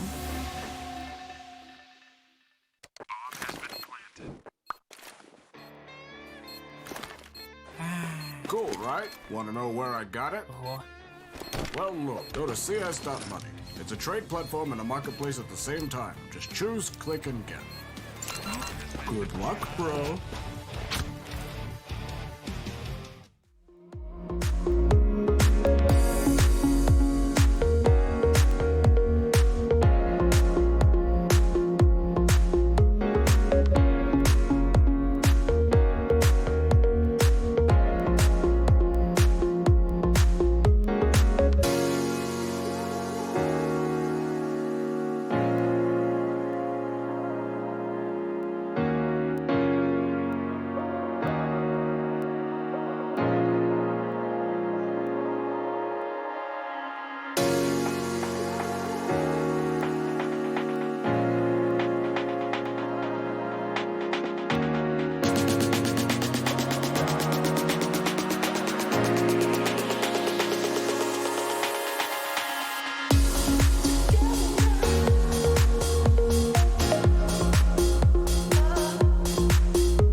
overtime for Nuke. That was a very back and forth affair. Which I guess is obvious because it's multiple overtimes. Yeah, that was a slugfest. It was just swings back and forth. Probably a lot of emotional rides up and down for both teams. You know, winning rounds they shouldn't, and you know, getting away with things that you know, it was just a whole roller coaster, and then taking it to overtime. Yeah. And there's got to be some mental fatigue there heading into this third map, because yeah, when you get into OT and you know every round, it's very stressful on the mind. And, you know, like every round counts, and it's just like all that focus goes into it. So we'll see who's able to reset better and come into the third map with more focus. It did feel like very much like a Rocky movie to me, where like you got Rocky just taking the beats in the face, you know, just concussions everywhere. Then all of a sudden he starts giving the beats. No one has any defense, you know. It's just everyone's fighting like this. Yeah. And so it's interesting that it comes down to Nuke, because I feel like it should definitely be the case that Cloud9 should be the better team on paper, but they're just not. And the thing is, it's hard to really pinpoint one thing in particular with Cloud9. It just doesn't seem to be clicking yet. Like you see some great moments, but I have to credit INTZ. They played some of the mid rounds in like a really chaotic way, and it really worked out for them. And they hit some great shots. These guys are really skilled individually. And I have to say, this is a beautiful thing about Counter-Strike, because Counter-Strike is a game where the individuals can really stand out. But you can have the best individuals in the world, but if they can't play as a team, they're not going to do anything. And that's just like, that's why Counter-Strike is a great esport as well, because it's not dominated just by individual skill. Yeah, I think, yeah, and another reason why I like it is, yeah, because the individual skill factor, whereas like any moment, anyone can step up at any time and carry around and win. And it's just like that one of those rare games where you're able to do that. But then you also get rewarded for having good team play. And because it's just, you know, it's so deep in both individual skill and team play and strategy. Which is great too, because if you are getting older, if you're an older player, experience counts for a hell of a lot. Like it's really a big deal. And you can see with the younger players, because right now we have this influx of like insanely good, like young talent, and they're insanely good in terms of mostly just their mechanics and their ability to shoot people and to have like a really cool, like good level of game sense. When it comes to that higher level of understanding of the game from a more macro perspective, how to work with your teammates, all these other skill sets of being a pro player, obviously that's where they're going to be lacking. Obviously, you're going to be lacking in dealing with pressure, the psychological elements as well. And so I feel like we have this cool moment where we're seeing these teams where we get a couple of the older guys and some of the newer guys. And I like this mix. However, I think people also still do emphasize the individual elements a little bit too much. For example, like let's say someone who was really special when we first saw him come up was Rops, for example, because you look at him, he's like very young, but he's actually making like his whole game plan is focused around playing intelligently beyond everything else. Yeah. That's still now, like with all the youngsters coming up, I still haven't seen another person that's like Rops to that degree. Yeah, so someone that can adapt quickly to the high level of play. Because yeah, I mean, like you said about mechanics, I think nowadays like the equipment is so good, everyone has higher monitors, you've got all these aimbots and training tools, and you can get to that high mechanic skill fast, but that, you know, next step where you take your decision making, your awareness and your communication, all those elements of your gameplay really comes down to who you can play with, like who are your teammates, who can help mold you, who can you learn from. How, you know, you try to get with a really high level IGL player, those are those, you know, players that's going to take those young talents to the next level. Look at these odds now, pretty close. Cloud9 a very slight favorite, but there's not much in it. And I don't know what to expect. INTZ have got new things to show us, that's for sure, with the double underpass play and so on, which is good. We're seeing change from them, it's promising. Well, the thing is as well with Cloud9, we've seen some horror shows on this map. We've seen on their T sides in particular, they've gone missing entirely. Again, there's been some promise here and there. They can obviously play the CT side, but the last T sides we saw on this map from them didn't look very good. And so I'm hoping that whatever it was has been kind of fixed, and they were playing against some really good opponents in some of those games. So against INTZ, again, you gotta favor them. But let's see what they can pull together. They're sort of on that T side, so we'll get an answer to their T side pretty much immediately. It's a hard map to play as far as T sides are concerned. Yeah, and this pistol round's absolutely crucial. We see Daps here with one of each nade. Probably gonna open the doors, smoke mini. And they do an upper vent fake drop. The rest of the team's gonna try to overwhelm ramp room. And Xana's trying to fall back. He actually stays out there to try to frag. Destiny's going to try to frag as well, and now it's a 5v2, so the round is effectively over. They're outmaneuvered, outmanned, outgunned at this point. Oh, actually going upper, switching it up. They're just going to kill everyone. So that works as well. Yet to lose a player, actually, and that's a good start. And this is so cool. Like when you win the pistol on the T side, you can set the tempo. You can really execute a game plan. You know the exact money of your opponents. You can run a couple rounds, run that first buy rounds, create some expectation, then play off of that. It's such a different spot to be in than if you lose a couple rounds, have a limited economy. They already have an economy. Yeah, it gets snowball in the CT favor for sure.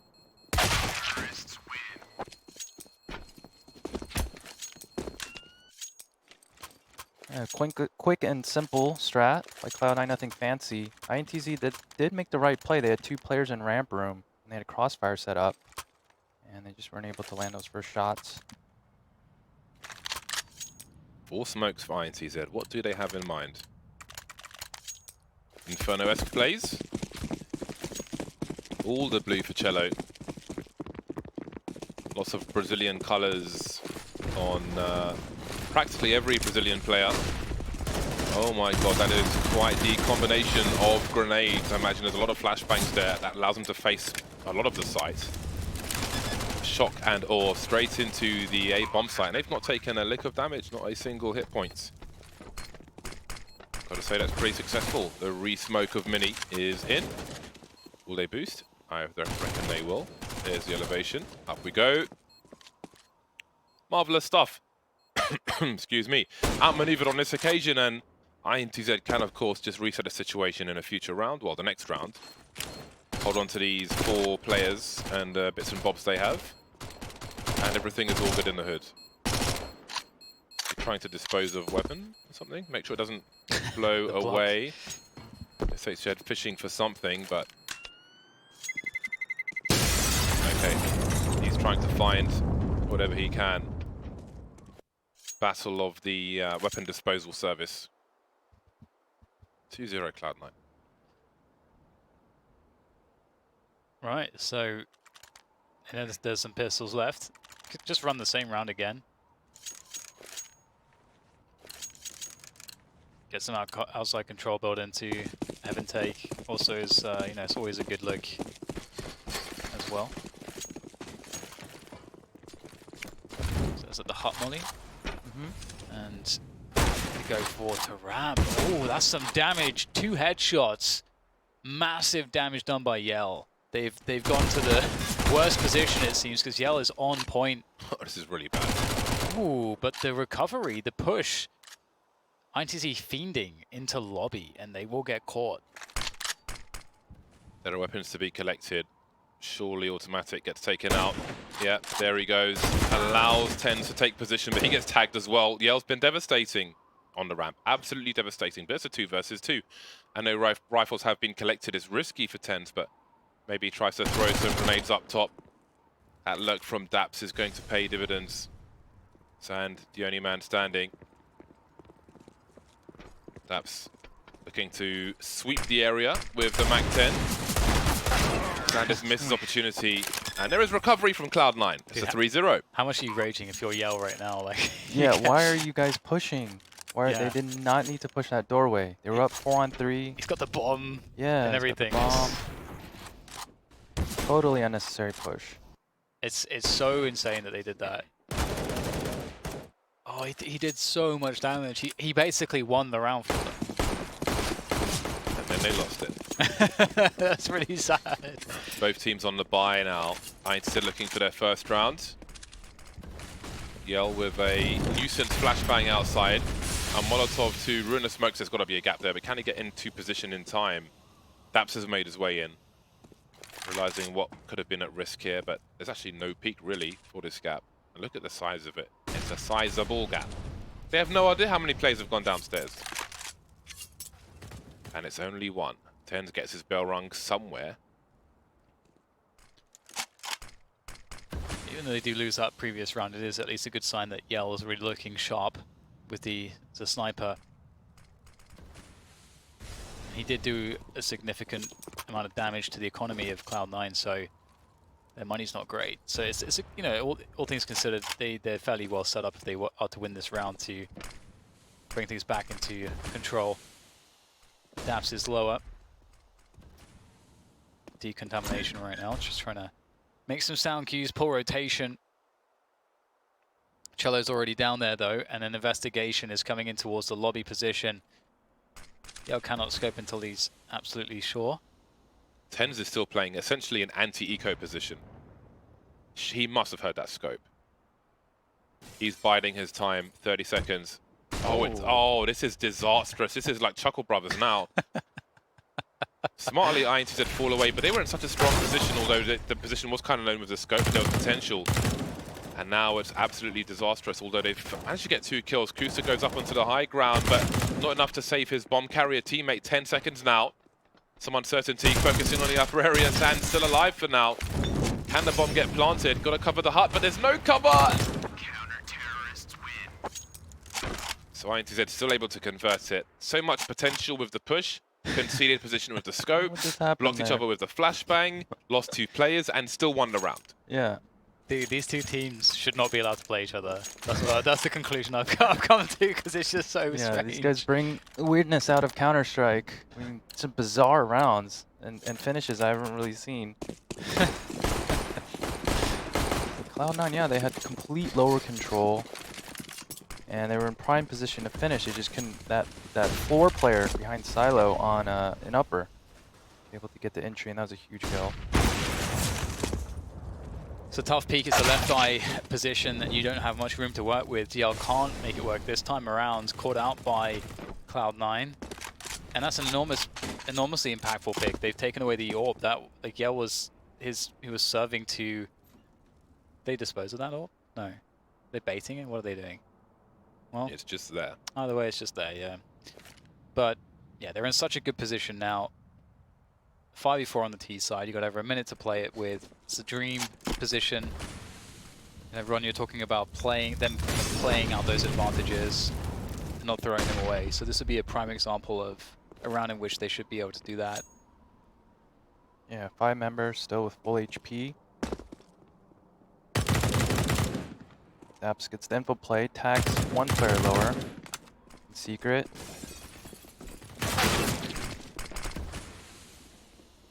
Cloud9 just overrun upper. You have the info on one of those players. Looks good. Save for INTZ. It's outmaneuvered here, and that's often what it comes down to on this map. It's about rotation, CT rotations, and if you can create an argument for them to go lower, and then you swap to upper or vice versa, it can be very strong. INTZ are 62% on Nuke with 8 maps played in the last 3 months, and Cloud9 are 50% with 4. But probably playing against higher tier opposition as well, so we have to bear that in mind. But it feels 50-50 to me the way things... Maybe not 50-50, I'm not sure. I think there's a stylistic element to this matchup that because I think that's what's causing the weirdness, is just a stylistic matchup. Yeah, on paper I feel a bit 50-50, but I don't know. Like, I don't feel like I've seen enough, but the score is pretty bad for the CT side of Nuke, of course. 4 rounds already. At this point, maybe it's already time to favor Cloud9. Just based on the current climate, on the status quo. Yell has made his way with all of an MP9 into Secret. And then there's the whistle of the wind. SHZ waits, as most of the CTs will have to do. Lining up the smoke grenades. You can see the, I think it's actual think Mixwell's lineup is the actual grenade on the lines of the silo. The deeper smoke grenades allows them to creep. Kusta with angles. He could deploy a nice pop flash for his teammates, I think, into the secret position, although they don't have the smokes for the cross. Automatic may have just taken himself a ramp. Checking all the usual positions. 45 seconds on the clock for Cloud9. Still 5 players alive for INTZ. 40 seconds. Yeah, 40 seconds, and Cloud9, they have to commit to something, and it has to be upper. Yeah. With the patience and the tight angle there and the 90 degrees. And Cloud9 forced to rush lower. We'll see if they have time. Off angle, only good for one though. 19 seconds. We've got a rotation now towards the B bomb site. Kusta going for the plant. I don't know if anybody's in decon, so it could have ended in disaster. But they were planting to be safe from the ramp, so maybe they'll sound cues. It's a pop flash, and Kusta will deal with the remaining 2 players. 5-1 to Cloud9. And this was, I think, one of those classic situations where you want INTZ to be playing positions that are good for maybe taking fights, but delaying time as well. But it looked like the fights that they took on the lower side were all very committed in preventing the bomb plant. So you're not playing for time there. If they were different spots, maybe there's a chance. Playing those like one and done spots. Yeah. Where you're pretty good for one, but that second one afterwards. And Yell almost came up big there. He had the MP9 lurking, playing patient in secret. Almost caught Cloud9 transitioning to lower. That Molly was a little bit closer to him. I think he would have won that, got that second kill, and that would have been the round. Yeah, I felt like, for me, INTZ, you know, I wanted them to kind of win that round because I feel like Cloud9 didn't leave themselves enough time to properly take a good option. But it worked out for C9. They did end up hitting the shots, and that's what all it comes down to at the end of the day. And Automatic also solo taking ramp, pushing that player lower. And that was good, forcing INTZ back lower and creating some space. Slow one for Cloud9. INTZ with next to nothing to offer, apart from 1 Deegs, really, in this round, and Cloud9 need to play their time wisely. Sometimes it be that way. We won't talk about that. Chilo's got an off angle, another opportunity, and he'll go through the box. It's a big box though. And he's running out of bullets. And there were 2. Destiny. Everyone's hitting Deagle body shots, but no one's connected there. There's some good opportunities man from the there, overtimes. Too many overtimes now. The headshots have gone. They're just spent. The 1 Deegs have turned into 2 Deegs. They got that 1 round, and that's... Is that going to be it, James? It might be. The way Cloud9 took map control in on the upper area a few rounds ago, they had 2 players in garage with 10 people alive, which is kind of strange. It's starting to look a little bit scary here for INTZ, the amount of rounds that Cloud9 are building. There was a tag there. A little late on the register though. 6-1 for Cloud9. INTZ playing the waiting game.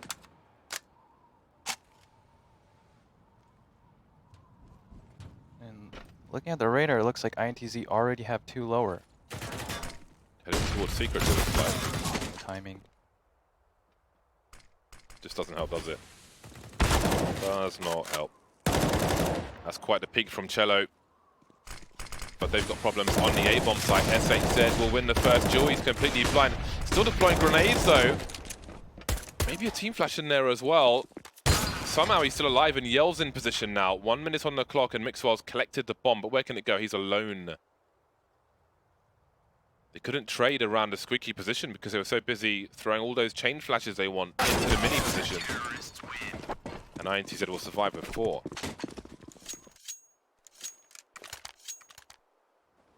Three Kriegs on the CT side.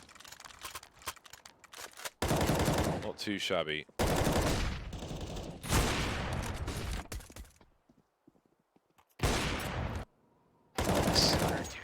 Charlie's got good mechanics. He's a good fragger. Ever since I first saw him, you know, he's a player that I was like, ooh, this guy is... He is a fragger. Definitely a crispy repeat secret. 3 HP. Yeah. Just trusting he's gonna fight. He's all in.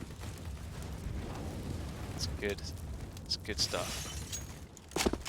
So Cloud9, they finally lost a round. They had quite a streak.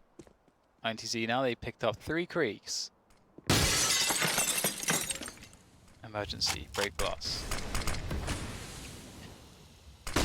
So Mixwell with the creep. Is he gonna go all the way down by himself? Oh, he's actually managed to find the kill on Cello. Hello! Number 2, Zan's waiting there as well.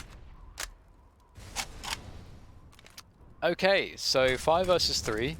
But a minute to go. Pretty ideal for Cloud9. Yeah, and that's, again, they're pushing up secret with 2 players. They did that the previous round, and I mean, I'm fine with that, but not if the T's have thrown the wall of smokes and there's a chance that they could have crossed. Right. You can try to peek up before those smokes, find a timing. I think that's good, but a little bit greedy there. And looks like Cloud9. What are they doing? Upper exec? Clock is running low. Do INTZ commit to 1 bomb site here? Because when do Cloud9 move through these choke points? 20 seconds left, and there's 1 player creeping into mini. SHZ's on fire. Oh my god, the indecision. That is a complete disaster. He's left his teammates. Why? Just staring at it. Just looking at that fire. Could put this out. I think he thought he clicked in time. You know, like you pull out the smoke and you try to click and you think you got it, and then you switch back. Surely it'll be just as fast just to let it switch back automatically. I don't know what just happened there, but that was an opportunity lost. Probably doomed anyway. But now we never know. We will never know.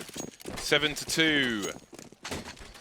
Mixed bag from INTZ. CZ down to a ZZ, up to an AWP. Mixwell creeps outside. Once again, INTZ make their way through B towards Secret. But again, they're at the mercy of their opponent. Just playing a reactive game for the most part. TL in a very forward position. He'll have lots of sound cues. And what's thinking, this is the map control I was talking about. There were 2 players in Garage. This time there are 3. With ease. With no resistance at all.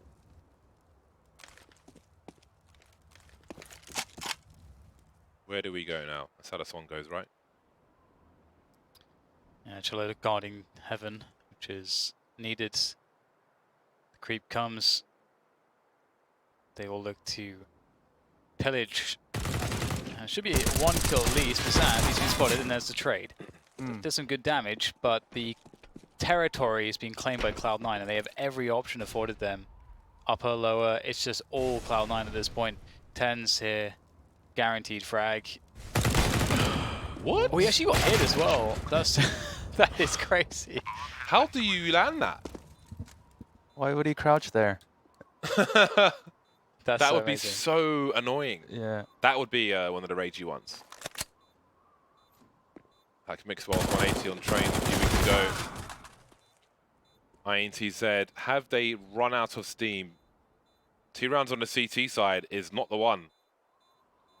2 rounds from 10, not the one. But that's going to be the situation very soon indeed. Again. And that player in locker room, when he was in the corner under heaven, he could have let the first player by. And if there was a little bit more trigger discipline, I think he would have picked up a second. Shot 2 in the side. A little antsy there. Are we going to see some kind of aggression from INTZ? Because Cloud9 are doing whatever they want at this point, it feels like. Of course, that wasn't a full buy. Some players had pistols and so on. It was a mixed bag. But again, they are being victimized at the moment, it feels like. 3 players have 2 frags apiece in 10 rounds for INTZ. Destiny has 3. Sand with 1. How many more? None. But Cello he's going to make up for that. Ooh, can't quite find the next one. Down to 3. But still, 3v3 in favor of Cloud9 in terms of them being on the T side. They've got all this to work with, and now they've got an upper bomb site. So, not too much EL can do here. He does have a Deagle. There's 2 that are 1 shot away from death, so there is a world where he can find some extra damage at the very least. Was that your movie voice? No.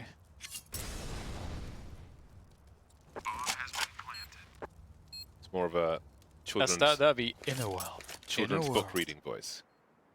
Barney the dinosaur voice.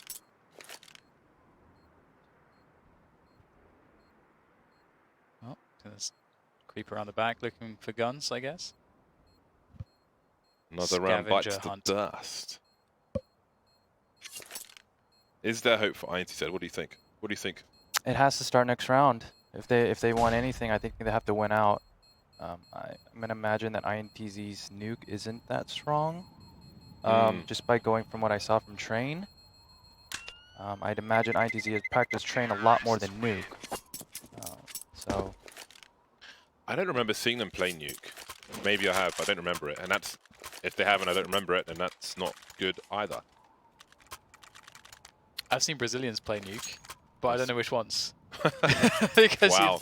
You know, it's like you see a lot of these players kind of in different shuffling around. Yeah, and so I'm like, which iteration of which like Luminosity versus which INTZ? Looks like Cloud9 have fast intentions. I like this when a CT side are like, finally we're back on the buy, and then a T side just storm in. They may not have success here though, or maybe they will. Great damage on the A bomb side, then they rotate to B, but they've got a man disadvantage. Kusa going for the fastest plant possible.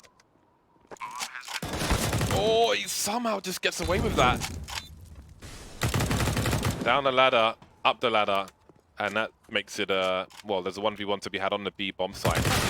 Automatic continues to chase Destiny, standing on the ladder, and there's more disaster to be had. Yeah, INTZ kind of going in 1 by 1, kind of rushing things here, trying to punish that initial plant. He's got no kits out. Oh, I like this. automatic burning. No, no. Oh, he got it. He's shooting too fast. Oh my god. What an absolute baller. Gotta pay more respect to the pistol, man. Otherwise, that's ridiculous. He doesn't get any more heroic. He dumped the whole nade set. That's so sick. What a player. The full 10-second defuse. He burns automatic to death. Yeah, from full HP. Oh my god. This game keeps delivering. Wait, automatic at full HP? It's like an 89 or something, 90. Yeah. It's just like, just take it. He wants to take it to spray it down. Well, the round continues to become more bizarre. The game, sorry.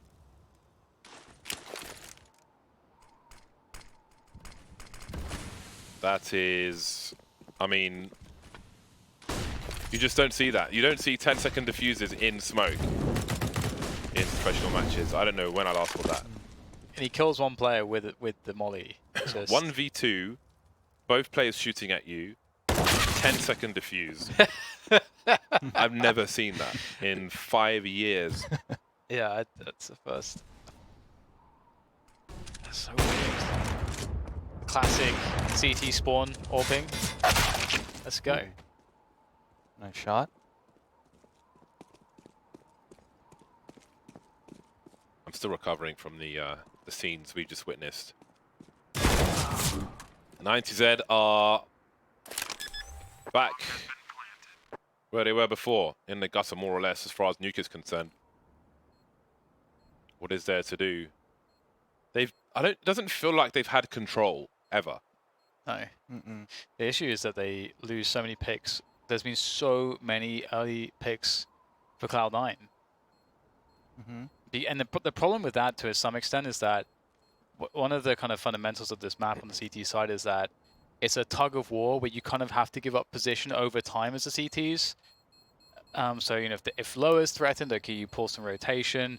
If up is threatened, okay, you know, you change positioning, you just keep the rotations good for you. But as soon as you lose a player, suddenly everything goes really, really wrong. And it's like the same, like Train is similar with that, in that sense, I think. Yeah. So I think maybe INTZ, their aggressions are just a bit too crazy, maybe, not working out. Yeah, in addition to that, also losing outside control most rounds. Giving up Secret, giving up CT Warehouse. And we haven't seen INTZ really stacking outside one time. Like, I would like to see them send three out there and just do a full trap or a full, you know, like, we're going to live or die fighting outside. Yeah, I think they tried one setup where you had, or I think there was a couple times where Yell went aggressive, but he was kind of by himself. It wasn't like that 3-player commitment, which is, that's the kind of the big balls move. It's like, okay, we are going to, as you say, like live and die by the play outside. And yeah, and instead, I think there was at least 2 gun rounds where they went too lower immediately, and that's just giving up way too much space. Yeah, it does feel like Cloud9. It's like Nuke is twice as big against INTZ than it is against, you know, NRG or EG, even if you're doing that. Are NRG like out of CS now, or are they like finding another team to pick up, or? No, they're out. They're out of CS? Seems like it, yeah. Okay. FACEIT taken much fire damage already. Careful with that Deagle spam. Yell wants to get his Bruce Willis on. Get into the vents. Flashbang on the outside. Cloud9 creating some space. Maybe looking to spread the CTs before they play into the A-bomb site. Sands open the doors downstairs. That will surely be heard. That may give Cloud9 confidence if they choose to make this play into the A-bomb site. Again, they're going into the garage. Cello's in secret though, that's some vital information. Yell making a play through Squeaky. Now the frags start to stream in and it's business as usual for Cloud9. Destiny with a 5-7, won't get the job done just yet. He's fishing for it though, gets there in the end. The bomb's been, no, it's not been lost actually, it's on 10s. And now Destiny's the only person left, but he's given himself a chance. The bomb has been planted. There's high ground advantage, which is really important. The old switcheroo. Don't think he'll really sell it this time.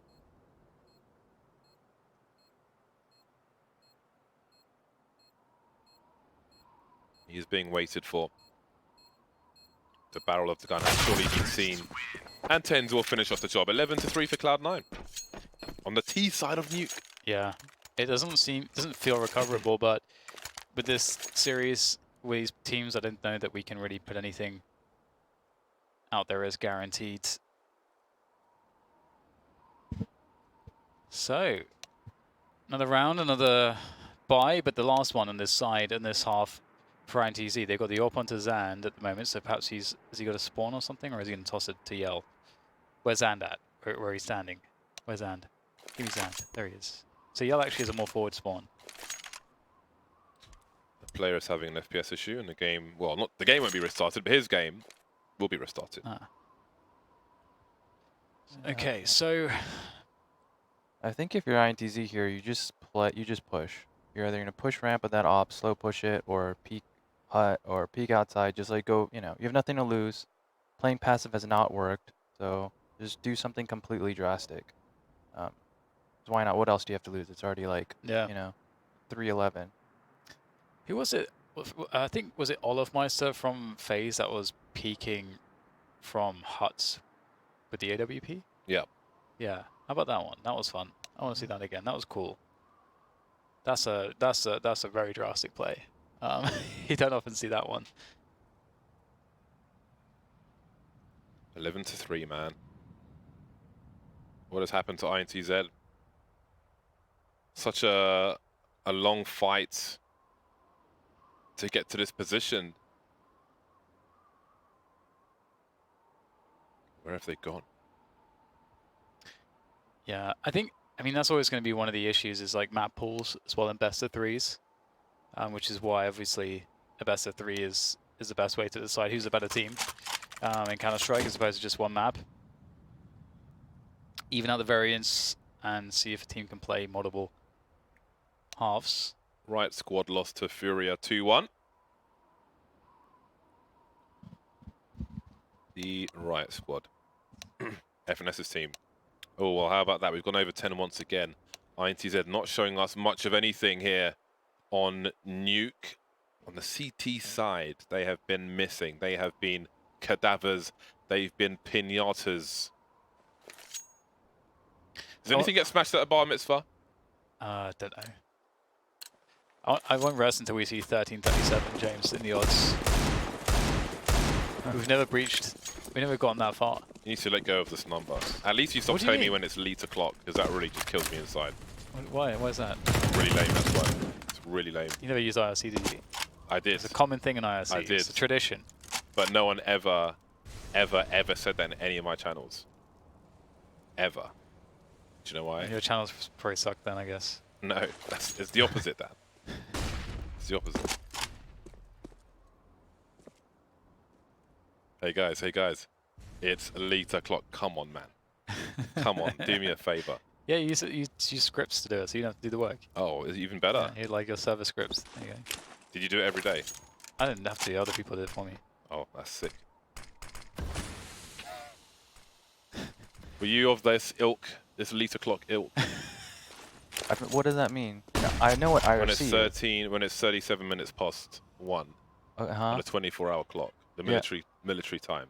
See, it's just you, Dan. It's just you and your like 5 dudes on IRC all pressing your script button together. It's elite o'clock, guys. Let's spam the chat. Yeah, man. Everybody else was busy doing anything else. That's what I've read from this situation. Well, a survey here in the ECS studios. It's the fast upper push, and it's going to be a wipeout for both teams. Cloud9 have a little bit more time than they usually have. Wow, they're really big numbers on the radar right now. Holy moly. That is, wow. Okay, well, automatic will get taken down. Really not too much that he can do there, but look at those CT rounds. Just few and far between. We'll have to see if there's any life in the old dog yet after this short break.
Be like Bottle.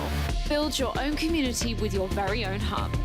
Join other hubs and play more maps competitively than ever before. Compete for prizes and win FACEIT points just by playing your favorite games. It really is that simple. Join the community or create your own. Only at FACEIT.com.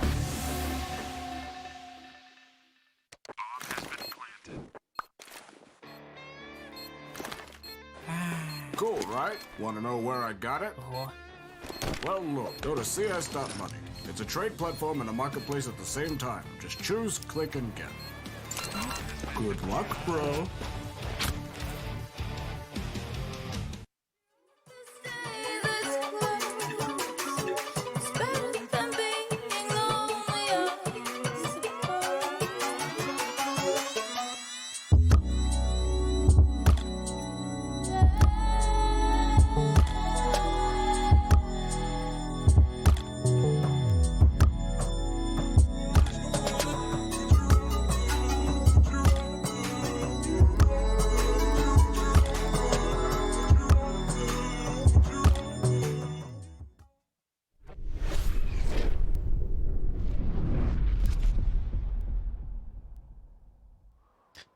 Here we go, once again. Last half between these two teams in this series. Cloud9 with a significant advantage. INTZ with a significant disadvantage. Who's going to win, James?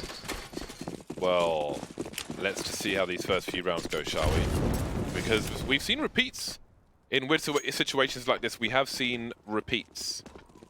Cloud9 on the defensive. Daps is going to create some space with the smoke grenade. Going to try and hide behind it, buy some time for his teammates, try and get himself 1 versus 1s.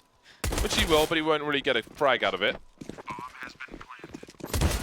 Two-star, got some health. Open door, closed door. Only 1 kill so far for Cloud9, make it 2. There's got to be a kit somewhere. Daps normally carrying 1. Now it's automatic. Alone in a 1 versus 2. They've got a time to double peek. He doesn't realize that they're both here, but he may have heard these reloads. This might be the information he's looking for. He's crept into a 1v1. He's not gonna. Oh, he's running out of bullets, but he still haven't killed him. How have they not killed him? A crouched knife. He could have still won that. Yeah. That was so bizarre. He was like a Neo. That's like one of those situations as well where like you expect to die. So then you're like alive and you're confused. It's like, I didn't expect to make it this far. What's happening? Oh my god. Your hand's pretty much already off the mouse at that point. Yeah. Dude, I feel bad for Daps. He had like the entire like high school football team like running at him, and he's like trying to desperately backpedal there in like lower. It's clotheslines. Well, the Brazilians will start things off with a violent pace, and so far so good. However, some deagles are out.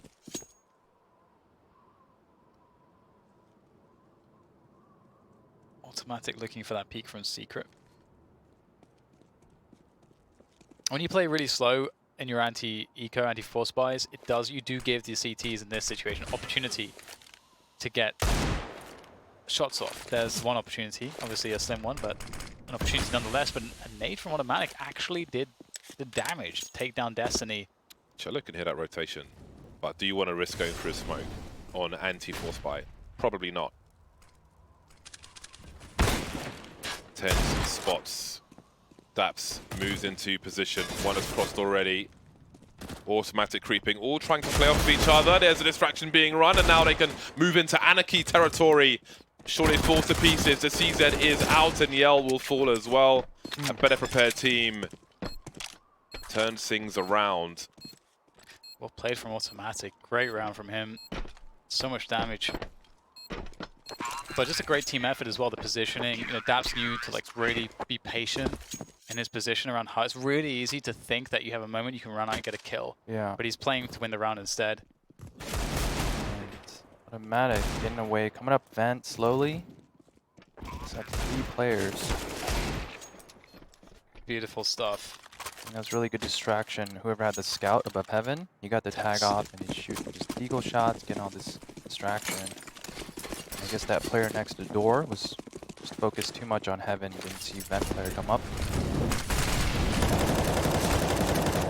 Not too shabby, Daps. Playing off each other. Absolute brutality. It's Mortal Kombat. Into the smoke Yell goes, never to be seen again. Into the ether. Not quite the Lazarus pit.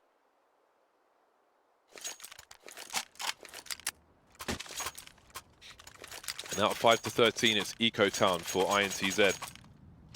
Not where you want to be. Not many shops open in Eco Town. Good pistol purchase, but it doesn't look good. Cloud9 are very well equipped. They're coming into this one like the Delta Force. We need more Delta Force movies. Why haven't they remade that? Ooh. Oh my. It's satisfying, isn't it? That was a catch. Oh, again. Squeeze the cherries, Mixwell. Squeeze the cherries. Give me the sugar. Give me the sugar. There's another one.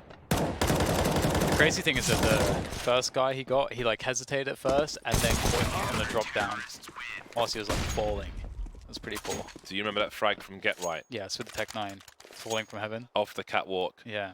Remember when there was a catwalk? Do you remember when the Tech 9 was like completely accurate when you're in the air? Oh, well, I guess that was a thing though with the Scout too. Like if you have, it was just It's basically the accuracies are calculated if you have no velocity, like forwards, left, or right, back, or backwards of velocity. So you're just dropping straight with no velocity in those directions. You're accurate still. Yeah. And that's how he got a headshot by falling. Deck 9. Desperate times. I feel like INTZ may have mentally checked out. Have they given up? Just trying to force their way in, use the numbers. Not quite working out just yet. 1 versus 2. SHZ sees the trajectory of the grenade. And he's looking for Kustar. What a turnaround from INTZ. Running into A. They should have lost that round. They won it. I don't know what else to add, to be honest. It's like watching retakes, like a retake server at the moment. It's just craziness. Yeah, SHZ with the hard read clearing door like that. I don't know if you heard a footstep or his teammates called it, but he's just straight swinging here out of all the places. Good read indeed. Reminds me of one of the very, very early UFCs, maybe UFC 1, where one of the commentators said, well, that's all swinging. That was like a memorable quote for a time. So they turned it into an actual sport instead of people's dads in a cage. People with one boxing glove on. From humble beginnings. Anyway. We've got a good buy for Cloud9. How has Cello King got into that position? Got players crossing. Secret. So there must have been some sound cues of some description for him to get all the way to there. Automatic has now eliminated the problem. He's exterminated the vermin, but there's more to come. INTZ looking to spread all over the B-bomb site. The door is open. Yell's got no idea. He's got no idea. He's got no chance now either. 5 versus 2. Automatic's gun is actually blocking his vision of the door from the angle he was holding. Flashbang. SHZ spotted in control. That's one of the 2 players positionally identified. If Sand opens second door, then they'll know all the information in Cloud9, but he's looking to play off of his teammate, one would assume. Oh, the door's open. Lots of movement from Cloud9. You can see Sand following it with his crosshair. But the onus is on them to plant the bomb, which they're not even holding right now. Automatic's being taken out. They know at least 1 plays secret, but will they expect 2? Could be a bait setup. 1 is crossed, taken care of, and somehow they're turning it around again. There was 29 seconds to plant the bomb. They've killed 2-3 players. Bomb has been planted. This is turning into anarchy. The scope is heard by Daps. Doesn't connect the shot though. Doesn't connect the dots. Doesn't see the player up top. That should have been another round for Cloud9, surely. Yeah, I thought that INTZ kind of almost threw it away because they try to just rush into a bomb plant without taking control of control, and then that went really poorly for them. Was this 2v5 or 2v4? I didn't catch that. I think it was a 2v4. It's still kind of 2v5, apparently. Oof. They believed in the liars. Yeah, so that's really rough. That's a rough one to lose. Can't believe in those. Yeah, there's 2 opportunities for Cloud9 to move into a closing position, but INTZ seems to have forced their will to extend this one. Not done with it just yet, but can they take it all the way back to tie the score? I'm not so sure just yet. I like it. I want to see more weird situations. Like the 1v2 defuse, 10-second defuse. I forgot about that. Right? There's been a lot of stories to tell in this game.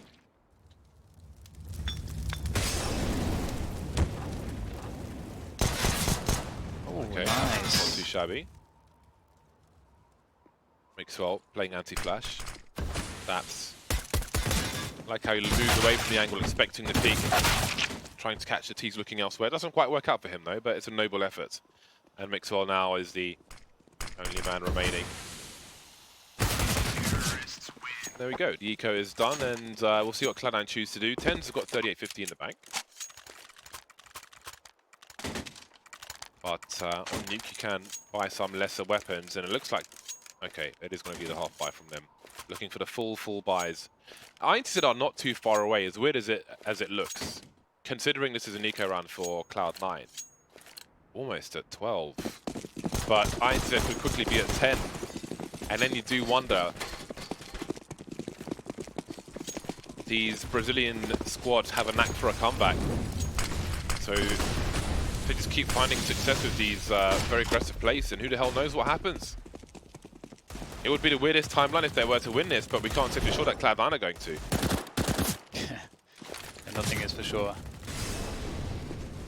Except more Counter-Strike. And there you go. There goes Daps. Deleted. So they've done enough to secure the round. But Automatic will steal a Krieg away, so that's nice. I don't know that they've done enough to secure the round just yet. They have one-man advantage. Destiny could get picked off. They are slow to plant the bomb, which is allowing the CTs to take more position if that's what they want to do. 2 versus 4 now, it may be too much to ask. So much time on the clock. Maybe expecting the CTs to move into position. They'll use the numbers to abuse the CT players. Tender's being afforded 1 versus 1s and another one. And here comes the cavalry. Automatic now lining them up. There's, oh, we thought he had the kill. But Tender's here with the Krieg. Guaranteed, James. It's guaranteed. Yeah, it was never in doubt. You know, especially that spot where they're just trying to face Pens as Deagle, shoulder peeking with a Deagle. I feel like shoulder peeking against a Deagle, just don't ever challenge. That's what we spoke about on train. Yeah, just never challenge those spots. It's like, especially because you can play, especially in that position that player was, in a position where you commit them to away from a corner, and then they don't have anything. They can't win the fight without a 1D. Yeah, it always makes me very anxious when I see that. INTZ have a player on the lower ground already. Automatic. We've got sound cues of 3 players. Kusa gets taken out on the B bomb site.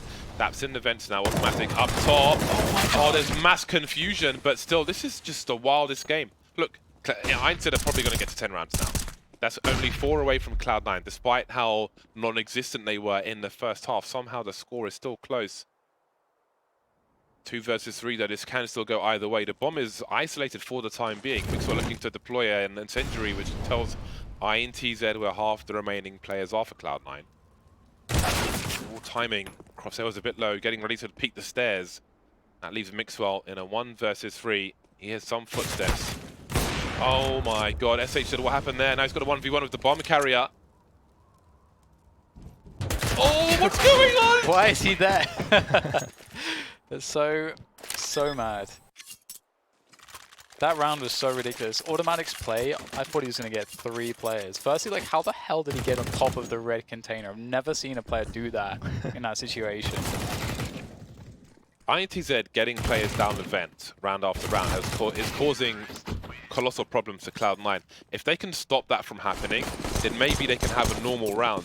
But yeah. INTZ are creating bizarre situations and then capitalizing on them, and Cloud9 can't deal with it. The crazy thing is they're not even like winning rounds where they like win through detonation, like forcing a save or something. The round is like ending in other weird ways, just always by elimination though. Oh, look how ready they were for it. Home players down there. Now Automatic's got a Krieg, he's got armor. This is extremely dangerous. It's a very strong position with this Krieg. They cannot challenge that without the correct nades. And that Krieg could rotate anywhere. And I think this is the right kind of round against the wrong kind of team in the sense that INTZ may struggle to deal with a situation like this. But that said, SHZ has got a 180 kill. That's so huge. 4 versus 2 is pretty big. So much time on the clock as well. No pressure in that regard, although they won't take this one quickly. They could win this best of 3. They could. Just allow that to sell in. Yeah. They could win this. It's actually happening. And they're totally abusing getting down that vent. And Cloud9, they don't have a response. This is a good spot though. Look at the okay, there's a free one. Just diving out with the pistols, lining up, making it very scary, but still the round goes to INTZ. All right, Cloud9 have got to stop that leak in the vents. Yeah, I think one of the best ways is if you have best spawn, you try to go outside to mini and try to beat that player there. You can either have an op post up, or you can get a molly off, or just spray through it. Another option is you just send one straight lower from ramp, and you try to fight that guy. Like the first option you suggested more. Spam. There he goes. In the event once again. Nice. 100% success rate. However, Mix was in control, but Cello seems to have an inkling that something is up. I don't know if you heard the glass smash or if you had a scope, but he seems to realize that his area is compromised. That's a huge frag for Automatic. Now, Cello seems paralyzed at the moment. Yeah.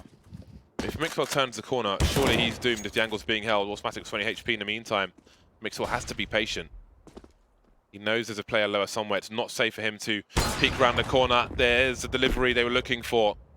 They finally adjusted to this play one way or another. But there's still a chance for something to be done. Ooh, now there isn't. Yell 20 HP, 1 versus 4. And now they know exactly where he is, which means every other CT can take a very aggressive position, and he's extremely limited in where he can go. If he takes a shot through the box and misses, it's over. Match point Cloud9. The thing with Cello going down there as well is that he effectively just cancels out Mixwell, which I think is, you know, that's a huge win in just his presence. But obviously, like, he's not supposed to push that by himself, ultimately. So it was up to his teammates to be successful in their their attempts to gain position. Yeah, he's got Olive lower. You need a 1-for-1 trade-off or wash with an op. Take that. I like this. Just keep doing it. Just like this is really powerful. This time he's going to take a different position. And as the mind games begin, because do you have the same response? Is it going to be Mixwell posted up down there? You've got Automatic going down instead. His teammates instead of going around outside. Oh, that's huge damage from Kusta. This might be the way that it ends. This is a great, very promising start for Cloud9. Showing presence at the bottom of the ramp, then repositioning towards Hell. Smart stuff. INTZ have 1 flashbang, 1 Molotov, and 1 HE. And those last 2 grenades were on 1 player. Where's Mixwell at? He's... Okay, he's outside. Oh, hell. Have you ever broken glass in case of emergency, Dan? No. I'm surprised. It's a great pick-off. Just 1, but it's going to help so much. There's no smoke on INTZ. This is very tough. They're all posted up, ready to defend. It's going to be nothing short of a miracle here for INTZ to stay alive in this situation. 27 seconds. And they haven't eliminated a single player, and they're still playing it pretty slow. They've got to deal with it. Got to find these players and eliminate them, and it's not going to happen. Close, almost down to the wire. Longer than Cloud9 may have wanted, but they will grind out the victory. Automatic, 31 for 15.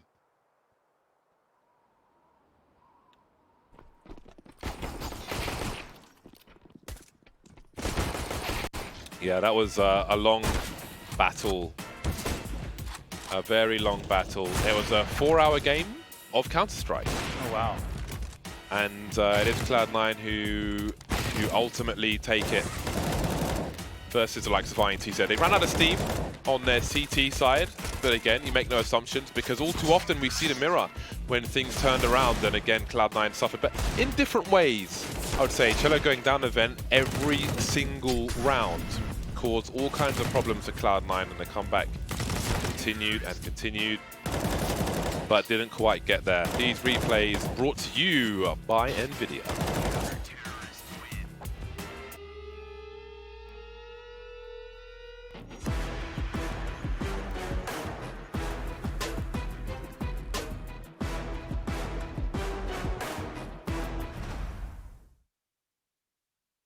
Here are the scores on the doors. Automatic going nuclear with 3,300 damage. 3,300 plus. Again, they're grinding out the victories, and that's good for Cloud9 in the sense that they have a lot of data to look at, to work with in terms of improving for the games and rounds to come. So a long slog versus INTZ. From the INTZ perspective, again, they've always had a lot of holes in their game. But I feel like maybe there's improvement to be had, as in like that we can reasonably expect, because with teams like INTZ and LG, we looked for that for the longest time. Didn't really get there.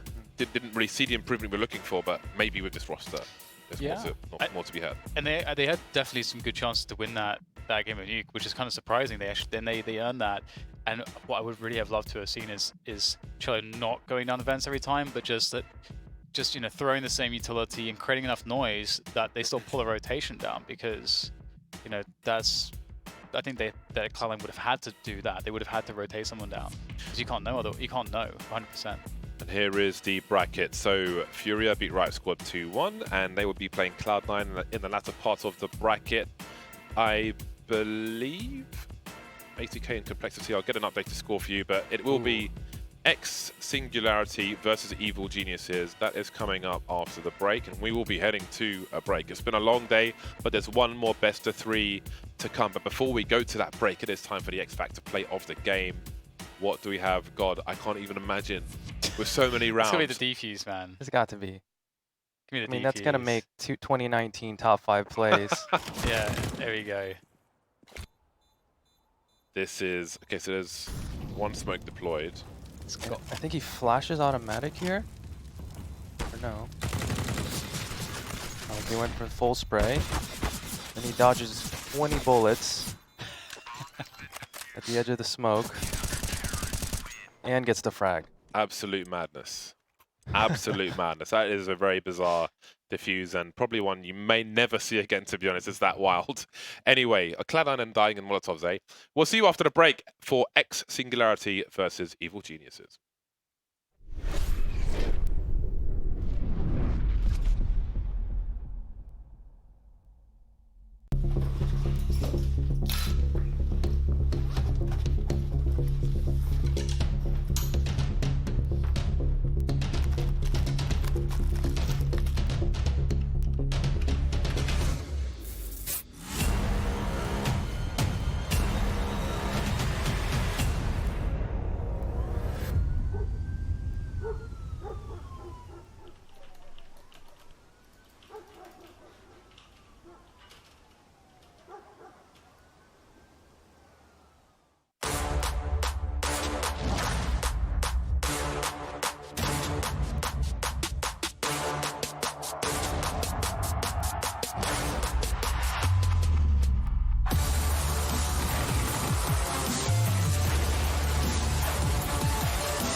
Up your game.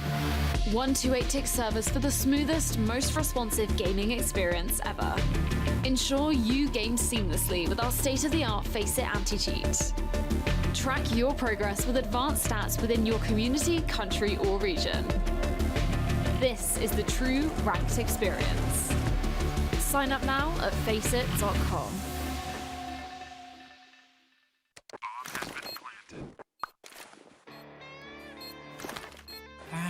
Cool, right? Want to know where I got it? Well, look, go to CS.money. It's a trade platform and a marketplace at the same time. Just choose, click, and get. Good luck, bro.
Why are you clapping, Dan?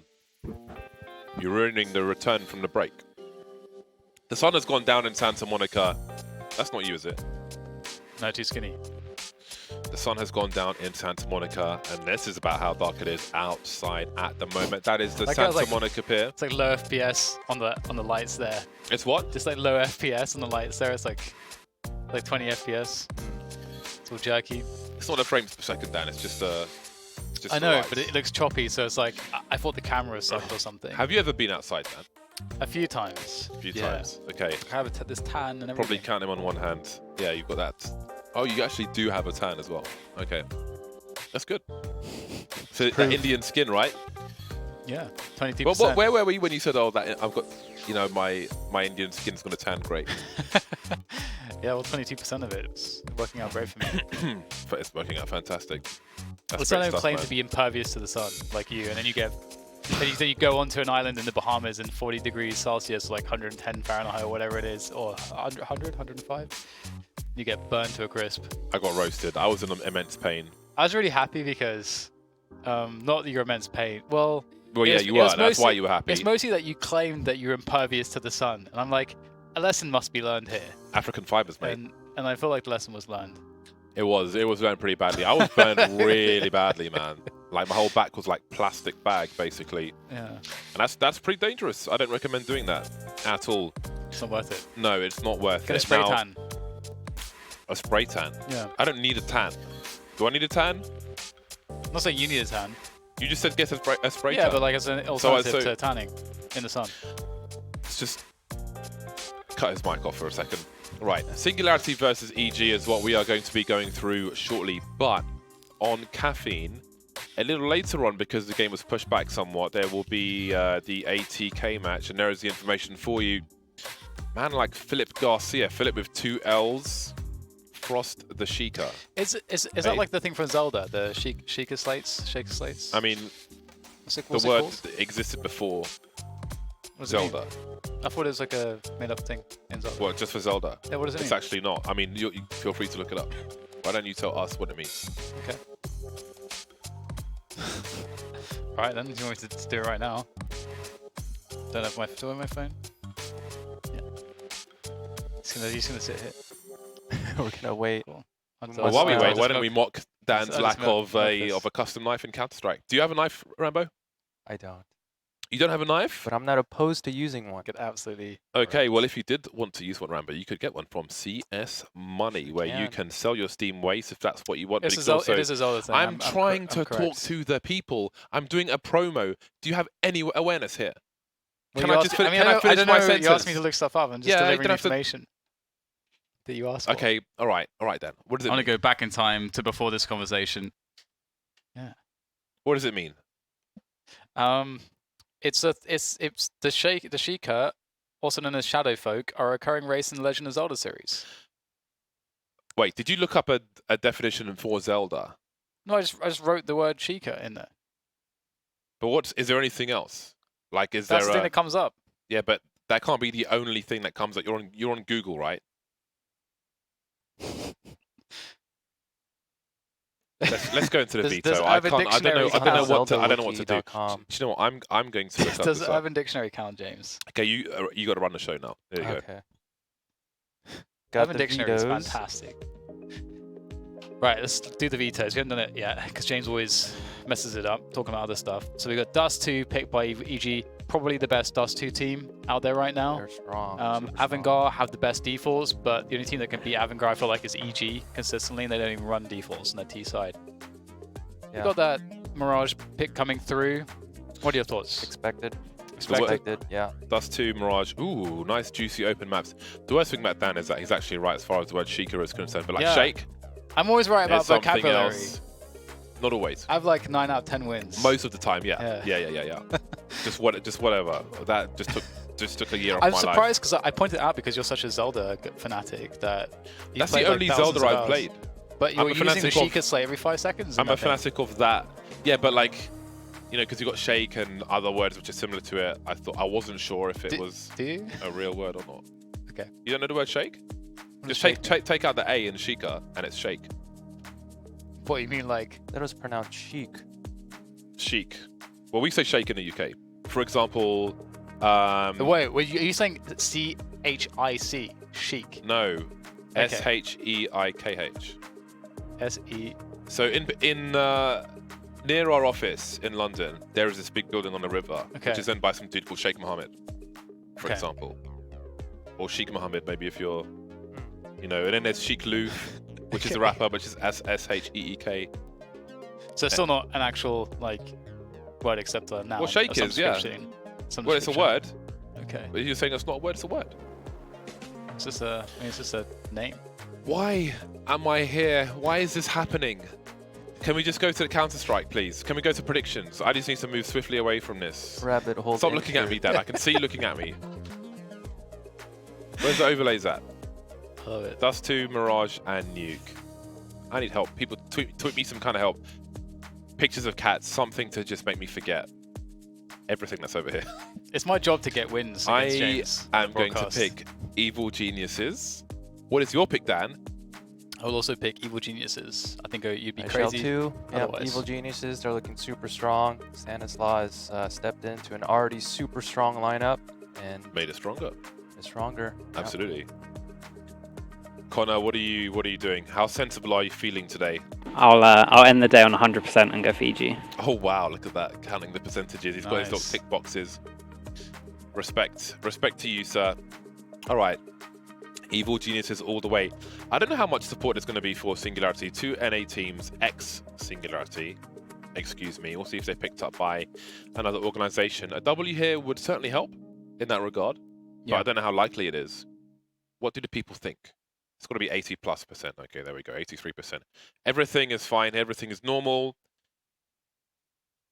Now, for Pinnacle odds, do we think more than 3? Like a 4 for X Singularity? Do you think they'd go as far as 4? The odds? Yeah. Is that Yeah. I think it should be 10 to 1. 10 to 1. I mean, they should get absolutely crushed. Like, you know, EG right now is unbelievable. Yeah. So, and we've got Dust 2 as an open. Then we've got Mirage. How does it translate though? Because we use the fraction odds in the UK, right? So you're saying 10 to 1, but but they're using the decimals here. So that means the same thing, right? Well, we do that as well. I think so. Just like a ratio. It's I like think put them at like 6.5 to 7. I think 7. 7? Okay. Maybe. Or I guess what are those odds with? Like they've got more numbers in them. On one of the sides of the decimals, they've got like 3 numbers. In American betting, I don't know what it is. I don't know what it means. Never mind. Let's not answer. No, let's not even ask that question. I think I don't think it would start with 5. Okay. Again, these are per map odds. Yeah. But I mean, like a Dust 2.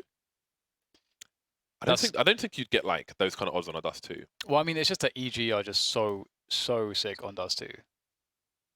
Like they're the best team on Dust 2 right now. I mean, I don't know how consistent they're going to be over the course of the next few months, but so far since the major, it's been nuts. I think another X factor is that if this is matches in online, if both teams are online, I think X Singularity will be more comfortable playing online. Yeah. They won't have as much pressure as on LAN.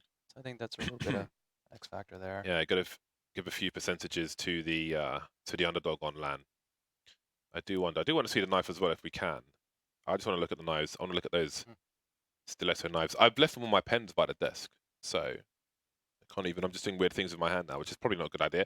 Well, okay, we've gone to 5. I didn't expect that. I did not expect that, but here we are. Respect. Those are juicy odds. You'd be crazy to do anything with them, though. It's more than reasonable. It's just a case that, sure, you have a lot of great pug stars, but the issue is that even though, it's an open map and Dust 2 can be an upset map and swingy and all the rest of it, I think EG is maybe one of the very best teams, or is the best team in the world that would be equipped to deal with that and mitigate the variance just with how ridiculously good they are on this map. They've got so many options to go through. As you say though, like there is that X factor of like nothing to lose for X Singularity, no pressure on them, no one expects anything from them.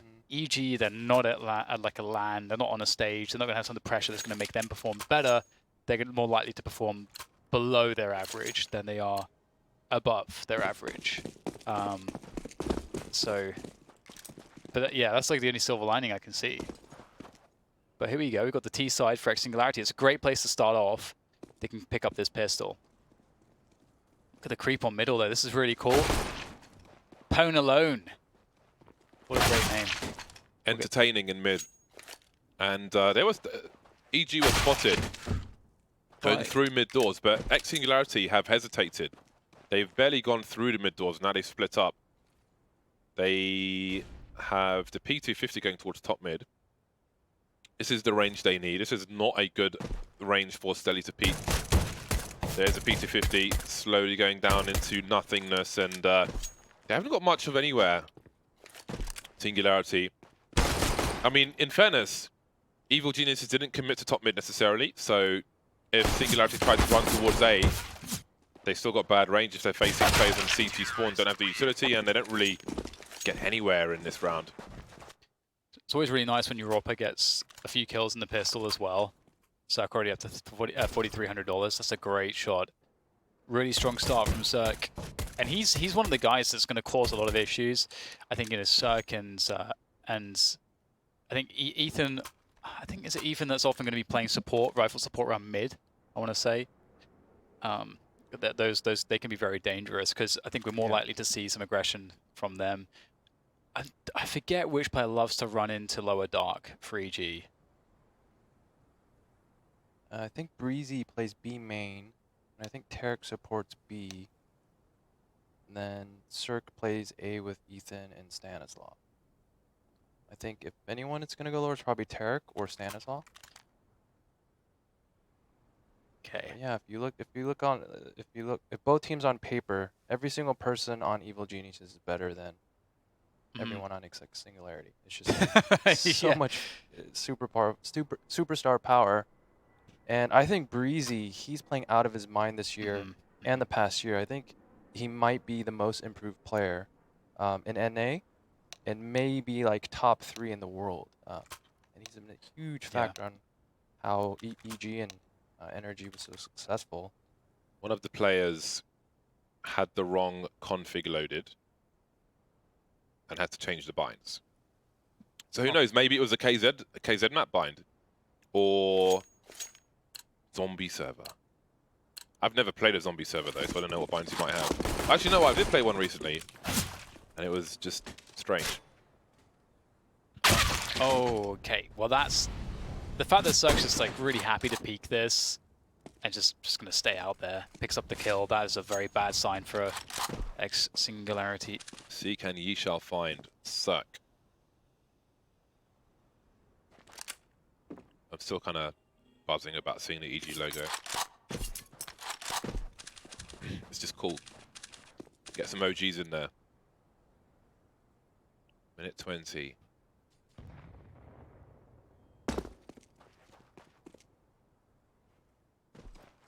Singularity creeping.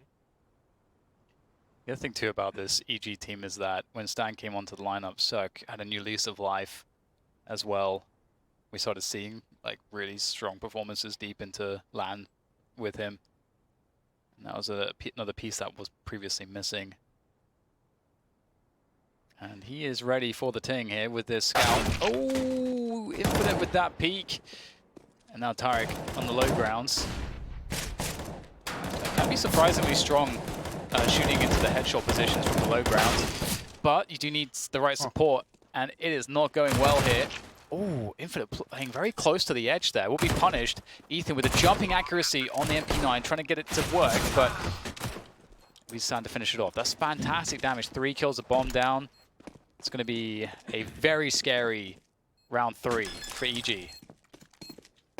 And Infinite is a standout player for Singularity, a guy who was previously on his way to Cloud9 till all his N-bombs were exposed. The casual. That's so common in North America though. Not necessarily in the professional scene that I'm aware of, but like if you go to a deathmatch server or something, there's so much just like, it's basically 4chan on comms, just saying anything you can. It's absurd. That's offensive for the purpose of being offensive. So yeah, kind of wild. Playing like if you like Valve Deathmatch, for example, get a lot of that stuff. People just, there's too much sugar in the water out here. There's too much sugar. People are just wilding out on comms, man. Even on the surf servers, people are just having the most bizarre conversations about things. Yeah. Cirque now on the AWP, forced onto the AWP by losing the scout. Maybe they shouldn't have fragged him. Quietly walking away, not making it obvious, because maybe that would invite the C to just walk through the doors.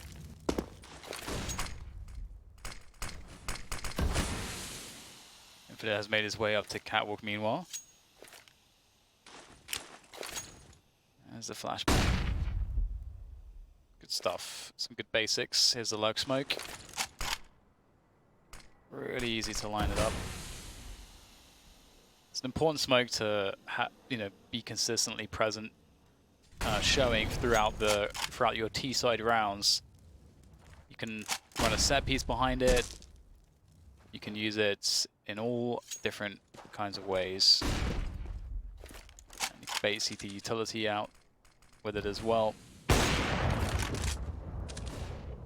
So far, there's now just one flashbang remaining on Ethan. Good flash work coming in. Cirque with a whiff. He finds a second crouch peek across. But Infinite's looking for it. Looks really bad here for EG, actually. No possession of short for the retake. The breeze is so close. Tarek can swing in time. There are grenades as well. They've got 2 kills so far. Thin on the numbers are both teams, but now Pwn alone is alone, as is Tarek. Spotting him. He's missed a shot. That was a sitter. Must have gone for the flick and missed it, and that will cost them the round.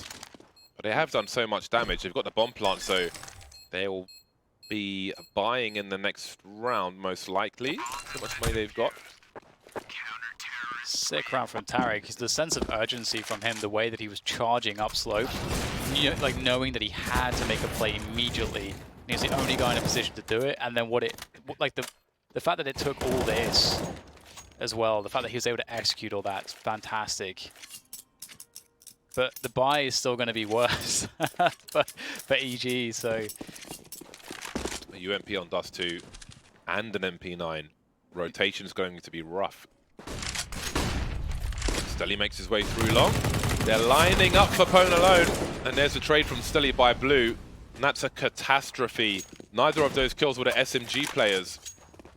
If he jumps on the barrel, he can molly the car position, but he's just going to peek with ruthless aggression. Not expecting Tarek to be in this position. Can stand run distraction. The smoke is up. That will take attention away from the car position, but the bomb's still in T-spawn for now. Being collected by Ben Leet. There's some Leet for you, Dan. Don't patronize me. I'll leave you to commentate all his plays. Well... Hey, when he frags, you can say it's Lita Clock. What if he's got a gun called Lita Clock? I mean, it would make sense. It's bringing it back. So the boost in towards Catwalk here. EG starting to wonder what's going on. I really like this because pushing into long wasn't really an option, but Catwalk, they can suddenly play together.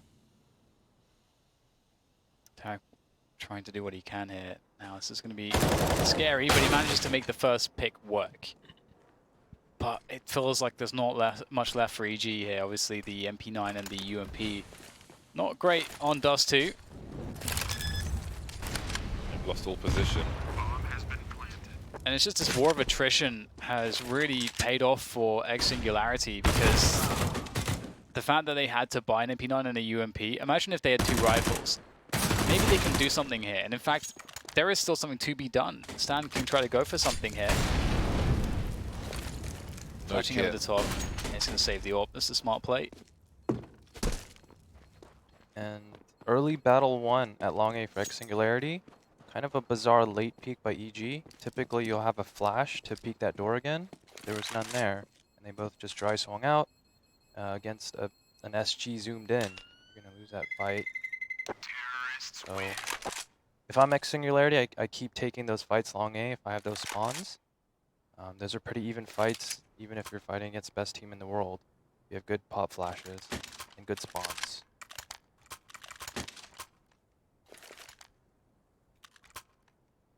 (3-1) for EG. A rough road ahead for them. Circle of the AWP may have to take some risks. Jumping past the mid position is Ethan. Looking for information, maybe entertaining. Allowing the CTs to rotate, Cirque looking for the jump on the box to look at the short position because of course it is hard to see if CTs are pushing. It's a very deep grenade, and is he going to survive? Just about. From 7 to 3 HP. That is pretty wild. Oh, he messed missed it up. it. I think he was still moving, wasn't he, when he threw it? I'm not sure, but he's messed it up. Now, in fact, he's given the CTs somewhat of a one-way. Almost. Well, cost him half his health. Could have been worse, I guess. Still could get worse though, because EG have a setup on Catwalk. Yeah, and they should expect this too. The pick. Breeze's team name is I'm So Salty. I'm so salty. 5 versus 2 for Evil Geniuses. Next Singularity unable to respond to any of this just yet. Bentley takes 1, takes 2, and then there was Robbie. No one will be lost. Every single player is so dangerous. Yeah, especially Cirque. He's such a force now. Oh yeah. He has an op. He's so good at finding picks. Yeah, that rotation into mid just completely caught Singularity off guard. If you hang out there for too long, you'll get punished. And EG, they can finally create an economy now. Unless Singularity finds something in this round. There's a scout tag. So Zerk, unfortunately for him, he has to be quite careful now. Changing his position with the flash. Ooh, he took out Stelly, the second player through the doors. Distraction being run. Stanislaus not well equipped though. Not getting much of anything. Circling behind the door again. He can spray that. Maybe not with Glocks though. It is penetrable, but they might not have the firepower for it in this round. Breeze unscoped. We've seen another player. That Molotov might be fatal. Stelly will lose his life to Cirque, stealing the kill from the Molotov maybe. And then there were 2. I think Singularity may find it difficult to deal with the difficult situations they're put in, the 3v5s and so on. May not get as much mileage as a different team might get. Ben needs one more tag. They've gone and done it. They gave Breeze a creek. Oh dear. Yeah, it's going to be a tough one here now for Singularity. Beginning to establish some economy. EG still working on it. Singularity keeping them somewhat honest. Gonna need a lights out round here. They have a couple long spawns, so they can try to get out long. Oh, Stan! He just sat there. What was his plan? A flashbang up mid or something? That was a very bizarre frag, but there's problems in the long position for both teams. Tarek pulls a grenade out, running out of bullets, trying to use utility to fall back, and Singularity might be good for a second round. Got to push in B tunnels, and Stelly is lurking, almost sandwiched between 2. Cirque starts to run. Has he been heard? He must have been heard, surely. In fact, of course, Infinite with the bomb has come out of long alone to go and have a look towards T-spawn, which is probably not the best idea. He will hunt the kill though, and he will land it. Impressive that he has his gun ready. Wasn't expecting him to have his gun ready. So very unusual kill. How much does it cost Evil Geniuses? What does their money look like now? Cost them everything. That was supposed to be around where they really established themselves, but now everything's kind of could be knocked into flux.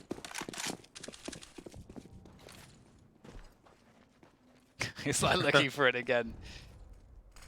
So we have 2 AWPs and 3 pistols for Evil Geniuses. Cirque looking around the smoke, and Ponalone's up top, while Cirque is focused on the lower area. Timing works out well for him. That's one of the rifles taken away. That might not be retrieved anytime soon. Tarek's on the way to CT spawn, however. He's actually managed to escape with the AWP. Ethan can run distraction, but I'll see that the AWP has gone. So many targets. Doesn't know which one to pick. Breeze and Stan now. All that remains. Evil Geniuses are headed to the bench as far as money's concerned.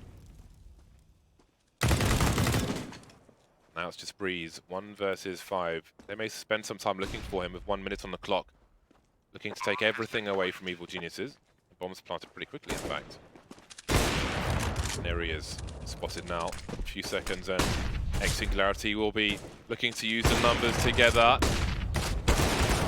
Flashbang works out eventually. They'll lose 2 players for it, but it's all good in the hood. AWP collected, and there are 2 more rounds to recover. Okay, this is great. Just like that. Yeah, big swing here in the first half.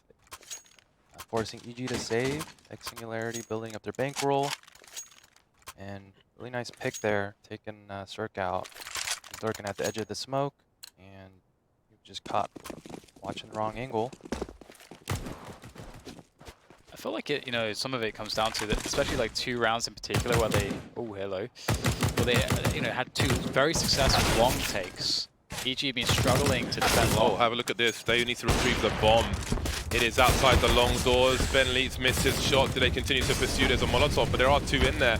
Infinite is forced to be isolated from his team, and Stanislaus surely soon to go down. That was pretty interesting because they put the smoke through mid doors, which would suggest a lower tunnel play, but then they stayed hard left where the T's in T-spawn can't see them running up mid. That was quite novel from Evil Geniuses, and that could have ended much worse for Singularity, Singularity, but they managed to hold on and deal with it. Yep.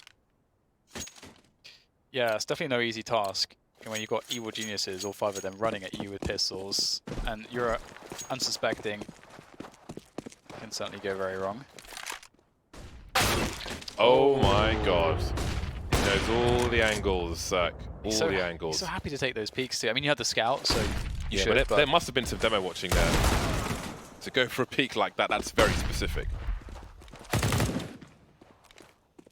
Krieg, the deletion cannon, continuing to do what it does. Circus fishing for something, but again, this is a crap situation for Evil Geniuses. Pone Lone moonwalking to avoid any flashbang plays, but there are no grenades of any kind for Evil Geniuses. Robbie is lower tunnel looking for a rotation that's not coming through mid at the very least. And EG essentially have a stack towards the A bomb site. Now, there are plenty of smoke grenades for the cross. Singularity playing damn slow, and it has yielded him another kill. He must have heard the scope, surely. Here come the smoke grenades. Ethan misses his shot. Just a completely awkward situation. That's a nice headshot from him. Looking for the jumping action now, but Singularity will deal with it. That would have been so awesome. Oh well. The ops coming out again. Got 2 ops. This would be the time to have a reaction from EG of some description. Against Dust 2, so there's only so much you can do.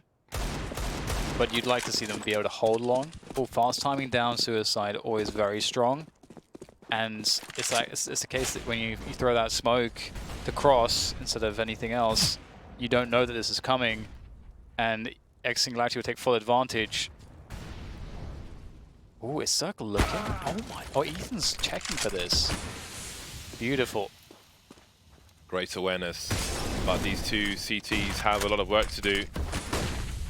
Smoke to create some space, allows Stan to face with some cover. Won't work out for him though. 3 versus 3. There are no Molotovs for the retake. Maybe there's some lying around somewhere, but I don't think so, as the EG players died inside the site. Breezy with the big flank. This is going to be a big kill here. If EG can flash for Breezy to peek this angle and clear this deep spot angle. Just the flash. Well done. There we go. And the retake continues. With the smokes in the site, Stelly can't see anything. That is a clean retake. They lose no one. That flash, so money. That flash was everything. It's so hard to know how to deal with that, because you can't like, play anti-flash by yourself there. You'll just probably just die, because you might just get peeked. So it's tough, a very tough spot. And at the same time, you don't even know if they're all if the one is even coming from tunnels too. So It's just I don't know how. I'm trying to think what would be a better way to set up. I don't think there really is. Right. Yeah. They just didn't have any nades, any smokes, mollies. Yeah.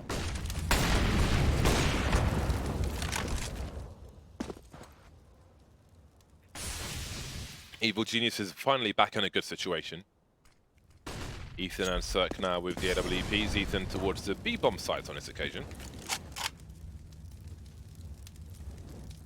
Somebody you remember for the AWP, considering his ability with the other rifles.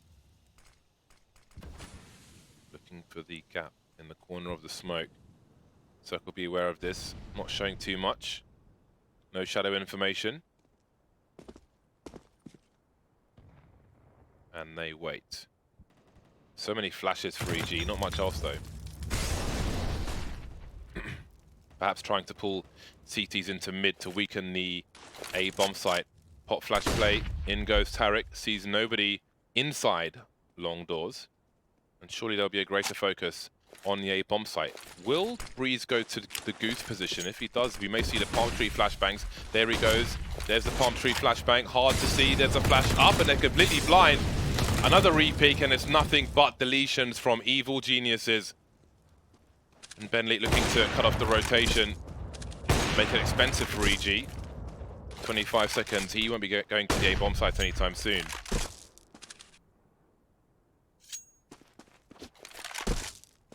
When Breeze has a Krieg in his hands and you're watching his POV, doesn't really look